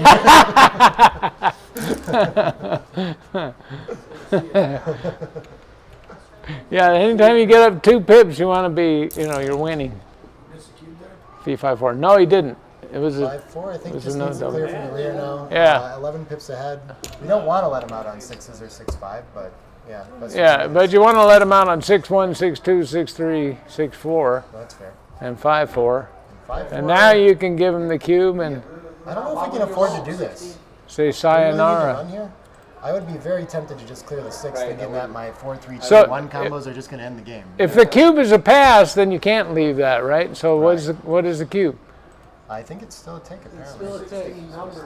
But how many people are taking it? Okay, because it ain't 100%. Now Dana might, but I don't think he ran to pass it. he snapped it. Yeah. Well, Dana's really, really good at this. I feel like he was thinking the same way as you, where like I'm not going to run if I'm going to pass the cubes. So this is Well, he already knew. These guys are miles ahead. There's a reason why Dana's in the final. Really poor follow-up from Roberto here. He's probably feeling pressure to hit loose and not let him just escape, but can't afford to do it with 2 blots in board or bury to the ace or anything like this. So he's just supposed to clear the 8? Yeah. Okay. That's tough. And then we're just going to play a... Yeah, because Dana's, the human mind imagines that he always gets out, but he doesn't. 25% of the time he's still there. Yeah, that's very true, yeah. 25% is a lot, right? Sure is. When I'm on the bar, it seems like a lot. Roberto had 16 numbers to make 4 points. That was underperformance. Okay, what's his race? I think you're probably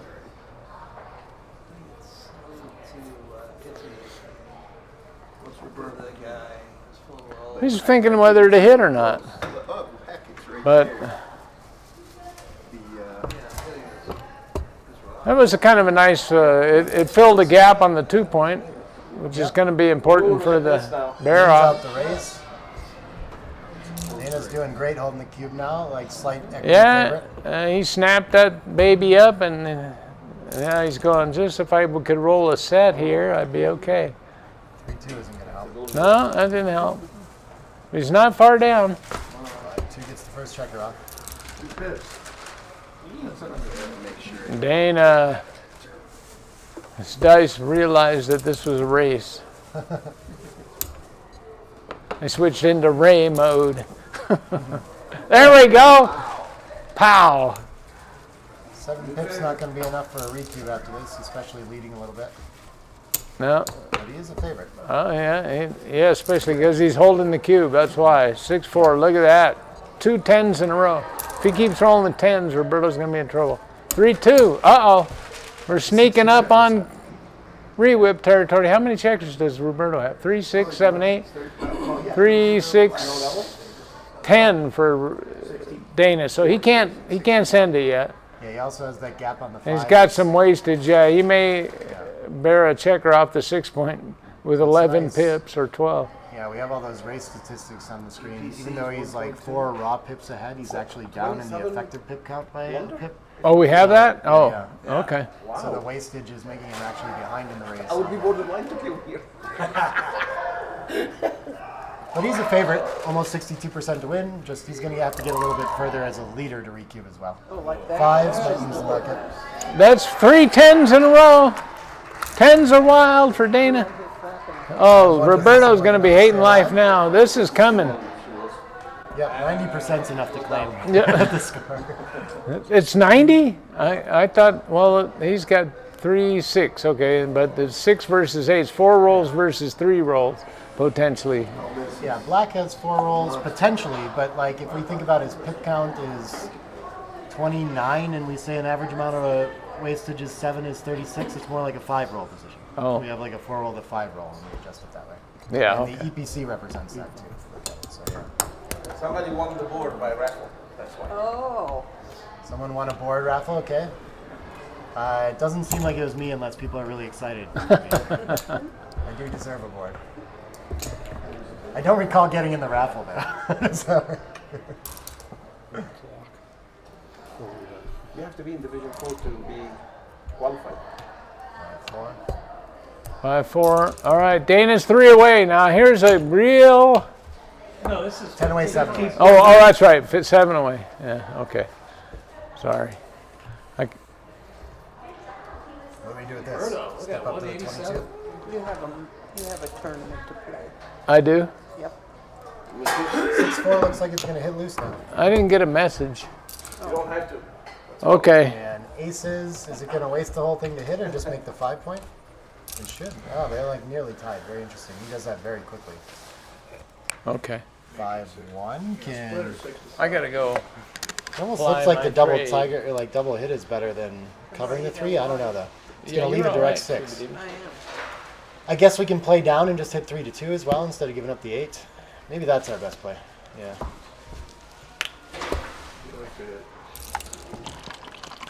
4-3 gets to anchor past that block. Beautiful shot for Dana. And a racing lead for Roberto, but hasn't moved his back checkers, so he really needs to split, and he can cover while he does it. Not a bad roll at all. Good luck in the match, Ray. Thanks for helping out. Okay, brother. Good luck, Ray. Dana's going to fight for that anchor. You ready to come help? Be a gentleman in there. Yeah, come on over. Little commentary. Yeah, sure. No, a big commentary. Big commentary. There's no little commentary over here. Oh. This is your mic. If you want to clip it to your shirt or something. Okay. Yeah, no need to get another blot involved, I suppose, ahead in the race.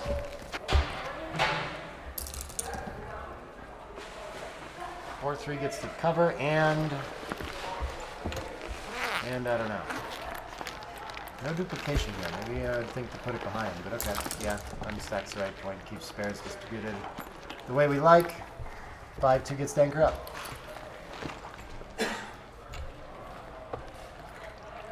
Spend some time on the deuce. It's not like we get that many numbers to make the bar. I kind of like the 8-6. I don't really see what flexibility we're getting out of the 13 to 11 anyway. Seems like they were nearly tied. Not a lot to do with the 6-3, quiet plays. And 6-5 is probably going to play back to the deuce. I don't think it needs to park in front or anything like this. I like safe here when we're ahead in the race.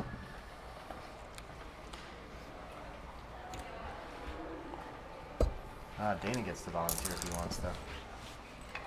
Oh, that's a good shake. Yeah, that could be a winner, huh? Well, it could be a cube anyway. I guess it's going to be good enough contact to take, most likely.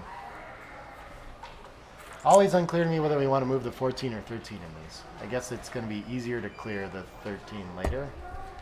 But the contact we create with the 10 maybe is a big piece, and we're still linked with the 8 and the 9 here. 6-2 gets to make the deuce points. There's some good rolls to play the back ones behind where you only leave an indirect too. Yeah, okay.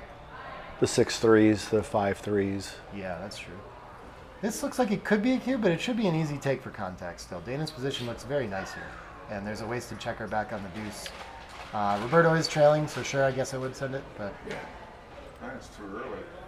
Cube. It's a great cube at this score. Yeah, usually we don't want to send too much earlier in holding games, but, you know, I don't know. I think it's fine here. Oh, look at that. And, yeah, we don't want to lose our market. I think we're going to clear the 10, even though it makes a really ugly stack. Looks natural. Yeah. Well, the stack of 6 on the 6 doesn't look so natural. No, but the clear of the rear is the natural exactly. play. You don't want to leave a gap in the 10 away contact, right? Yeah, you don't want to roll some garbage and gap up on the 9. Right. Looks easy. Double 3s clears everything? Wow. Okay, that's fast. Sit back in on this hard. 90%. Oh, he's supposed to just leave the anchor now. Well, you never get a shot. Yeah, that's true. That's the point here. Yeah, I see. You leave the anchor now, you never get a shot. Yeah. He's never going to hit you loose and lift or anything like that, so you could come in behind. So he's never going to hit you unless he rolls a joker. So, yeah, this time he's going to use the full pips. 3-2. Maybe he wants to make a point behind to threaten. I can't really take a checker off, but 6-3-2 off, I guess, is fine. Yeah, that's a great play. Yeah. You have all the time in the world to just hold the spot. Yeah, and just win. We're not really thinking about Yeah, gammons you here. can create more 2s with 3s and 4s. It's like no bad rolls for several rolls. Oh, change things. Where they go now? Nah, he doesn't have to go now, but he could. But he didn't have to go. It's okay to go. It's okay to stay. It's not a big mistake. And this game's over. That was quick. It's more fun to watch a match when it's really close like this too, though. You know, the decisions are closer.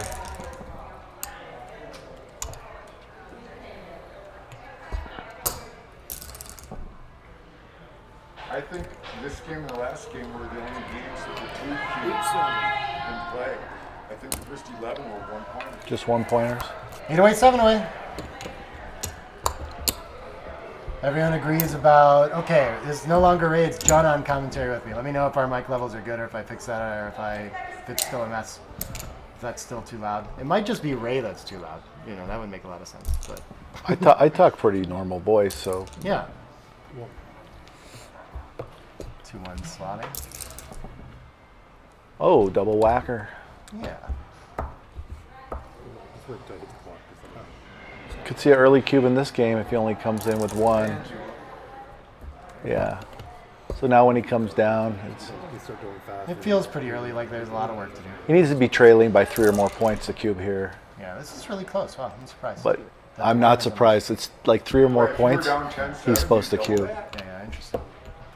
And now Okay, he's going to lose his instant board. market. Yeah, this does look like a market loser. Well, yeah, but that's his best roll. Oh, 4-3, no. let's make an anchor, no cube anymore.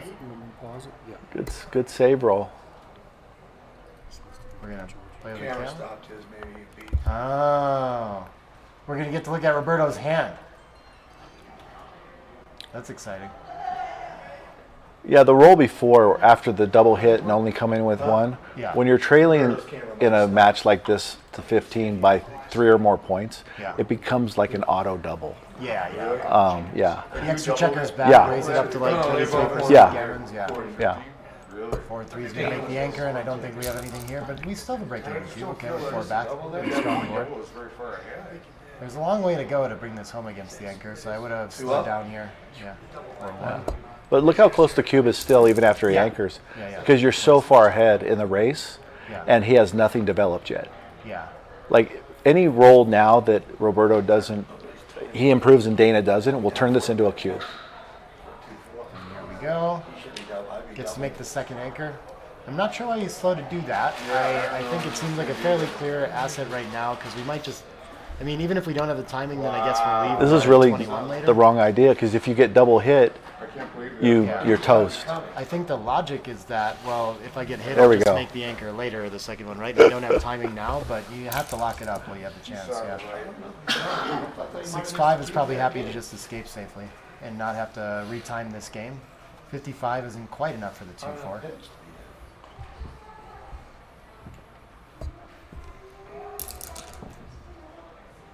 4-3 gets to make a point. Yeah, no cube for a while now. Yeah, I don't think the timing's bad enough to send it here, but we're not too far off either. And he doesn't have enough of a prime really either to make this like Correct. devastating. He needs to improve one more point. Yeah, if he makes the bar point, this looks great. Even the 9, if he would have made the 9 on this roll, Yeah. it would have been significant improvement. Yeah. Poorly timed 2-4. 6-5, not so good. I guess is this just 2 down, or do we want to play one to the 3 for some reason? I like 2 down because you force them off the anchor if they want to hit now. Yeah. Usually they don't really want to hit yet. Well, the 13 to 7 has to happen, and then I'm not clear about the 5. Yeah. Okay, he's gonna play it the other way. Yeah. But 2 down's normally right there. You want to play in front of the 2 anchors is playing pure. Yeah. Makes a stack of 5, but it does give us a chance to like cover and clear the midpoint, things like this. That's a great roll. Now that he left a spare up there, maybe he doesn't want to hit, but he can just run too, right? Yeah. Yeah. You just want to go home. Yeah. Wins more gammons to do it the other way. You don't want to get hit a second checker back behind No, his structure. Very true. 3-6 reaches.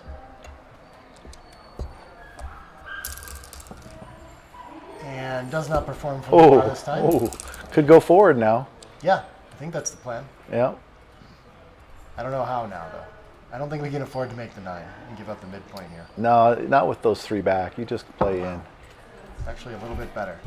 And Wow. the equity is like, it's like right on the 50-50 board line, which I've seen like Wow, face swings and equity. I would have missed this. Yeah, that's very difficult. I would have played 9-4 and kept the mid. Yeah. Just because of the checkers back, I would have flunked that. Same. What else do we have for 4? But try to buy a tempo, I guess. I like that structure. I guess it's tempting to play the 9 to try to bait him off the anchor instead. Oh, look at this, cleaned up. Yeah. It could be closer here. Huge racing lead for Roberto and only 1 back, 3 back for Dana, but much better structure. Get out, he says. 5-4 is good enough. That's going to make a big favorite for him. He's like, get out. Now you're going to see the cube here. Doesn't even want to hit. That was better than hitting, right? That was better than hitting. Yeah. If it's a cube, it must still be a pretty simple take for the contact, I think. But I guess there's probably some marking loss. I actually don't know, because we're even outside, so our sets don't necessarily get us to safety. 6s works. It's just so far ahead in the race, and now there's shots. I mean, like... Yeah. But that's a big factor in doubling these holding games, is we want to be 1 set away from just blasting past our market, right? And For sure. with the extra spare on the 14, we don't really have that. I still double this. Reasonable, yeah. This is nice coming to the outfield because the hits, like, there's not a whole lot where he can hit and actually cover too, so it's not, like, the blot behind makes it nice to be out there for contact. But once you cover the 2, Yeah. if you safety the 14 and cover the 2, Yeah. he has to leave that blot that's in the outfield. He has to pull out. Yeah. So you have to double. Small cube. Yeah. But it's just natural. Yeah. When the winds are high and the gammons are low, you want to double in these spots, you know. And he takes and finds a 5-3, so he can either hit and not cover or just safety the blot. I think we just safety the blot. Why do we want to get another? Yeah, we don't want to get hit. Yeah. And so I think he's going to clean this up. I guess he could stay there, actually. Maybe Because get he the didn't blot. cover the blot, he can stay another roll. Yeah, fair. But if he would have covered the 2, he would have had to leave. Yeah. Double Oh, look fours at this is good. beauty. Yeah, so now we have the market loss. For 3 checkers, right? So I think Exactly. he still had to take before that roll pretty comfortably, too, you know? Yeah. Seemed like that was the usual case. 6-2 It would have been a forward. bigger cube, but it's Yeah. still a take before the 4-4. There we go.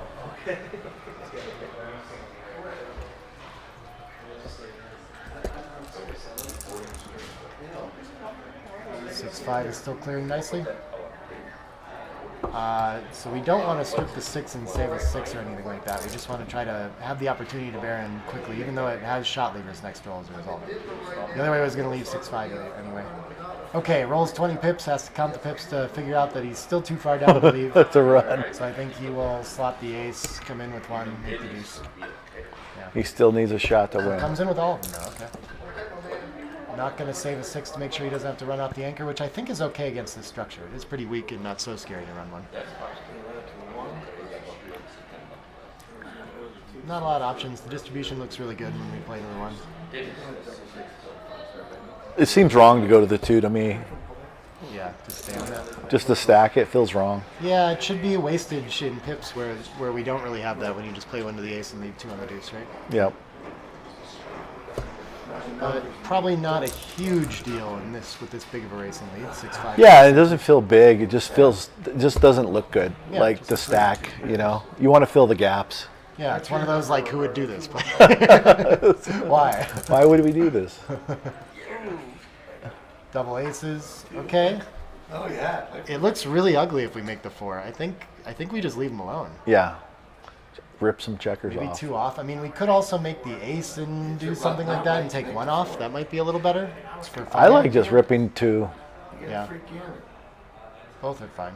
Yeah, but I just you don't have any bad rolls next roll. So very that you think about that, you just rip the checkers. Yeah. If you have a bad roll, then you consider the change.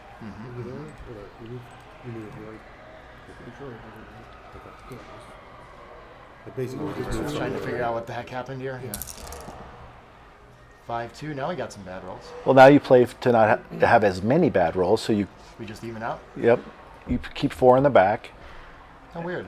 That's not what XG wants to do. Yeah, I would do that for sure. I would come just. off Yeah, well. I would do this. I want it even in the back. I don't want an accident to happen with a double. I would have thought so as well. Maybe they're closer on plus plus. I don't know. Well, still a little bit better to peel something. Maybe our opponent's going to run a lot anyway. Yeah, look, he did run. Yeah.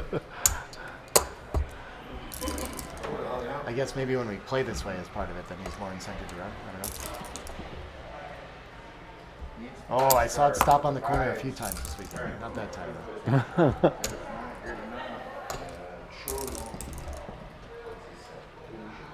No 4s. We need a crazy back game in one of these games coming up. Yeah. Didn't we already have one of those? Yeah, we've had a bunch. I must have missed that one. Yeah, you weren't here for that, were you? Okay. Yeah. Yeah, we had a good one. Who played the defense? Roberta. Okay. And he won as a result. Okay. And he had to make like a bit of an overplay early in the game to get there. Okay, that's fun. Yeah. But it was a really weird, like the correct play looked pretty wild. Like you have 4 checkers back and you just have to leave your anchor against the 3-point board because you're just going to be too disconnected otherwise. Wow. So, yeah, it was a weird game. It was a good one. It's worth studying. Oh, this got close. Yeah. It's got really close. Where it says 2 big ones. Oh, that doesn't help. Aces. Well, there's still hope, small as it is. 5s are better. Yeah. 4 up, no good. All right, and a new leader, 6 away, 7 away.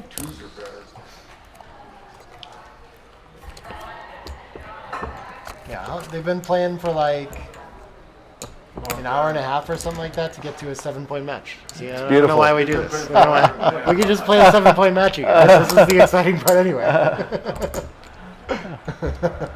The cubes matter more, everything, right? Yeah. I'm slowly becoming like more and more clear on that. Like 15-point matches, I don't think so. What's the point? Yeah, why do we do it? It's not for the viewers, that's for sure. Well, you get both, right? You get long match strategy, and then now we get short match strategy. Yeah, sure. So 3-2, I think, likes to split somehow. Probably, I guess I would go the major. Yeah, like that. Oh, 2 up is a fun play. Or you can slot the 4 too.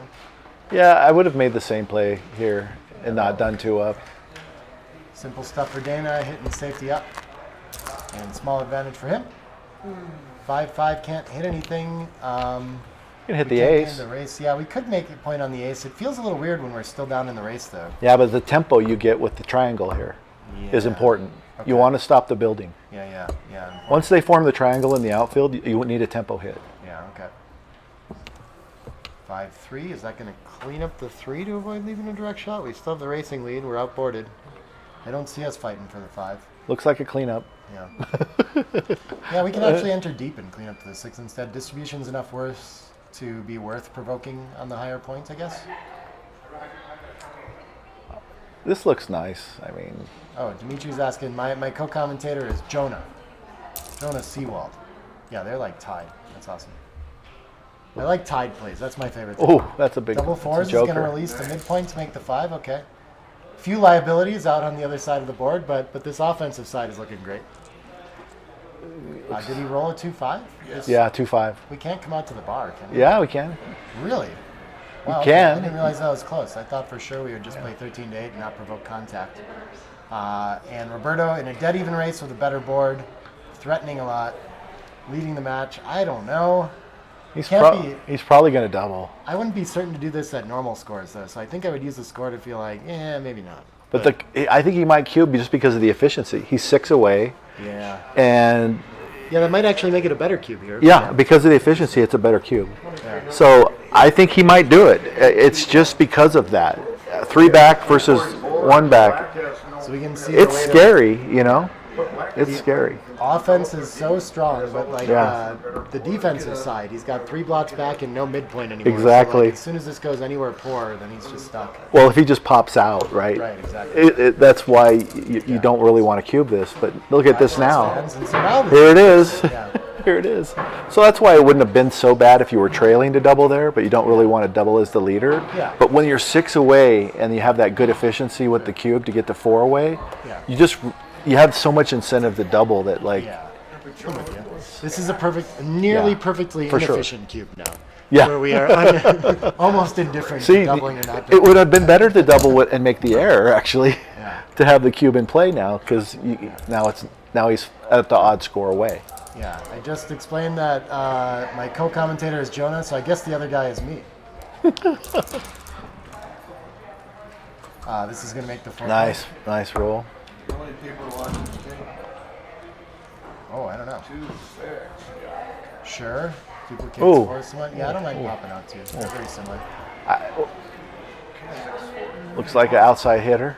Oh, we can do so many things. We can hit on the bar. We can point. Yeah. I think Yeah, you want to hit the one that's furthest away from home back. Ooh, no good 6s. Wow, this is not good. Bad start, but we have the 23, so we can survive. I don't really see much of a cube, especially at the leading match score. Yeah. I like waiting. Yeah. You don't want to really double without an inner board point making your board usually, unless you're really far behind in the match. What do you like with the 4s here? We can have the 5 point. I think it's worth leaving the blots around for it, but we can also clean up and make the 9, which is a pretty strong play too. It's pretty strong. Yeah. I think I like the 5 point. I make the 5. Go for it, yeah. I make the 5. It's just, I mean, the 5 is forever, they say, right? It's the rack. 4-3 can hit. And look, you don't even mind that you got hit here, Right, because you you're made fine. this point. Yeah. And now clear favorite for Roberto, definite market loss when he hits on the bar. This seems more reasonable to send, but I also think Dana has a lot of play with the 23 point. Like he's not in too much danger. Well, if you get missed here, Yeah, here it comes. you know, So we do if have you get a missed here, borderline you have a great game. Yeah, yeah. 3-3 gets the hit. I don't think there's anything better to do with it. Just keep going. Yeah, we get duplicate a bunch of entering numbers with hitting. All the numbers, right? smalls are duplicated. Yeah, exactly. 1-5. Is he going to hit him off the 3 for sure, right? That's a hard one to find. I think I'm in damage control mode. Oh but I no, guess you're now you there's blot access in the outfield. Yeah. So you were hoping that he rolls a bad 6 and you have a chance to get that other blot. There. And if you get hit, you might double anchor. Yeah. So you can't play passively here now. You're already too far behind. Yeah. You don't want him to link up easy. So they only link with the outfield with 3 numbers with 4, 6, and 5, 5 now after the hit. Yeah. It's tough. We're going to lose a lot more gammons with this play, but we do win more games. Yeah. It's enough to be basically even in the compensation. Probably at normal scores, there might be a small amount of score influence, but it looks like it should be at least this, like near this close for normal score too. So I think your idea holds just in general backgammon. Oh, danger, Will Robinson. This is big. That's scary. Okay, I'm watching the fight. And when we're down 39 pips like this, that's a good indication that we can stay on the 24 or the 23. We're going to have timing for it. So if we were in a Yeah. rush to get off this, that would be different. But I think he's going to find the hit play. yeah. I hope he finds the hit play. This just looks terrible. Like, Now you're giving him the linkage, the building, all that is there, and you don't want him to build anymore either. Sure. So that's why you need to hit here. If you get hit back, you might make a second anchor. You stop him from building. You stop the linking. All those are factors here in trying to turn this game into a better position. This is just opening up too much. Please don't do this. It doesn't even win more, yeah. Maui wants to know what the triangle is. Jonah's referring to that black checker blot on the 11, the 3 on the 8, and the 5 on the 6. He goes for it, by the way. And it's just a good building structure early in the game. So 3-6, I think, is going to hit in the outfield and come around. But maybe we want to prevent the bar point anchor. This is interesting, actually. Yeah. I really like being able to get the blot on the 15 to safety too, but okay. Yeah, now it's a very close idea. 1-5 is going to make okay, so he ends up with the 24-point anchor, which is nice, and gets to pop out, so it doesn't get punished for his play. Not yet. Not yet indeed. And now he's going to hit and step up from the back. Is he going to maybe try to prevent the bar point anchor? I don't think so. I think he's going to hit the 14 and step up. Okay. It's getting worse to have to give up the 8. Yes. Because now you just get pounded. You just get 4 guys stuck back on the ace point, and well, he actually got lucky that he got missed here, but he's going to make the 3. Yeah, 5s is like the only thing that's not going to hit on the bar point. And now you're praying. Yeah, I guess making the 8 again with it to interact with that open deuce point makes a lot of sense too. That's pretty nice. Well, and it's going to be solid for building the 2, right? Yeah. Now you're just praying to come in with an ace. Yeah. Pick it up. And we're getting whacked. Keep the 8.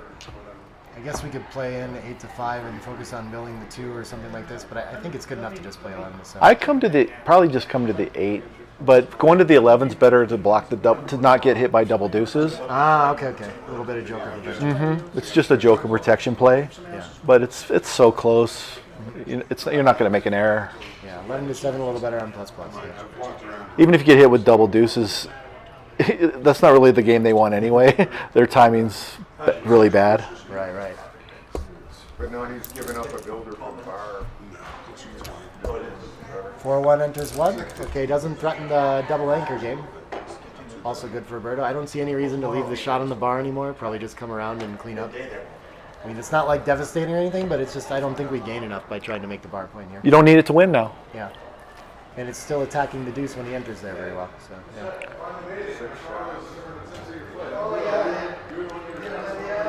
Not in big mobility pressure. Otherwise, that might require the 22 to 20. Okay, going to play a little bit bigger. Black's just praying to get the second anchor.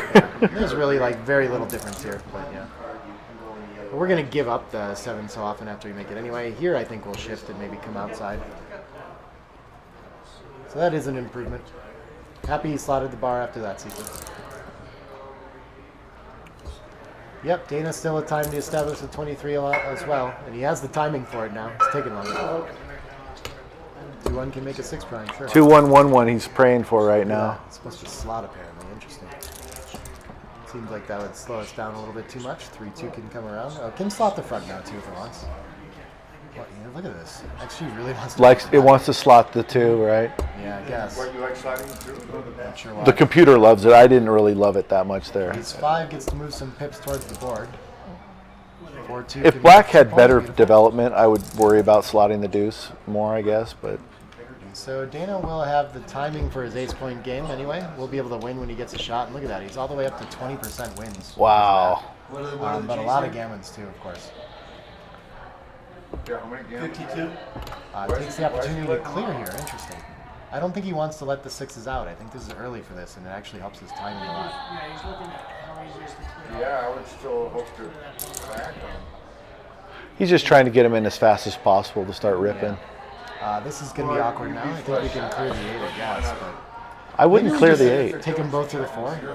I like the 4 point. Yeah. That is better. Either way, we're going to get 2 checkers on the 4. So I guess we're doing this, and then what's last? Well, you want to get a chance to get a checker to the 5. Yeah. When you're bringing these in, you don't want just stacks on the 6 and 4, because then your 5s immediately come bad for the several rolls. Yeah. Right. I guess when we play in, the double 5s look really nice though too. Absolutely. Look at this. Double 5s plays great now. For 5s plays well this way too. 4-1, gets to cover and play down. Dana's ready. Needs a 6 out soon now, ideally. 4-3 is pretty good for distribution. That's a little tall on the 4-point, but it'll be okay. 4-2. He's going to save two bad rolls. Play to the 8. Making the 8 is like a valuable piece of Yeah. structure here, and it's a little like it I feels make it. natural to roll forward and make the deuce next. but You we might don't get a need the shot deuce to- now. Yeah, we don't need the deuce to win, so it's just Like I said, you get the shot now. You're really happy to have the 8. And 6-5, beautiful shot. Okay. And now you look like a genius that you made the 8 point. And I think, is Dana the favorite already? I think so. Probably. Because He's still got 2 behind structure, yeah, 70-30. And so at a trailing score, he's got a recube already, too. He cancels so much of the gammon value. You couldn't do this for money because of those 11% gammons. But at the score, it's just in time. right now, only one person can get gammoned. Yeah. 25, 0.20, it's plus, 0.20. and actually, this is a very hard cube to take. It's uncomfortable. I mean, I think, for me, I'm an optimist in these. I have a 76 pip racing lead. I pretty much can't get gammoned, it feels like. Yeah. I already took checkers off, so but I have probably like a 10-roll sequence to try. Yeah. So I always feel like I mean, eventually Fair. you start to feel likely to get lucky. So Yeah. It's just, and if he waits and he doesn't redouble, Yeah. and then Roberto opens up another shot, then it becomes a market loss. So he has to double now. Ones and twos. But this is an uncomfortable take, I'm telling You're you. right, Roberto's got a lot of- Yeah, I mean, I just felt it. I'm passing there as well. I don't want to lose 4 points in this game. At the score, it's tricky too. Yeah. So, There although are cracking numbers from the roof there, if I Right. remember how the position went too. You can enter with like a 3 or something like that and have to lose your 5-point now. Yeah, absolutely. And then the second one gets exposed and you lose your market. And it's a very hard game to win in that position. You just can't improve. And you don't want to lose 4 points there. So you much rather take your chances at 5 away Sure. than being trailing. So even though the computer says it's a big mistake, I would have done the same thing as Roberto and passed there. Understandable. Yeah. 4-1. Thanks for transcribing. Jonah? 4-6 All right. point on head. Take care. Thank you for your Take it off road. work. Yes. Thank you, man. Good to see you. Oh, he gets to anchor past the deep The blitz points. structure, he anchors in the middle of the blitz structure. Yeah. It's beautiful. And I think that puts pressure on Roberto to split here. Yeah. He could run past 2.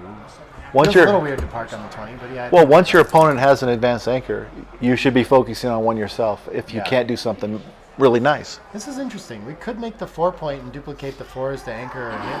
Making the 9 is valuable too, but there's no deuce, so I think I just make the board point.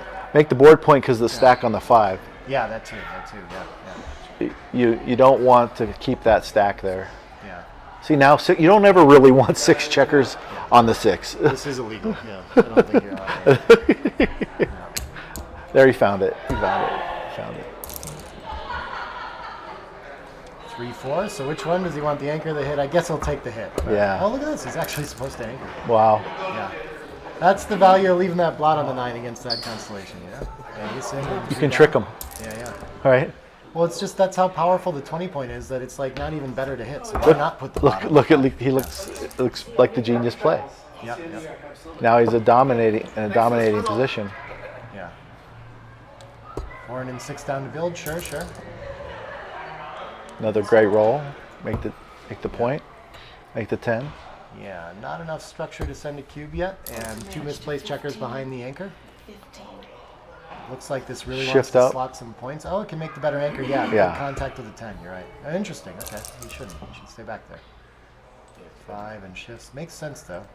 This is not a fun roll, knowing you're going to leave It's direct. just making a 5-point. Right? Yeah. What's not fun about this? It's a huge. Well, it's when they hit and cover, you just cringe. Sure, they still got 3 checkers back. You know it's the right play, but you just you feel the hit and covers coming. Yeah. Dana wants to make him think about it. No. Okay, the 5-3. He rolled already. What can it do? It could cover. The 3 could step up. No, he's got enough racing distance that I think I want to stay back in the 24. Are you abandoning you're just playing down? Yeah, I'm finding some way to play on the offensive side. I think I need all the defense there, yeah. And so he's going to slot the deuce instead. That should be fine. That seems right. Yeah, Okay. I don't think. Look at this. We miss a giant cube here, though, with all this threat to point. I mean, any sort of attack behind, which is going to happen a lot, right? We're going to be forced into some loose hits here, I think. But anyone that works is, of course, market loss. This is a tough cube to see, really. I mean, you know, I don't think that was too egregious to not see that one. Opportunity there, too. Ace and 4. Doesn't matter what he does because he's supposed to pass. Yeah, so there's less threat with, like, there's only 1 blot instead of 2 with the goalkeeper, so there's like a little bit less gammon threat now, you know? But Just but a it is still pass. Yeah. That's why it didn't matter what play he made. Yeah. This Okay, last sequence back is to pretty the interesting, though. Oh, it's actually like a tiny take. Snatch. Yeah. I feel like that's like the usual player instinct. 'Cause it's hard to see. Like, I have a holding game I'm going to take, and you have to really talk yourself into letting it go. Right? Well, and if there's big gaps, Yeah. you have a lot of incentive to take. Yeah, yeah. You know. And Plenty of work look at between this. 2 Worked out hits. perfect. Except for the open 5, and that's probably why it's so close to a pass. Because Yeah, the if- structure after the hit just isn't good enough. But yeah. If he would have had the 5 instead of the 3, or the 5 instead of the 2, then it would have been So a not take. even a right? favorite after this sequence. Wow. That's very interesting. 4-2 can clean up the blots. Does he though? Oh, 4-2. Does it come down and go for it? I would have made the bar and played 8-6. Why not? Is he going to come down to the 11? Oh, that's a play too. I mean, you want to contain the checker. Yeah, yeah. Yeah, I think we have enough containment and we're scared of the board enough that we can just kind of quietly, like, it just, why not delay a roll is kind of how I feel about it. Oh, interesting, interesting. Yeah. Did Roberto play the 6-5 before, Johnny? How did he? He wants 5-2. I don't remember now. 4-3 fans. And yeah, eventually I think a key component will be Sami here. This is not that bad. I don't mind killing the gap here. Oh, I'm glad you don't mind it. Yeah. I mind it. It feels like a lot easier to play to me. It's so hard to make that point now. Yeah. How was he before the roll? All right, come on. 6-3 enters high. Yeah, this is very He's good. going to slot his 3. But the nice, I mean, also we get to hit loose and kind of, it makes like an obvious path to establishing the 5-point board, right? I don't know. These are easier to play for me. That's fair. Double 2s. Needs some timing. It's going to spread out, yeah, and control more of the board. Looks very nice. 4-3. Still going to get a escape shot. with safety, yeah. What does it want to do? Probably just play into the Go 6? home. Go home. Is the 6 home? Yeah? Is that what you're saying? Yeah, I mean, it's tempting to just try to go home, right? Yeah. It seems like I want to still have access to the shot. Yeah. Right? Yeah, I guess the problem, the 5s that like pick and pass are a bummer here, but we do want to still keep as much contact as we can. There's some really bad numbers. Aces. This could go from both again, just to try to spread out and see even more of the board. Maybe we get the most flexibility 11 to 9 with 2 though. I like coming closer. Yeah. I would not have thought of 16 to 14. No, I would have missed this. Yeah, why is... That's weird. I don't get it. That's weird. Blocks No, double good. 4s? I don't know. I don't have a good Oh. answer for that one. Wow, he's going to get a shot. Because it blocks 8. Dana has to keep that. 5-3. There's a recue. I think this is just playing behind, right? Seems like he's going to slot 2 points, right? Or ace, I think so. ace and The deuce. distribution looks pretty ugly after that, though. What else do we have there? Yeah, this looks good. You want to spare on those Yeah. 2 high points. It's better distribution. 3-1 is a whiff, but it has room to at least switch points. And double aces. Another aces. Another chance for us to blunder, Nick. Yeah, I'm blundering. I don't think. I'm not sure that making the ace can be part of it. I guess if it is, then 6 to 5 is part of it, and then we're shifting some number, right? We get the most flexibility with 8 to 7, I think, twice. With the leading race, I think we just want an opportunity to clear. Takes away your 6. Wow. I do not. 19 to 18 is wild. I don't understand that at all.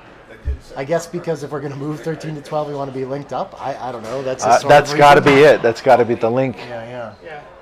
But You don't know. want to ever in the But next this- point and have them 12 hit is you your loose your and 6, train but then them. if you step up, you get your 6 back. So. But tough- this it's blunder tough. play down here just looks so obvious to me. This It's a is tough exactly play. what I would have done here too. What Roberto did, yeah. This is Only why 53 behind. you're supposed to come up to 19. 5-6 can't pick and pass, so No. this is not a comfortable roll. I think it has to leave the double shot and board probably. Is he commentating too? Okay. Well, I guess it's only twos and eights if we leave from the 14. But how much progress? This is the play to win the game. I think so. Makes sense. And we get a fan. And what does he do now? He covers. Oh, you think he needs to cover first? He's only down 6 pips and his opponent's on the bar. I think he wanted to cover first. Okay. Yeah, it is very close. The board is so bad with the open 6. Yeah. Yeah. And then now he can send it after he dances here. Yeah, maybe. This isn't even that strong, though, the more I think about it, because Roberto can always enter there and just wait for these 4 checkers to come around. Yeah. It's still a tank and then 8 checkers to play out. No, it's not that Permission to fly by. Can't enter. Let's see. Yeah. Down 4 pips is like being down a lot of pips when we're on the roof against a 5-point board. He might be frisky here, though. Look at this. I'm telling you. I said once I make the 5-point board. Yeah. And the race is close, I'm cubing. Yeah, that feels clear, and then I don't know if Roberto can take anymore. He dropped the other one. I'm passing. It's tough. I know Roberto knows things like being in on the 6 with the checker 9 away is a take with perfect board. He sees that his structure is okay. I could talk myself into it pretty easily. It's hard to lose a gammon here, too. I mean, there are threats, but I mean, he's almost never going to close the 6. It's just too risky. The main reason I passed this cube is because if you lose 4, you lose cube access. And if you're just down 2 points, you have cube access that you can take the lead fairly easy with a good sequence in the next game. That's reasonable. So where you land matters a lot. It's interesting. Even at 5-away, 5-away, the recube is actually elevating the take point a little bit too, making it a little harder to take this. It should be easier for money to accept this. I mean, if it was 11, it was 4-away, 4-away, he would be passing. Yeah, that's for sure. So, but the whole factor of I don't mind making a small mistake here so that I have access to the cube in the next game. Yeah. I get you. We're going to put cool things on the screen for a second. Roberto and Dana.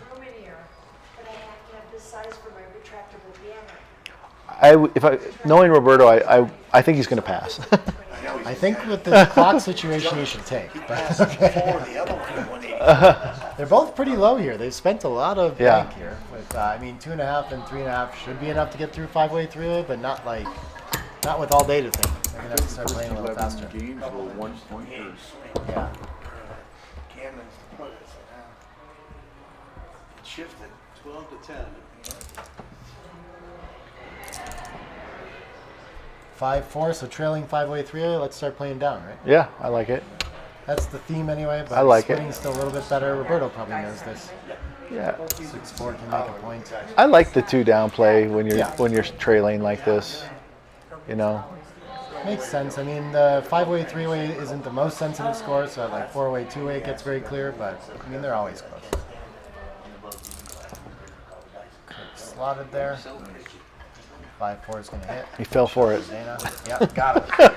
1-6. What do we do at the 6? I think we're just slotting now, right? Coming down, right? Yeah, I think so. Yeah. I don't really want to open up to the 18 with. No, you get hit double. You don't want to give the blitz opportunity in the blitz position. I wouldn't want to, but I'm surprised to see that they are very close. And I don't want to disconnect my checkers this way. I want that. I want the anchor. Wow. They're all actually fine candidates. It's funny. 5-3 gets to link up on the 10, sure. Nice simple game for the leader. Happy to just consolidate plots and move around. And this looks like it wants to make the 14. Down a lot in the race, so yeah, I don't think the right way to stay back is on the 24 though. I like that. Seems wrong, right? Yeah. 3-5. Make a good point. Yep. Not going to try to run to a losing race if he was ahead. Maybe he'd hop out. 2s can make the rack, right? Yep. I think it's okay to unlock the 6s here. Roughly 2,000. Get ready to attack. You want to make the board as strong as possible for any shots that you get, and even hitting loose if you need to. Hasn't it been used for other games? Haven't there been other dice sort of? And I feel like this could be the kind of game where it would still be okay for Dana to send a cube, even at this leading score. It's getting pretty good. Game with dice. I guess we're just clearing the 14 here. Yeah, I think you're clearing the 14, and I think Dana wants to make the bar before he doubles, just because he doesn't want him to have direct access to the out. See, that's why he didn't cube here. Let me He's waiting to either consolidate the position or make the bar. A few more wins. It's hard to imagine that you have the cube with under 70, but we did have a good cube there. Mm-hmm. But I understand why he didn't, especially with the lead. He wants consolidation or the bar point. That's a good question. That's one for the Facebook group. Coming down? The 80s maybe. You don't want to get blitzed if you're trying to close the checker out, so you want to come down or come in. Either one, right? Yeah, I guess you don't have to leave fly shots. It's not really like... Maybe the bar point would be good to make, but we still don't have like a ton of spares to do it with. 5-3? Whoa, this is tough. You got to just stack it. Don't get hit. Always shut the dice in a cup. And he's gone. Yeah. All right. So this is getting where there are low gammons and high wins. Yeah, and it's Roberto with the worst board. I think this has to be a cube and probably double pass. Score, Yeah. Once again, you have incentive to pass because you don't want to lose cube access. Roberto wants to try to convince him he's too good by stepping up or something. A lot of gammons here with the weak board. I mean, I think he stepped up to hope he didn't get cubed. Yeah, I think so too. So of course, I mean, with the 13, I guess if he's got enough, I don't know if it's ever reasonable. I don't think it's ever reasonable. I can't come up with a good one. It's just confusing. I really do think that. That's awesome. I love that analogy. I love that thought. Wow, he convinced didn't. him to play on. Okay. Interesting. 4-3 is playing into the 6. 4-1 to make the 5 point. Wow. And it's still a pass. Yeah. It's still going to be a sizable one for a while. It's hard. I mean, Roberto would have to gain a lot of pips to be back in there with the weaker board. He'd probably have to get to safety. I don't even know if just like a set on the other side is good enough. Wow, he's still rolling. Yeah. So he's just going to go to the 1 and the 4. And if he didn't double up till now, he's definitely not doubling next roll. Unless he rolls a joker. It's gotten a little bit weaker, but it's still a big race lead. So, I mean, not a lot of play. This, leaving the fly shot, though, is just too much. I mean, XG's going to hate it, given that we haven't sent the cube. Right? Absolutely. Absolutely. 10 to 4 is actually reasonably close. I mean, you just don't want to get hit here. Right. Wow, he left him a 7. Yeah. That's close. Someone in the crowd was surprised that hitting loose wasn't better, but given that we haven't sent the cube and we do want to claim, you just absolutely can't do it. I think if the cube was turned, hitting loose is probably right there, actually. But here we go. And here's the pass. Getting close to too good now.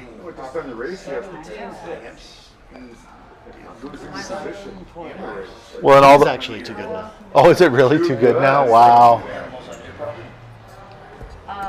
Oh, this is good for people to see that even really great players are capable of missing cubes and missing cubes and missing cubes and then giving a too good double. You know, it's good for people to see that happens even with phenomenal players like this. It's not just the average ducks that do it. It's great players do it too. I haven't gotten to talk to Dana a ton about his cube stuff, but I mean, I've heard other people say that he might be the best checker player in the U.S. But I mean, that's also like a class. If you've been playing like your whole life, the hardest thing to recognize now is like cube theory in matches, right? Sure. Where even though you might never make a checker mistake. But I mean, you know, here these guys are in the big final, and it just shows that, you know, even top players can do what we all try to not do. Yeah, right? I still like the 70s in a way like that too, where people have their things that they know and things they don't know, right? And everyone's going to find a gap in their game in most matches. Yeah, I mean, I love that about the game because you're always learning, and it's fascinating to find those things that you didn't see. Absolutely.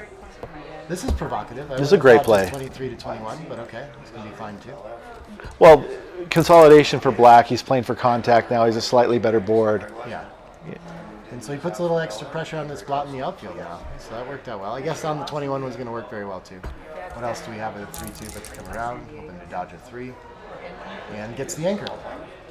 No, he doesn't have any. Race is close. Yeah. Make the 18. Make the 18 and just play it 6-5 and build your board. And yeah, you hate playing this simple game as the trailer though. So Dana gets exactly what he wants. Yeah, Dana's happy with this game. Mutual holding game. Nobody wants to get hit. You know. Lose, it's going to be 1, maybe 2 points, right? It's never a gammon for the match. Right. Everybody's happy. Dana's probably more happy, but.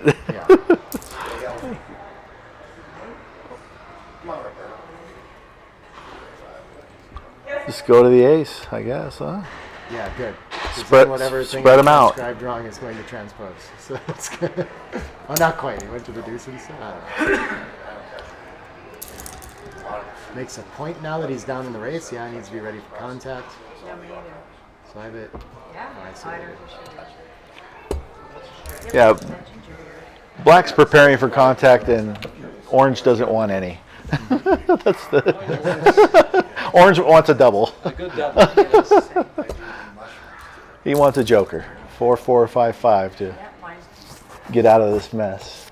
Because black just has too much time to wait because orange is ahead in the race. Cool.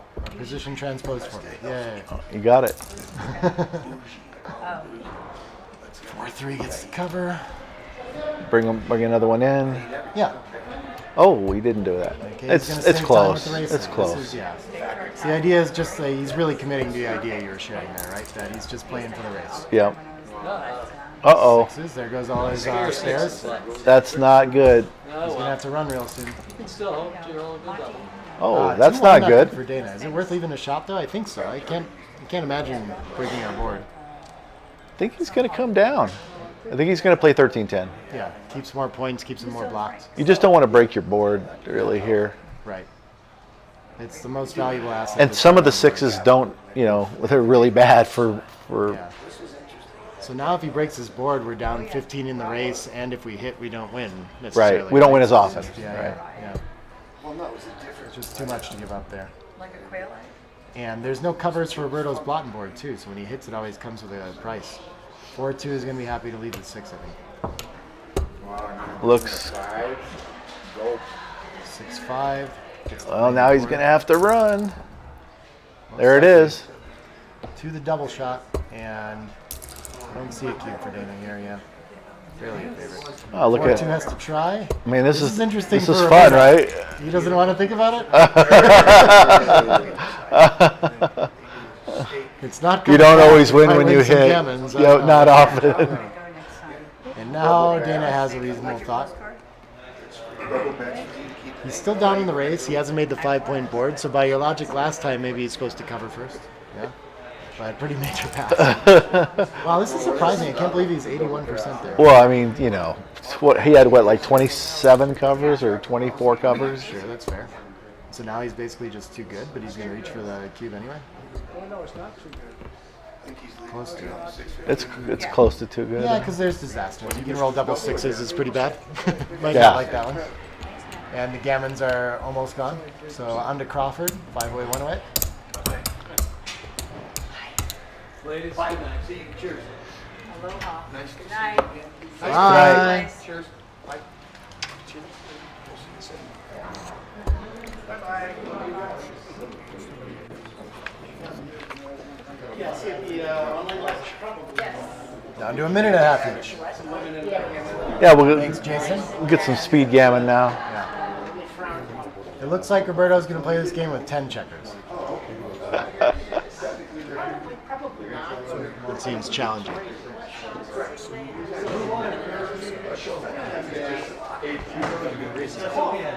How many people on the stream watching tonight? Oh, let me check.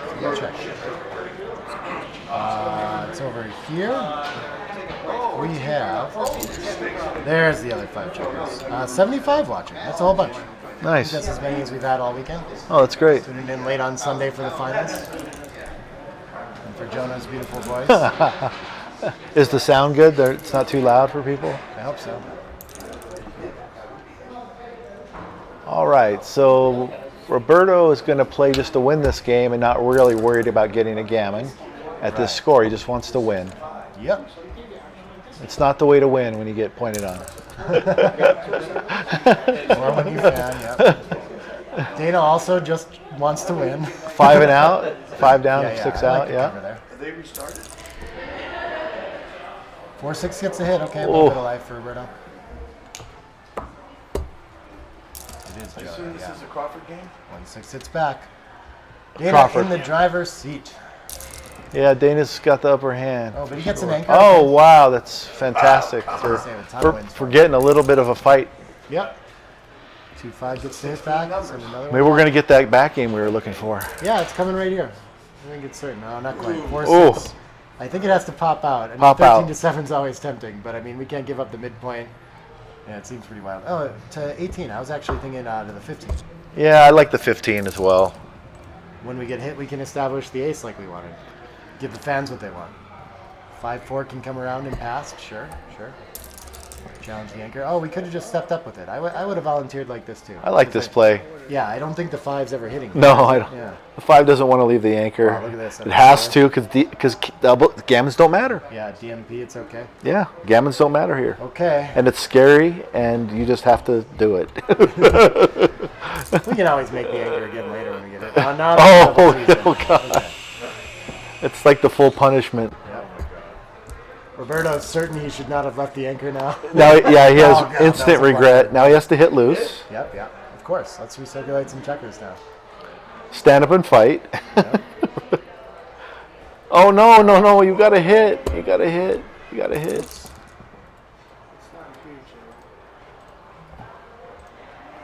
Double 5s. That cleans up some mess.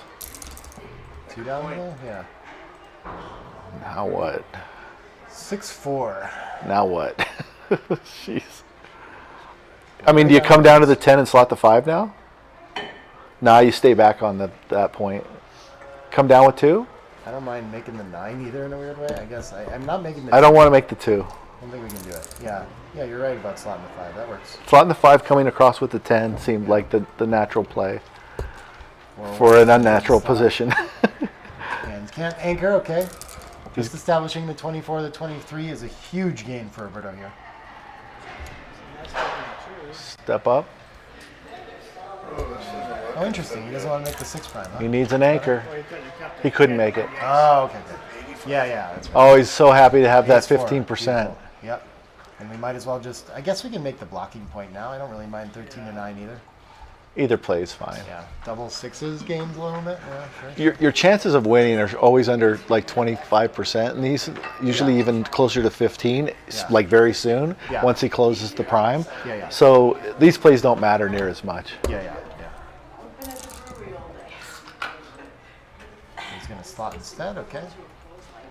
And what is 6-5? 6 out, 5 closes the prime, okay. Ace 4, I mean, I guess we got a... Are we going to try to prime him yet, or just let him come around and play the ace point game? I don't know what to do. We could play the 23 instead, but that usually wins less, doesn't it? I we think want to so. Stay back there, I think. Yeah. I don't know if the hit... Yeah, okay, not a double hit at least. I think that seems reasonable. Looks good. Yeah. 4-2, so we could get some prime value. You almost want to get hit now as Roberto. This is why we really didn't want to make the 2 point earlier. It's just like this follow-up is so nerfed Right. now. How about a double slot here? Double slot, baby. Yeah, what could go wrong? Let's go. You want to get hit. Yeah. You need timing. Melody, 3-6 Oh pops man, right out. that timing would have helped a What lot. a beautiful field goal. 4-1, we're still reasonably timed until we got. I almost feel like we just should not be hitting. We should not. Look at like, this. He should open up 5-1. I said you got to get hit if you're old Roberto. Yeah. Like to win this game, you need to get hit. He's just going to crunch. Banana split here? Hit with the ace, yeah. Hit with the ace. At this score? Yeah, it's kind of an overplay, I think. Yeah, we can just leave the blot where it is. You could right? just let him hit you. Yeah, this is what we do.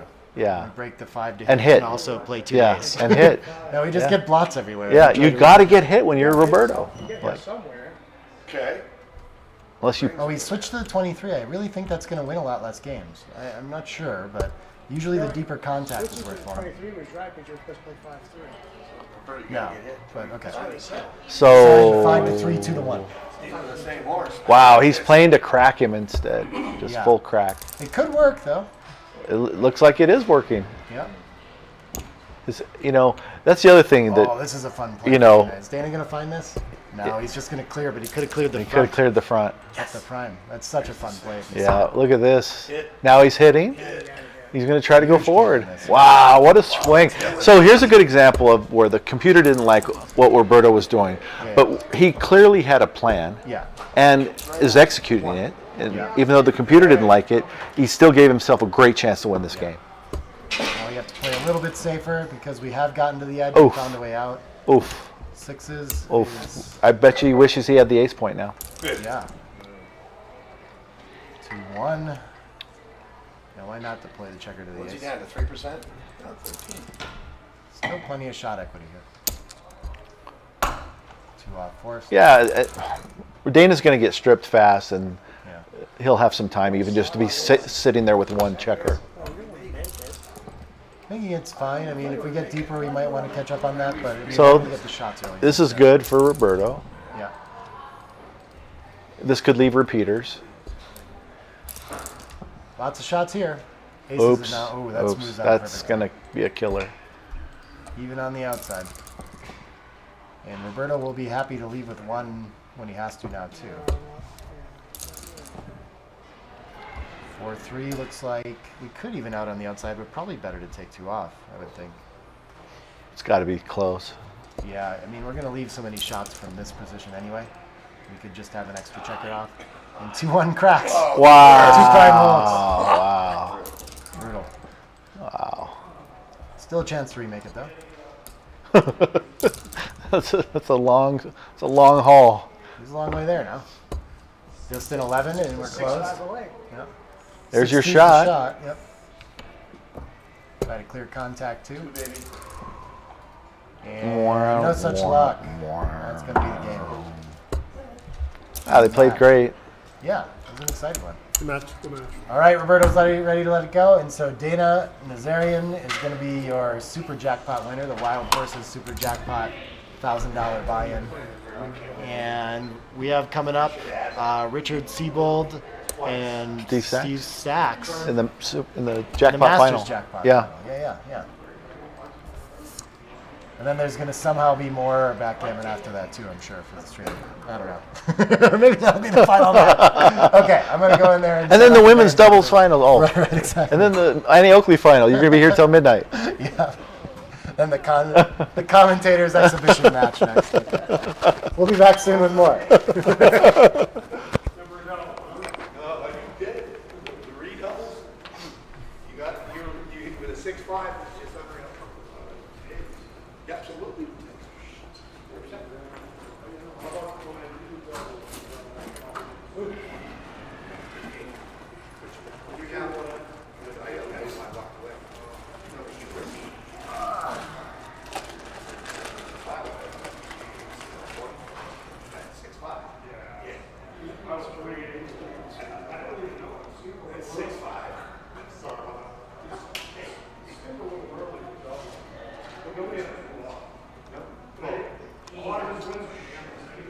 Your EQ before.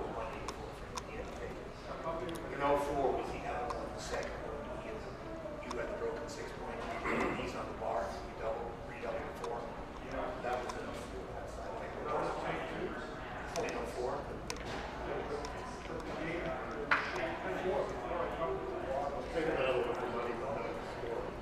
As I walked away. Meaning a redouble. Yeah.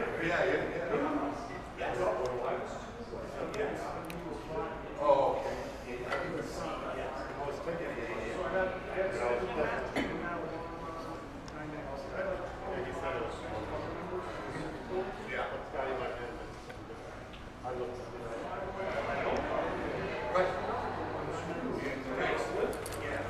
People like me. I didn't see that. Are you going to do mine? No. I mean, you did. Right. Oh, the Blair was there. You got 2 blocks. One choose to the seat. Burn was the prize. Yeah. Then you 6 points up and covered. Yeah, I hit it loose. Right. I walked away at the double block that Roberto didn't hit with the bar with the open 6-point. He wasn't supposed to double it, right? Double block. Remember Roberto missed a double block in the game with the open 6-point? That was too early. No, it's double pass. One was one. I mean, one before that. You had No. Hold on. Let me ask you. You hit loose in the Let me ask you a question. I threw a 6-5 and hit loose with Yes. 2 blocks. Yep. Is that the correct Yes, one? you can. Okay. That was. Then after he Induces to make the six. No. After he fanned, I've got nothing in the outfield. I've got nothing from the 7 to the 13 point. Nothing. I have 3 on the 5. My only spare is on the 5, and I have the deuce and 6 slot on it. So the 3 makes the deuce, and the 4 makes the deuce, which is why I made the play. So definitely no double there. I threw a beautiful 4, made the deuce, cleaned up all the blots, played something else, right? Yes, came out. Then he fanned. Then I doubled. You covered. Oh, I missed the double.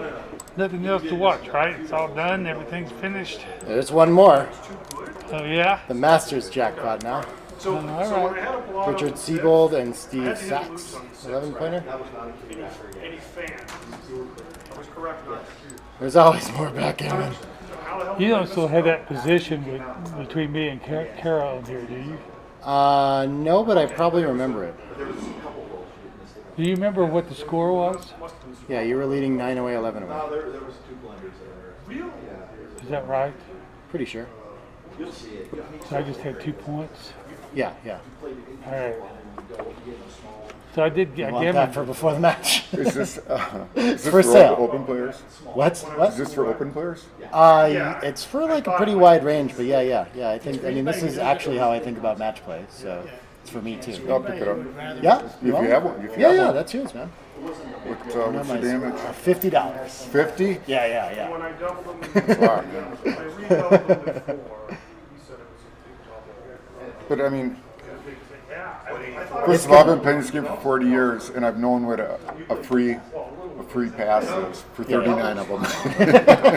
And I spaced it. And you even said that later. You said, like, maybe just spaced it, because I know that concept. And Al is a little bit hypnotic. He gets in a rhythm, and I fell for that. And I fell for that rhythm, and I just took, and that was, horrible. This gets way deeper than that. I mean, it's going to help for sure. Well, that's a pretty simple concept. That is, I blow through that in the beginning just to make sure if anyone reading doesn't know those concepts that we have them all. But the most of the book is 4-way, 2-way, 3-way, 4-way, and 3-way, 2-way.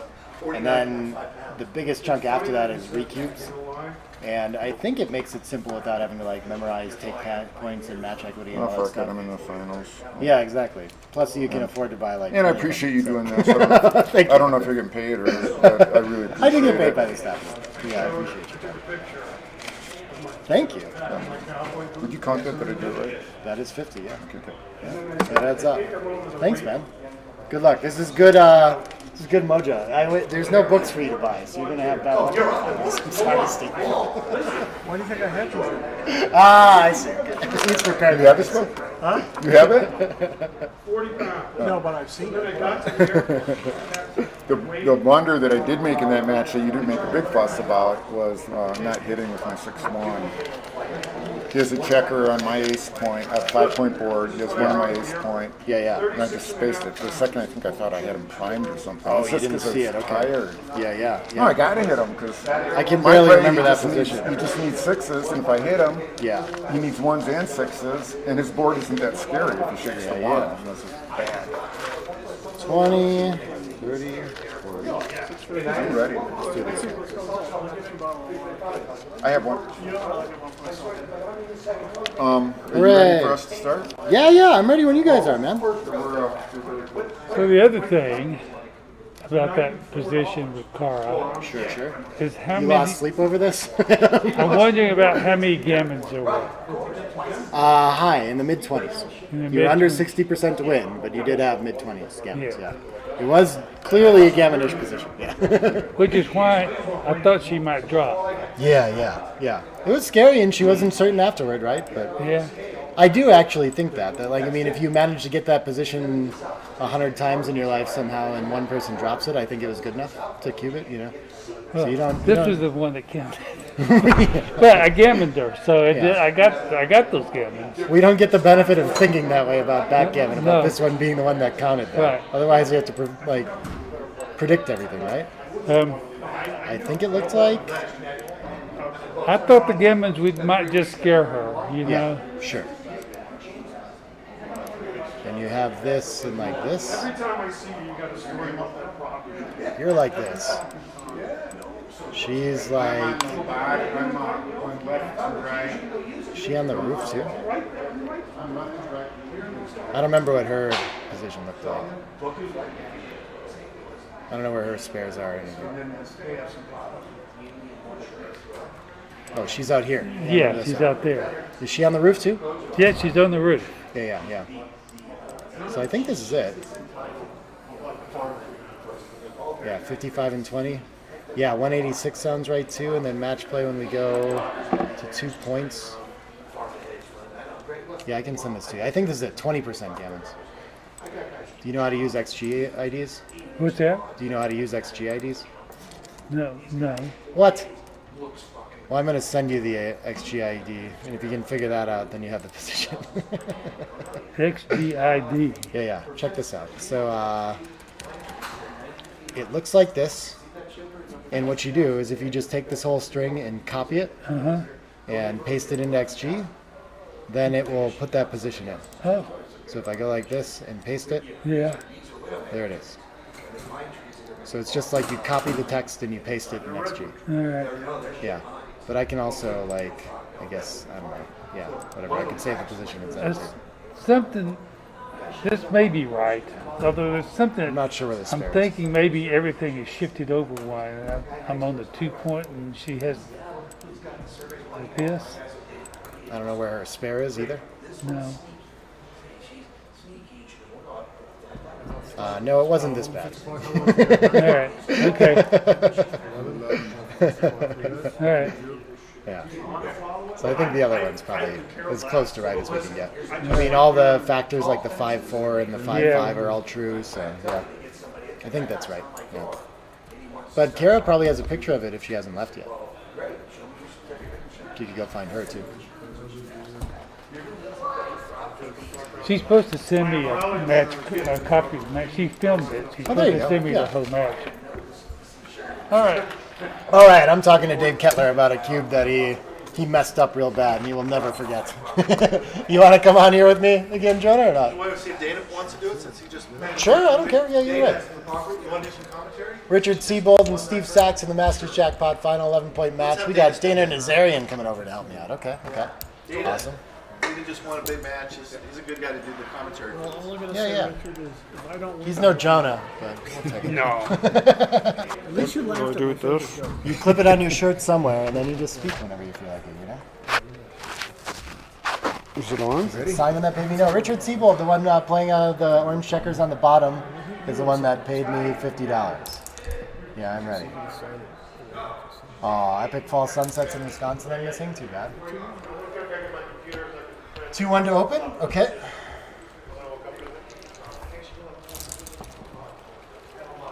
I'm surprised how many random scores in an 11-point match there are where you're supposed to split instead. And you should split in response to this. I'm surprised. I feel like Steve knows this. That splitting is better in response to the 2-1 slot. Okay.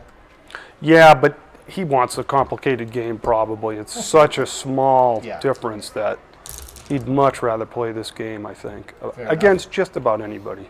Yeah. I mean... Just going to go ahead and split with it. I think that makes a lot of sense.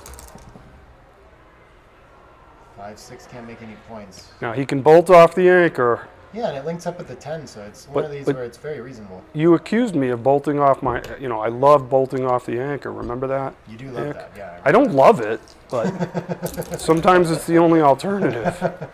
He got hit. See, that would have been a point there if he had bolted. It was really close. I mean, I guess he'd be attacked on the board otherwise, so maybe that's better. But ooh, you should give up the mid to hit? Yeah, I guess so. What else do we have? This is getting a little disconnected for Richard. 4s, this can point on the deuce. Point on the deuce and come down, that's all he's got. Yeah. It's a great shake. If he fans, he can double because he's got some blots in the outfield. Yeah. 2-4, can clean one of them up. No, you got to slash. You got to slash away. Yeah. I mean, he's behind in the race. He's got to hope for something good here. It's volatile. Oh wow, he hit 2. He didn't. think much about doubling there. But Yeah, it was pretty close to a 50-50 game on the wins, so he must have been oriented well. Wow. Fours is an interesting response. interesting, I'll say. Super joker there. Anything else, and game's just about over. Threes and aces, maybe. Four, six, Okay, fives, and now. there's a lot of blots around, but he has 5 back himself. Yeah, we're not that shy of a cube. 28% gammons. Boy, I'd be tempted to make the deuce right here, but You think we might need the mobility, though, huh? I know, but I would make it because a fan is huge here. Yeah. And he didn't really have a good 3 to play.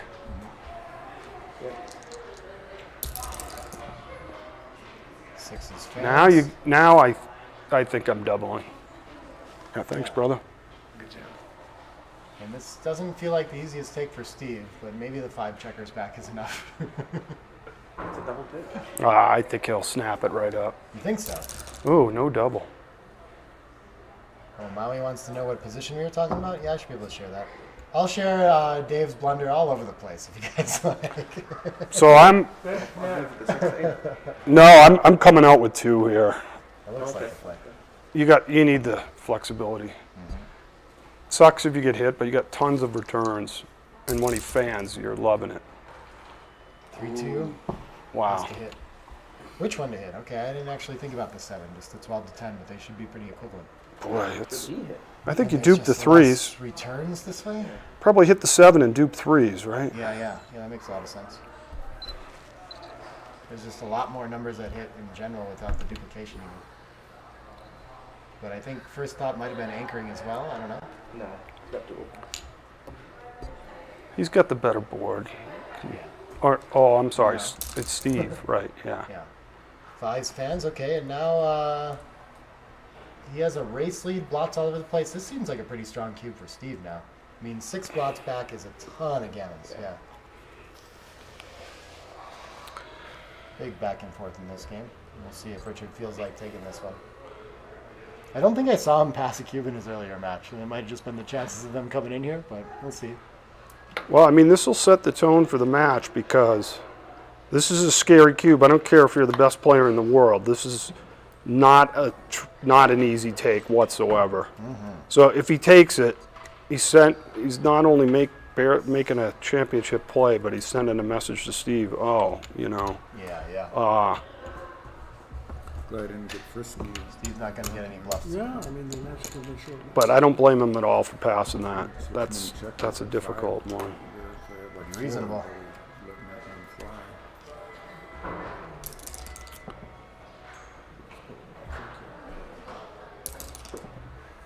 2-1. Open with the slot again.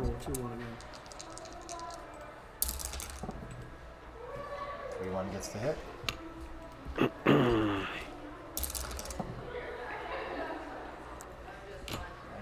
Oof. I hate leaving the checker on the 24, but it's pretty nice. You got to hit. Yeah, you must hit here. Yeah. You got time to split them up, but Loves leaving his anchor and loves the 3rd checker on the 24. wow. Okay, this one's got to come off.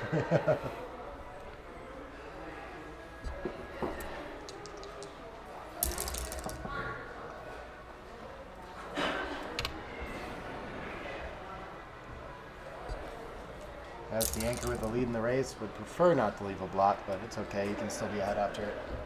That was a very productive shake right there. He hit and he diversified back there. Keeps him connected. And look at this awkward one.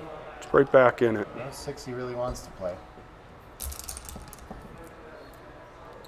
This is going to make the bar point, right? Yeah.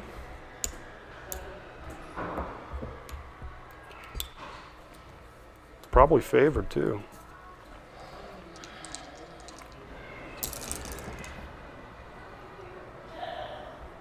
Not a bad response. Yeah, it's kind of, this one feels early to make the 5-2 back game. So he splits.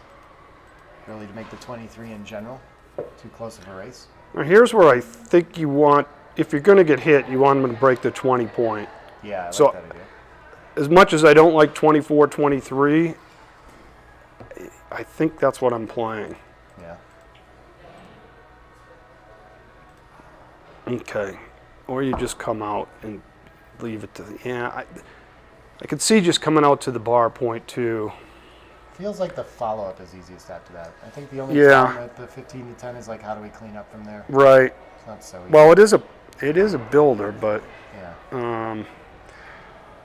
It's nice to get your spare out into the outfield too. Yeah. There are a lot of indirects that are still going to hit on the 10 when we go there too. I think it's all 7s and 9s, which is 10 shots, right? So maybe it's just so rare that he's going to break the 20 to hit anyway. So you can reinforce it with 4s and 2s anyway. Reasonable distribution play here. And a 4-1 for Steve. Not sure what this accomplishes. Yeah, he doesn't want to strip his midpoint, so anything other than, well, wow, stripping the midpoint was right. Wow. I would have misplayed that. Yeah, I would have liked the distribution. Now I just make the 4-point and avoid the stacks. You leave the shots, but yeah. When you make the 4, you've got it forever. I would just do it. In a mutual holding game, it's going to be really important to have a strong board for, I mean, this is so likely to end in contact this game. 6-1, can't do much about that blot on the bar. Can't do much anything other than come out, huh? Well, he could hit on the ace, but that's kind of ugly. I'm surprised that hitting on the ace is an option there. Feels really weak here. 5-2 can hit twice. Beautiful shot. Yeah, well, I mean, 1s, 4s, 5s, and 6s. So there were a lot of rolls that hit 2, and that's why. That's fair. That's why hitting on the ace, as ugly as it was a contender. Sure. The alternative was bad enough. Right. 3-2, can't make any points. Maybe the double hit's worth it to buy some time. Yeah, I don't see anything else. If anything, you keep him busy. You keep him busy enough to make the bar point. Yeah. So. But we're ahead 21 pips in the race is the issue with it, I guess. So Okay. XG really wants us to clean up and just find some mobility. Mm-hmm. Yeah, this is not a bad option as well. Simple game. We are upboarded too, I guess. Yeah, and the bar. Now that I look at it, the bar point's semi-worthless anyway. Yeah, it's a landing point. Yeah. That's a good play. He found the right play. Good for him. Yeah. He was playing the checkers pretty solid, as I recall from the last match I watched on stream.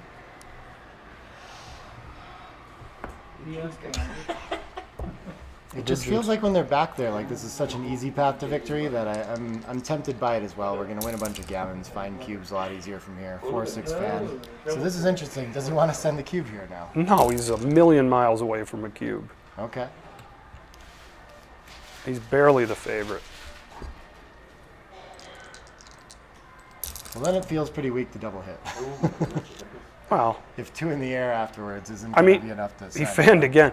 Yeah. He made his bar point, which was sort of it's like a tempo hit when you hit on the ace. Even if you get hit back, like if you throw 6 off the bar, you make the bar and you're happy.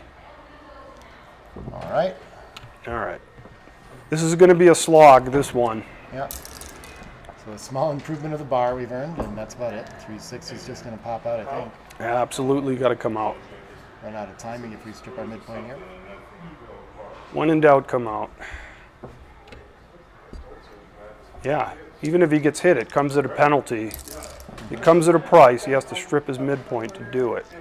And look at that. He covered the outfield nicely on this. Interesting. Yeah, he doesn't want to come in a direct range. Okay, that makes sense.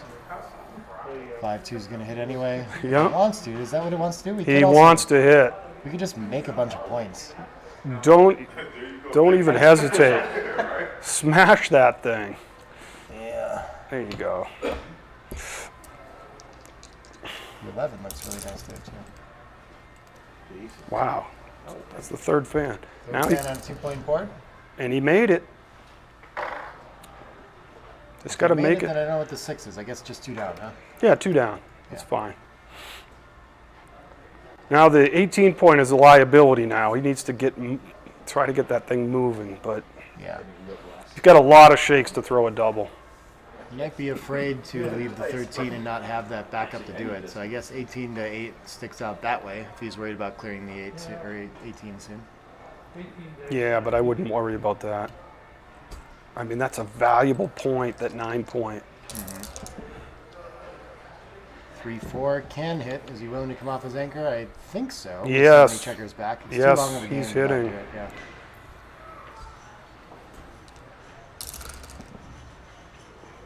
Ace deuce can't hit back. I guess he's just moving from the back. Oh, the spare distribution a little bit better here. Yeah, okay. I like that. Fours. Comes out, and now Anchor of it's either sorts. 3 down or 3 in. Which one's better? If he was ahead in the race, I would like the 3 down better, but I like the board given that we're down. Yeah. Not as worried about the landing point. But Yeah, I he think it wants- must be really close because of how close the race is. It's like right in the center. He wants the contact. Yeah. 2-4. Richard does not. 5-4. This is getting awkward. Stuck playing behind, and he's kind of out of space to play much next roll. 3-1. I just make it. Oh, wait, hold on. You can hit twice. Wait, I didn't see that. You can hit twice. Yeah, the alternatives are really bad otherwise. Yeah, I'm hitting twice. Seems enough safer. Look at this, though. It's 3-1's better. It almost always is. I mean, you're leaving the shots anyway, and then you got the 5 So point. making the 3 is better? Yep, making the 3 was better. Making the 5. Or making the 5, sorry. Wow. That's a tough one. I guess I'm not that surprised. But Yeah. Yeah, this is why. Look at this mess now. He didn't even get hit. And he's got 6-1. kind of a mess. Are we gonna- So 2-1 for sure, and then you got to think about the 6. I'm with you. You either go 6 down or you start blitzing. I feel like I like my prime better, but I don't know. It's definitely going to be less shots if we cover 7 to ace. I mean, Oh, this is a fun play. We don't have to leave any shots. Yeah, let's just clear the 8. Okay. We got so focused on the 2-1. and he made the second best play. Well, he's got the right idea. I don't have to hit. Okay, that can't be right. I guess just keeping the structure is important, but over the board I'd play 2-1. I would blunder it, I think. Yeah.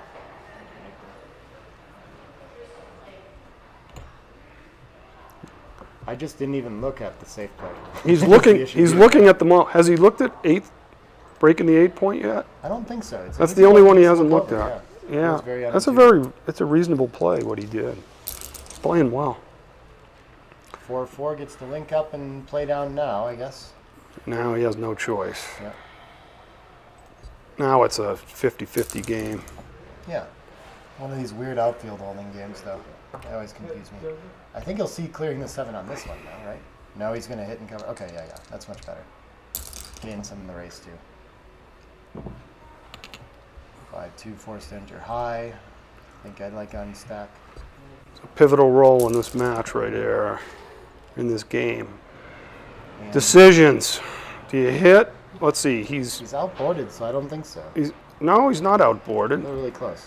He's got the same board. I think the rack might be a better 3-point board, but I see what you're saying. Well, yeah, I mean, he's got 3 points. I think the big It's a thing is coin that toss. I mean, Steve has a blotting board too. If he fans, There's a little bit of oh. 3-6 just pops out anyway. I mean, with that blot on the deuce, that's the difference, I think. Yeah. But Down in cover. So this is going to be a simple game now. We're going to wait to see who rolls the set first. Unless Steve can't play off his stack on the There you 16. go. Okay, never mind. Yeah, I don't- okay, we have our answer. Yeah. He can still take if he throws something big here, semi-big, not that. That's not enough. That's don't think- oh, it is just not not enough. It's very close. Very close. I had almost this exact same position in my match. Yeah. I think it was 18 pips though, not 14, and I passed.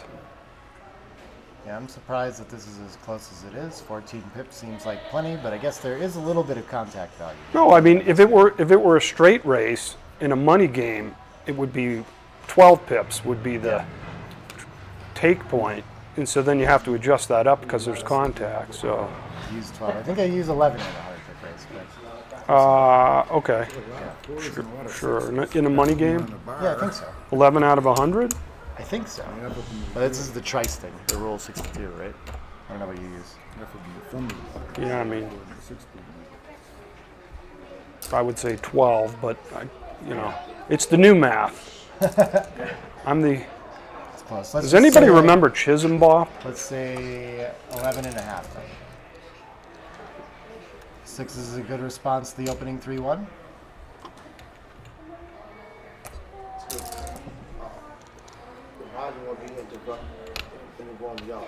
Check with them up front.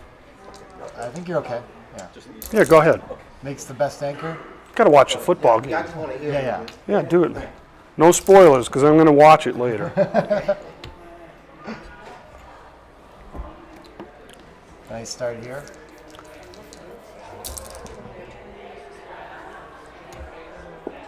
And aces is stuck piling up the 6 point.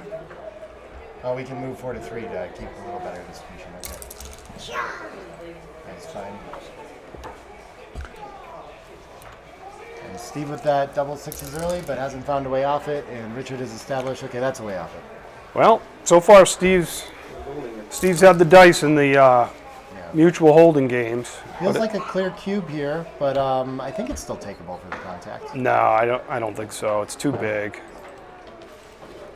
Oh no, hold on. It's not 26 pips? Well, 10 pips just got earned. So Oh, okay. 16 now, At 26, it's too much. At what is this? 15? So have to clear the midpoint and the 10 points. So Yeah, I think yeah. It's just enough contact to play for it. Yeah. And of course, Steve has some market loss here, so I think he'll find the cube. 9 away, 11 away. I don't think he's going to adjust too much to the score.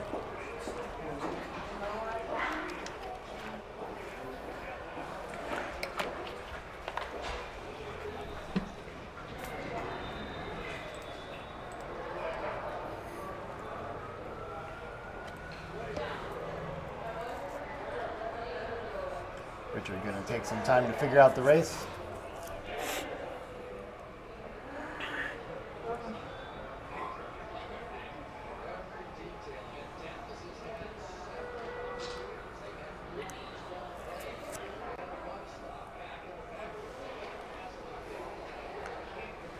Okay, let's guess whether he's going to take or not.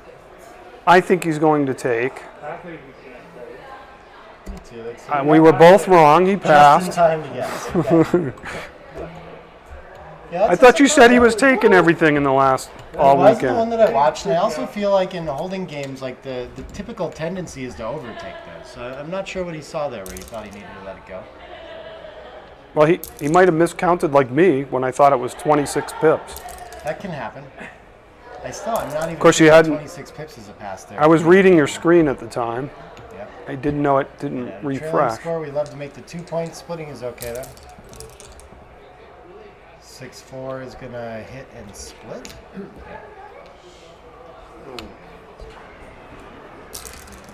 And what do we follow up with? Feels like everything should hit, and this does. Double 6 is quite nice. And 4-2 gets to hit back for Steve or make the anchor with a leading score. Probably better to send the third checker back. Can't just let him have the advantage there. 5-6 misses. Now you got to look at duplication. I mean, he could hit on the deuce, or he can. Both of the outs leave a double shot, so I guess know. just hitting on the deuce is almost like required here. I guess, except there's just so many. It's an extra blot. Yeah. Here you're duplicating 6. I think I'd be tempted to play this, but I mean, Duplicating 6. so there's less double hits. Okay, you get hit with duplicating the 3. Yeah, there's no duplication here, so I don't like this one. But oh wait, it dupes deuces, so there is duplication. That's So this- reasonable too, actually. This duplicates 3s and 6s in addition to the ones that hit. So Yeah. Fantastic duplication here. Wow, and a monster, double ace. Cube's coming soon. Now if he goes, now he can look at his own duplication. If he goes to the 15, then the 5s hits and the 6 covers. I just assumed. Well, okay, he did it the other way. Now 5s and 6s still work also. 1-6 enters 1, and we're shooting at another. So this does feel like a strong cube, even leading, I think. For a normal score, I'd be inclined to send it, but maybe we have to wait a little bit at 8 away, 11 away. Maybe. It's probably close. I think it's okay to wait here, actually. Yeah, at this Yeah, score. 3 back, I'm doubling. Oh, no. Yeah, okay. Yeah, come on. He's going to put a third one back. That is, okay, it actually... And look at the development on the other side of the board. that's true. Nada. So when that third checker comes in, Yeah. the second part of the roll is going to be played very awkwardly. Probably a fourth blot might come available. I'm not sure I realized that this was probably a money pass. If I saw that, then I would want to cube this. I thought it was just a little weaker all around. It is only 8 in the zone right now, but it's so likely to be 3 back with 9 or 10 in the zone. Like, that's just what's going to happen almost every time next roll, right? Mm-hmm.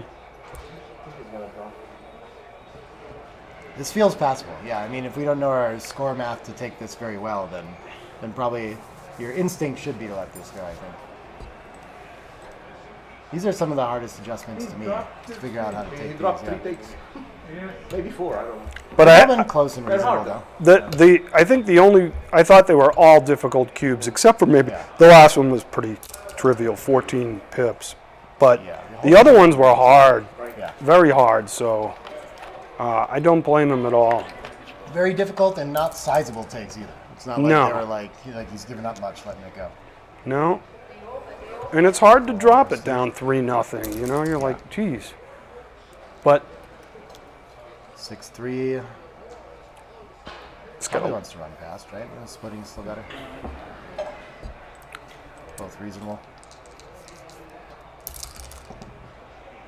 6-2 gets to make the bar point.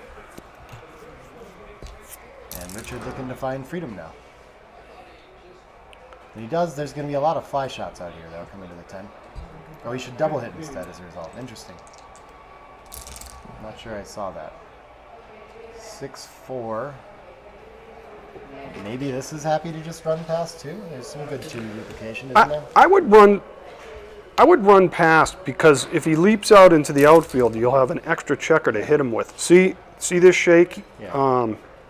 If he leaps out into the... Oh, I see. Hold on. He's got the blot on the 10.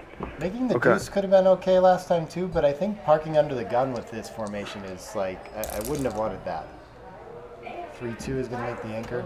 Seems too risky against his number of checkers in the zone and everything. And this is exactly the kind of game Steve wants to play with a 4-0 lead. Yep. He's got his anchor. He's not going to get gammoned. He can attack with impunity, and if he doesn't perform here, then the cube's coming. No. What was the roll? 2-1? 2-1, 4-6. Okay, thank you. And he leaped into the outfield, and Steve hit the fly shot. Nice. He's on fire. I can win with this. All right. I think it's less shots to pop out again. No, Oh, we could hit too. I didn't even notice that. Yeah, it's a difficult play. Yeah. Now this is very volatile. Richard finds some of these kind of tricky plays pretty easily, though. The Now- tempo there is Now at this score, it's just tricky. it's very scary at this score. Yeah, he's holding off. Yeah. So maybe a cube at normal scores. It's close. He's going to hit off the edge here. 4-2. Ooh, double hits. Buy some time. Beautiful.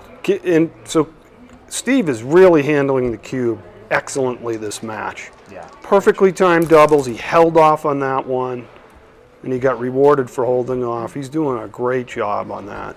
And with one, but entered with the important one. Yeah. No anchor. I think the 5 doesn't need to blat. I don't want to break my 8. Maybe we can just come out or play 15-8 or something. Coming out is not safe, though. You have to hit. Everything else is dangerous. We Even do have the 2-point made, so it's a little less valuable of a point. Okay. All right, now it's... Wow, he's performing. He's a freight train. What a dynamite combination. He's throwing great and playing even better. So Oh, 3 that's sixes again. that's a killer combo. This might be just enough to keep us alive. Yeah. Steve's gonna have to think about double Still, like, not a huge double at normal scores, so I think he's going to find an easy enough time waiting. Probably have to say. I'll be very surprised if he doubles. Yeah, come to roof. 5-4 is going to hit somehow. It can make the anchor as well, yeah. So why not? In case of accidents. Mm-hmm. Yeah, that's fine. And 4-1. Cannot hit, can't link up. So we could make a better anchor at least. Yeah. yeah, that's what I would do. Everything else stinks. It looks like enough gammons here to be a reasonable cube now, Kelly. I don't know. I don't think there's that many gammons here. I think there's 3 blots behind a 4 prime with 2 more. So, like, I mean, a good rule of thumb that works often is when there's 5 blots involved, including back checkers, there's a lot of gammonish cubes there. Like, up by 30% is common. But yeah, the score influence is bringing the risk of this down some. It shouldn't be a pass for normal score either, though. But did he didn't cube it, okay. Steve does like to be conservative, I've seen, with the cube, if anything. Doesn't mind getting into 2 good positions, things like that. And ends up against the double anchor game, so this is just a take now. I don't think it's even a cube. No, it's not a double now. Yeah, wins enough. Reduce the gammon significantly with that. Make 15. I guess the one problem Richard does have is that he's got the 2-point made already, so it's hard to win back games when you have an impure point like that. I like the play. He puts the spare. Yeah, very nice. Making the 17 doesn't do anything for him. He's just going to break it on the next roll. So he put the spare where he wanted. Now you can make the point in the outfield. If I don't think you have time to play this back game. His timing kind of stinks. 44 is enough, and we can leave it later. And I don't want to be attacked, so I'm just Yeah. happy to volunteer outside somewhere. No. You just make the. Why not make the? Because we have to pass afterward, but because we can be attacked behind is part of it too, and like we need the double anchor contact. 3 checkers back into 22 with like 50 pips down in the race is just like how. Okay, well then the other play is you just got to play loose as hell because. Yeah, which I think we can do with 2 anchors. Yeah. So I mean, just running from the back or 2 down. All 2 these down. plays are fine. Something. This is probably best. He needs a little bit better timing than he's got right now. So it'll be interesting to see if Steve just eschews the hit when he has chances. He might just. Yeah, it's close. It might be better to put it behind the prime now if you got the opportunity. So But now- I don't actually think if this is he- poor timing here. I'm I not think sure. he can just make the points. He might. I'm not sure he should hit there, but if he does, he should. I don't know. 3-1 can spread out 6-5. These are very difficult positions to play. Yeah. The worst thing is hitting him and then letting him escape without getting hit back. Point made, beautiful. Yeah, that's true. But I really like. I would make the 9-point on this and just slot. I love the deuce. Or the 4, sorry. This looks very nice, but they're both close. I just don't want him to. This is what I didn't want. He comes out without hitting anything. The So thing he- about, too, when we have a high anchor and a double anchor game like this, though, it's not unreasonable. Eventually, he can leave the 21 and play a 22-point game. Now you So have I don't to think slot the, here. The timing is as worrisome. He has a 2-way game here. Well, for sure you're slotting this. They're both very close. I'm surprised it's this close. I really want to make that 5-point. This must indicate that there's forward chances of just running off the anchor if we get away with this. 2-6. Now what's up? The midpoint represents our last bank of timing, which we just can't give up here. Steve wants to think about whether or not the timing's bad enough, but I still think this is very playable. Yeah, it's still not quite a cube. Yeah, if Wins a ton. the spare on the blot on the deuce was a spare on the 4, he wouldn't even think about doubling. But because it's awkwardly placed. 4-3. Does it even want a point on it? No. I don't think so either. I think we're actually happy putting a blot on the 10 right now. Yeah, I mean he can't really hit. Can he hit it? 6-1 hits. Yeah. I guess If he does, double we're still 6, okay, double though. We've got a lot 6. of time, yeah. Yeah. And at least he's not playing a back game anymore if he hits. Eliminated an option. 5-1. Yeah, I guess. Well, boy, do you hit with 5-1? I guess you have to. Got to try to win.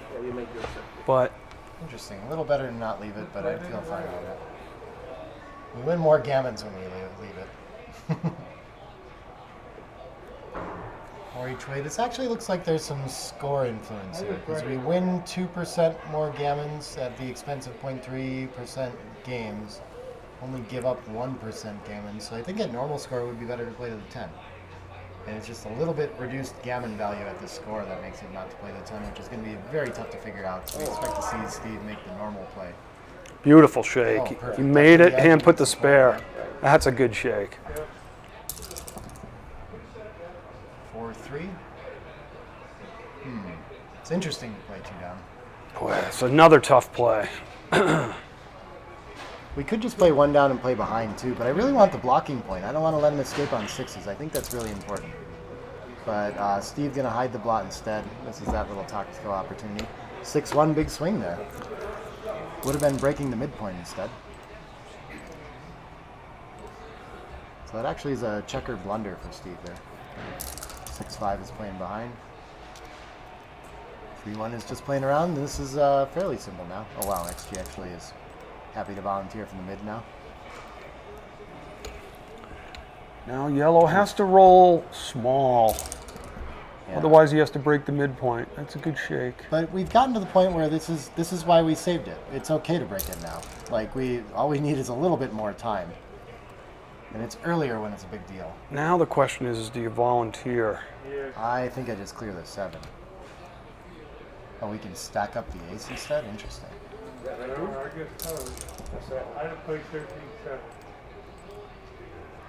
Wow. He can go to the midpoint or he can... Yeah, I don't think we're ready to leave the back game. He's okay. He's probably going to have to come off the 4-point at some point, but then it'll be gapped. Yeah. And it'll still be problematic for Steve. I think he's got the time for this. I think he's okay. I don't know if it helps to leave the... He's going to lose 13 pips of timing potentially out here by staying there. So there is risky. I mean, we had enough room now is the idea, I think. But Now he has no choice. He can't... I don't think he can break the 6-point. The ace either way. Yeah, how do we ever get this home if we break the 6-point? I think it's got to be 1 down and then 2 down, right? Yeah, I think you just bring 2 down and hope you don't get hit. But even if you do, it's hard to clear. Yeah. Incredible. So the right play is to break the 6-point. Gross. You know what? I can hypothesize why. Let's say you get lucky enough not to get hit. How do you clean it up? Yeah, it's still not really solving any problems. It's still hard to clean up, but boy, you have to have a lot of guts to break the 6-point here. How are we? It blows my mind that we're a favorite after any of these plays too. I just think that, like, you have to have like a computer brain. Yeah, that's a tough one. I don't blame Steve at all for misplaying that. That is 4 reaches. That is a tough play. And that's probably good enough to win for Richard, right? I don't know how much more work he really needs to do here. No, he has to contain. What do you mean? He has to contain him. It looks really scary with blots behind, like a lot of attacking loose behind there. But yeah, we're quite a bit shy. Okay. Steve's still winning more gammons too. Ooh, it hits. Beautiful. Yeah. Now if he fans, it's probably still a take. Wow. Oh. Steve's not fan gets to lift the blot too.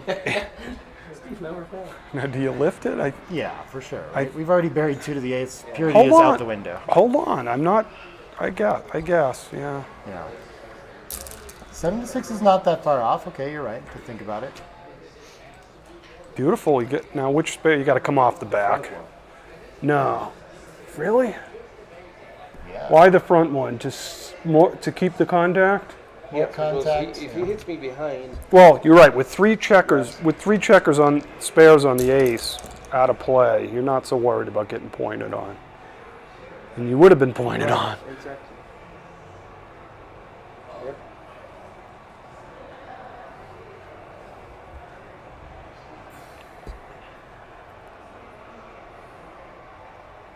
Sixes and 3s and nothing else. 5-3 hits. So he's considering doubling? Is that what's going on here? Yeah, you got to hit him first, Chief. 5-2 misses. I think it's just going to make the 11 point now and play kind of a simple game from there, right? Oh. No, keep the interesting. keep the contact. You don't care if you get hit. Yeah, that's fair. In fact, you know, you wouldn't mind at all to get hit. Yeah. Slightly better to block there. You should go 13-7. 13-6 wins the most, though. Just gives up a few extra gammons, so you do mind getting hit a little bit.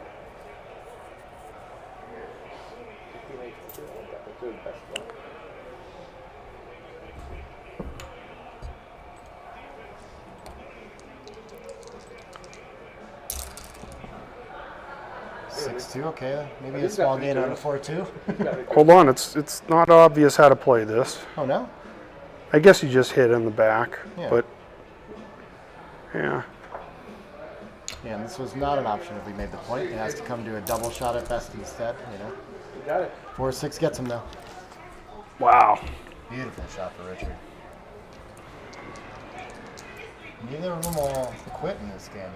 Ace enters again, 4 stuck burying behind. And Steve all out of time, needs to roll a 6 next roll. And that was a very big shake to get into the outfield. Too. Gets an extra cover out there. Oh, the tempo hit. Yeah, okay. Why let him roll a 6 from the bar? Come on, man. I think it's a hit.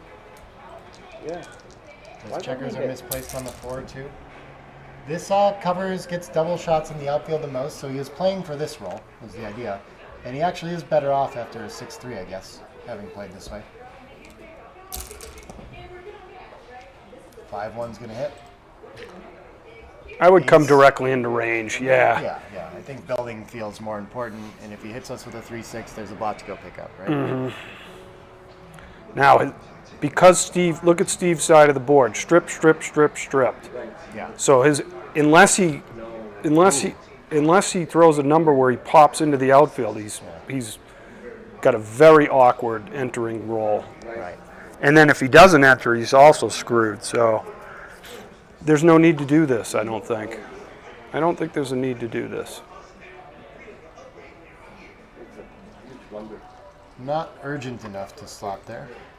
I mean, his entering numbers are bad. Now his entering numbers are good. Yeah, some of them. Some of them.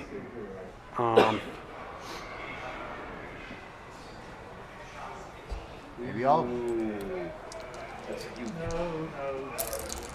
Overplay, but when he gets missed, then it's a lot easier. And maybe this is actually a cube now, right? Yeah, for sure. Yeah. Oh, it's nearly too good. But he was going to win the point because. Oh, Steve's going to think about this? No. Oh, he's taking a picture, but he's going to pass. Yeah, I wonder what he's curious about here. Well, I already put in a pass, so I can't go backwards in the transcription, so you better let it go. There we go. Thank you, Steve. And Steve lost the minimum. Remember that.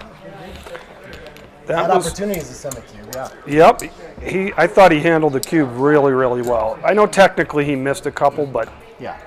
I think that was very professional use of the holding off on the cube there. Reasonable.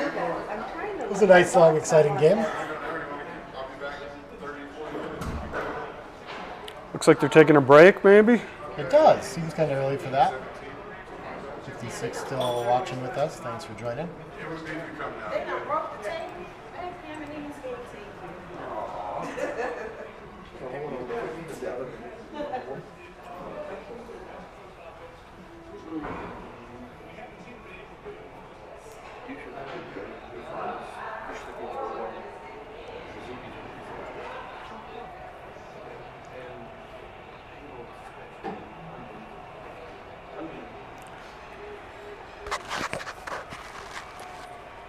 I gotta think about bailing. Okay. I gotta go to the airport pretty soon. Well, thanks for helping me out as long as you could, Dana. That's quite all right. Thanks for all the commentary. I'll be here till tomorrow. You've been working your butt off out here. Trying to. And I might have to call you because I'm going to New York City. Okay. With my brother and sister. We're going to hang out for a couple days. Okay. And I was making a list of stuff to do. And I was Okay. telling Jonah. Yeah. And I said, I got to find a good coffee house in New York City. And he said, see Nick. And I said, Well, where do you live? Me? Yeah. Madison, Wisconsin. Yeah. Okay, so how do you know New York? How do you know Manhattan so well? I don't know New York at all. I know coffee. And so I can find you a good shop there. Okay, all right. But it's actually, I haven't been to a whole lot of great ones in New York. There's just so much in New York and so many different styles of things that it's like difficult to find exactly what I'm looking for, but I'm happy to figure it out. Okay. Yeah, I can help. What kind of coffee do you drink? Specialty, third wave, what do you want to call like pour overs and Yeah, single like- origin espressos and stuff Yeah, like this? but what brand do you buy? A lot of them. I brought a little bit of Square Mile from London with me, and I stopped at Sweet Bloom and Novo here in town. Are both really nice Denver roasters, and I'm going to go to, I think, Corvus tomorrow, and maybe Huckleberry as well. Okay. Yeah. I'm doing the Colorado tour. All right. Well, I got to go do some business and then hit the airport. Well, thank you for helping out, man. And, Thanks. Good luck with your flight. Thanks. And See you soon. Congratulations on wherever you finished in the other match, which I don't remember now. I won the super jackpot. You won the super jackpot. Yeah. Yes, that's good. That's a good congratulations. Otherwise, congratulations on your runner-up. Yeah, thanks. I would have told him if you had. Oh, it looks like they're coming back to play now. Hi. Oi. You're welcome to join me again, Ray, if you'd like. Well, I just so happen to have Sue's gold card, so. 4-3 to start and trailing in the score. Oh, he still wants to split. He just prefers this one, okay? I think he was actually telling me this before the other match. He wasn't aware that at normal score, the 2 down was the play. Good for you. So maybe you'll get that on the book. 5-2 can just escape, I guess. This is a weird way to have to play this, but I don't see anything better. That makes sense. I'm going to give him a big Seems like a few too many fly shots and ways for Steve to take over this game. 5-4 is one of them. But you are going to bring it back here, and if we can get breakfast. And 2-1 gets to hit back at least. What's Dooley going to be doing during that? And what does 3-1 do? It's going to fight for the 5 point maybe. I guess when we're already escaped, yeah, there's no safe way to play it. We've got to do this, yeah. Oh, I'll get you coffee. Let's go get one. 3-2, it's back again. And gets a fan out of it? Wow, okay. Don't think this is enough to think about the cube yet, but we're getting awful close with gammons and side advantage. 6-1 can't really make anything of use here. I guess we could hit loose if we wanted, but probably just mobilizing a checker out to the 13 and being happy with my racing lead. Ugh. The hit loose just looks like such a waste. But I guess no point boards and we're trying to win more gammons. I can see some merit to it. 3-1. Okay, Steve sends a 4th checker back now. 5-3 gets to anchor, and I guess gets to hit again if it wants. Why not? Why not? Stack him up. It's too deep with 4 back. Okay. And we're not that far down in the race. There's another good why not. Okay.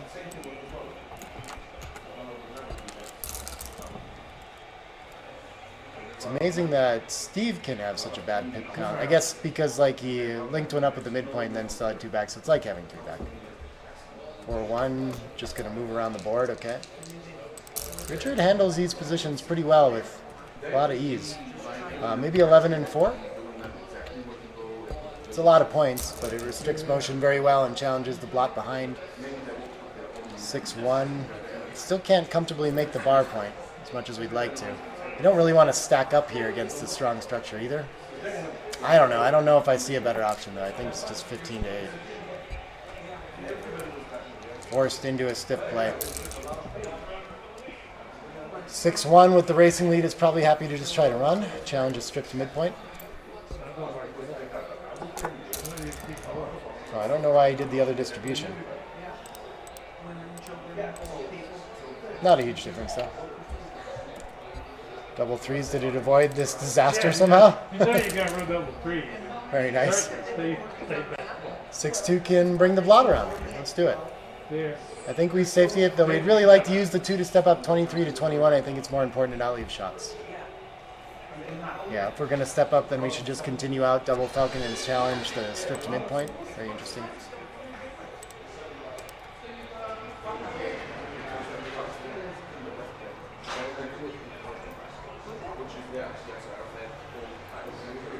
Actually, really close to just pop out. Very interesting. Yeah, I'm surprised. This looks so good. Well, it looks bad to be on the 23, I think is the issue. But does this want to hit now? I mean, it doesn't need to. Yeah, we're down in the race and we have the better board. Sure. 6 is fans, and I think there's still too much work to escape this structure, but a big step in the right direction. 4-2 gets to cover, and the 2 can come up for mobility. Oh, we can make the better point. That's an idea. I didn't think of that. I think I just didn't want to be hit, but yeah, that's fine. It's actually a little bit better. Very neat. Yeah, this seems so natural to step up here.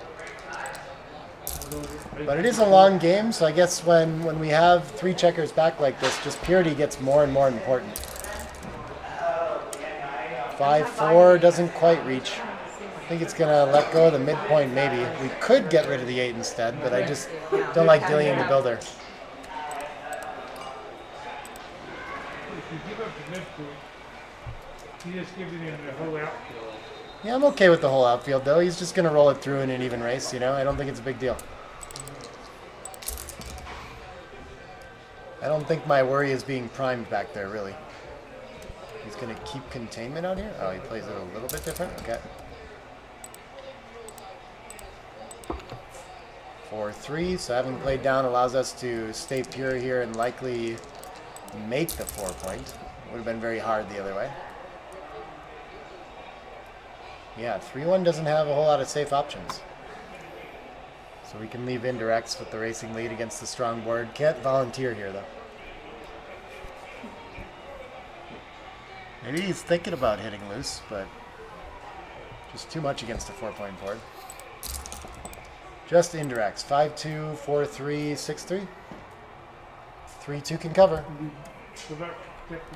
Oh, stepping up is an option too. I would have thought just make the board, but yeah, I guess we do need to escape, and we're in front of that dilly builder on the 4 now too. A little more pressure to do things like that.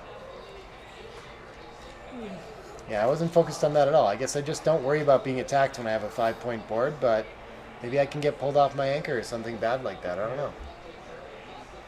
You do want to run. Oh yeah, why would we ever do 5-2? That's crazy.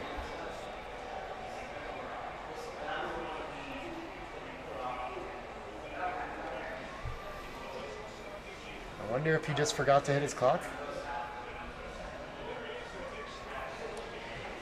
I don't remember seeing him like make a play like this and think about it for so long, so I feel like he maybe just forgot somehow.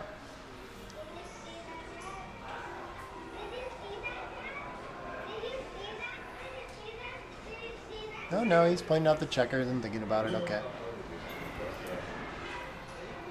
Yeah, it's hard for me to see the timing crunch that really requires him to step up here. And I don't see a whole lot of rolls that are going to benefit by attacking for Steve either. So, like, the contact seems kind of nice to me. I'm really surprised by this one. This is not the start. I started on the 9. Oh, yeah, you rewound from the 3. The 4 was open.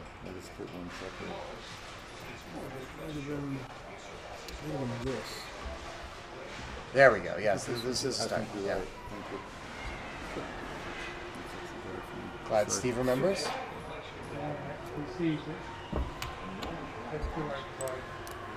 Well done. Yeah, I don't know if I can explain that one exactly. Okay. This roll helps explain it. No, it's just, yeah, I guess it's not even clearing to that good of a race, so yeah, this is really not that great. 6-2 gets to come in and cover. Well, they play, and with 3 back, I don't think Steve can cube this still. Just the even race isn't good enough. 4-1 can't make the point behind yet, but he can start it.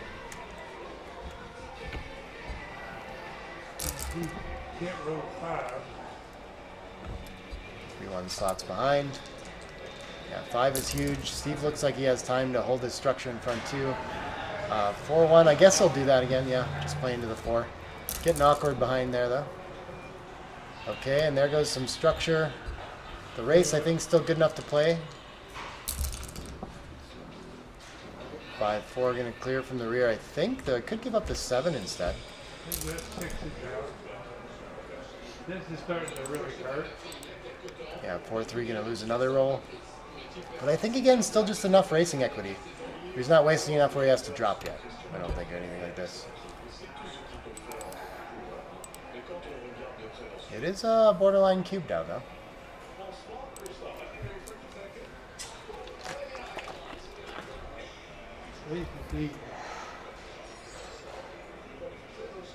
Race is even, but favoring Steve because of the wastage. Yeah.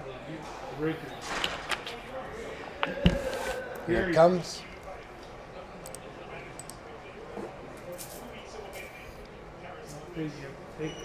We saw him pass one holding game cube in a reasonable race, so could be that we found somewhere where Richard just thinks differently than the bot about the cube or something like this. We'll find out here.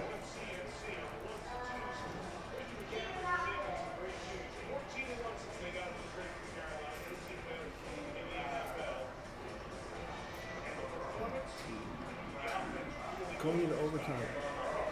Like This is a lot of weight. Steve's going to have to keep dumping his non-spots. Some of that will even out. That's true. A function of the 20 point is often that it generates some wastage, at least in the gap there. Okay, he is going to take this one. Well done. 4-1 is going to hold structure. I think start the 2 as well. Interesting that we want to come off the 7. I wouldn't have thought so. 2-1 still can't escape. I don't think this is a market loser, but it's getting ugly. Close to bad enough. And 6-4. Who are we clearing? Sure, 8 point. 5-1 finally gets to go. A little too late though. 4-1. I don't think it wants to clear the 7 quite yet. Gonna make the deuce twice. Ah, actually clearing the 7 is best there. Very interesting. Ah, they're close.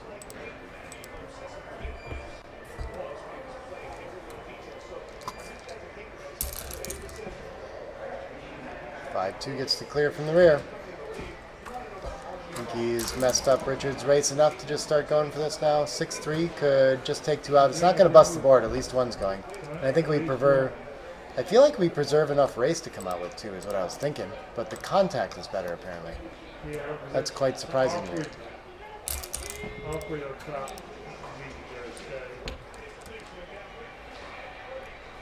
Six behind, 4-2. Nothing else really. We're not going to volunteer a shot. Even if the race is down, I don't think he's hitting. And 6-3 can bring 2 in if it wants.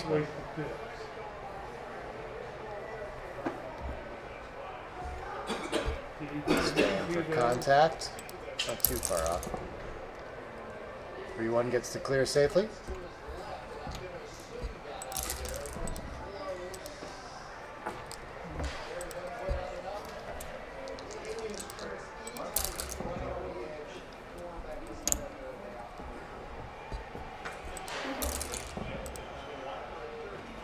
Into the 6. All right, Steve in good shape to win another 2 points. Still plenty of racing chances for Richard, though. But it's like a 50-50 game now with these misses. Ooh.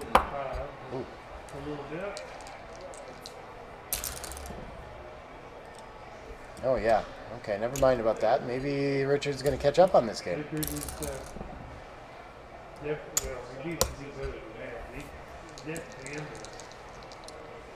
Super ugly bear-off structure for Steve. The 3 can go to the 3 at least. Steve an underdog now, though. So recubes we got to think about hard is Richard if he knows that they're hard to take from this trailing score. 6-1. Oh, 2-1. 4-3 seems fine too.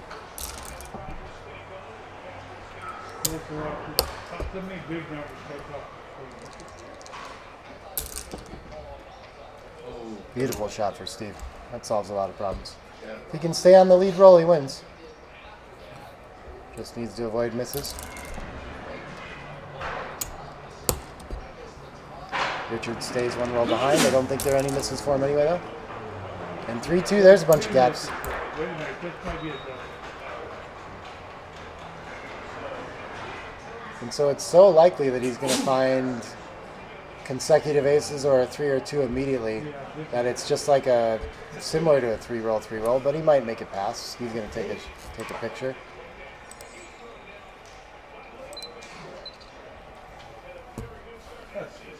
He's not guaranteed to miss. Mm-hmm. He could just roll a set on the next roll and win that way, too. And if he rolls 2 big numbers, he can keep that. Yeah. So this has to be like a 3-roll at worst, but it's probably a little bit better than that. Yeah. So if we can see it that way. That's tough. I don't know exactly his take point either on this recube. Looks like it's a little higher, but maybe in the 25% range. It's like 2 pips worse, so that might push him towards this too. I don't know if I could guess that I have 29% here. That's pretty tight. Yeah. I bet Zach skipped this right. Yeah, I imagine. I think he knows these well enough.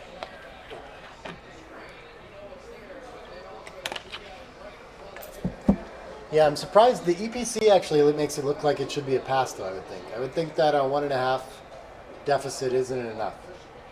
But when we look at it practically, that Steve can actually very often get off in 2 rolls. And it looks like a fairly comfortable take, you know? Because a 3-roll isn't a pass by that much, and it must be... The repeat potential. Yes, exactly. I don't know if there's enough 2-1s to make him not get off in 3. Yeah, the recube is very weak. We're not going to use that. So it's kind of dead, so that's what I think raises it to 25 in an intuitive way. Well, we just looked yesterday. A pure 3-roll is like 80-20. And this must be... So if we're working from that baseline, like, I mean, it doesn't seem hard to come up with 5 to 10%, I guess, here, you know? And I don't see how Orange's position is any better than a 3-roll. In fact, it's worse because 2s and 1s gains a roll, but 2s does not gain a roll. Well, So he's got 1 less set. You've got your 9 numbers that are combinations of 4, 5, and 6 and double 2s. That'll give you a pretty clear redouble appeal if they only takes 2 checkers. Wait, Dave Kettler is talking about recubes for black, but I don't see Steve sending a lot of 8 cubes. The calculations of the tape. Yeah, but how can Steve recube to 8 at this score? Because there's overage and You only things like got that. 4 and 1 up there against 3 checkers. I bet it's probably, not only is it a recube, it's going to be a drop. Yeah, that's true. You get to claim a couple games there. So there aren't going to be like efficient recubes. But the cube is worth something. I'll give you that. Yeah, I think we're talking about the sequence where orange just takes 2 off. Black takes 2 off the top with like a 6-5. Orange takes 2 off again, and then the only misses are 2-1, 3-1, and 3-2, and 1s, 7 numbers. 2-2 doesn't. I don't think that's enough to take. Who offered the cube here? Orange is redoubling black to 4. 10 away, 7 away. Why? Well, that's a fair amount of specific things, and I don't know how much we're gaining on that. I don't know. I guess I am not 100% certain that 7 misses is not enough to take. I think Steve Since there's overage. He'll go over every single roll in the head. Yeah, he's got time to figure this out. And he'll realize it's a tape. Steve is really good at this stuff. Yeah, he is.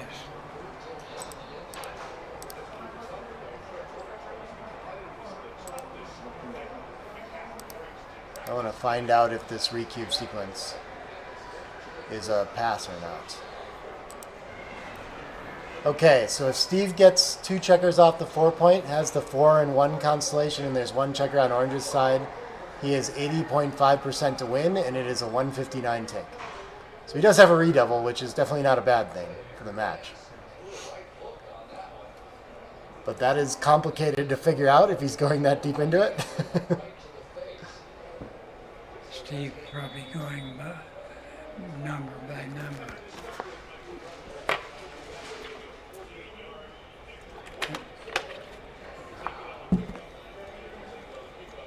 Seabold might be too. Yeah, what is the take point there?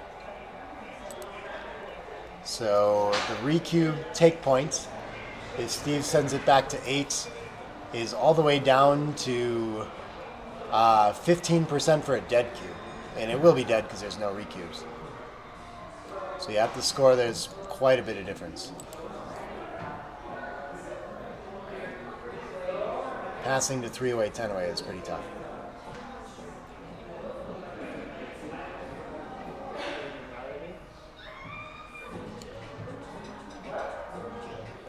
Yeah, the problem with knowing how to figure these out is that you spend a lot of clock time on it, and then you have less time to figure out the rest of the decisions in the match. Right. Well, let me get this one.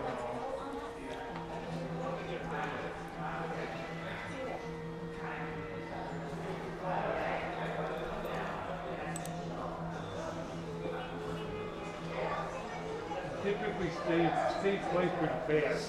This is why he saves his time up, is so he can figure these things out.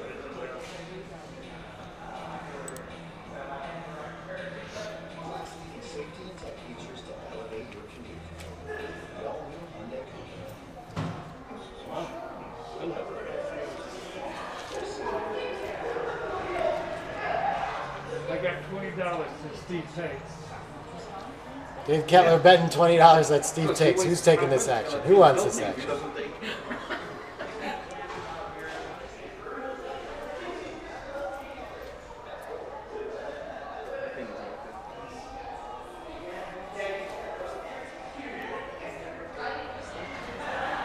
Anyone in the chats?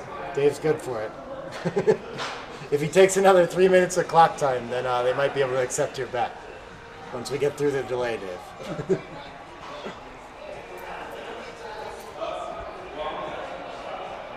How much time is there? Can you see it? Yeah, 7.5 minutes for Steve, and I think he's ran off like 5 minutes on this decision at least, which is reasonable to try to go through all the sequences. I saw him one time take about a half hour. Oh, wow. Something like that. No way. Norm Stanley has watched Steve take a half hour on a decision like this before? Okay. One time. But that was a number of years ago. I think he's sped up since then. Okay.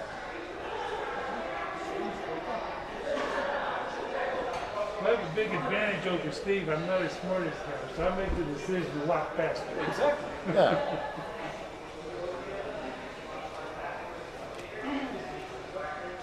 It's nice not knowing how to figure things out. More comfortable, isn't it? Yeah. Ignorance is bliss. Kind of Less tiring. Yeah. That's why I like doubling. I don't have to make decisions until it comes back to me. I've actually convinced myself that I can't figure more things out than I can, just to preserve energy. You know? Just probably I can't, and so I won't try, and I'll make a decision, and I'll wonder afterward, maybe I could have come up with a reason for that one. Come on, Steve. Maybe he fell asleep. No, he's getting bored. Yeah. 6 minutes.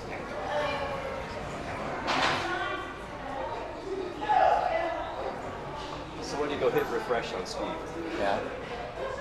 This would be an epic way to if he just clocked out on this decision. That would probably be the most exciting way I've lost or saw a match end. We'll be talking about it for years. Ready? Let's go! Dave loses the bet. If someone accepts it in the chat, you owe $20, okay? Because they don't know yet. Oh, Lord. I wouldn't even know how to start for you. You're grinding through the for black. Oh. It's a tough one. 8-away, 7-away. Could be some sort of adjustment too, or he doesn't feel like he needs to take a big cube like that and risk that much in the match. If he feels like he's playing better, then it seems like close enough to just let it go, you know? Seabold has to be strong too, doesn't he? Yeah, Seabold's playing pretty well.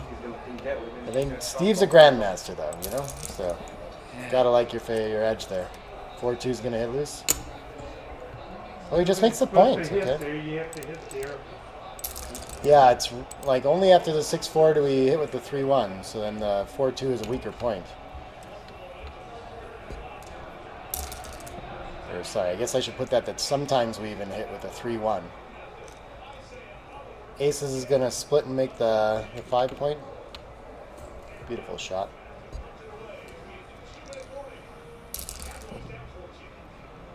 Five, 3 gets to make the 5-point as well, or can point on head.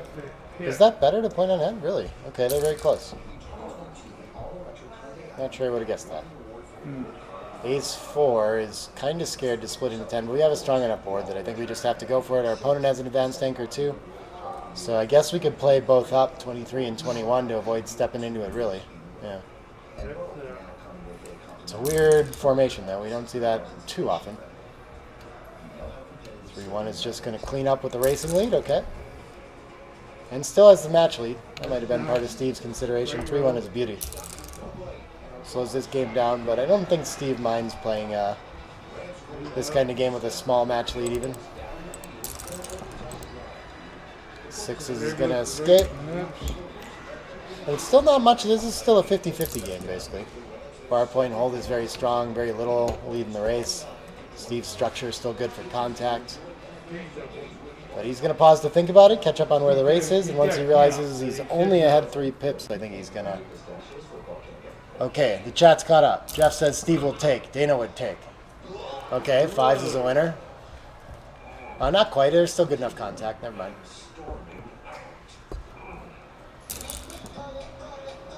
Okay, it's going to even things out. I think he has room to hold. He's only down 3 pips after the roll, though. This looks right. He's going to make his play and count the pips first. Make his play first and then count the pips, yeah. And if it seems like there's not enough room, then he'll think about going, but it sure does look like he's got space for this. Worth keeping the contact.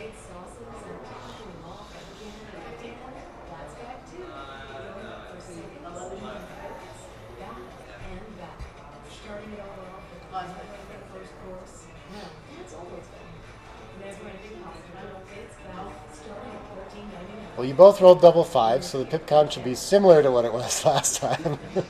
Really? But he might have forgot. Maybe he needs to double check too. Maybe he needs to think about how he's going to play different roles, or he's going to volunteer or something like that. 6-4 is going to take 2 off the 8-point. Oh, weird. She comes on with. 4-ply has such weird ideas in the bear off or bear in. 2 in seems quite all right. 5 pip lead. What I've noticed is that when you're stuck in a holding pattern like this, it'll have you start switching points on the inside so that you give yourself the timing to clear the mid point. Yeah, sometimes that's the idea. New favorite. Yeah. Only 12 pips. I think Richard's always going to have a take, but sometimes Steve will have a double. And 5 pips, I don't think enough. 9, 10, yeah. Needs a couple more. 5-4 might be enough. Distribution not beautiful. 6-2. Yep. And 6 pips in a 9 pip race should be right on the borderline at a normal score. Yeah, he does miss his small cube here. So maybe Steve is playing a little more conservative with the cube here, passing that up. Yeah, 24 double he missed. And lost some ground now, so we shouldn't have anything to think about here. A little better distribution to take off the 3.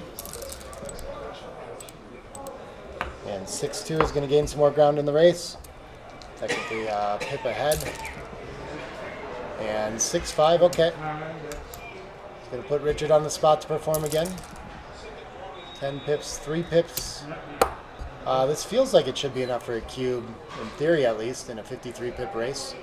-5 is 48 for a 6 pip point of last take, so it should be right on the window again. I think he's going to have another borderline.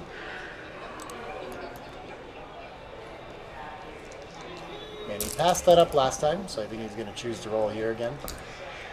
think 3 to ace makes sense, but he plays 4 to 2 instead. Okay. Alright, And now it's Richard with the borderline decision. Oh wow, it's actually better than I thought. So without any adjustment, -5 should be a 5 pip race for a 5 pip point of last take. I would get, and it's 6 pips deficit, but I guess Steve's position is wasting enough more than where the EPC is only a 4.7 distance. And Steve's not even going to send it. Okay, that's a pretty big adjustment to not cube this, I think.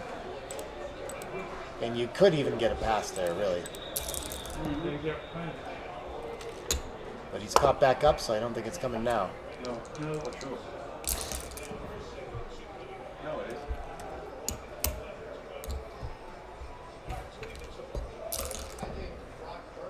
And that's not going to be enough to stay alive. So I think Steve will be ready to claim this game.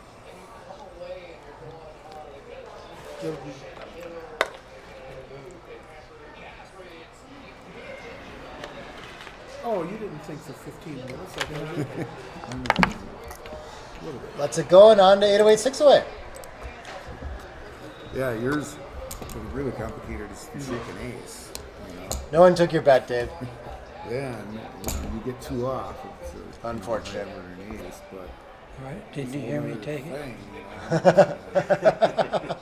I did hear Norm take it. That's right. Yeah. Sorry, I forgot. I don't even know if I got it right. I would have passed. You wouldn't call Norm a liar, would you, Dave? You have the double mouse. 6-5 for Steve? What's going All on? my sets work except double 2. What happened? Oh, 6-5. I thought it was Steve's 6-5. Weird. Okay. Double 4s is a better response anyway. And 5-3 can point behind. Steve needs a little bit of development.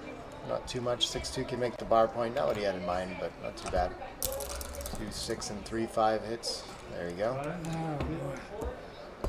And advantage Richard, but Steve has his anchor, so not too much worry here.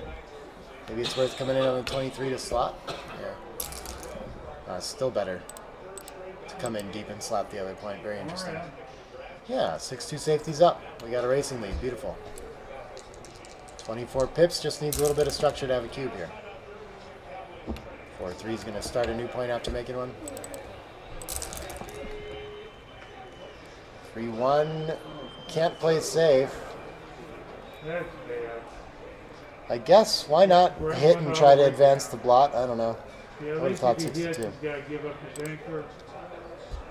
Yeah, puts it in front of the anchor instead and unstacks the heavy midpoint with 6 checkers on it. Okay, I can see a lot of reason for that. And the fly shots aren't so scary, but 4s is a game changer. Steve never gets 10 rolling. Maybe, I don't know if we need to link up on the 16. I don't have another one to play anyway, so why not just make the 3 with it? I like that. And 2-5, I don't think is enough to stay in this game. I think Steve can claim it here. 13 to 8 looks like the play with it. Wow, out to the 18. I would not have thought he has a take after either of these, by the way. This looks like a disaster, but Steve does still have 3 blots sprayed around and a lot to bring around, so I guess there is counterplay there.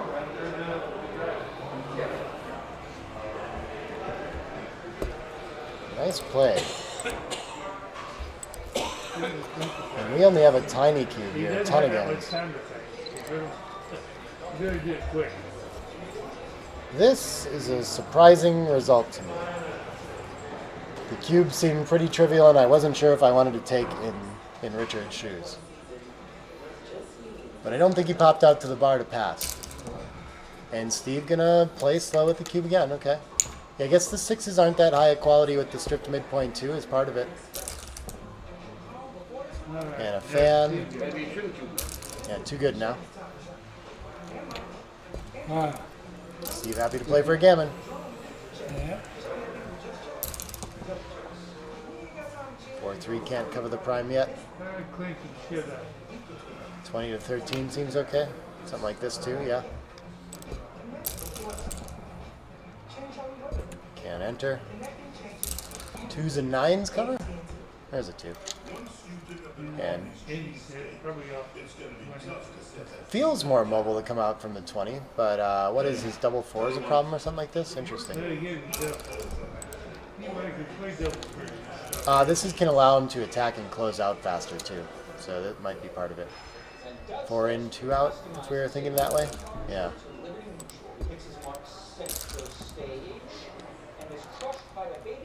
4 in looks great.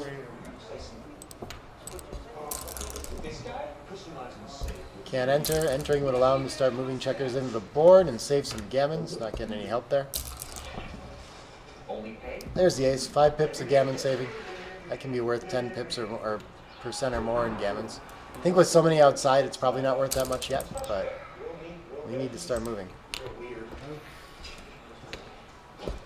5 hits in 3 rounds. We could have got more covers with 7 to 4.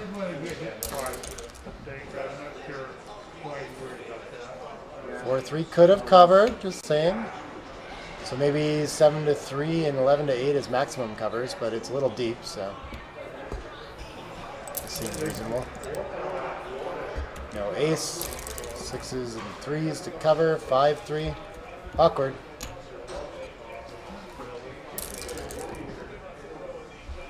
Two, 1, this is very good distribution. Good result here. 6-2, I don't think he needs to fight for the gammons. I think he should play safe here. 90%, which means if he just isn't hit, he should win one. 4-1, not clear with the... Yeah, with the spare on the 3, usually we like to clear from the rear. There's enough good numbers here. It's true with the 5-1 here as well. And Richard enters quickly. We'll see if he can speed around all the way down to 85. Okay, so it's not going to take that much in the lines of sets to get off this.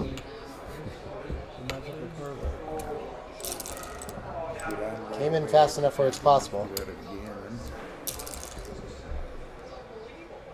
Another set. I think we'd take all the full crossovers probably.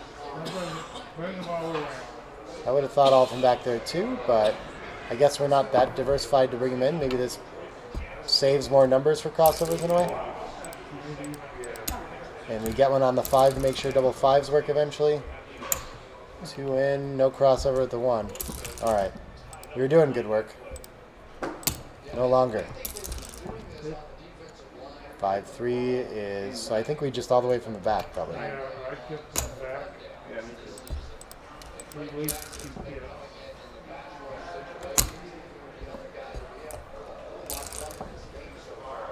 6-1. Can't make it in now.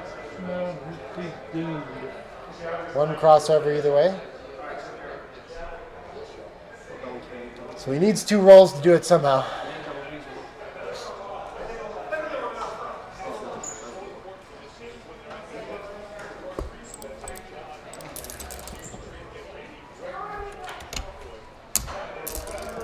He needs some help from Steve even to have a chance.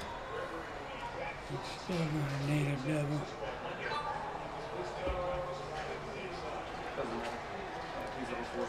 Double 2s works here now. Yeah. I think we need to put that checker on the deuce for double 2s to work. 6-3, no chance. Okay. 8 away, 4 away.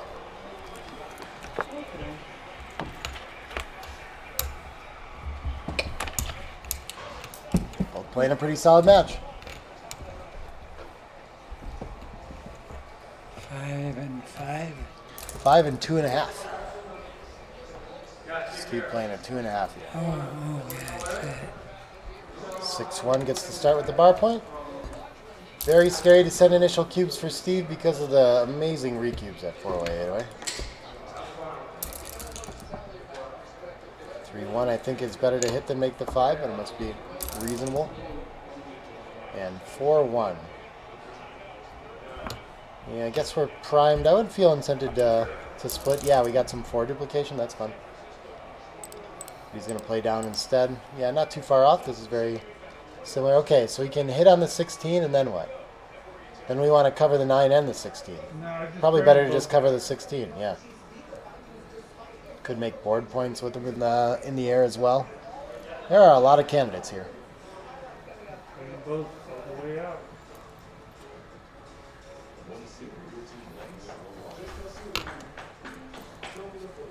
No hit doesn't seem like an option, but okay, it's close, it's close. Ah. I didn't either. Definitely under pressure to split now. I do like making an asset while we do it.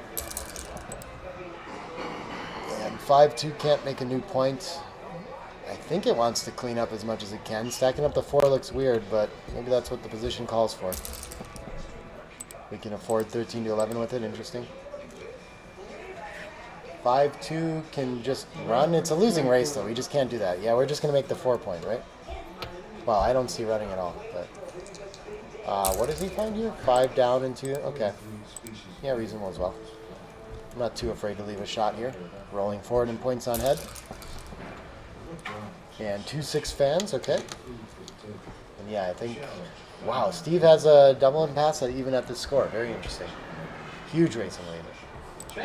And he takes it trying to get back into this, okay. Yep. Gavin's win. Yeah. Yeah, we're probably going for it.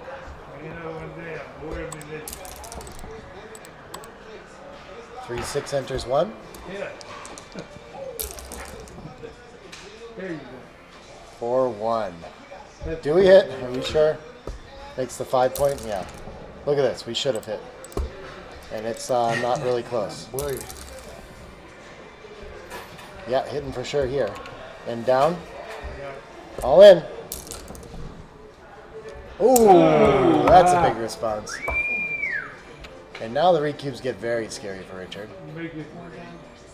And yeah, maybe if I saw those numbers, knowing that Richard wins a full 30% of games, it doesn't seem like an unreasonable take. It's a scary one, though. We can lose the match so often. That's a tough one to evaluate. Yeah, it was close.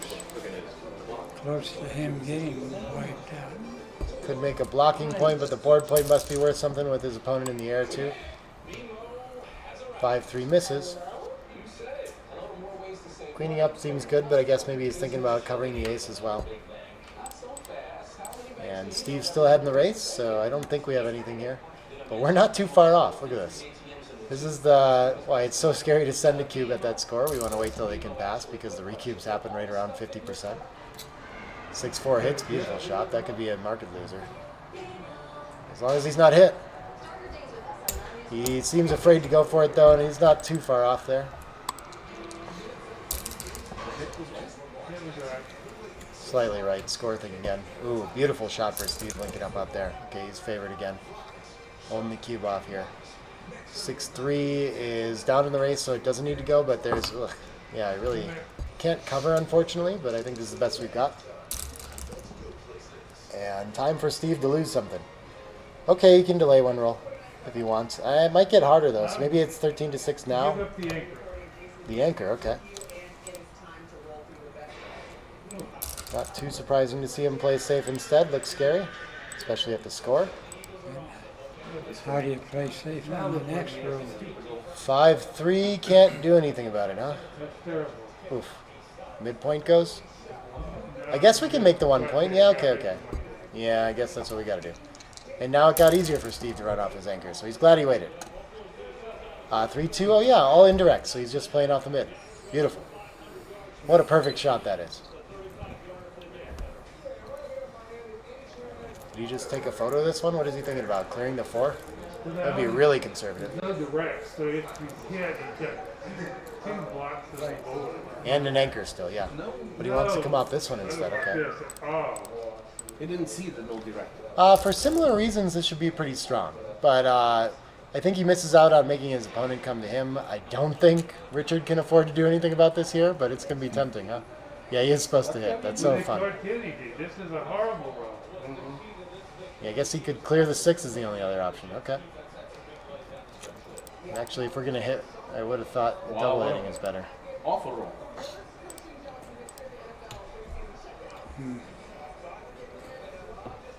Alright. That's again back to play. Yep. What does Steve come up with here? Double 4s. Hits one of them. Brings at least one block to safety, probably. Oh, he can come out with one. Okay. Yeah, that contact with the 22 is going to be a pain in the butt later, maybe. But good for now. 6s and 1s to put another checker up. That's a 6 that works. And we can bring the 2 checkers in now, right? At least one. I think you should avoid it again. 3-4 enters 1.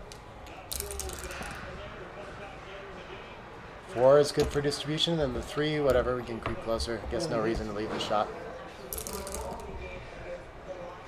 Another fan. 6-2. I think we want to... We could play to the 4. 6s leave a shot then, so maybe we have to come down. I don't know. Well, I don't know if there's any way off the 6s. Yeah. 5-2. I think wants to play in as well, but the 6-4 looks really nice.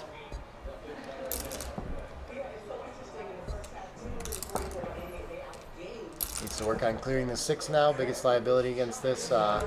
So the 5 off, and then yeah, I think we can pre-clear the 6. I like it. Steve's playing way faster than he needs to.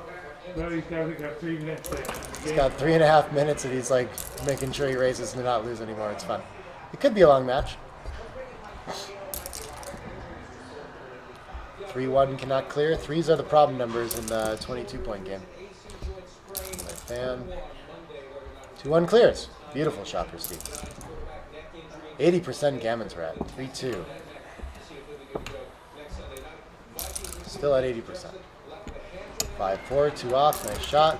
Some sets that leave shots next time, 6-2, 5-2. This will save a lot of gammons.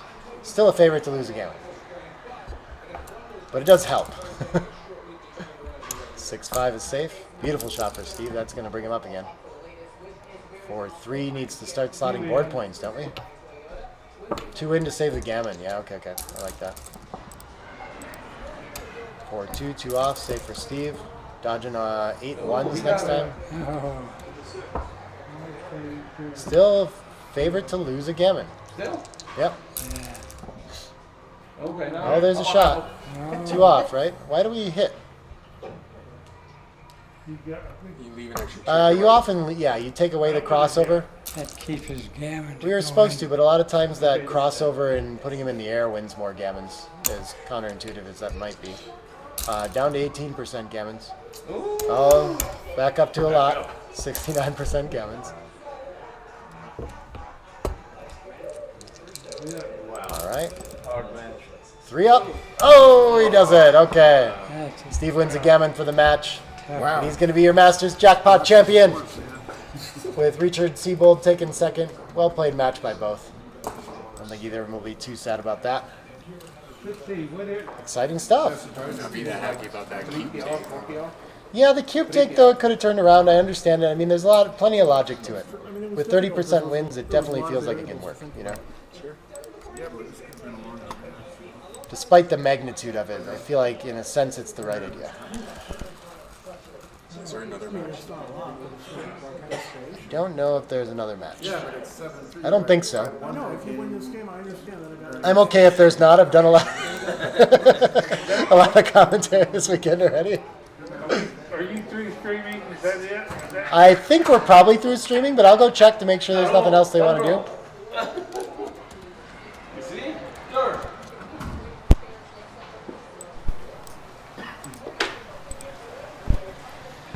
But yeah, if that is it for us, I mean, thanks to Ben and Dan for bringing us out here, for Chris Lloyd for sponsoring this. Thanks for all the kind comments and all the support I've gotten around here, and it's been a blast, man. Hope to be back on commentary soon again. Yeah. 328. Yeah, I think a good chunk of your PR too is probably like conscious cube decisions. But yeah. Like usual. The one I took all that time on, what was that? It was a take. But I mean, That was a take? 0.85 or something? Like 100, I think. Yeah. Yeah, but Wow. Yeah. I wouldn't have taken that thing. Well, I mean, I calculated that it was probably in the range of a small take. 144. Yeah. What did I say, 0.85? Yeah. Oh, 0.85 is what you meant by the equity. Yeah, okay. Yeah. Yeah, we looked up just because, I mean, people are asking about it. I don't know if you got to, like, calculating this sequence, but if he takes 2 off, you take 2 off the high point, then he takes 2 off, you have a recube, and he still has a take. And I don't know if you noticed that or not, but yeah. No, I didn't get that far. But, I mean, I was thinking about all the different factors, and it probably This is what I'm talking about. I just thought it was a drop because if he shakes an ace, obviously he shakes a deuce, 2 or 3 he's unhappy, but if he shakes an ace... Well, worst case, he's in a 3-roll position, which is like 80-20. And best case, he just rolls well and gets off first. So it's got to be better than 20%, you know? I can hold fours are better, and it doesn't matter what you roll. And your twos don't work, so yours is actually a little worse than the My three. ones are a little shaky. Yeah. Yeah, you don't have enough misses for it to matter, I don't think. But yeah, well done, man. Yeah, you can roll 2-1 3 times, I guess, and then miss there. But that usually doesn't factor too much into the calculations. But okay, I'm gonna go check to see if we're actually done with streaming or not. Yeah. And I sent you both a match. Cool. Oh, thank you.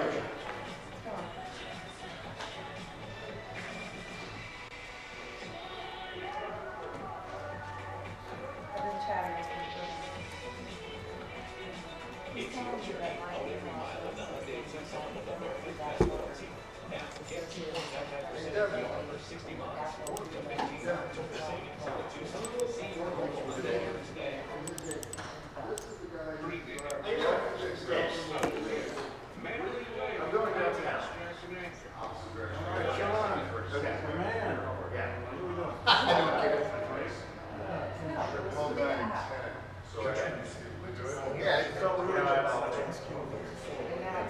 Well,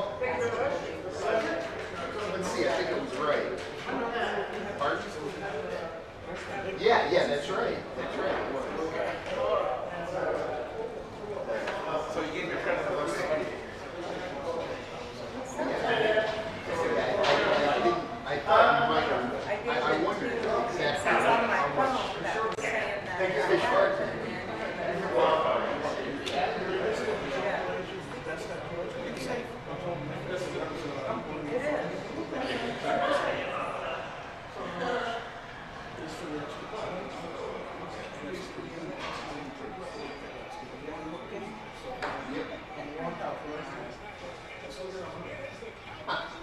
So when were you supposed to get the order back? I don't think it was supposed to be delivered until like, but I can't track it. But doesn't matter, just wait. Like the 17th or the 25th or something. But I want to make sure that I didn't get scammed and get my credit card. I think your credit card was slightly out, right? You didn't give it to anybody else. No, nobody was wise. Well, Dan just gave me a copy of it. Cool. Very good. He's very good. Yes. Seems to be here. She did. That's why she'll continue on playing golf, and says that's what she wants to do. I can't play the other. I can't win at all. When you get ready to study.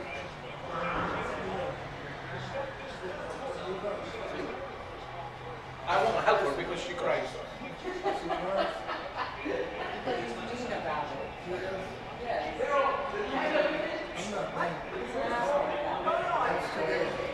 I believe it. Yeah. So no, I don't really think okay.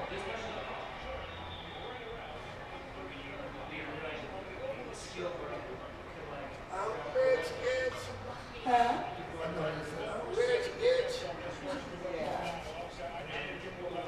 Hey, Stefan, how'd you do?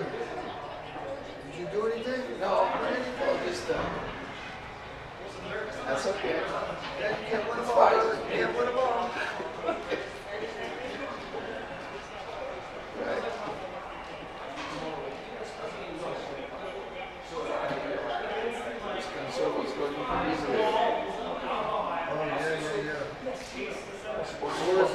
Mark, you're supposed to fly there. Just March, I don't find it. You want to fly there too? Where are you heading now? I spoke to President November 2nd. We'll see, they're going to cancel. It's still going on? Is it done or is it still going on? No, they're done. Yeah. You're going November 2nd? Yeah, that's Yeah, I going to get be stuff all for I us, need you to guys. do. Shutting down the stream, but thank you for everyone for watching. So I know they're going to cancel Friday. No, not that. Wait a week. In a week. I don't think so. What's that? Everybody. Thank you for your exciting weekend about.